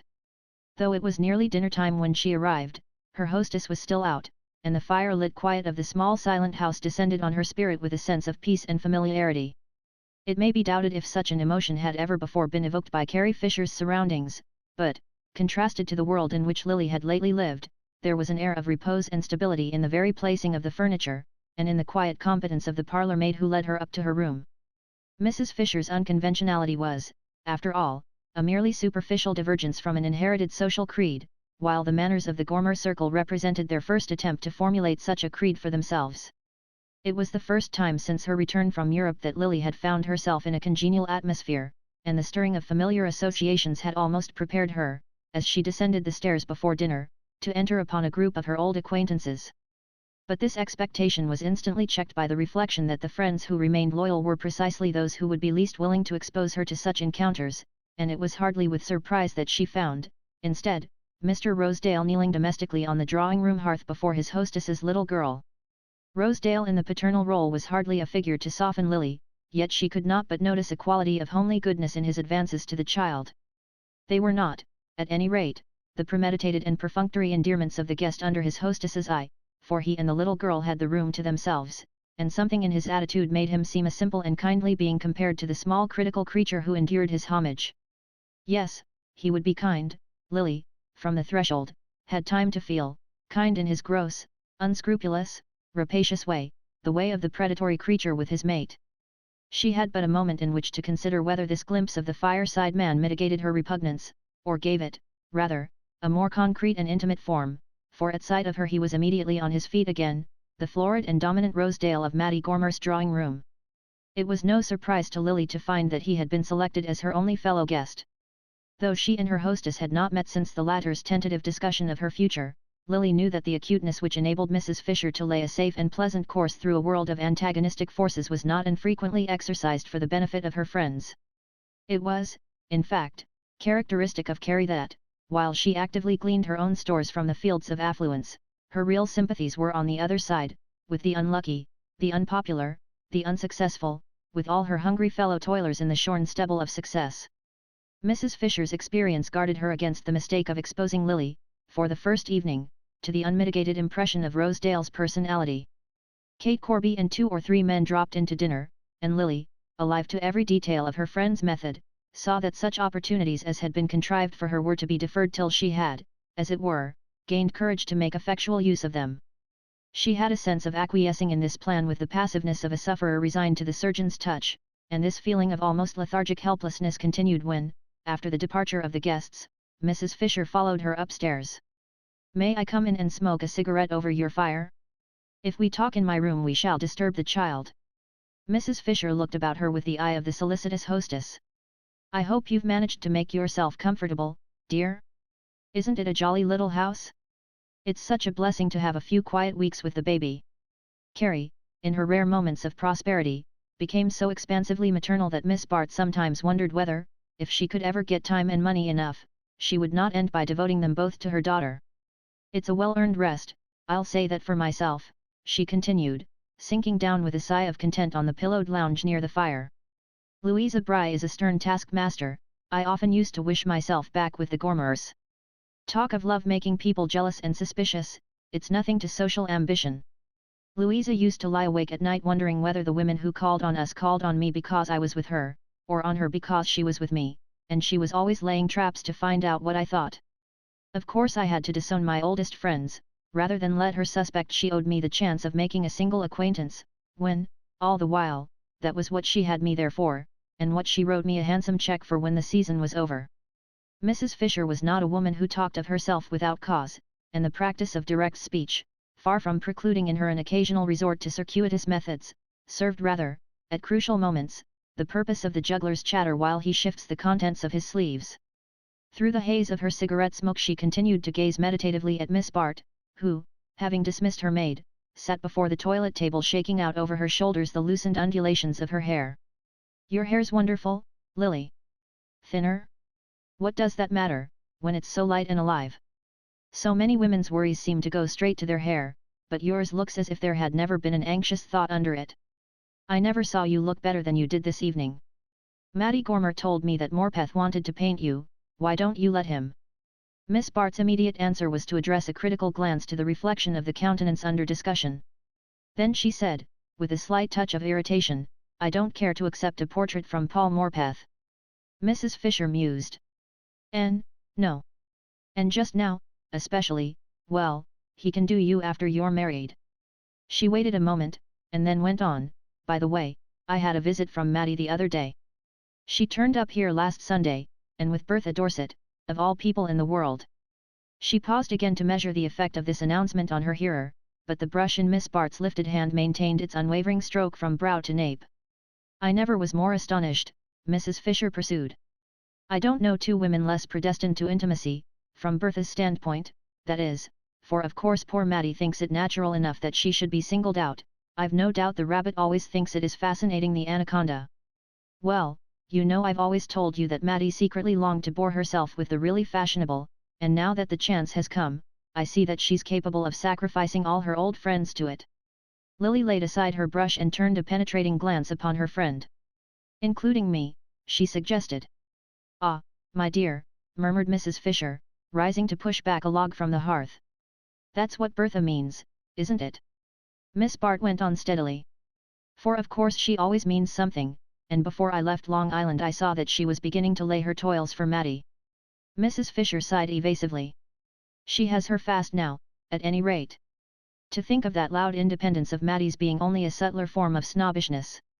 Bertha can already make her believe anything she pleases, and I'm afraid she's begun, my poor child, by insinuating horrors about you."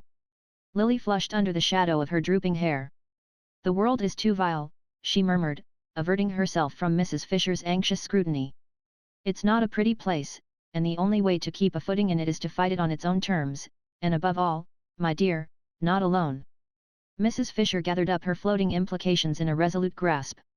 "You've told me so little that I can only guess what has been happening, but in the rush we all live in there's no time to keep on hating anyone without a cause, and if Bertha is still nasty enough to want to injure you with other people it must be because she's still afraid of you.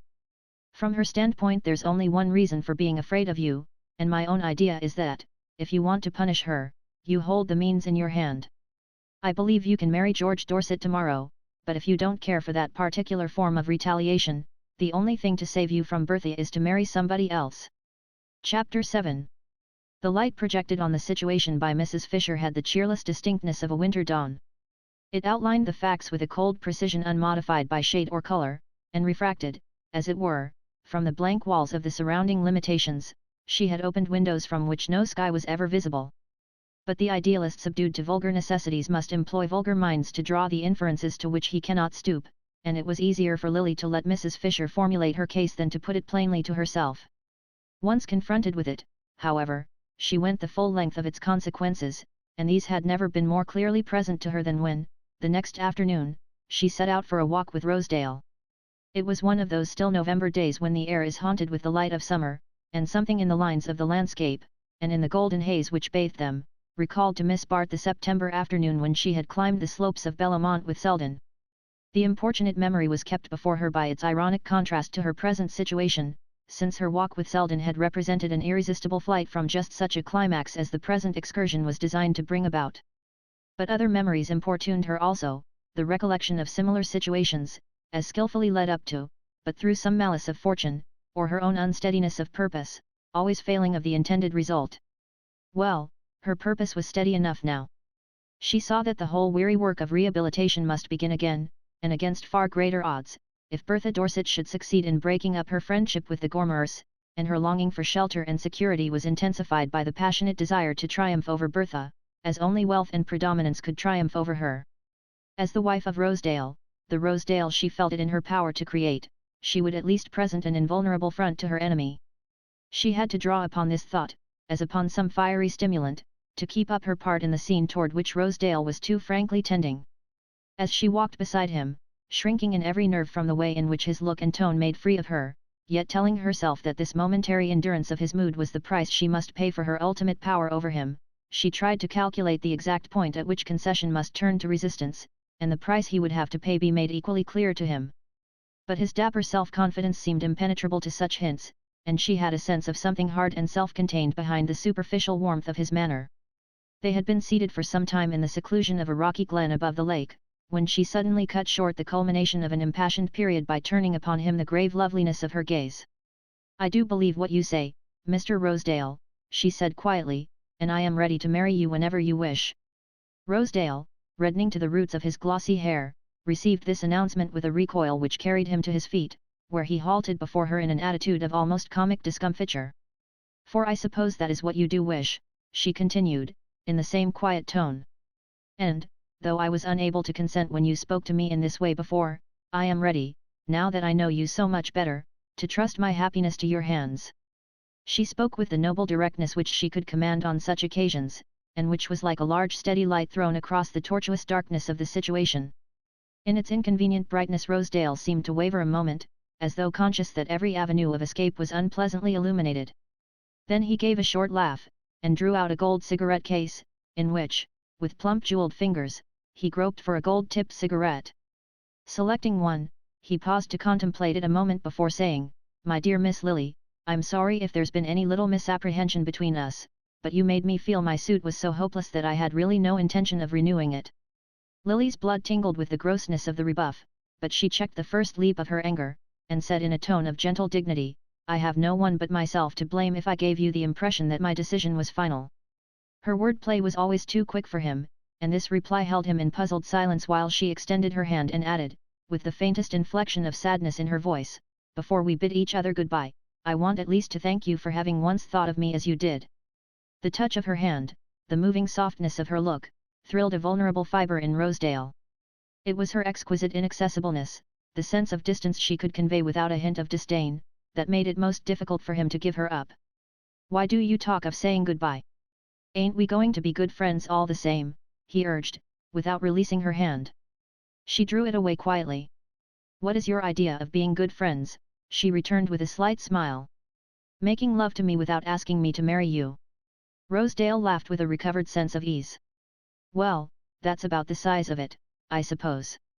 I can't help making love to you, I don't see how any man could, but I don't mean to ask you to marry me as long as I can keep out of it." She continued to smile. "I like your frankness, but I am afraid our friendship can hardly continue on those terms." She turned away, as though to mark that its final term had in fact been reached, and he followed her for a few steps with a baffled sense of her having after all kept the game in her own hands. "Miss Lily," he began impulsively, but she walked on without seeming to hear him.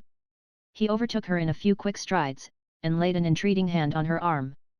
"Miss Lily, don't hurry away like that. You're beastly hard on a fellow, but if you don't mind speaking the truth I don't see why you shouldn't allow me to do the same."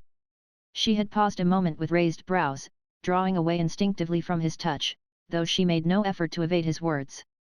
"I was under the impression," she rejoined, "that you had done so without waiting for my permission." "Well, why shouldn't you hear my reasons for doing it, then? We're neither of us such new hands that a little plain speaking is going to hurt us. I'm all broken up on you, there's nothing new in that. I'm more in love with you than I was this time last year, but I've got to face the fact that the situation is changed." She continued to confront him with the same air of ironic composure. "You mean to say that I'm not as desirable a match as you thought me?" "Yes, that's what I do mean," he answered resolutely. "I won't go into what's happened. I don't believe the stories about you, I don't want to believe them. But they're there, and my not believing them ain't going to alter the situation." She flushed to her temples, but the extremity of her need checked the retort on her lip and she continued to face him composedly. "If they are not true," she said, "doesn't that alter the situation?"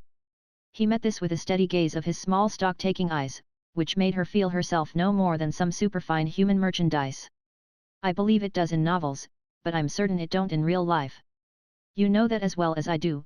If we're speaking the truth, let's speak the whole truth." Last year I was wild to marry you, and you wouldn't look at me. This year, well, you appear to be willing. Now, what has changed in the interval?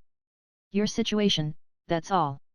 Then you thought you could do better, now you think you can, broke from her ironically. Why, yes, I do, in one way, that is. He stood before her, his hands in his pockets, his chest sturdily expanded under its vivid waistcoat. It's this way, you see, I've had a pretty steady grind of it these last years, working up my social position. Think it's funny I should say that? Why should I mind saying I want to get into society? A man ain't ashamed to say he wants to own a racing stable or a picture gallery. Well, a taste for society's just another kind of hobby. Perhaps I want to get even with some of the people who cold-shouldered me last year, put it that way if it sounds better. Anyhow, I want to have the run of the best houses, and I'm getting it too, little by little. But I know the quickest way to queer yourself with the right people is to be seen with the wrong ones, and that's the reason I want to avoid mistakes.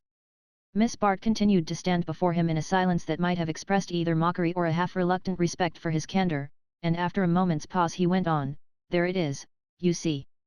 I'm more in love with you than ever, but if I married you now I'd queer myself for good and all, and everything I've worked for all these years would be wasted. She received this with a look from which all tinge of resentment had faded. After the tissue of social falsehoods in which she had so long moved, it was refreshing to step into the open daylight of an avowed expediency. I understand you, she said. A year ago I should have been of use to you, and now I should be an encumbrance, and I like you for telling me so quite honestly. She extended her hand with a smile. Again the gesture had a disturbing effect upon Mr. Rosedale's self-command. By George, you're a dead game sport, you are, he exclaimed, and as she began once more to move away, he broke out suddenly, Miss Lily, stop. You know I don't believe those stories. I believe they were all got up by a woman who didn't hesitate to sacrifice you to her own convenience. Lily drew away with a movement of quick disdain. It was easier to endure his insolence than his commiseration. You are very kind, but I don't think we need discuss the matter farther. But Rosedale's natural imperviousness to hints made it easy for him to brush such resistance aside. I don't want to discuss anything, I just want to put a plain case before you, he persisted. She paused in spite of herself, held by the note of a new purpose in his look and tone, and he went on, keeping his eyes firmly upon her, the wonder to me is that you've waited so long to get square with that woman, when you've had the power in your hands. She continued silent under the rush of astonishment that his words produced, and he moved a step closer to ask with low-toned directness, why don't you use those letters of hers you bought last year? Lily stood speechless under the shock of the interrogation. In the words preceding it she had conjectured, at most, an allusion to her supposed influence over George Dorset, nor did the astonishing indelicacy of the reference diminish the likelihood of Rosedale's resorting to it. But now she saw how far short of the mark she had fallen, and the surprise of learning that he had discovered the secret of the letters left her, for the moment, unconscious of the special use to which he was in the act of putting his knowledge. Her temporary loss of self-possession gave him time to press his point, and he went on quickly, as though to secure completer control of the situation, you see I know where you stand, I know how completely she's in your power. That sounds like stage talk, don't it, but there's a lot of truth in some of those old gags, and I don't suppose you bought those letters simply because you're collecting autographs. She continued to look at him with a deepening bewilderment, her only clear impression resolved itself into a scared sense of his power. You're wondering how I found out about M, he went on, answering her look with a note of conscious pride. Perhaps you've forgotten that I'm the owner of the Benedict, but never mind about that now. Getting on to things is a mighty useful accomplishment in business, and I've simply extended it to my private affairs. For this is partly my affair, you see, at least, it depends on you to make it so. Let's look the situation straight in the eye. Mrs. Dorset, for reasons we needn't go into, did you a beastly bad turn last spring. Everybody knows what Mrs. Dorset is, and her best friends wouldn't believe her on oath where their own interests were concerned, but as long as they're out of the row it's much easier to follow her lead than to set themselves against it, and you've simply been sacrificed to their laziness and selfishness.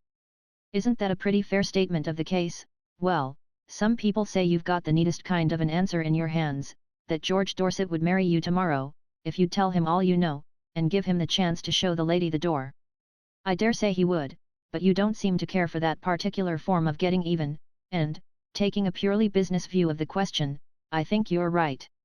In a deal like that, nobody comes out with perfectly clean hands, and the only way for you to start fresh is to get Bertha Dorset to back you up, instead of trying to fight her."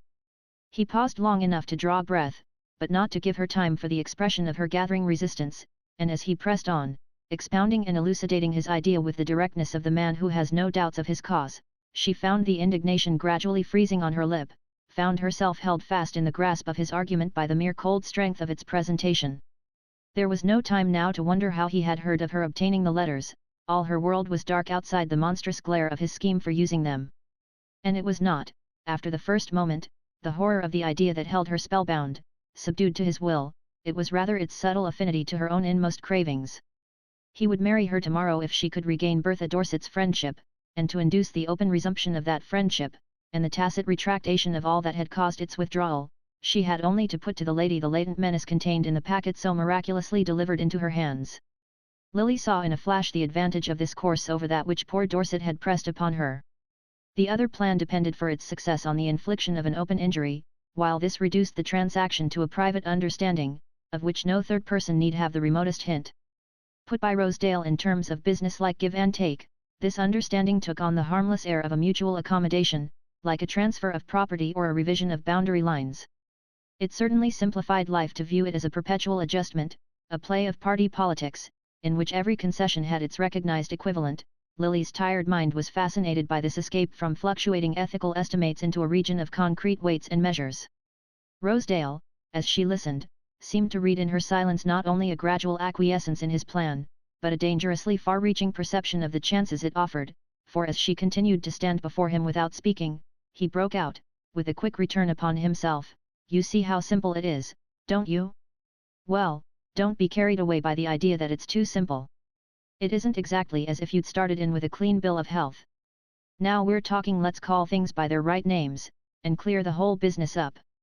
You know well enough that Bertha Dorset couldn't have touched you if there hadn't been, well, questions asked before, little points of interrogation, bound to happen to a good-looking girl with stingy relatives, I suppose.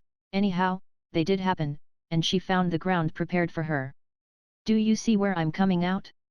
You don't want these little questions cropping up again. It's one thing to get Bertha Dorset into line, but what you want is to keep her there. You can frighten her fast enough, but how are you going to keep her frightened? By showing her that you're as powerful as she is. All the letters in the world won't do that for you as you are now, but with a big backing behind you, you'll keep her just where you want her to be. That's my share in the business, that's what I'm offering you. You can't put the thing through without me, don't run away with any idea that you can. In 6 months you'd be back again among your old worries, or worse ones, and here I am, ready to lift you out of 'em tomorrow if you say so. Do you say so, Miss Lily?" he added, moving suddenly nearer.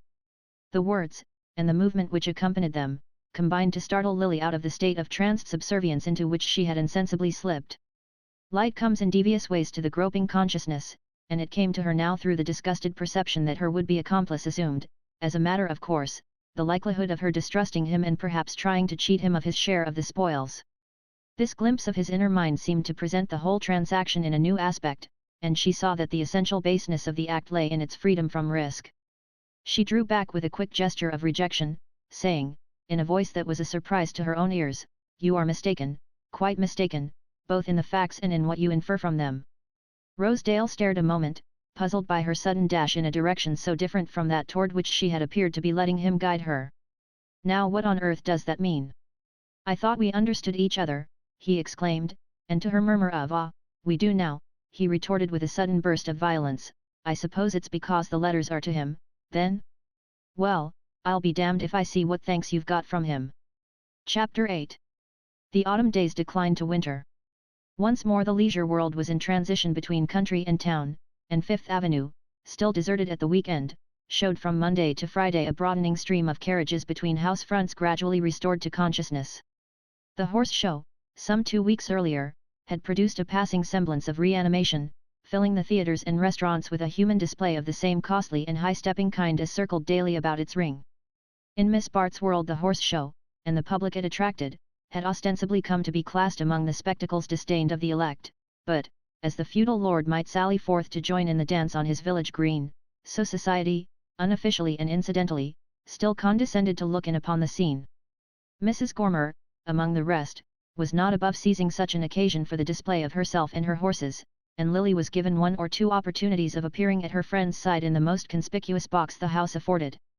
But this lingering semblance of intimacy made her only the more conscious of a change in the relation between Mattie and herself, of a dawning discrimination, a gradually formed social standard, emerging from Mrs. Gormer's chaotic view of life. It was inevitable that Lily herself should constitute the first sacrifice to this new ideal, and she knew that, once the Gormers were established in town, the whole drift of fashionable life would facilitate Mattie's detachment from her. She had, in short, failed to make herself indispensable, or rather, her attempt to do so had been thwarted by an influence stronger than any she could exert. That influence, in its last analysis, was simply the power of money. Bertha Dorset's social credit was based on an impregnable bank account. Lily knew that Rosedale had overstated neither the difficulty of her own position nor the completeness of the vindication he offered. Once Bertha's match in material resources, her superior gifts would make it easy for her to dominate her adversary. An understanding of what such domination would mean, and of the disadvantages accruing from her rejection of it, was brought home to Lily with increasing clearness during the early weeks of the winter. Hitherto, she had kept up a semblance of movement outside the main flow of the social current, but with the return to town, and the concentrating of scattered activities, the mere fact of not slipping back naturally into her old habits of life marked her as being unmistakably excluded from them. If one were not a part of the season's fixed routine, one swung unsphered in a void of social non-existence. Lily, for all her dissatisfied dreaming, had never really conceived the possibility of revolving about a different center. It was easy enough to despise the world, but decidedly difficult to find any other habitable region.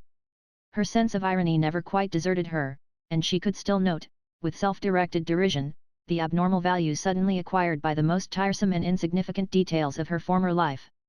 Its very drudgeries had a charm now that she was involuntarily released from them: card-leaving, note-writing, enforced civilities to the dull and elderly, and the smiling endurance of tedious dinners. How pleasantly such obligations would have filled the emptiness of her days.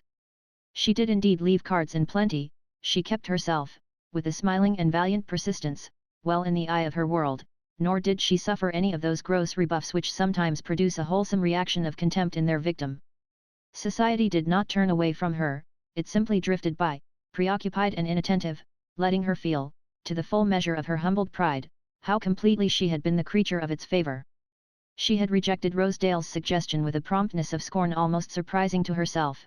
She had not lost her capacity for high flashes of indignation. But she could not breathe long on the heights. There had been nothing in her training to develop any continuity of moral strength. What she craved, and really felt herself entitled to, was a situation in which the noblest attitude should also be the easiest.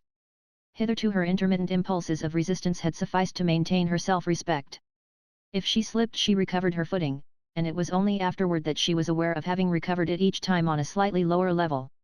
She had rejected Rosedale's offer without conscious effort, her whole being had risen against it, and she did not yet perceive that, by the mere act of listening to him, she had learned to live with ideas which would once have been intolerable to her. To Gertie Farish, keeping watch over her with a tenderer if less discerning eye than Mrs. Fisher's, the results of the struggle were already distinctly visible. She did not, indeed, know what hostages Lily had already given to expediency, but she saw her passionately and irretrievably pledged to the ruinous policy of keeping up. Gertie could smile now at her own early dream of her friend's renovation through adversity. She understood clearly enough that Lily was not of those to whom privation teaches the unimportance of what they have lost. But this very fact, to Gertie, made her friend the more piteously in want of aid, the more exposed to the claims of a tenderness she was so little conscious of needing. Lily, since her return to town, had not often climbed Miss Farish's stairs.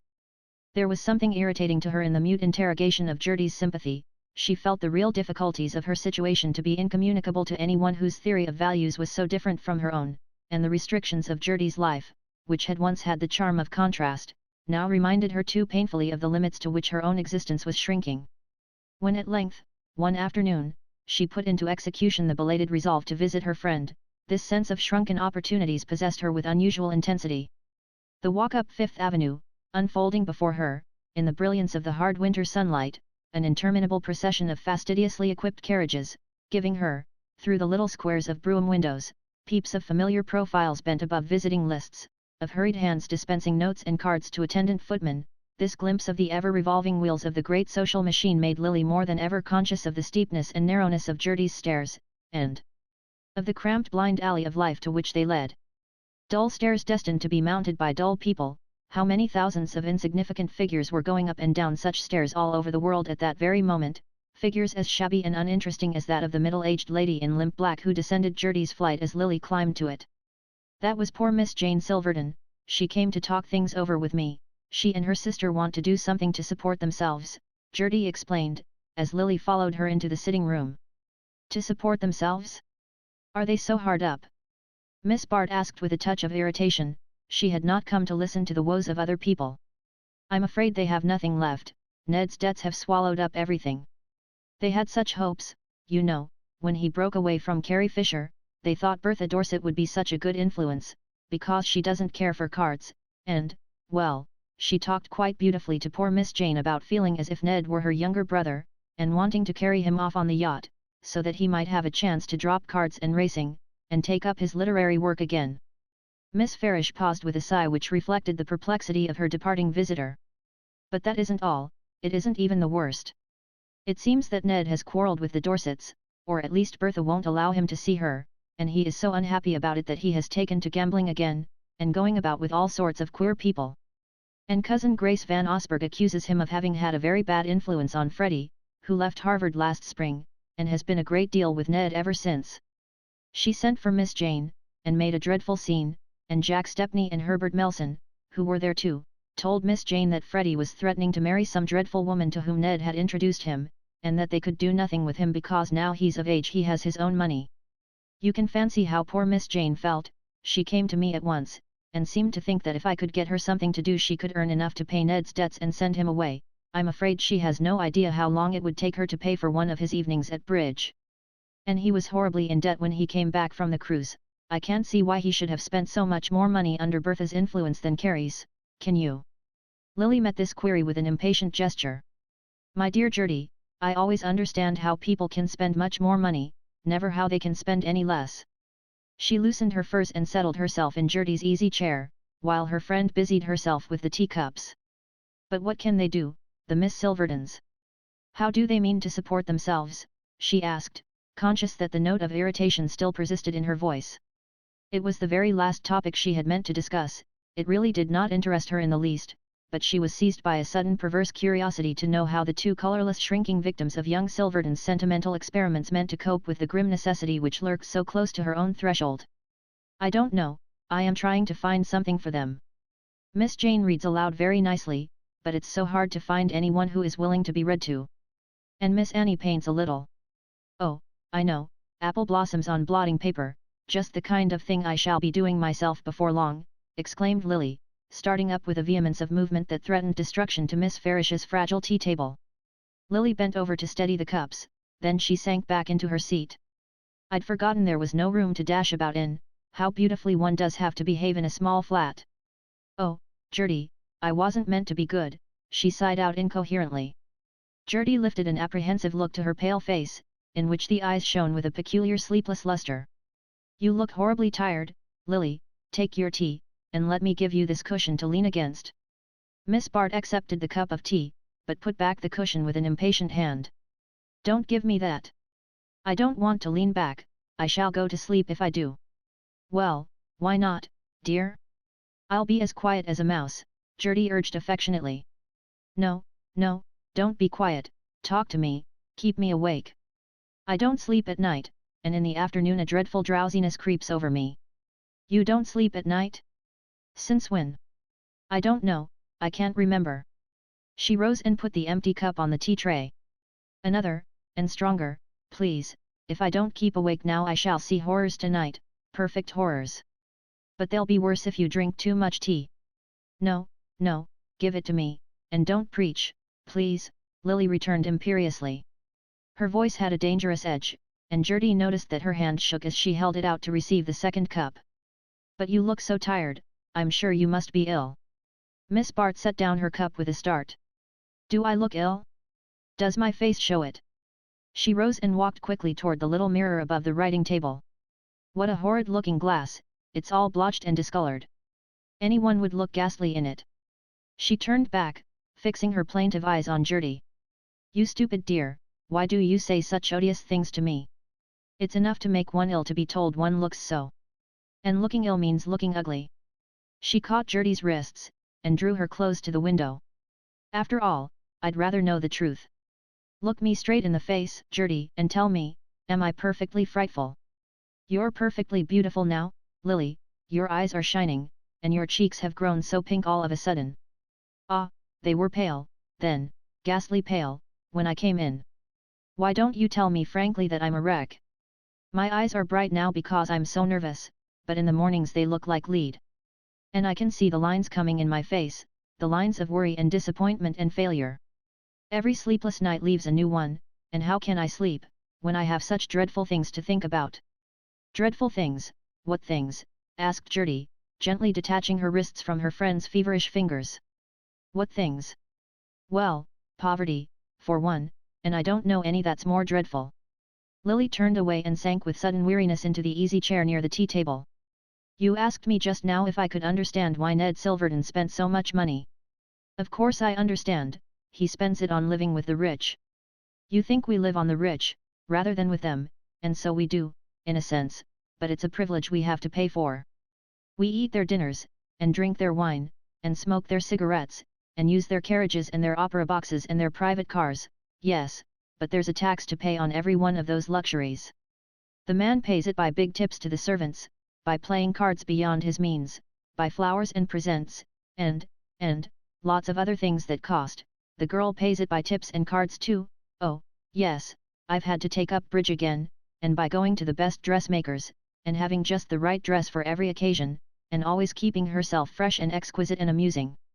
She leaned back for a moment, closing her eyes, and as she sat there, her pale lips slightly parted, and the lids dropped above her faggy brilliant gaze, Gertie had a startled perception of the change in her face, of the way in which an ashen daylight seemed suddenly to extinguish its artificial brightness.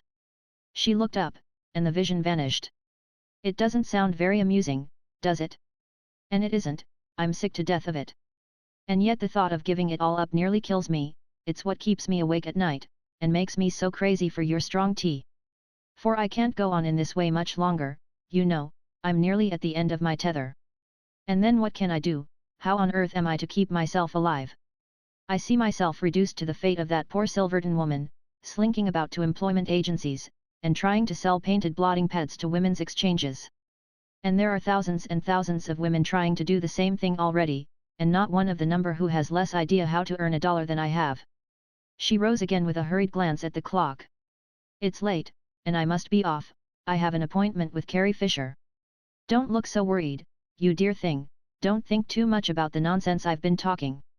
She was before the mirror again, adjusting her hair with a light hand, drawing down her veil, and giving a dexterous touch to her furs. Of course, you know, it hasn't come to the employment agencies and the painted blotting pads yet, but I'm rather hard up just for the moment, and if I could find something to do, notes to write and visiting lists to make up, or that kind of thing, it would tide me over till the legacy is paid. And Carrie has promised to find somebody who wants a kind of social secretary, you know she makes a specialty of the helpless rich. Miss Bart had not revealed to Gertie the full extent of her anxiety. She was in fact in urgent and immediate need of money to meet the vulgar weekly claims which could neither be deferred nor evaded. To give up her apartment, and shrink to the obscurity of a boarding house, or the provisional hospitality of a bed in Gertie Farish's sitting room, was an expedient which could only postpone the problem confronting her, and it seemed wiser as well as more agreeable to remain where she was and find some means of earning her living.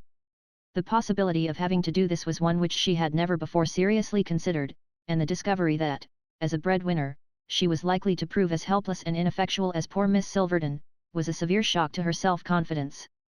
Having been accustomed to take herself at the popular valuation, as a person of energy and resource, naturally fitted to dominate any situation in which she found herself, she vaguely imagined that such gifts would be of value to seekers after social guidance, but there was unfortunately no specific head under which the art of saying and doing the right thing could be offered in the market, and even Mrs. Fisher's resourcefulness failed before the difficulty of discovering a workable vein in the vague wealth of Lily's graces.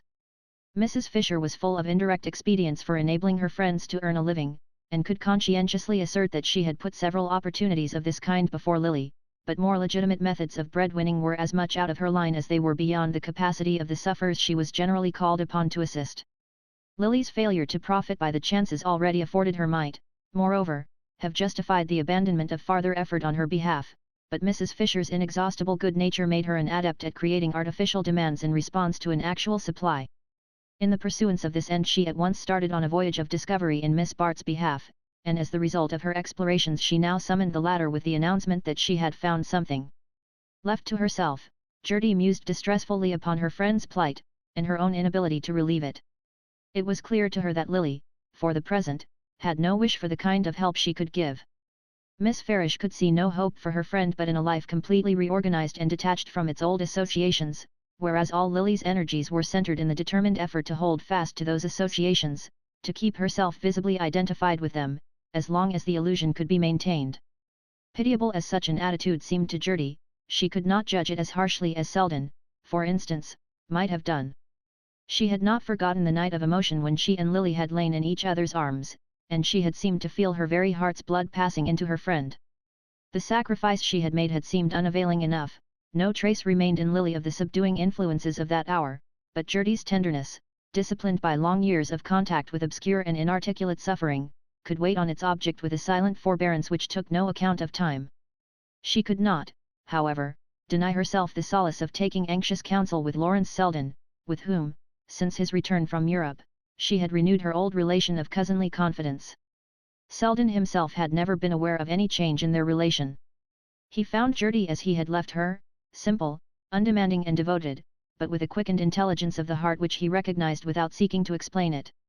To Gertie herself it would once have seemed impossible that she should ever again talk freely with him of Lily Bart, but what had passed in the secrecy of her own breast seemed to resolve itself, when the mist of the struggle cleared, into a breaking down of the bounds of self, a deflecting of the wasted personal emotion into the general current of human understanding.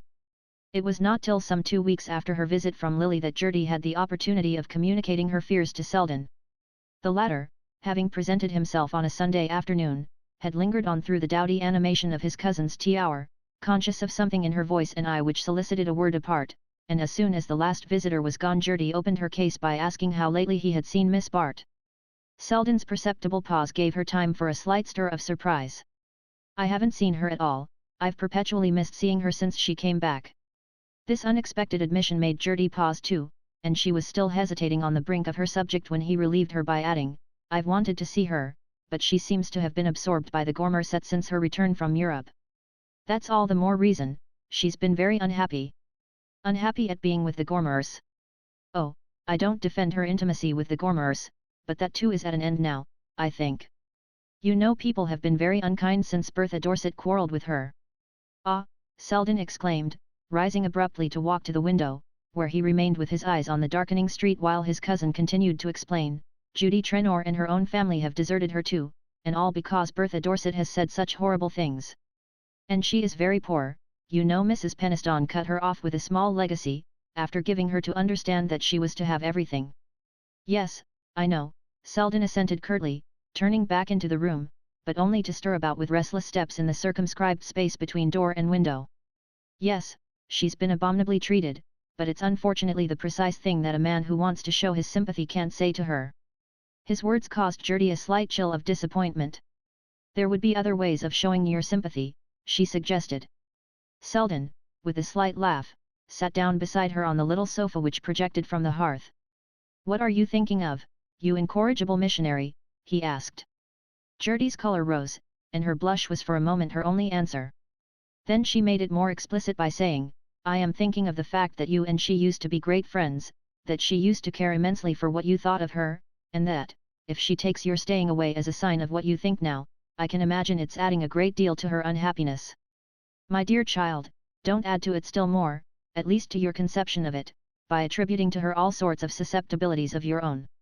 Selden, for his life, could not keep a note of dryness out of his voice, but he met Gertie's look of perplexity by saying more mildly, "But, though you immensely exaggerate the importance of anything I could do for Miss Bart, you can't exaggerate my readiness to do it, if you ask me to." He laid his hand for a moment on hers, and there passed between them, on the current of the rare contact, one of those exchanges of meaning which fill the hidden reservoirs of affection. Gertie had the feeling that he measured the cost of her request as plainly as she read the significance of his reply, and the sense of all that was suddenly clear between them made her next words easier to find. "I do ask you, then, I ask you because she once told me that you had been a help to her, and because she needs help now as she has never needed it before." You know how dependent she has always been on ease and luxury, how she has hated what was shabby and ugly and uncomfortable. She can't help it, she was brought up with those ideas, and has never been able to find her way out of them. But now all the things she cared for have been taken from her, and the people who taught her to care for them have abandoned her too, and it seems to me that if someone could reach out a hand and show her the other side, show her how much is left in life and in herself. Gertie broke off, abashed at the sound of her own eloquence, and impeded by the difficulty of giving precise expression to her vague yearning for her friend's retrieval. I can't help her myself, she's passed out of my reach, she continued. I think she's afraid of being a burden to me. When she was last here, 2 weeks ago, she seemed dreadfully worried about her future. She said Carrie Fisher was trying to find something for her to do. A few days later she wrote me that she had taken a position as private secretary, and that I was not to be anxious, for everything was all right, and she would come in and tell me about it when she had time, but she has never come, and I don't like to go to her, because I am afraid of forcing myself on her when I'm not wanted. Once, when we were children, and I had rushed up after a long separation, and thrown my arms about her, she said, "Please don't kiss me unless I ask you to, Gertie," and she did ask me, a minute later, but since then I've always waited to be asked. Selden had listened in silence, with the concentrated look which his thin dark face could assume when he wished to guard it against any involuntary change of expression. When his cousin ended, he said with a slight smile, "Since you've learned the wisdom of waiting, I don't see why you urge me to rush in," but the troubled appeal of her eyes made him add, as he rose to take leave, "Still, I'll do what you wish, and not hold you responsible for my failure." Selden's avoidance of Miss Bart had not been as unintentional as he had allowed his cousin to think. At first, indeed, while the memory of their last hour at Monte Carlo still held the full heat of his indignation, he had anxiously watched for her return, but she had disappointed him by lingering in England, and when she finally reappeared it happened that business had called him to the west, whence he came back only to learn that she was starting for Alaska with the Gormers. The revelation of this suddenly established intimacy effectually chilled his desire to see her. If, at a moment when her whole life seemed to be breaking up, she could cheerfully commit its reconstruction to the Gormers, there was no reason why such accidents should ever strike her as irreparable. Every step she took seemed in fact to carry her farther from the region where, once or twice, he and she had met for an illumined moment, and the recognition of this fact, when its first pang had been surmounted, produced in him a sense of negative relief. It was much simpler for him to judge Miss Bart by her habitual conduct than by the rare deviations from it which had thrown her so disturbingly in his way, and every act of hers which made the recurrence of such deviations more unlikely, confirmed the sense of relief with which he returned to the conventional view of her. But Gertie Farish's words had sufficed to make him see how little this view was really his, and how impossible it was for him to live quietly with the thought of Lily Bart. To hear that she was in need of help, even such vague help as he could offer, was to be at once repossessed by that thought, and by the time he reached the street he had sufficiently convinced himself of the urgency of his cousin's appeal to turn his steps directly toward Lily's hotel. There his zeal met a check in the unforeseen news that Miss Bart had moved away, but, on his pressing his inquiries, the clerk remembered that she had left an address, for which he presently began to search through his books. It was certainly strange that she should have taken this step without letting Gertie Farish know of her decision, and Selden waited with a vague sense of uneasiness while the address was sought for.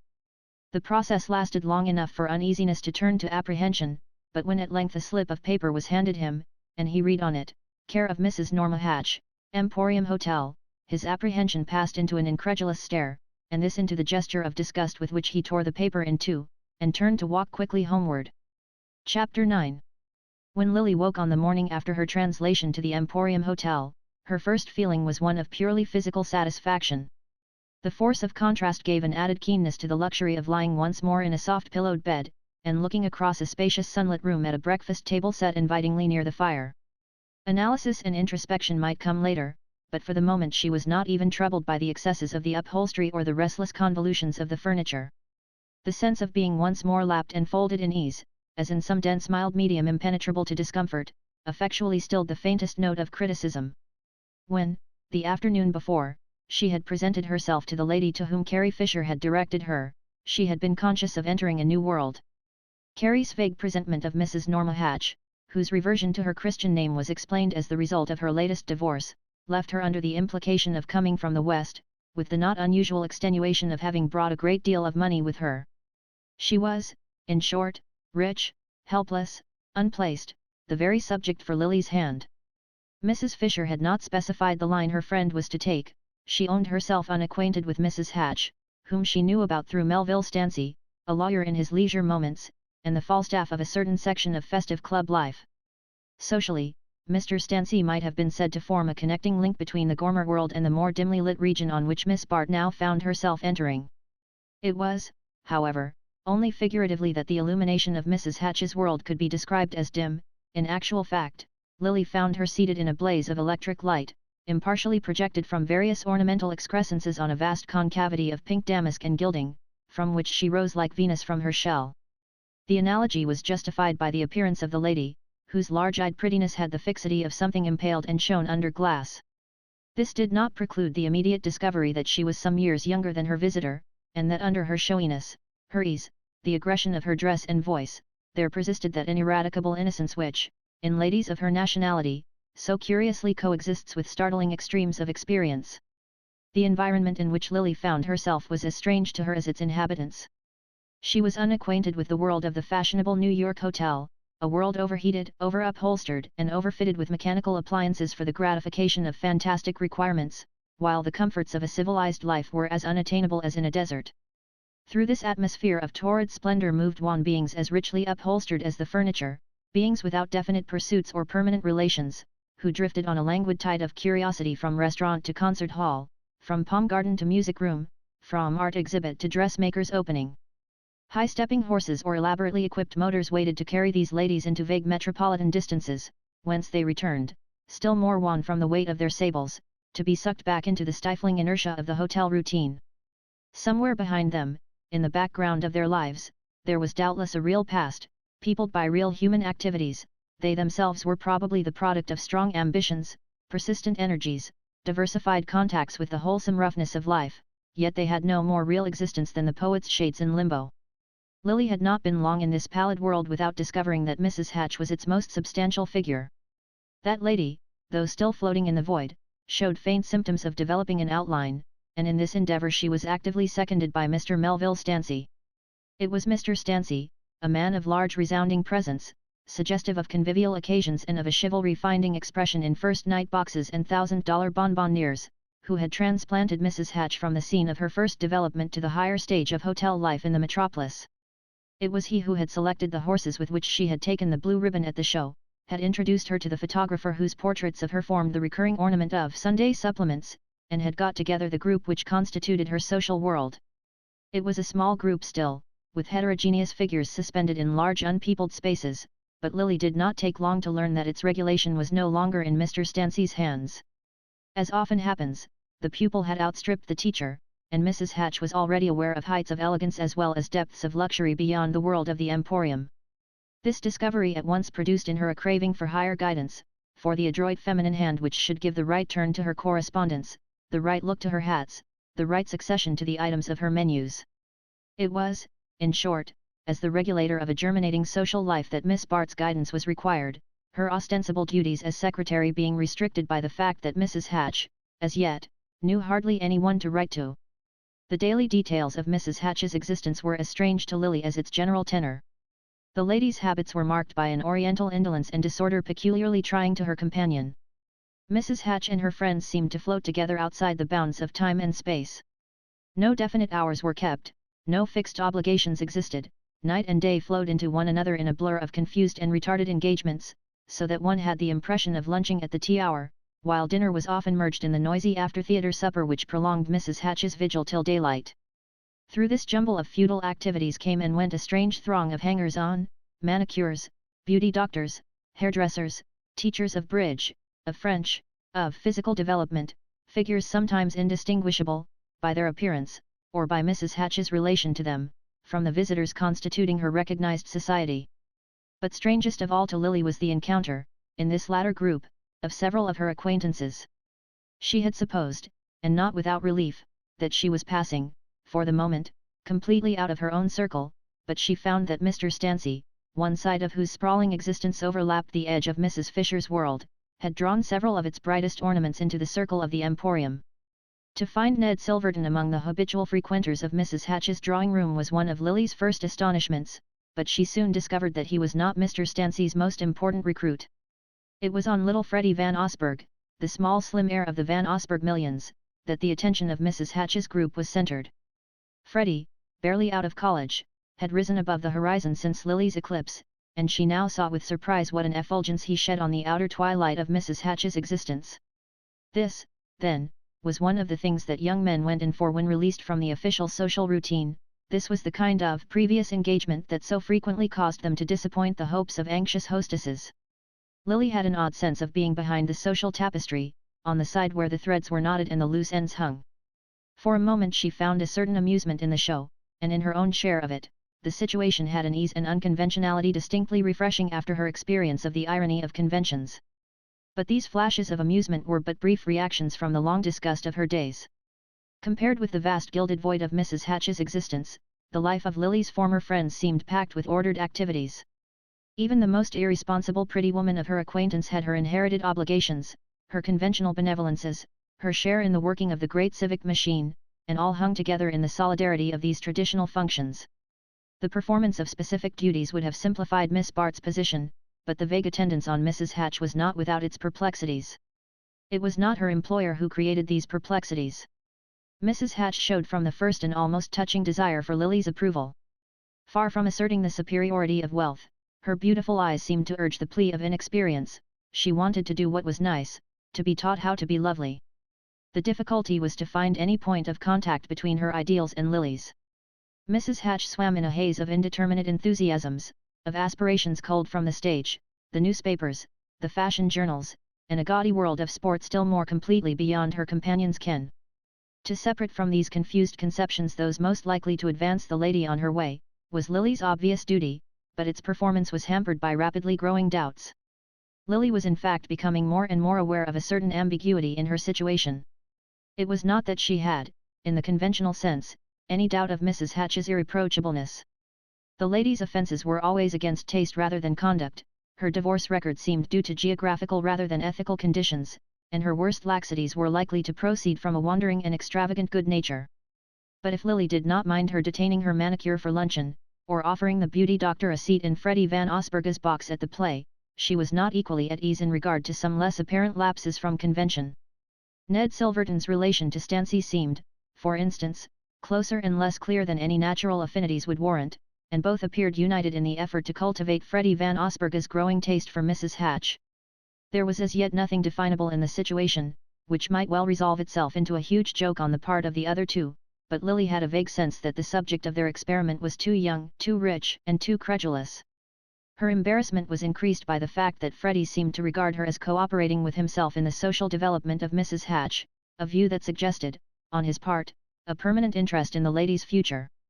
There were moments when Lily found an ironic amusement in this aspect of the case. The thought of launching such a missile as Mrs. Hatch at the perfidious bosom of society was not without its charm. Miss Bart had even beguiled her leisure with visions of the fair Norma introduced for the first time to a family banquet at the Van Osburghs. But the thought of being personally connected with the transaction was less agreeable, and her momentary flashes of amusement were followed by increasing periods of doubt. The sense of these doubts was uppermost when, late one afternoon, she was surprised by a visit from Lawrence Selden.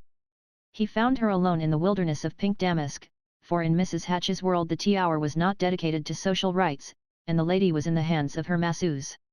Selden's entrance had caused Lily an inward start of embarrassment, but his air of constraint had the effect of restoring her self-possession, and she took at once the tone of surprise and pleasure, wondering frankly that he should have traced her to so unlikely a place, and asking what had inspired him to make the search.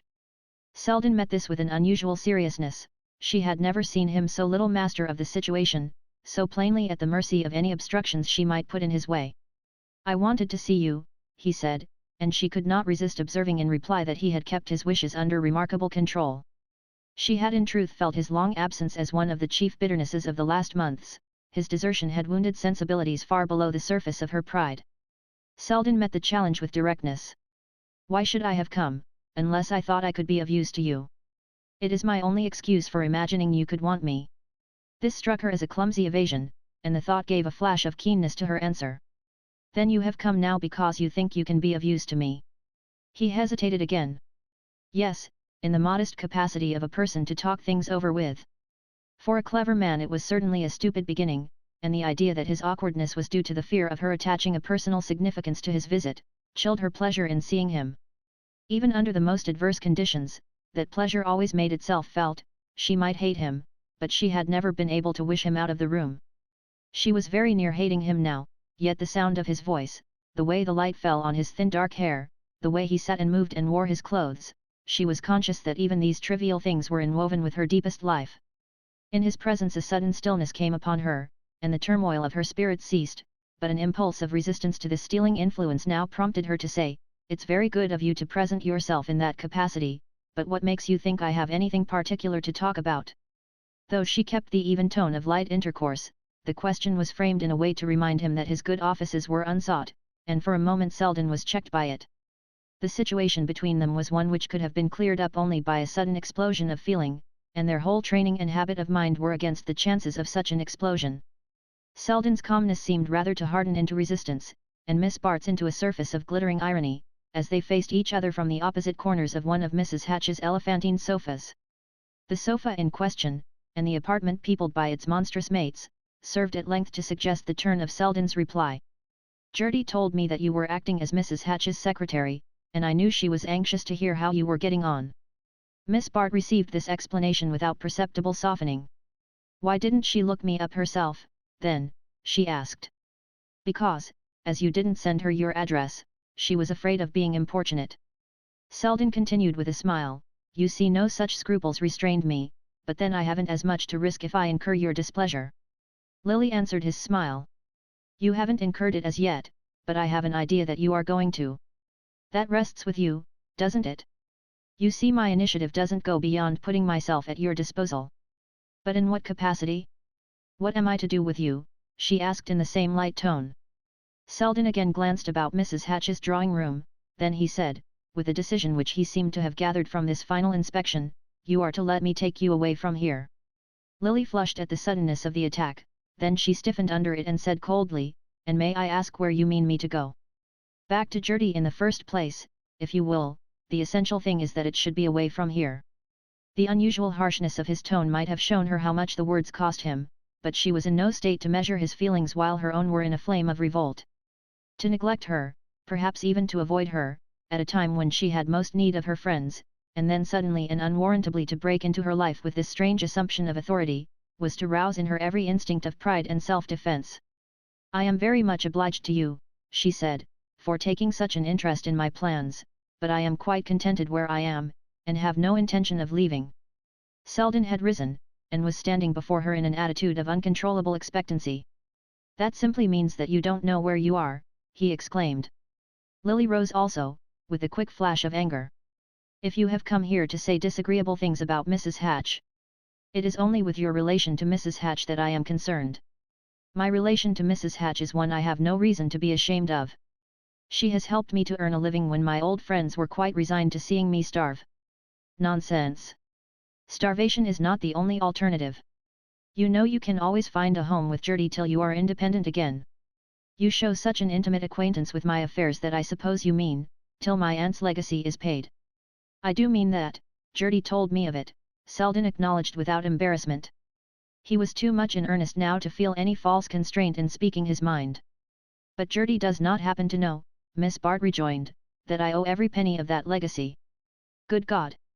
Selden exclaimed, startled out of his composure by the abruptness of the statement. "Every penny of it, and more too," Lily repeated, "and you now perhaps see why I prefer to remain with Mrs. Hatch rather than take advantage of Gertie's kindness. I have no money left, except my small income, and I must earn something more to keep myself alive." Selden hesitated a moment, then he rejoined in a quieter tone, "But with your income and Gertie's, since you allow me to go so far into the details of the situation, you and she could surely contrive a life together which would put you beyond the need of having to support yourself. Gertie, I know, is eager to make such an arrangement, and would be quite happy in it." "But I should not," Miss Bart interposed. "There are many reasons why it would be neither kind to Gertie nor wise for myself." She paused a moment, and as he seemed to await a farther explanation, added with a quick lift of her head, "You will perhaps excuse me from giving you these reasons." "I have no claim to know them," Selden answered, ignoring her tone, "no claim to offer any comment or suggestion beyond the one I have already made." And my right to make that is simply the universal right of a man to enlighten a woman when he sees her unconsciously placed in a false position. Lily smiled. I suppose, she rejoined, that by a false position you mean one outside of what we call society, but you must remember that I had been excluded from those sacred precincts long before I met Mrs. Hatch. As far as I can see, there is very little real difference in being inside or out, and I remember your once telling me that it was only those inside who took the difference seriously. She had not been without intention in making this allusion to their memorable talk at Bellamont, and she waited with an odd tremor of the nerves to see what response it would bring, but the result of the experiment was disappointing. Selden did not allow the allusion to deflect him from his point, he merely said with completer fullness of emphasis, the question of being inside or out is, as you say, a small one, and it happens to have nothing to do with the case, except in so far as Mrs. Hatch's desire to be inside may put you in the position I call false. In spite of the moderation of his tone, each word he spoke had the effect of confirming Lily's resistance. The very apprehensions he aroused hardened her against him. She had been on the alert for the note of personal sympathy, for any sign of recovered power over him, and his attitude of sober impartiality, the absence of all response to her appeal, turned her hurt pride to blind resentment of his interference. The conviction that he had been sent by Gertie, and that, whatever straits he conceived her to be in, he would never voluntarily have come to her aid, strengthened her resolve not to admit him a hair's breadth farther into her confidence. However doubtful she might feel her situation to be, she would rather persist in darkness than owe her enlightenment to Selden. I don't know, she said, when he had ceased to speak, why you imagine me to be situated as you describe, but as you have always told me that the sole object of a bringing up like mine was to teach a girl to get what she wants, why not assume that that is precisely what I am doing? The smile with which she summed up her case was like a clear barrier raised against farther confidences, its brightness held him at such a distance that he had a sense of being almost out of hearing as he rejoined, I am not sure that I have ever called you a successful example of that kind of bringing up. Her colour rose a little at the implication, but she steeled herself with a light laugh. Ah, wait a little longer, give me a little more time before you decide. And as he wavered before her, still watching for a break in the impenetrable front she presented, don't give me up, I may still do credit to my training, she affirmed. Chapter 10. Look at those spangles, Miss Bart, every one of 'em sewed on crooked. The tall forewoman, a pinched perpendicular figure, dropped the condemned structure of wire and net on the table at Lily's side, and passed on to the next figure in the line. There were 20 of them in the workroom, their faggied profiles, under exaggerated hair, bowed in the harsh north light above the utensils of their art, for it was something more than an industry, surely, this creation of ever-varied settings for the face of fortunate womanhood. Their own faces were sallow with the unwholesomeness of hot air and sedentary toil, rather than with any actual signs of want.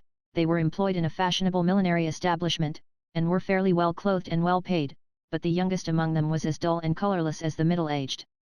In the whole workroom there was only one skin beneath which the blood still visibly played, and that now burned with vexation as Miss Bart, under the lash of the forewoman's comment, began to strip the hat frame of its overlapping spangles. To Gertie Farish's hopeful spirit a solution appeared to have been reached when she remembered how beautifully Lily could trim hats. Instances of young lady milliners establishing themselves under fashionable patronage, and imparting to their creations that indefinable touch which the professional hand can never give, had flattered Gertie's visions of the future, and convinced even Lily that her separation from Mrs. Norma Hatch need not reduce her to dependence on her friends. The parting had occurred a few weeks after Selden's visit, and would have taken place sooner had it not been for the resistance set up in Lily by his ill-starred offer of advice. The sense of being involved in a transaction she would not have cared to examine too closely had soon afterward defined itself in the light of a hint from Mr. Stancy that, if she saw them through, she would have no reason to be sorry. The implication that such loyalty would meet with a direct reward had hastened her flight, and flung her back, ashamed and penitent, on the broad bosom of Gertie's sympathy. She did not, however, propose to lie there prone, and Gertie's inspiration about the hats at once revived her hopes of profitable activity. Here was, after all, something that her charming listless hands could really do. She had no doubt of their capacity for knotting a ribbon or placing a flower to advantage. And of course only these finishing touches would be expected of her. Subordinate fingers, blunt, grey, needle-pricked fingers, would prepare the shapes and stitch the linings, while she presided over the charming little front shop, a shop all white panels, mirrors, and moss-green hangings, where her finished creations, hats, wreaths, aigrettes, and the rest, perched on their stands like birds just poising for flight. But at the very outset of Gertie's campaign this vision of the green and white shop had been dispelled. Other young ladies of fashion had been thus set up, selling their hats by the mere attraction of a name and the reputed knack of tying a bow, but these privileged beings could command a faith in their powers materially expressed by the readiness to pay their shop rent and advance a handsome sum for current expenses. Where was Lily to find such support? And even could it have been found, how were the ladies on whose approval she depended to be induced to give her their patronage? Gertie learned that whatever sympathy her friend's case might have excited a few months since had been imperiled, if not lost, by her association with Mrs. Hatch. Once again, Lily had withdrawn from an ambiguous situation in time to save her self-respect, but too late for public vindication. Freddie Van Osburgh was not to marry Mrs. Hatch. He had been rescued at the 11th hour, some said by the efforts of Gus Trenor and Rosedale, and dispatched to Europe with old Ned Van Alstyne, but the risk he had run would always be ascribed to Miss Bart's connivance, and would somehow serve as a summing up and corroboration of the vague general distrust of her. It was a relief to those who had hung back from her to find themselves thus justified, and they were inclined to insist a little on her connection with the Hatch case in order to show that they had been right. Gertie's quest, at any rate, brought up against a solid wall of resistance, and even when Carrie Fisher, momentarily penitent for her share in the Hatch affair, joined her efforts to Miss Farish's, they met with no better success. Gertie had tried to veil her failure in tender ambiguities, but Carrie, always the soul of candour, put the case squarely to her friend. "I went straight to Judy Trenor. She has fewer prejudices than the others, and besides she's always hated Bertha Dorset." "But what have you done to her, Lily?" "At the very first word about giving you a start she flamed out about some money you'd got from Gus. I never knew her so hot before. You know she'll let him do anything but spend money on his friends. The only reason she's decent to me now is that she knows I'm not hard up." "He speculated for you, you say?" "Well, what's the harm? He had no business to lose." "He didn't lose? Then what on earth?" "But I never could understand you, Lily." The end of it was that, after anxious inquiry and much deliberation, Mrs. Fisher and Gertie, for once oddly united in their effort to help their friend, decided on placing her in the workroom of Madame Regina's renowned millinery establishment. Even this arrangement was not effected without considerable negotiation, for Madame Regina had a strong prejudice against untrained assistants, and was induced to yield only by the fact that she owed the patronage of Mrs. Bry and Mrs. Gormer to Carrie Fisher's influence. She had been willing from the first to employ Lily in the showroom, as a displayer of hats. A fashionable beauty might be a valuable asset. But to this suggestion Miss Bart opposed a negative which Gertie emphatically supported, while Mrs. Fisher, inwardly unconvinced, but resigned to this latest proof of Lily's unreason, agreed that perhaps in the end it would be more useful that she should learn the trade. To Regina's workroom Lily was therefore committed by her friends, and there Mrs. Fisher left her with a sigh of relief, while Gertie's watchfulness continued to hover over her at a distance. Lily had taken up her work early in January.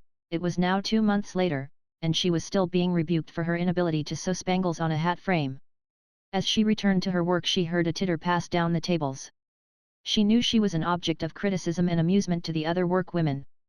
They were, of course, aware of her history. The exact situation of every girl in the room was known and freely discussed by all the others, but the knowledge did not produce in them any awkward sense of class distinction. It merely explained why her untutored fingers were still blundering over the rudiments of the trade. Lily had no desire that they should recognize any social difference in her, but she had hoped to be received as their equal, and perhaps before long to show herself their superior by a special deftness of touch, and it was humiliating to find that, after 2 months of drudgery, she still betrayed her lack of early training. Remote was the day when she might aspire to exercise the talents she felt confident of possessing. Only experienced workers were entrusted with the delicate art of shaping and trimming the hat, and the forewoman still held her inexorably to the routine of preparatory work. She began to rip the spangles from the frame, listening absently to the buzz of talk which rose and fell with the coming and going of Miss Haynes's active figure. The air was closer than usual, because Miss Haynes, who had a cold, had not allowed a window to be opened even during the noon recess, and Lily's head was so heavy with the weight of a sleepless night that the chatter of her companions had the incoherence of a dream. "I told her he'd never look at her again, and he didn't. I wouldn't have, either. I think she acted real mean to him. He took her to the Aryan ball, and had a hack for her both ways. She's taken 10 bottles, and her headaches don't seem no better, but she's written a testimonial to say the first bottle cured her, and she got $5 and her picture in the paper." "Mrs. Trenor's hat? The one with the green paradise? Here, Miss Haynes, it'll be ready right off. That was one of the Trenor girls here yesterday with Mrs. George Dorset." "How'd I know?" "Why, Madam sent for me to alter the flower in that Virot hat, the blue tulle. She's tall and slight, with her hair fuzzed out, a good deal like Mamie Leach, only thinner." On and on it flowed, a current of meaningless sound, on which, startlingly enough, a familiar name now and then floated to the surface. It was the strangest part of Lily's strange experience, the hearing of these names, the seeing the fragmentary and distorted image of the world she had lived in reflected in the mirror of the working girls' minds. She had never before suspected the mixture of insatiable curiosity and contemptuous freedom with which she and her kind were discussed in this underworld of toilers who lived on their vanity and self-indulgence. Every girl in Madame Regina's workroom knew to whom the headgear in her hands was destined, and had her opinion of its future wearer, and a definite knowledge of the latter's place in the social system. That Lily was a star fallen from that sky did not, after the first stir of curiosity had subsided, materially add to their interest in her. She had fallen, she had gone under, and true to the ideal of their race, they were awed only by success, by the gross tangible image of material achievement. The consciousness of her different point of view merely kept them at a little distance from her, as though she were a foreigner with whom it was an effort to talk. "Miss Bart, if you can't sew those spangles on more regular, I guess you'd better give the hat to Miss Kilroy." Lily looked down ruefully at her handiwork. The forewoman was right, the sewing on of the spangles was inexcusably bad. What made her so much more clumsy than usual? Was it a growing distaste for her task, or actual physical disability? She felt tired and confused, it was an effort to put her thoughts together. She rose and handed the hat to Miss Kilroy, who took it with a suppressed smile. "I'm sorry, I'm afraid I am not well," she said to the forewoman. Miss Haines offered no comment. From the first she had augured ill of Madame Regina's consenting to include a fashionable apprentice among her workers. In that temple of art no raw beginners were wanted, and Miss Haines would have been more than human had she not taken a certain pleasure in seeing her forebodings confirmed. "You'd better go back to binding edges," she said drily. Lily slipped out last among the band of liberated workwomen. She did not care to be mingled in their noisy dispersal. Once in the street, she always felt an irresistible return to her old standpoint, an instinctive shrinking from all that was unpolished and promiscuous. In the days, how distant they now seemed, when she had visited the girls' club with Gertie Farish, she had felt an enlightened interest in the working classes, but that was because she looked down on them from above, from the happy altitude of her grace and her beneficence. Now that she was on a level with them, the point of view was less interesting. She felt a touch on her arm, and met the penitent eye of Miss Kilroy. "Miss Bart, I guess you can sew those spangles on as well as I can when you're feeling right. Miss Haines didn't act fair to you." Lily's color rose at the unexpected advance. It was a long time since real kindness had looked at her from any eyes but Gertie's. "Oh, thank you, I'm not particularly well, but Miss Haines was right. I am clumsy." "Well, it's mean work for anybody with a headache." Miss Kilroy paused irresolutely. "You ought to go right home and lay down. Ever try Orangine?" "Thank you." Lily held out her hand. "It's very kind of you, I mean to go home." She looked gratefully at Miss Kilroy, but neither knew what more to say. Lily was aware that the other was on the point of offering to go home with her, but she wanted to be alone and silent. Even kindness, the sort of kindness that Miss Kilroy could give, would have jarred on her just then. "Thank you," she repeated as she turned away. She struck westward through the dreary March twilight, toward the street where her boarding house stood. She had resolutely refused Gertie's offer of hospitality. Something of her mother's fierce shrinking from observation and sympathy was beginning to develop in her, and the promiscuity of small quarters and close intimacy seemed, on the whole, less endurable than the solitude of a hall bedroom in a house where she could come and go unremarked among other workers. For a while she had been sustained by this desire for privacy and independence, but now, perhaps from increasing physical weariness, the lassitude brought about by hours of unwanted confinement, she was beginning to feel acutely the ugliness and discomfort of her surroundings. The day's task done, she dreaded to return to her narrow room, with its blotched wallpaper and shabby paint, and she hated every step of the walk thither, through the degradation of a New York street in the last stages of decline from fashion to commerce. But what she dreaded most of all was having to pass the chemist's at the corner of 6th Avenue. She had meant to take another street, she had usually done so of late. But today her steps were irresistibly drawn toward the flaring plate glass corner. She tried to take the lower crossing, but a laden dray crowded her back, and she struck across the street obliquely, reaching the sidewalk just opposite the chemist's door. Over the counter she caught the eye of the clerk who had waited on her before, and slipped the prescription into his hand. There could be no question about the prescription, it was a copy of one of Mrs. Hatch's, obligingly furnished by that lady's chemist. Lily was confident that the clerk would fill it without hesitation, yet the nervous dread of a refusal, or even of an expression of doubt, communicated itself to her restless hands as she affected to examine the bottles of perfume stacked on the glass case before her. The clerk had read the prescription without comment, but in the act of handing out the bottle he paused. "You don't want to increase the dose, you know," he remarked. Lily's heart contracted. What did he mean by looking at her in that way?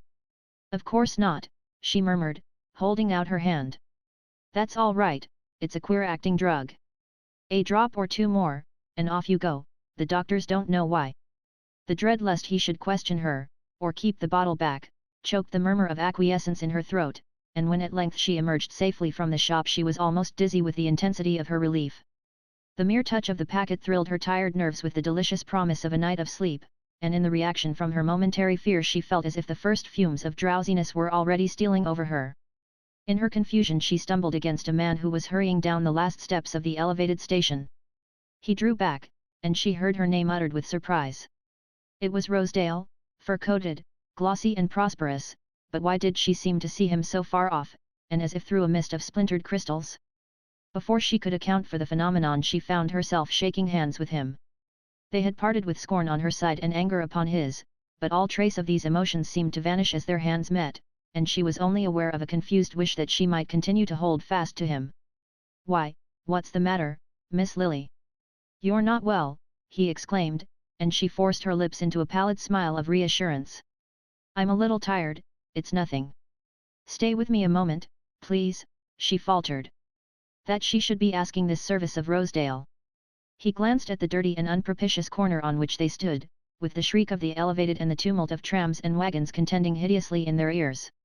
"We can't stay here, but let me take you somewhere for a cup of tea.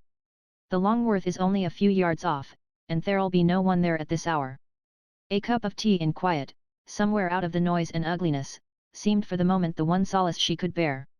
A few steps brought them to the ladies' door of the hotel he had named, and a moment later he was seated opposite to her, and the waiter had placed the tea tray between them. "Not a drop of brandy or whiskey first. You look regularly done up, Miss Lily." "Well, take your tea strong, then, and, waiter, get a cushion for the lady's back."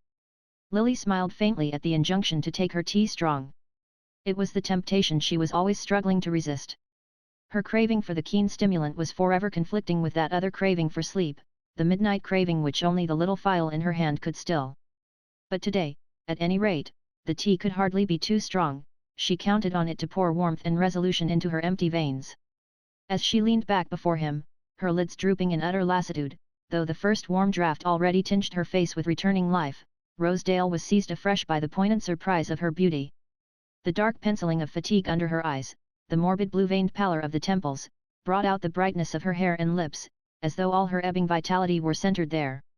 Against the dull chocolate-colored background of the restaurant, the purity of her head stood out as it had never done in the most brightly lit ballroom. He looked at her with a startled uncomfortable feeling, as though her beauty were a forgotten enemy that had lain in ambush and now sprang out on him unawares. To clear the air he tried to take an easy tone with her. "Why, Miss Lily, I haven't seen you for an age. I didn't know what had become of you."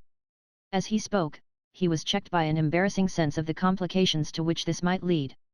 Though he had not seen her he had heard of her, he knew of her connection with Mrs. Hatch, and of the talk resulting from it.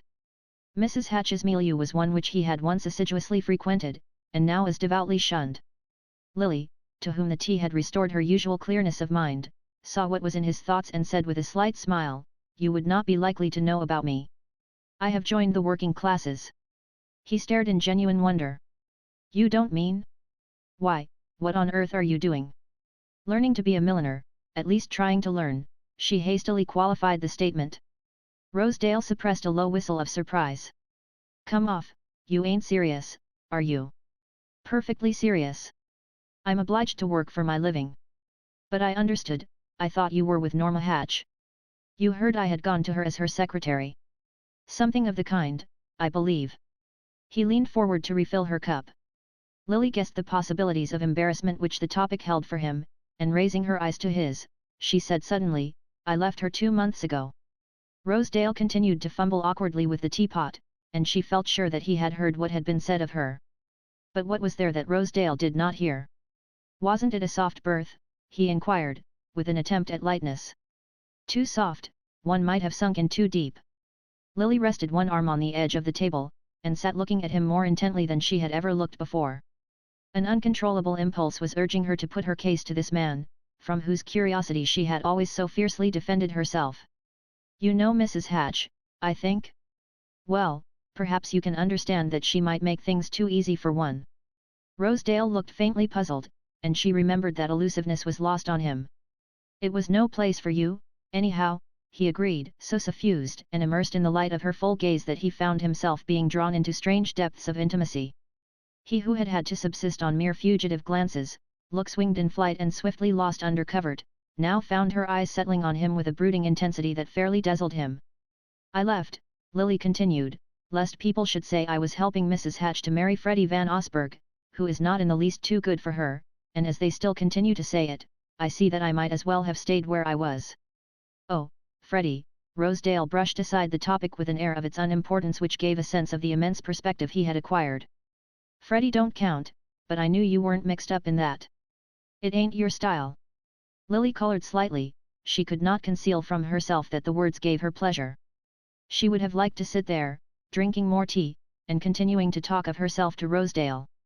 But the old habit of observing the conventions reminded her that it was time to bring their colloquy to an end, and she made a faint motion to push back her chair. Rosedale stopped her with a protesting gesture. Wait a minute, don't go yet, sit quiet and rest a little longer. You look thoroughly played out. And you haven't told me, he broke off, conscious of going farther than he had meant. She saw the struggle and understood it, understood also the nature of the spell to which he yielded as, with his eyes on her face, he began again abruptly, what on earth did you mean by saying just now that you were learning to be a milliner? Just what I said. I am an apprentice at Regina's. Good Lord, you? But what for? I knew your aunt had turned you down, Mrs. Fisher told me about it. But I understood you got a legacy from her. I got $10,000, but the legacy is not to be paid till next summer. Well, but, look here, you could borrow on it any time you wanted. She shook her head gravely. No, for I owe it already. Owe it? The whole 10,000. Every penny. She paused, and then continued abruptly, with her eyes on his face, I think Gus Trenor spoke to you once about having made some money for me in stocks. She waited, and Rosedale, congested with embarrassment, muttered that he remembered something of the kind. He made about $9,000, Lily pursued, in the same tone of eager communicativeness. At the time, I understood that he was speculating with my own money. It was incredibly stupid of me, but I knew nothing of business. Afterward I found out that he had not used my money, that what he said he had made for me he had really given me. It was meant in kindness, of course, but it was not the sort of obligation one could remain under. Unfortunately I had spent the money before I discovered my mistake, and so my legacy will have to go to pay it back.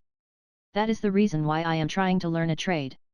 She made the statement clearly, deliberately, with pauses between the sentences, so that each should have time to sink deeply into her hearer's mind. She had a passionate desire that someone should know the truth about this transaction, and also that the rumor of her intention to repay the money should reach Judy Trenor's ears.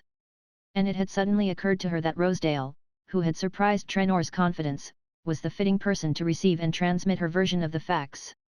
She had even felt a momentary exhilaration at the thought of thus relieving herself of her detested secret, but the sensation gradually faded in the telling, and as she ended her pallor was suffused with a deep blush of misery. Rosedale continued to stare at her in wonder, but the wonder took the turn she had least expected. But see here, if that's the case, it cleans you out altogether. He put it to her as if she had not grasped the consequences of her act, as if her incorrigible ignorance of business were about to precipitate her into a fresh act of folly. Altogether, yes, she calmly agreed. He sat silent, his thick hands clasped on the table, his little puzzled eyes exploring the recesses of the deserted restaurant. See here, that's fine, he exclaimed abruptly. Lily rose from her seat with a deprecating laugh. Oh, no, it's merely a bore, she asserted, gathering together the ends of her feather scarf. Rosedale remained seated, too intent on his thoughts to notice her movement. Miss Lily, if you want any backing, I like pluck, broke from him disconnectedly. Thank you. She held out her hand. Your tea has given me a tremendous backing. I feel equal to anything now. Her gesture seemed to show a definite intention of dismissal, but her companion had tossed a bill to the waiter, and was slipping his short arms into his expensive overcoat. "Wait a minute, you've got to let me walk home with you," he said. Lily uttered no protest, and when he had paused to make sure of his change they emerged from the hotel and crossed 6th Avenue again. As she led the way westward past a long line of areas which, through the distortion of their paintless rails, revealed with increasing candor the disjecta membra of bygone dinners, Lily felt that Rosedale was taking contemptuous note of the neighborhood, and before the doorstep at which she finally paused he looked up with an air of incredulous disgust. "This isn't the place? Someone told me you were living with Miss Farish." "No, I am boarding here. I have lived too long on my friends." He continued to scan the blistered brown stone front, the windows draped with discolored lace, and the Pompeian decoration of the muddy vestibule. Then he looked back at her face and said with a visible effort, "You'll let me come and see you someday?" She smiled, recognizing the heroism of the offer to the point of being frankly touched by it. "Thank you, I shall be very glad," she made answer, in the first sincere words she had ever spoken to him. That evening in her own room Miss Bart, who had fled early from the heavy fumes of the basement dinner table, sat musing upon the impulse which had led her to unbosom herself to Rosedale. Beneath it she discovered an increasing sense of loneliness, a dread of returning to the solitude of her room, while she could be anywhere else, or in any company but her own. Circumstances, of late, had combined to cut her off more and more from her few remaining friends. On Carrie Fisher's part the withdrawal was perhaps not quite involuntary.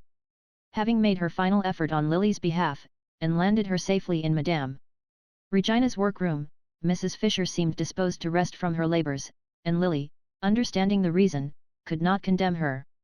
Carrie had in fact come dangerously near to being involved in the episode of Mrs. Norma Hatch, and it had taken some verbal ingenuity to extricate herself. She frankly owned to having brought Lily and Mrs. Hatch together, but then she did not know Mrs. Hatch. She had expressly warned Lily that she did not know Mrs. Hatch, and besides, she was not Lily's keeper, and really the girl was old enough to take care of herself. Carrie did not put her own case so brutally, but she allowed it to be thus put for her by her latest bosom friend, Mrs. Jack Stepney. Mrs. Stepney, trembling over the narrowness of her only brother's escape, but eager to vindicate Mrs. Fisher, at whose house she could count on the jolly parties which had become a necessity to her since marriage had emancipated her from the Van Osburgh point of view. Lily understood the situation and could make allowances for it. Carrie had been a good friend to her in difficult days, and perhaps only a friendship like Gertie's could be proof against such an increasing strain. Gertie's friendship did indeed hold fast, yet Lily was beginning to avoid her also. For she could not go to Gertie's without risk of meeting Selden, and to meet him now would be pure pain. It was pain enough even to think of him, whether she considered him in the distinctness of her waking thoughts, or felt the obsession of his presence through the blur of her tormented nights. That was one of the reasons why she had turned again to Mrs. Hatch's prescription. In the uneasy snatches of her natural dreams he came to her sometimes in the old guise of fellowship and tenderness, and she would rise from the sweet delusion mocked and emptied of her courage. But in the sleep which the phial procured she sank far below such half-waking visitations, sank into depths of dreamless annihilation from which she woke each morning with an obliterated past. Gradually, to be sure, the stress of the old thoughts would return, but at least they did not importune her waking hour. The drug gave her a momentary illusion of complete renewal, from which she drew strength to take up her daily work. The strength was more and more needed as the perplexities of her future increased. She knew that to Gertie and Mrs. Fisher she was only passing through a temporary period of probation, since they believed that the apprenticeship she was serving at Madame Regina's would enable her, when Mrs. Peniston's legacy was paid, to realize the vision of the green and white shop with the fuller competence acquired by her preliminary training. But to Lily herself, aware that the legacy could not be put to such a use, the preliminary training seemed a wasted effort. She understood clearly enough that, even if she could ever learn to compete with hands formed from childhood for their special work, the small pay she received would not be a sufficient addition to her income to compensate her for such drudgery. And the realization of this fact brought her recurringly face to face with the temptation to use the legacy in establishing her business. Once installed, and in command of her own workwomen, she believed she had sufficient tact and ability to attract a fashionable clientele, and if the business succeeded she could gradually lay aside money enough to discharge her debt to Trenor. But the task might take years to accomplish, even if she continued to stint herself to the utmost, and meanwhile her pride would be crushed under the weight of an intolerable obligation. These were her superficial considerations, but under them lurked the secret dread that the obligation might not always remain intolerable. She knew she could not count on her continuity of purpose, and what really frightened her was the thought that she might gradually accommodate herself to remaining indefinitely in Trenor's debt, as she had accommodated herself to the part allotted her on the Sabrina, and as she had so nearly drifted into acquiescing with Stancy's scheme for the advancement of Mrs. Hatch. Her danger lay, as she knew, in her old incurable dread of discomfort and poverty, in the fear of that mounting tide of dinginess against which her mother had so passionately warned her. And now a new vista of peril opened before her. She understood that Rosedale was ready to lend her money, and the longing to take advantage of his offer began to haunt her insidiously. It was of course impossible to accept a loan from Rosedale, but proximate possibilities hovered temptingly before her. She was quite sure that he would come and see her again, and almost sure that, if he did, she could bring him to the point of offering to marry her on the terms she had previously rejected. Would she still reject them if they were offered? More and more, with every fresh mischance befalling her, did the pursuing furies seem to take the shape of Bertha Dorset, and close at hand, safely locked among her papers, lay the means of ending their pursuit. The temptation, which her scorn of Rosedale had once enabled her to reject, now insistently returned upon her, and how much strength was left her to oppose it? What little there was must at any rate be husbanded to the utmost. She could not trust herself again to the perils of a sleepless night. Through the long hours of silence the dark spirit of fatigue and loneliness crouched upon her breast, leaving her so drained of bodily strength that her morning thoughts swam in a haze of weakness. The only hope of renewal lay in the little bottle at her bedside, and how much longer that hope would last she dared not conjecture. Chapter 11. Lily, lingering for a moment on the corner, looked out on the afternoon spectacle of Fifth Avenue. It was a day in late April, and the sweetness of spring was in the air. It mitigated the ugliness of the long crowded thoroughfare, blurred the gaunt roof lines, threw a mauve veil over the discouraging perspective of the side streets, and gave a touch of poetry to the delicate haze of green that marked the entrance to the park. As Lily stood there, she recognized several familiar faces in the passing carriages. The season was over, and its ruling forces had disbanded, but a few still lingered, delaying their departure for Europe, or passing through town on their return from the south. Among them was Mrs. Van Osburgh, swaying majestically in her sea-spring barouche, with Mrs. Percy Gryce at her side, and the new heir to the Gryce millions enthroned before them on his nurse's knees. They were succeeded by Mrs. Hatch's electric Victoria, in which that lady reclined in the lonely splendour of a spring toilet obviously designed for company, and a moment or two later came Judy Trenor, accompanied by Lady Skiddaw, who had come over for her annual tarpon fishing and a dip into the street. This fleeting glimpse of her past served to emphasize the sense of aimlessness with which Lily at length turned toward home. She had nothing to do for the rest of the day, nor for the days to come, for the season was over in millinery as well as in society, and a week earlier Madame Regina had notified her that her services were no longer required. Madame Regina always reduced her staff on the 1st of May, and Miss Bart's attendance had of late been so irregular, she had so often been unwell, and had done so little work when she came, that it was only as a favour that her dismissal had hitherto been deferred. Lily did not question the justice of the decision. She was conscious of having been forgetful, awkward, and slow to learn. It was bitter to acknowledge her inferiority even to herself, but the fact had been brought home to her that as a breadwinner she could never compete with professional ability. Since she had been brought up to be ornamental, she could hardly blame herself for failing to serve any practical purpose, but the discovery put an end to her consoling sense of universal efficiency. As she turned homeward her thoughts shrank in anticipation from the fact that there would be nothing to get up for the next morning. The luxury of lying late in bed was a pleasure belonging to the life of ease, it had no part in the utilitarian existence of the boarding house. She liked to leave her room early, and to return to it as late as possible, and she was walking slowly now in order to postpone the detested approach to her doorstep.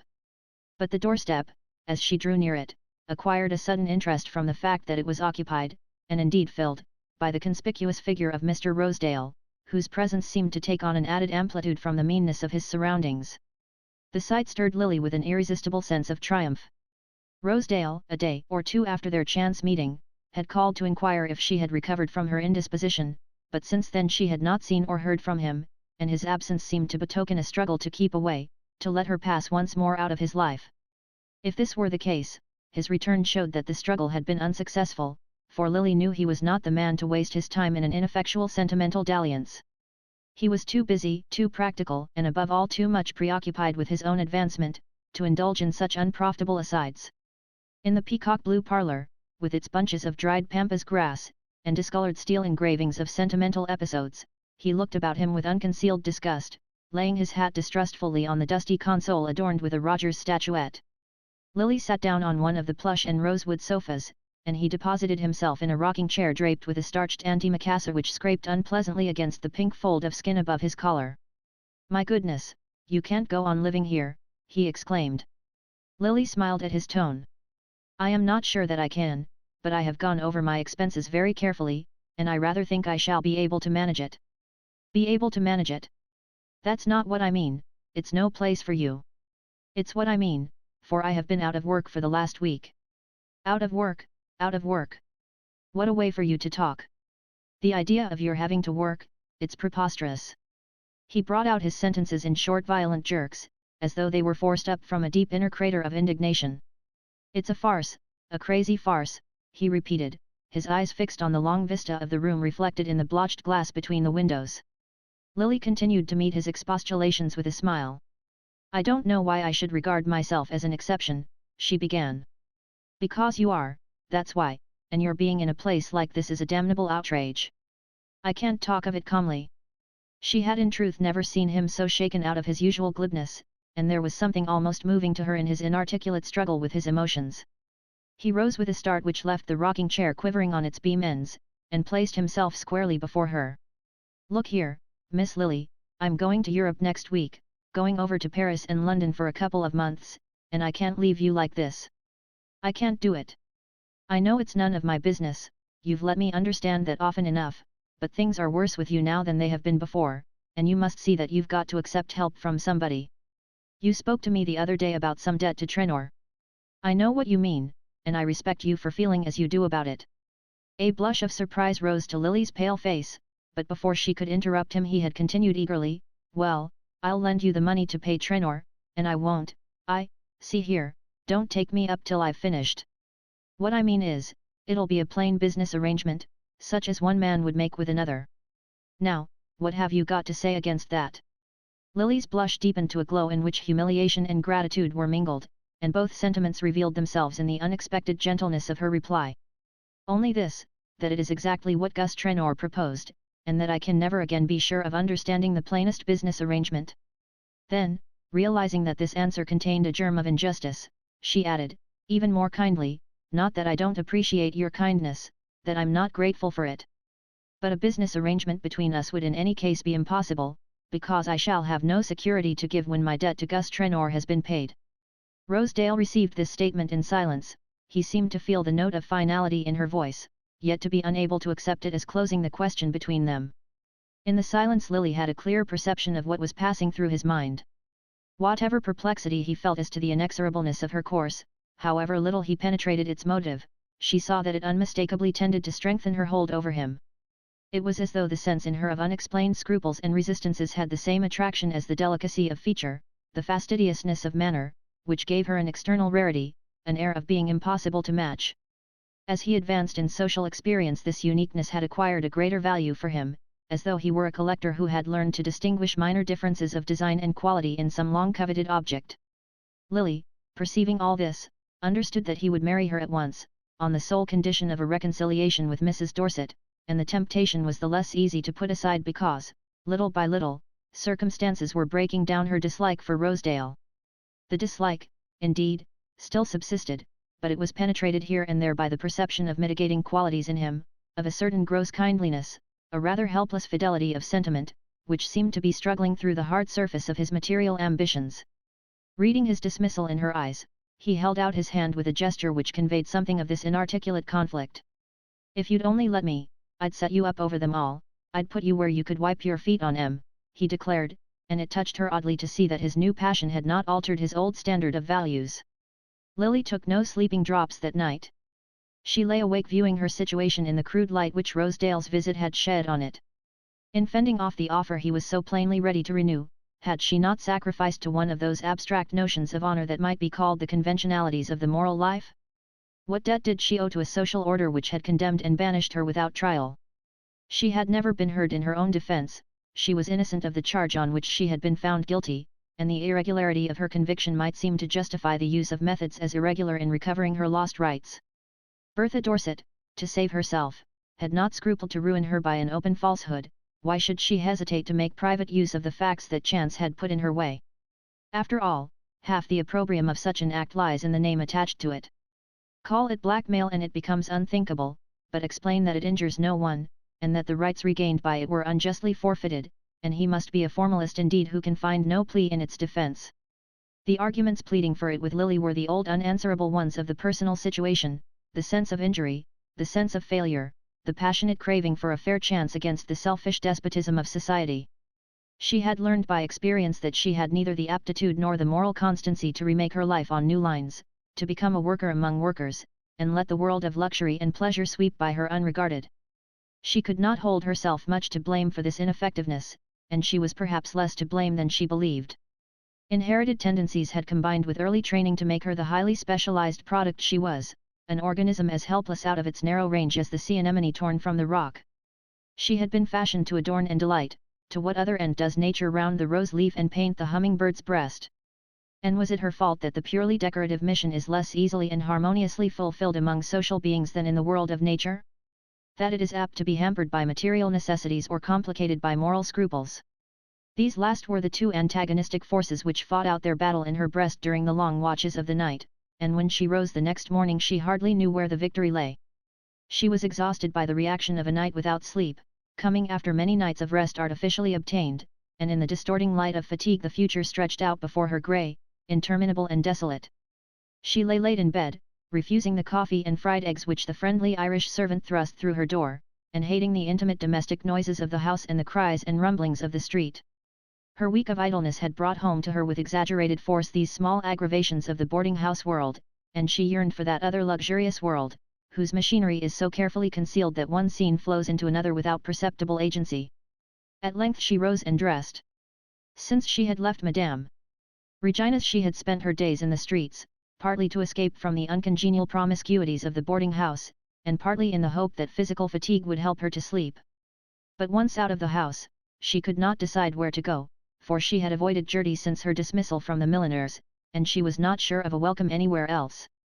The morning was in harsh contrast to the previous day. A cold grey sky threatened rain, and a high wind drove the dust in wild spirals up and down the streets. Lily walked up Fifth Avenue toward the park, hoping to find a sheltered nook where she might sit, but the wind chilled her, and after an hour's wandering under the tossing boughs she yielded to her increasing weariness, and took refuge in a little restaurant in 59th Street. She was not hungry, and had meant to go without luncheon, but she was too tired to return home, and the long perspective of white tables showed alluringly through the windows. The room was full of women and girls, all too much engaged in the rapid absorption of tea and pie to remark her entrance. A hum of shrill voices reverberated against the low ceiling, leaving Lily shut out in a little circle of silence. She felt a sudden pang of profound loneliness. She had lost the sense of time, and it seemed to her as though she had not spoken to anyone for days. Her eyes sought the faces about her, craving a responsive glance, some sign of an intuition of her trouble. But the sallow preoccupied women, with their bags and notebooks and rolls of music, were all engrossed in their own affairs, and even those who sat by themselves were busy running over proof sheets or devouring magazines between their hurried gulps of tea. Lily alone was stranded in a great waste of disoccupation. She drank several cups of the tea which was served with her portion of stewed oysters, and her brain felt clearer and livelier when she emerged once more into the street. She realized now that, as she sat in the restaurant, she had unconsciously arrived at a final decision. The discovery gave her an immediate illusion of activity. It was exhilarating to think that she had actually a reason for hurrying home. To prolong her enjoyment of the sensation she decided to walk, but the distance was so great that she found herself glancing nervously at the clocks on the way. One of the surprises of her unoccupied state was the discovery that time, when it is left to itself and no definite demands are made on it, cannot be trusted to move at any recognized pace. Usually it loiters, but just when one has come to count upon its slowness, it may suddenly break into a wild irrational gallop. She found, however, on reaching home, that the hour was still early enough for her to sit down and rest a few minutes before putting her plan into execution. The delay did not perceptibly weaken her resolve. She was frightened and yet stimulated by the reserved force of resolution which she felt within herself. She saw it was going to be easier, a great deal easier, than she had imagined. At 5 o'clock she rose, unlocked her trunk, and took out a sealed packet which she slipped into the bosom of her dress. Even the contact with the packet did not shake her nerves as she had half expected it would. She seemed encased in a strong armor of indifference, as though the vigorous exertion of her will had finally benumbed her finer sensibilities. She dressed herself once more for the street, locked her door and went out. When she emerged on the pavement, the day was still high, but a threat of rain darkened the sky and cold gusts shook the signs projecting from the basement shops along the street. She reached Fifth Avenue and began to walk slowly northward. She was sufficiently familiar with Mrs. Dorset's habits to know that she could always be found at home after 5. She might not, indeed, be accessible to visitors, especially to a visitor so unwelcome, and against whom it was quite possible that she had guarded herself by special orders, but Lily had written a note which she meant to send up with her name, and which she thought would secure her admission. She had allowed herself time to walk to Mrs. Dorset's, thinking that the quick movement through the cold evening air would help to steady her nerves, but she really felt no need of being tranquilized. Her survey of the situation remained calm and unwavering.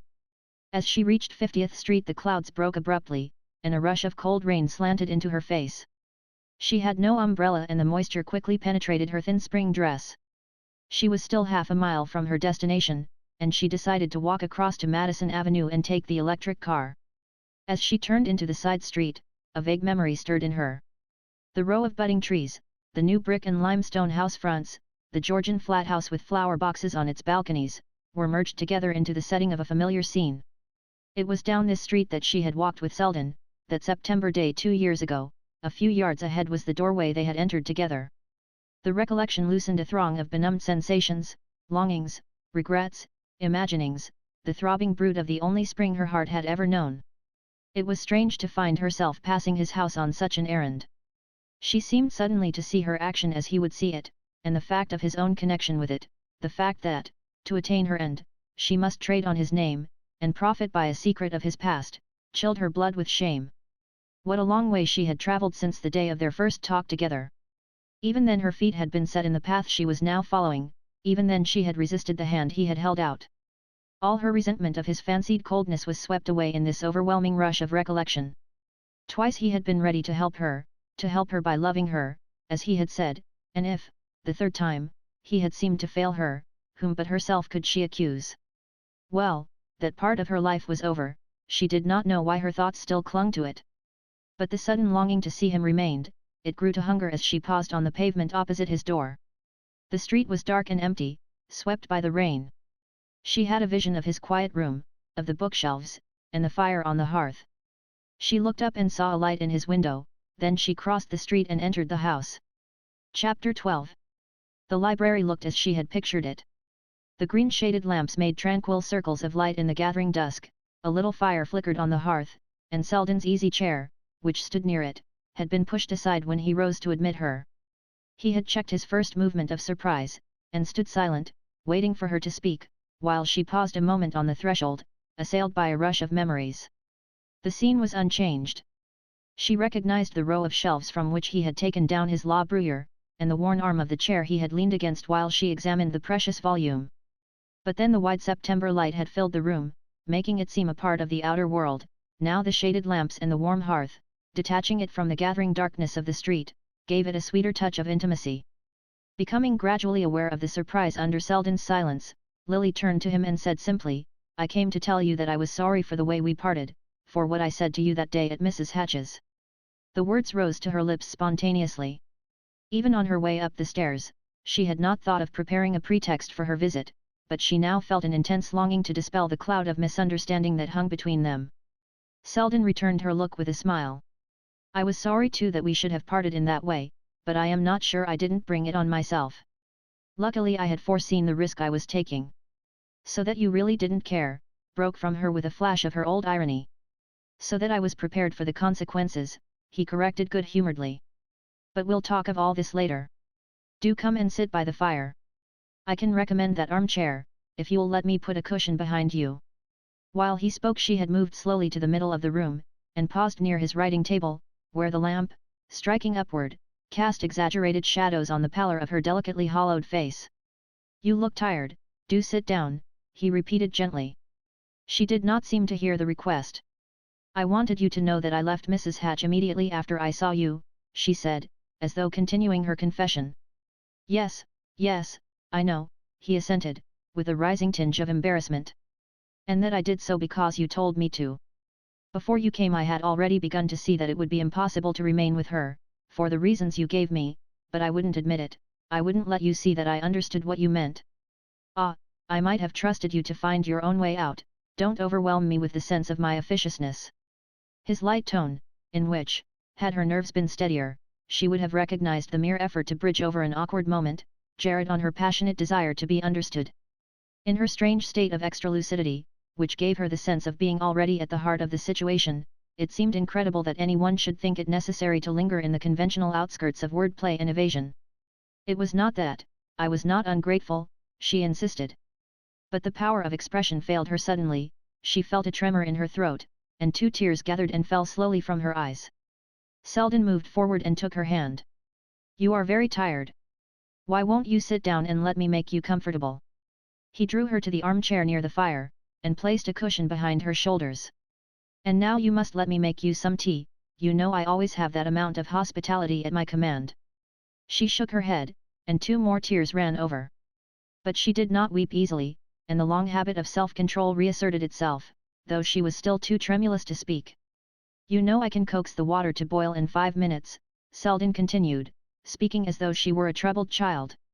His words recalled the vision of that other afternoon when they had sat together over his tea table and talked jestingly of her future. There were moments when that day seemed more remote than any other event in her life, and yet she could always relieve it in its minutest detail. She made a gesture of refusal. No, I drink too much tea. I would rather sit quiet, I must go in a moment, she added confusedly. Selden continued to stand near her, leaning against the mantelpiece. The tinge of constraint was beginning to be more distinctly perceptible under the friendly ease of his manner.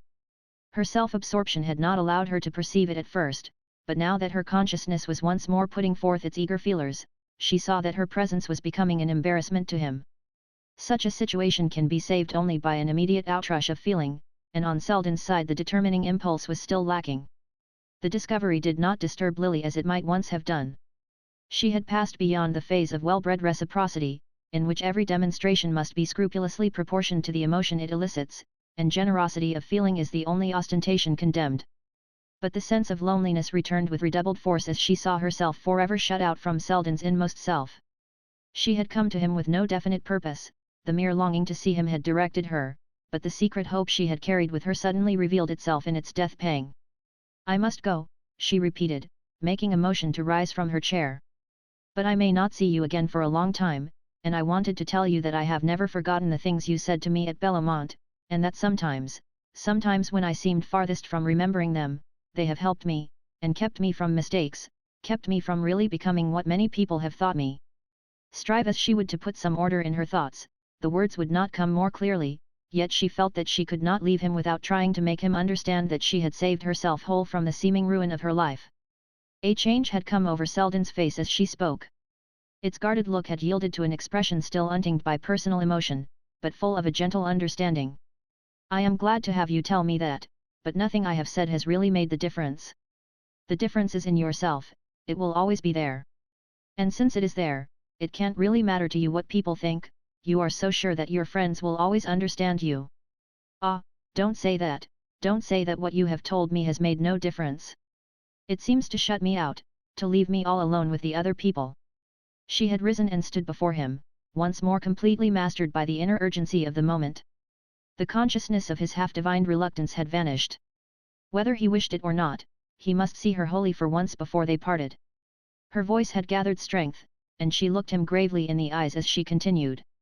Once, twice, you gave me the chance to escape from my life, and I refused it because I was a coward. Afterward I saw my mistake, I saw I could never be happy with what had contented me before. But it was too late, you had judged me, I understood. It was too late for happiness, but not too late to be helped by the thought of what I had missed. That is all I have lived on, don't take it from me now. Even in my worst moments it has been like a little light in the darkness. Some women are strong enough to be good by themselves, but I needed the help of your belief in me. Perhaps I might have resisted a great temptation, but the little ones would have pulled me down. And then I remembered your saying that such a life could never satisfy me, and I was ashamed to admit to myself that it could. That is what you did for me, that is what I wanted to thank you for. I wanted to tell you that I have always remembered, and that I have tried hard. She broke off suddenly. Her tears had risen again, and in drawing out her handkerchief her fingers touched the packet in the folds of her dress. A wave of color suffused her, and the words died on her lips. Then she lifted her eyes to his and went on in an altered voice. I have tried hard, but life is difficult, and I am a very useless person. I can hardly be said to have an independent existence. I was just a screw or a cog in the great machine I called life, and when I dropped out of it I found I was of no use anywhere else. What can one do when one finds that one only fits into one hole? One must get back to it or be thrown out into the rubbish heap, and you don't know what it's like in the rubbish heap. Her lips wavered into a smile. She had been distracted by the whimsical remembrance of the confidences she had made to him, 2 years earlier, in that very room. Then she had been planning to marry Percy Gryce. What was it she was planning now? The blood had risen strongly under Selden's dark skin, but his emotion showed itself only in an added seriousness of manner. You have something to tell me, do you mean to marry? He said abruptly. Lily's eyes did not falter, but a look of wonder, of puzzled self-interrogation, formed itself slowly in their depths. In the light of his question, she had paused to ask herself if her decision had really been taken when she entered the room. You always told me I should have to come to it sooner or later, she said with a faint smile. And you have come to it now. I shall have to come to it, presently. But there is something else I must come to first. She paused again, trying to transmit to her voice the steadiness of her recovered smile. There is someone I must say goodbye to. Oh, not you, we are sure to see each other again, but the Lily Bart you knew. I have kept her with me all this time, but now we are going to part, and I have brought her back to you. I am going to leave her here. When I go out presently she will not go with me. I shall like to think that she has stayed with you, and she'll be no trouble, she'll take up no room.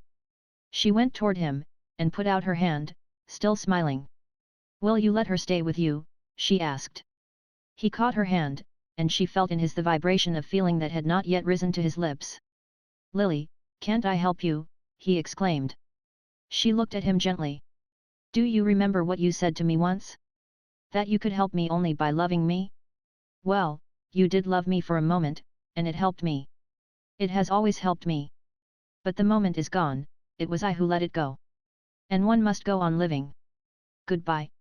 She laid her other hand on his, and they looked at each other with a kind of solemnity, as though they stood in the presence of death. Something in truth lay dead between them, the love she had killed in him and could no longer call to life. But something lived between them also, and leaped up in her like an imperishable flame. It was the love his love had kindled, the passion of her soul for his. In its light everything else dwindled and fell away from her. She understood now that she could not go forth and leave her old self with him, that self must indeed live on in his presence, but it must still continue to be hers. Selden had retained her hand, and continued to scrutinize her with a strange sense of foreboding. The external aspect of the situation had vanished for him as completely as for her, he felt it only as one of those rare moments which lift the veil from their faces as they pass. Lily, he said in a low voice, you mustn't speak in this way. I can't let you go without knowing what you mean to do. Things may change, but they don't pass. You can never go out of my life. She met his eyes with an illumined look. No, she said. I see that now. Let us always be friends. Then I shall feel safe, whatever happens. Whatever happens. What do you mean? What is going to happen? She turned away quietly and walked toward the hearth. Nothing at present, except that I am very cold, and that before I go you must make up the fire for me. She knelt on the hearth rug, stretching her hands to the embers. Puzzled by the sudden change in her tone, he mechanically gathered a handful of wood from the basket and tossed it on the fire. As he did so, he noticed how thin her hands looked against the rising light of the flames. He saw too, under the loose lines of her dress, how the curves of her figure had shrunk to angularity. He remembered long afterward how the red play of the flame sharpened the depression of her nostrils, and intensified the blackness of the shadows which struck up from her cheekbones to her eyes. She knelt there for a few moments in silence, a silence which he dared not break.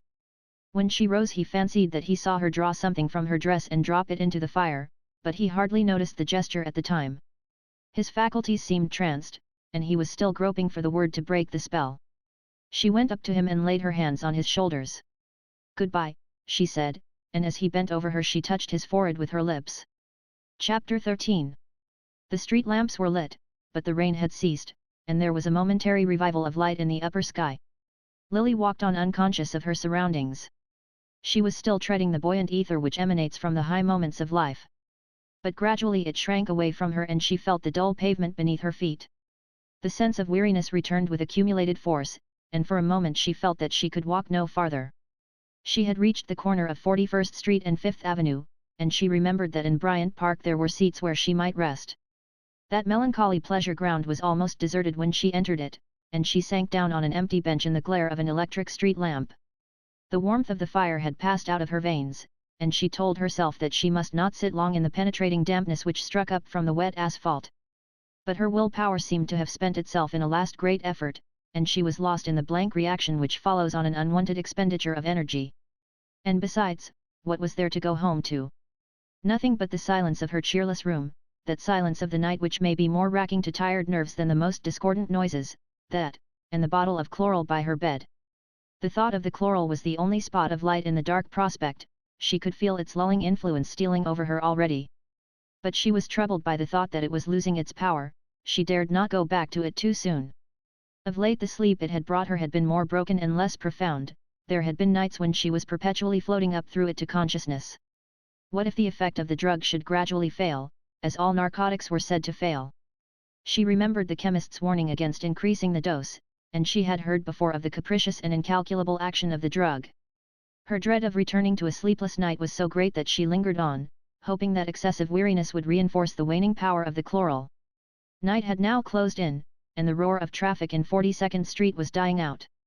As complete darkness fell on the square, the lingering occupants of the benches rose and dispersed, but now and then a stray figure, hurrying homeward, struck across the path where Lily sat, looming black for a moment in the white circle of electric light. One or two of these passers-by slackened their pace to glance curiously at her lonely figure, but she was hardly conscious of their scrutiny. Suddenly, however, she became aware that one of the passing shadows remained stationary between her line of vision and the gleaming asphalt, and raising her eyes she saw a young woman bending over her. "Excuse me, are you sick? Why, it's Miss Bart," a half-familiar voice exclaimed. Lily looked up. The speaker was a poorly dressed young woman with a bundle under her arm. Her face had the air of unwholesome refinement which ill health and overwork may produce, but its common prettiness was redeemed by the strong and generous curve of the lips. "You don't remember me," she continued, brightening with the pleasure of recognition, "but I'd know you anywhere, I've thought of you such a lot. I guess my folks all know your name by heart. I was one of the girls at Miss Farish's club, you helped me to go to the country that time I had lung trouble. My name's Nettie Struther." It was Nettie Crane then, but I dare say you don't remember that either. Yes, Lily was beginning to remember. The episode of Nettie Crane's timely rescue from disease had been one of the most satisfying incidents of her connection with Gertie's charitable work. She had furnished the girl with the means to go to a sanatorium in the mountains. It struck her now with a peculiar irony that the money she had used had been Gus Trenor's. She tried to reply, to assure the speaker that she had not forgotten, but her voice failed in the effort, and she felt herself sinking under a great wave of physical weakness. Nettie Struther, with a startled exclamation, sat down and slipped a shabbily clad arm behind her back. "Why, Miss Bart, you are sick. Just lean on me a little till you feel better." A faint glow of returning strength seemed to pass into Lily from the pressure of the supporting arm. "I'm only tired, it is nothing," she found voice to say in a moment, and then, as she met the timid appeal of her companion's eyes, she added involuntarily, "I have been unhappy, in great trouble." "You in trouble? I've always thought of you as being so high up, where everything was just grand. Sometimes, when I felt real mean, and got to wondering why things were so queerly fixed in the world, I used to remember that you were having a lovely time, anyhow, and that seemed to show there was a kind of justice somewhere. But you mustn't sit here too long, it's fearfully damp. Don't you feel strong enough to walk on a little ways now?" she broke off. Yes, I must go home," Lily murmured, rising. Her eyes rested wonderingly on the thin shabby figure at her side. She had known Nettie Crane as one of the discouraged victims of overwork and anemic parentage, one of the superfluous fragments of life destined to be swept prematurely into that social refuse heap of which Lily had so lately expressed her dread. But Nettie Struther's frail envelope was now alive with hope and energy. Whatever fate the future reserved for her, she would not be cast into the refuse heap without a struggle. "I am very glad to have seen you," Lily continued, summoning a smile to her unsteady lips. "It'll be my turn to think of you as happy, and the world will seem a less unjust place to me too." "Oh, but I can't leave you like this, you're not fit to go home alone.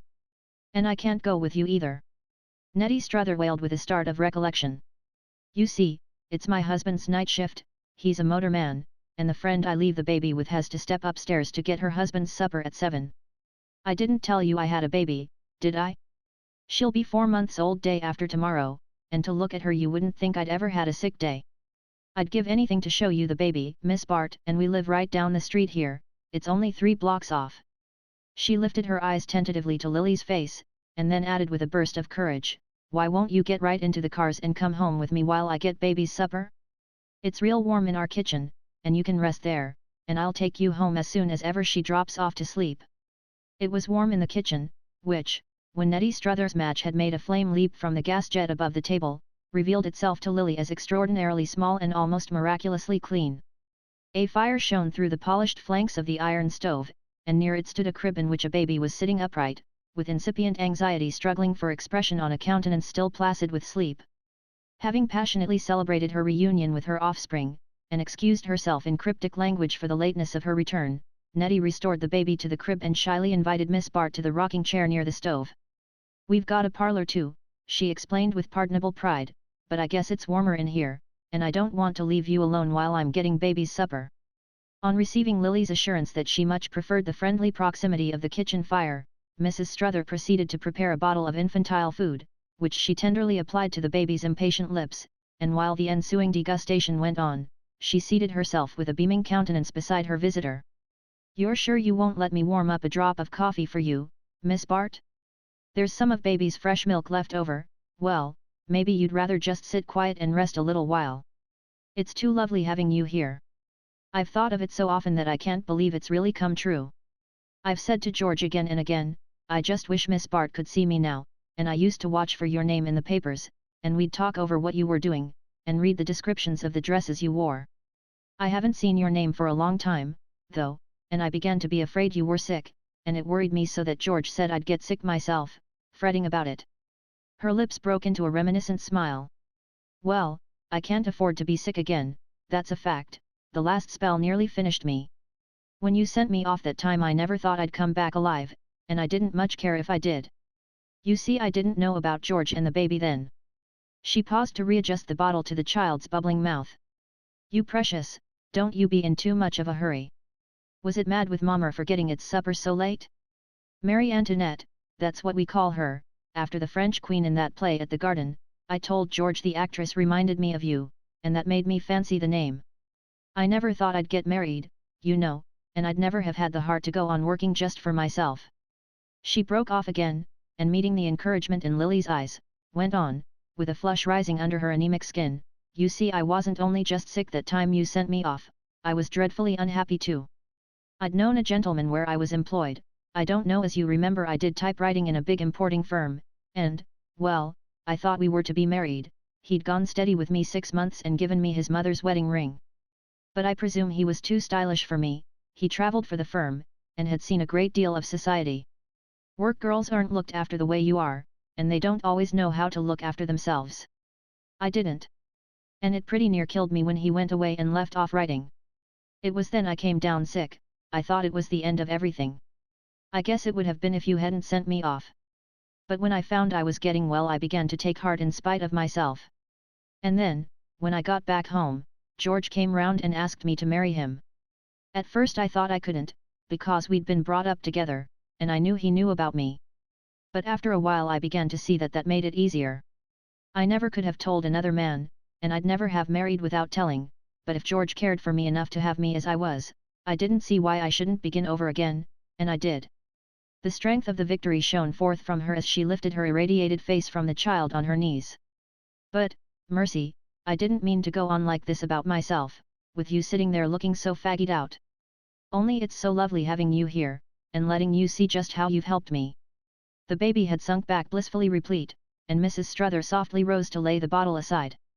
Then she paused before Miss Bart. I only wish I could help you, but I suppose there's nothing on earth I could do, she murmured wistfully. Lily, instead of answering, rose with a smile and held out her arms, and the mother, understanding the gesture, laid her child in them. The baby, feeling herself detached from her habitual anchorage, made an instinctive motion of resistance, but the soothing influences of digestion prevailed, and Lily felt the soft weight sink trustfully against her breast. The child's confidence in its safety thrilled her with a sense of warmth and returning life, and she bent over, wondering at the rosy blur of the little face, the empty clearness of the eyes, the vague tendrily motions of the folding and unfolding fingers. At first the burden in her arms seemed as light as a pink cloud or a heap of down, but as she continued to hold it the weight increased, sinking deeper, and penetrating her with a strange sense of weakness, as though the child entered into her and became a part of herself. She looked up, and saw Nettie's eyes resting on her with tenderness and exultation. "Wouldn't it be too lovely for anything if she could grow up to be just like you? Of course I know she never could, but mothers are always dreaming the craziest things for their children." Lily clasped the child close for a moment and laid her back in her mother's arms.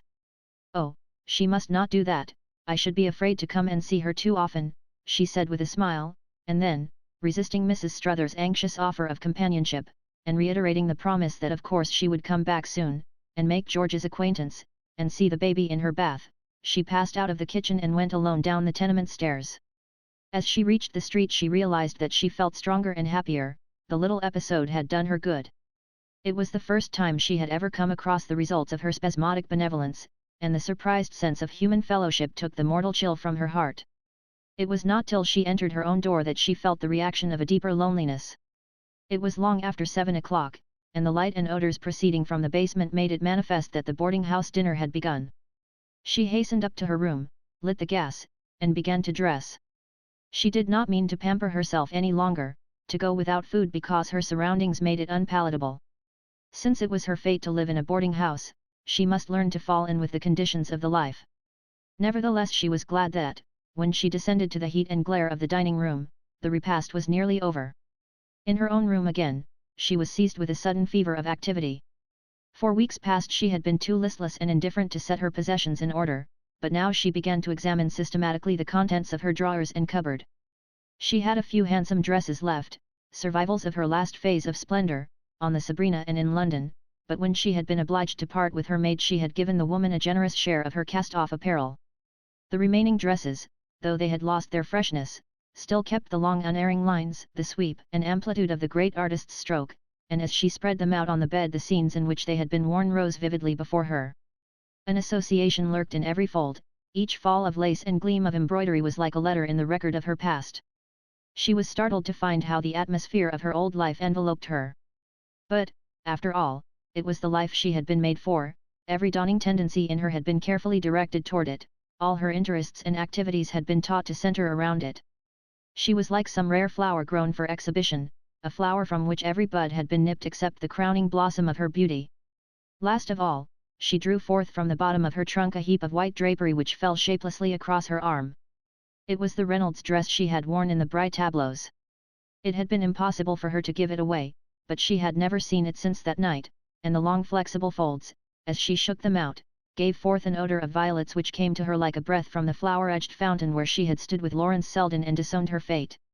She put back the dresses one by one, laying away with each some gleam of light, some note of laughter, some stray waft from the rosy shores of pleasure.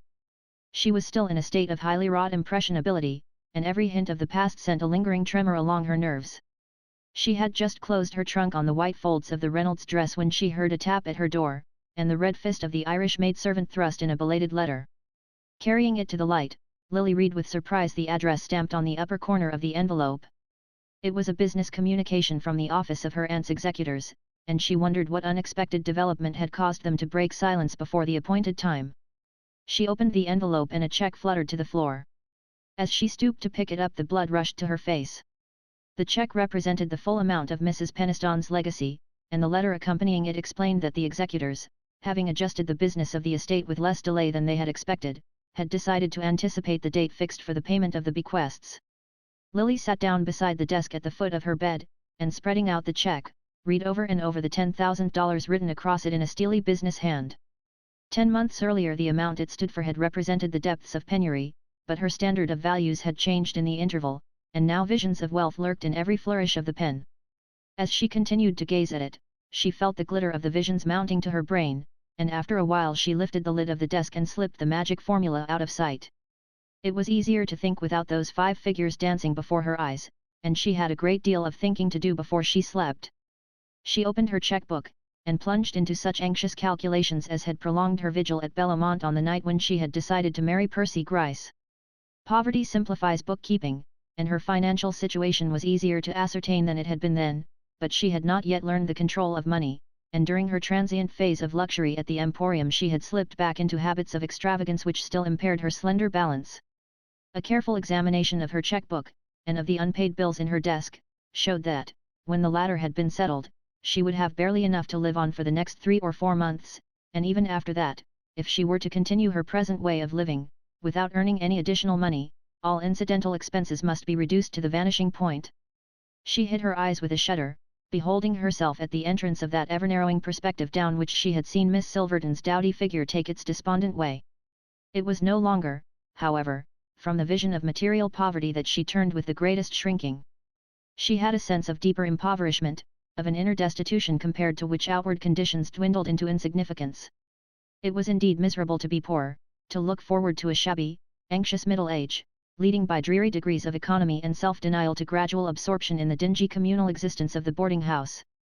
But there was something more miserable still, it was the clutch of solitude at her heart, the sense of being swept like a stray uprooted growth down the heedless current of the years. That was the feeling which possessed her now, the feeling of being something rootless and ephemeral, mere spindrift of the whirling surface of existence, without anything to which the poor little tentacles of self could cling before the awful flood submerged them.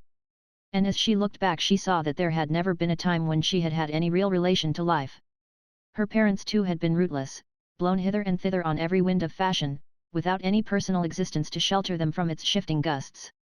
She herself had grown up without any one spot of earth being dearer to her than another, there was no centre of early pieties, of grave endearing traditions, to which her heart could revert and from which it could draw strength for itself and tenderness for others. In whatever form a slowly accumulated past lives in the blood, whether in the concrete image of the old house stored with visual memories, or in the conception of the house not built with hands, but made up of inherited passions and loyalties, it has the same power of broadening and deepening the individual existence, of attaching it by mysterious links of kinship to all the mighty sum of human striving. Such a vision of the solidarity of life had never before come to Lily. She had had a premonition of it in the blind motions of her mating instinct, but they had been checked by the disintegrating influences of the life about her. All the men and women she knew were like atoms whirling away from each other in some wild centrifugal dance. Her first glimpse of the continuity of life had come to her that evening in Nettie Struthers' kitchen. The poor little working girl who had found strength to gather up the fragments of her life, and build herself a shelter with them, seemed to Lily to have reached the central truth of existence. It was a meagre enough life, on the grim edge of poverty, with scant margin for possibilities of sickness or mischance, but it had the frail audacious permanence of a bird's nest built on the edge of a cliff, a mere wisp of leaves and straw, yet so put together that the lives entrusted to it may hang safely over the abyss. Yes, but it had taken two to build the nest, the man's faith as well as the woman's courage. Lily remembered Nettie's words, "I knew he knew about me." Her husband's faith in her had made her renewal possible. It is so easy for a woman to become what the man she loves believes her to be. Well, Selden had twice been ready to stake his faith on Lily Bart, but the third trial had been too severe for his endurance. The very quality of his love had made it the more impossible to recall to life. If it had been a simple instinct of the blood, the power of her beauty might have revived it. But the fact that it struck deeper, that it was inextricably wound up with inherited habits of thought and feeling, made it as impossible to restore to growth as a deep-rooted plant torn from its bed. Selden had given her of his best, but he was as incapable as herself of an uncritical return to former states of feeling. There remained to her, as she had told him, the uplifting memory of his faith in her, but she had not reached the age when a woman can live on her memories. As she held Nettie Struthers' child in her arms the frozen currents of youth had loosed themselves and run warm in her veins, the old life hunger possessed her, and all her being clamoured for its share of personal happiness. Yes, it was happiness she still wanted, and the glimpse she had caught of it made everything else of no account. One by one she had detached herself from the baser possibilities, and she saw that nothing now remained to her but the emptiness of renunciation. It was growing late, and an immense weariness once more possessed her. It was not the stealing sense of sleep, but a vivid wakeful fatigue, a wan lucidity of mind against which all the possibilities of the future were shadowed forth gigantically. She was appalled by the intense cleanness of the vision. She seemed to have broken through the merciful veil which intervenes between intention and action, and to see exactly what she would do in all the long days to come. There was the cheque in her desk, for instance, she meant to use it in paying her debt to Trenor, but she foresaw that when the morning came she would put off doing so, would slip into gradual tolerance of the debt. The thought terrified her. She dreaded to fall from the height of her last moment with Lawrence Selden. But how could she trust herself to keep her footing? She knew the strength of the opposing impulses, she could feel the countless hands of habit dragging her back into some fresh compromise with fate. She felt an intense longing to prolong, to perpetuate, the momentary exaltation of her spirit. If only life could end now, end on this tragic yet sweet vision of lost possibilities, which gave her a sense of kinship with all the loving and foregoing in the world. She reached out suddenly and, drawing the check from her writing desk, enclosed it in an envelope which she addressed to her bank. She then wrote out a check for Trenor, and placing it, without an accompanying word, in an envelope inscribed with his name, laid the two letters side by side on her desk. After that she continued to sit at the table, sorting her papers and writing, till the intense silence of the house reminded her of the lateness of the hour. In the street the noise of wheels had ceased, and the rumble of the elevated came only at long intervals through the deep unnatural hush. In the mysterious nocturnal separation from all outward signs of life, she felt herself more strangely confronted with her fate. The sensation made her brain reel, and she tried to shut out consciousness by pressing her hands against her eyes. But the terrible silence and emptiness seemed to symbolize her future. She felt as though the house, the street, the world were all empty, and she alone left sentient in a lifeless universe. But this was the verge of delirium. She had never hung so near the dizzy brink of the unreal. Sleep was what she wanted. She remembered that she had not closed her eyes for 2 nights. The little bottle was at her bedside, waiting to lay its spell upon her. She rose and undressed hastily, hungering now for the touch of her pillow. She felt so profoundly tired that she thought she must fall asleep at once, but as soon as she had lain down every nerve started once more into separate wakefulness. It was as though a great blaze of electric light had been turned on in her head, and her poor little anguished self shrank and cowered in it, without knowing where to take refuge. She had not imagined that such a multiplication of wakefulness was possible. Her whole past was reenacting itself at 100 different points of consciousness. Where was the drug that could still this legion of insurgent nerves? The sense of exhaustion would have been sweet compared to this shrill beat of activities, but weariness had dropped from her as though some cruel stimulant had been forced into her veins. She could bear it, yes, she could bear it, but what strength would be left her the next day? Perspective had disappeared, the next day pressed close upon her, and on its heels came the days that were to follow. They swarmed about her like a shrieking mob. She must shut them out for a few hours, she must take a brief bath of oblivion. She put out her hand, and measured the soothing drops into a glass, but as she did so, she knew they would be powerless against the supernatural lucidity of her brain. She had long since raised the dose to its highest limit, but tonight she felt she must increase it. She knew she took a slight risk in doing so. She remembered the chemist's warning. If sleep came at all, it might be a sleep without waking. But after all that was but one chance in 100, the action of the drug was incalculable, and the addition of a few drops to the regular dose would probably do no more than procure for her the rest she so desperately needed. She did not, in truth, consider the question very closely. The physical craving for sleep was her only sustained sensation. Her mind shrank from the glare of thought as instinctively as eyes contract in a blaze of light. Darkness was what she must have at any cost. She raised herself in bed and swallowed the contents of the glass, then she blew out her candle and lay down. She lay very still, waiting with a sensuous pleasure for the first effects of the soporific. She knew in advance what form they would take, the gradual cessation of the inner throb, the soft approach of passiveness, as though an invisible hand made magic passes over her in the darkness. The very slowness and hesitancy of the effect increased its fascination. It was delicious to lean over and look down into the dim abysses of unconsciousness. Tonight the drug seemed to work more slowly than usual, each passionate pulse had to be stilled in turn, and it was long before she felt them dropping into abeyance, like sentinels falling asleep at their posts. But gradually the sense of complete subjugation came over her, and she wondered languidly what had made her feel so uneasy and excited. She saw now that there was nothing to be excited about. She had returned to her normal view of life. Tomorrow would not be so difficult after all. She felt sure that she would have the strength to meet it. She did not quite remember what it was that she had been afraid to meet, but the uncertainty no longer troubled her. She had been unhappy, and now she was happy. She had felt herself alone, and now the sense of loneliness had vanished. She stirred once, and turned on her side, and as she did so, she suddenly understood why she did not feel herself alone. It was odd, but Nettie Struthers' child was lying on her arm, she felt the pressure of its little head against her shoulder. She did not know how it had come there, but she felt no great surprise at the fact, only a gentle penetrating thrill of warmth and pleasure.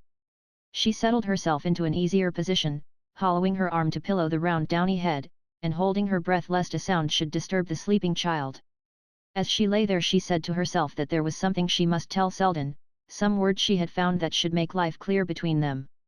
She tried to repeat the word, which lingered vague and luminous on the far edge of thought. She was afraid of not remembering it when she woke, and if she could only remember it and say it to him, she felt that everything would be well. Slowly the thought of the word faded, and sleep began to enfold her. She struggled faintly against it, feeling that she ought to keep awake on account of the baby, but even this feeling was gradually lost in an indistinct sense of drowsy peace, through which, of a sudden, a dark flash of loneliness and terror tore its way. She started up again, cold and trembling with the shock. For a moment she seemed to have lost her hold of the child. But no, she was mistaken, the tender pressure of its body was still close to hers, the recovered warmth flowed through her once more, she yielded to it, sank into it, and slept. Chapter 14. The next morning rose mild and bright, with the promise of summer in the air. The sunlight slanted joyously down Lily's street, mellowed the blistered house front, gilded the paintless railings of the doorstep, and struck prismatic glories from the panes of her darkened window. When such a day coincides with the inner mood there is intoxication in its breath, and Selden, hastening along the street through the squalor of its morning confidences, felt himself thrilling with a youthful sense of adventure. He had cut loose from the familiar shores of habit, and launched himself on uncharted seas of emotion. All the old tests and measures were left behind, and his course was to be shaped by new stars. That course, for the moment, led merely to Miss Bart's boarding house, but its shabby doorstep had suddenly become the threshold of the untried. As he approached he looked up at the triple row of windows, wondering boyishly which one of them was hers. It was 9 o'clock, and the house, being tenanted by workers, already showed an awakened front to the street. He remembered afterward having noticed that only one blind was down. He noticed too that there was a pot of pansies on one of the window sills, and at once concluded that the window must be hers. It was inevitable that he should connect her with the one touch of beauty in the dingy scene. 9 o'clock was an early hour for a visit, but Selden had passed beyond all such conventional observances. He only knew that he must see Lily Bart at once. He had found the word he meant to say to her, and it could not wait another moment to be said. It was strange that it had not come to his lips sooner, that he had let her pass from him the evening before without being able to speak it. But what did that matter, now that a new day had come? It was not a word for twilight, but for the morning. Selden ran eagerly up the steps and pulled the bell, and even in his state of self-absorption it came as a sharp surprise to him that the door should open so promptly. It was still more of a surprise to see, as he entered, that it had been opened by Gertie Farish, and that behind her, in an agitated blur, several other figures ominously loomed. "Lawrence!" Gertie cried in a strange voice, "how could you get here so quickly?" and the trembling hand she laid on him seemed instantly to close about his heart. He noticed the other faces, vague with fear and conjecture. He saw the landlady's imposing bulk sway professionally toward him, but he shrank back, putting up his hand, while his eyes mechanically mounted the steep black walnut stairs, up which he was immediately aware that his cousin was about to lead him. A voice in the background said that the doctor might be back at any minute, and that nothing, upstairs, was to be disturbed. Someone else exclaimed, "It was the greatest mercy." Then Selden felt that Gertie had taken him gently by the hand, and that they were to be suffered to go up alone. In silence they mounted the 3 flights, and walked along the passage to a closed door. Gertie opened the door, and Selden went in after her. Though the blind was down, the irresistible sunlight poured a tempered golden flood into the room, and in its light Selden saw a narrow bed along the wall, and on the bed, with motionless hands and calm unrecognizing face, the semblance of Lily Bart. That it was her real self, every pulse in him ardently denied. Her real self had lain warm on his heart but a few hours earlier. What had he to do with this estranged and tranquil face which, for the first time, neither paled nor brightened at his coming? Gertie, strangely tranquil too, with the conscious self-control of one who has ministered to much pain, stood by the bed, speaking gently, as if transmitting a final message. The doctor found a bottle of chloral. She had been sleeping badly for a long time, and she must have taken an overdose by mistake. There is no doubt of that, no doubt, there will be no question. He has been very kind. I told him that you and I would like to be left alone with her, to go over her things before anyone else comes. I know it is what she would have wished." Selden was hardly conscious of what she said. He stood looking down on the sleeping face which seemed to lie like a delicate impalpable mask over the living lineaments he had known. He felt that the real Lily was still there, close to him, yet invisible and inaccessible, and the tenuity of the barrier between them mocked him with a sense of helplessness. There had never been more than a little impalpable barrier between them, and yet he had suffered it to keep them apart. And now, though it seemed slighter and frilier than ever, it had suddenly hardened to adamant, and he might beat his life out against it in vain. He had dropped on his knees beside the bed, but a touch from Gertie aroused him. He stood up, and as their eyes met he was struck by the extraordinary light in his cousin's face. "You understand what the doctor has gone for? He has promised that there shall be no trouble, but of course the formalities must be gone through. And I asked him to give us time to look through her things first." He nodded, and she glanced about the small bare room. "It won't take long," she concluded. "No, it won't take long," he agreed. She held his hand in hers a moment longer, and then, with a last look at the bed, moved silently toward the door. On the threshold she paused to add, "You will find me downstairs if you want me." Selden roused himself to detain her. "But why are you going?" she would have wished. Gertie shook her head with a smile. No, this is what she would have wished, and as she spoke a light broke through Selden's stony misery, and he saw deep into the hidden things of love. The door closed on Gertie, and he stood alone with the motionless sleeper on the bed. His impulse was to return to her side, to fall on his knees, and rest his throbbing head against the peaceful cheek on the pillow. They had never been at peace together, they two, and now he felt himself drawn downward into the strange mysterious depths of her tranquility. But he remembered Gertie's warning words. He knew that, though time had ceased in this room, its feet were hastening relentlessly toward the door. Gertie had given him this supreme half-hour, and he must use it as she willed. He turned and looked about him, sternly compelling himself to regain his consciousness of outward things. There was very little furniture in the room. The shabby chest of drawers was spread with a lace cover, and set out with a few gold-topped boxes and bottles, a rose-colored pincushion, a glass tray strewn with tortoise-shell hairpins. He shrank from the poignant intimacy of these trifles, and from the blank surface of the toilet mirror above them. These were the only traces of luxury, of that clinging to the minute observance of personal seemliness, which showed what her other renunciations must have cost. There was no other token of her personality about the room, unless it showed itself in the scrupulous neatness of the scant articles of furniture, a washing stand, 2 chairs, a small writing desk, and the little table near the bed. On this table stood the empty bottle and glass, and from these also he averted his eyes. The desk was closed, but on its slanting lid lay 2 letters which he took up. One bore the address of a bank, and as it was stamped and sealed, Selden, after a moment's hesitation, laid it aside. On the other letter he read Gus Trenor's name, and the flap of the envelope was still ungummed. Temptation leapt on him like the stab of a knife.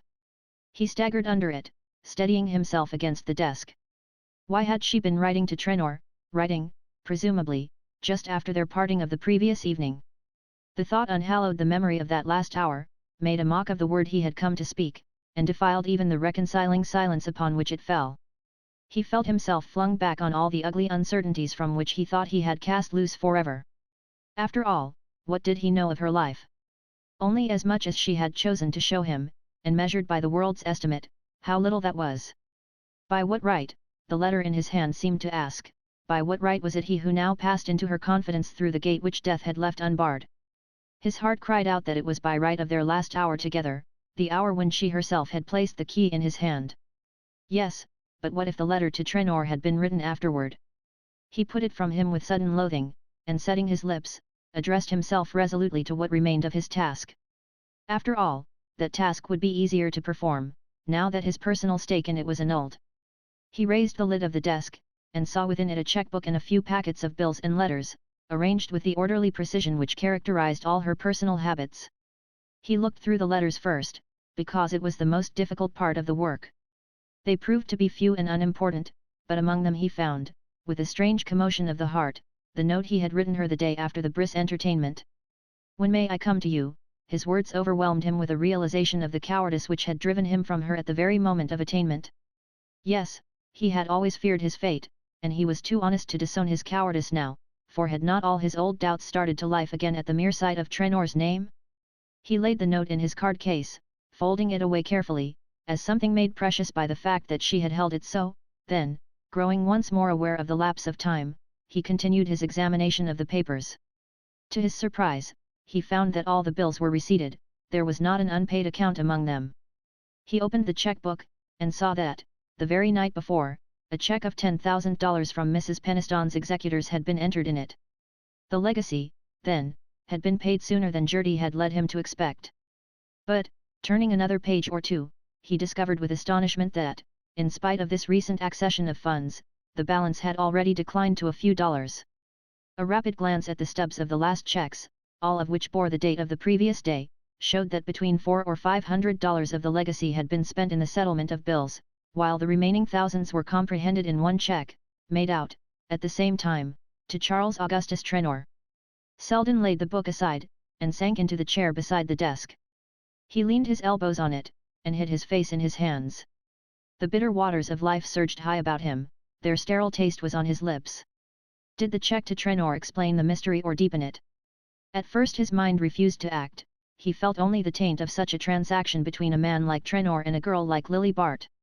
Then, gradually, his troubled vision cleared, old hints and rumours came back to him, and out of the very insinuations he had feared to probe, he constructed an explanation of the mystery.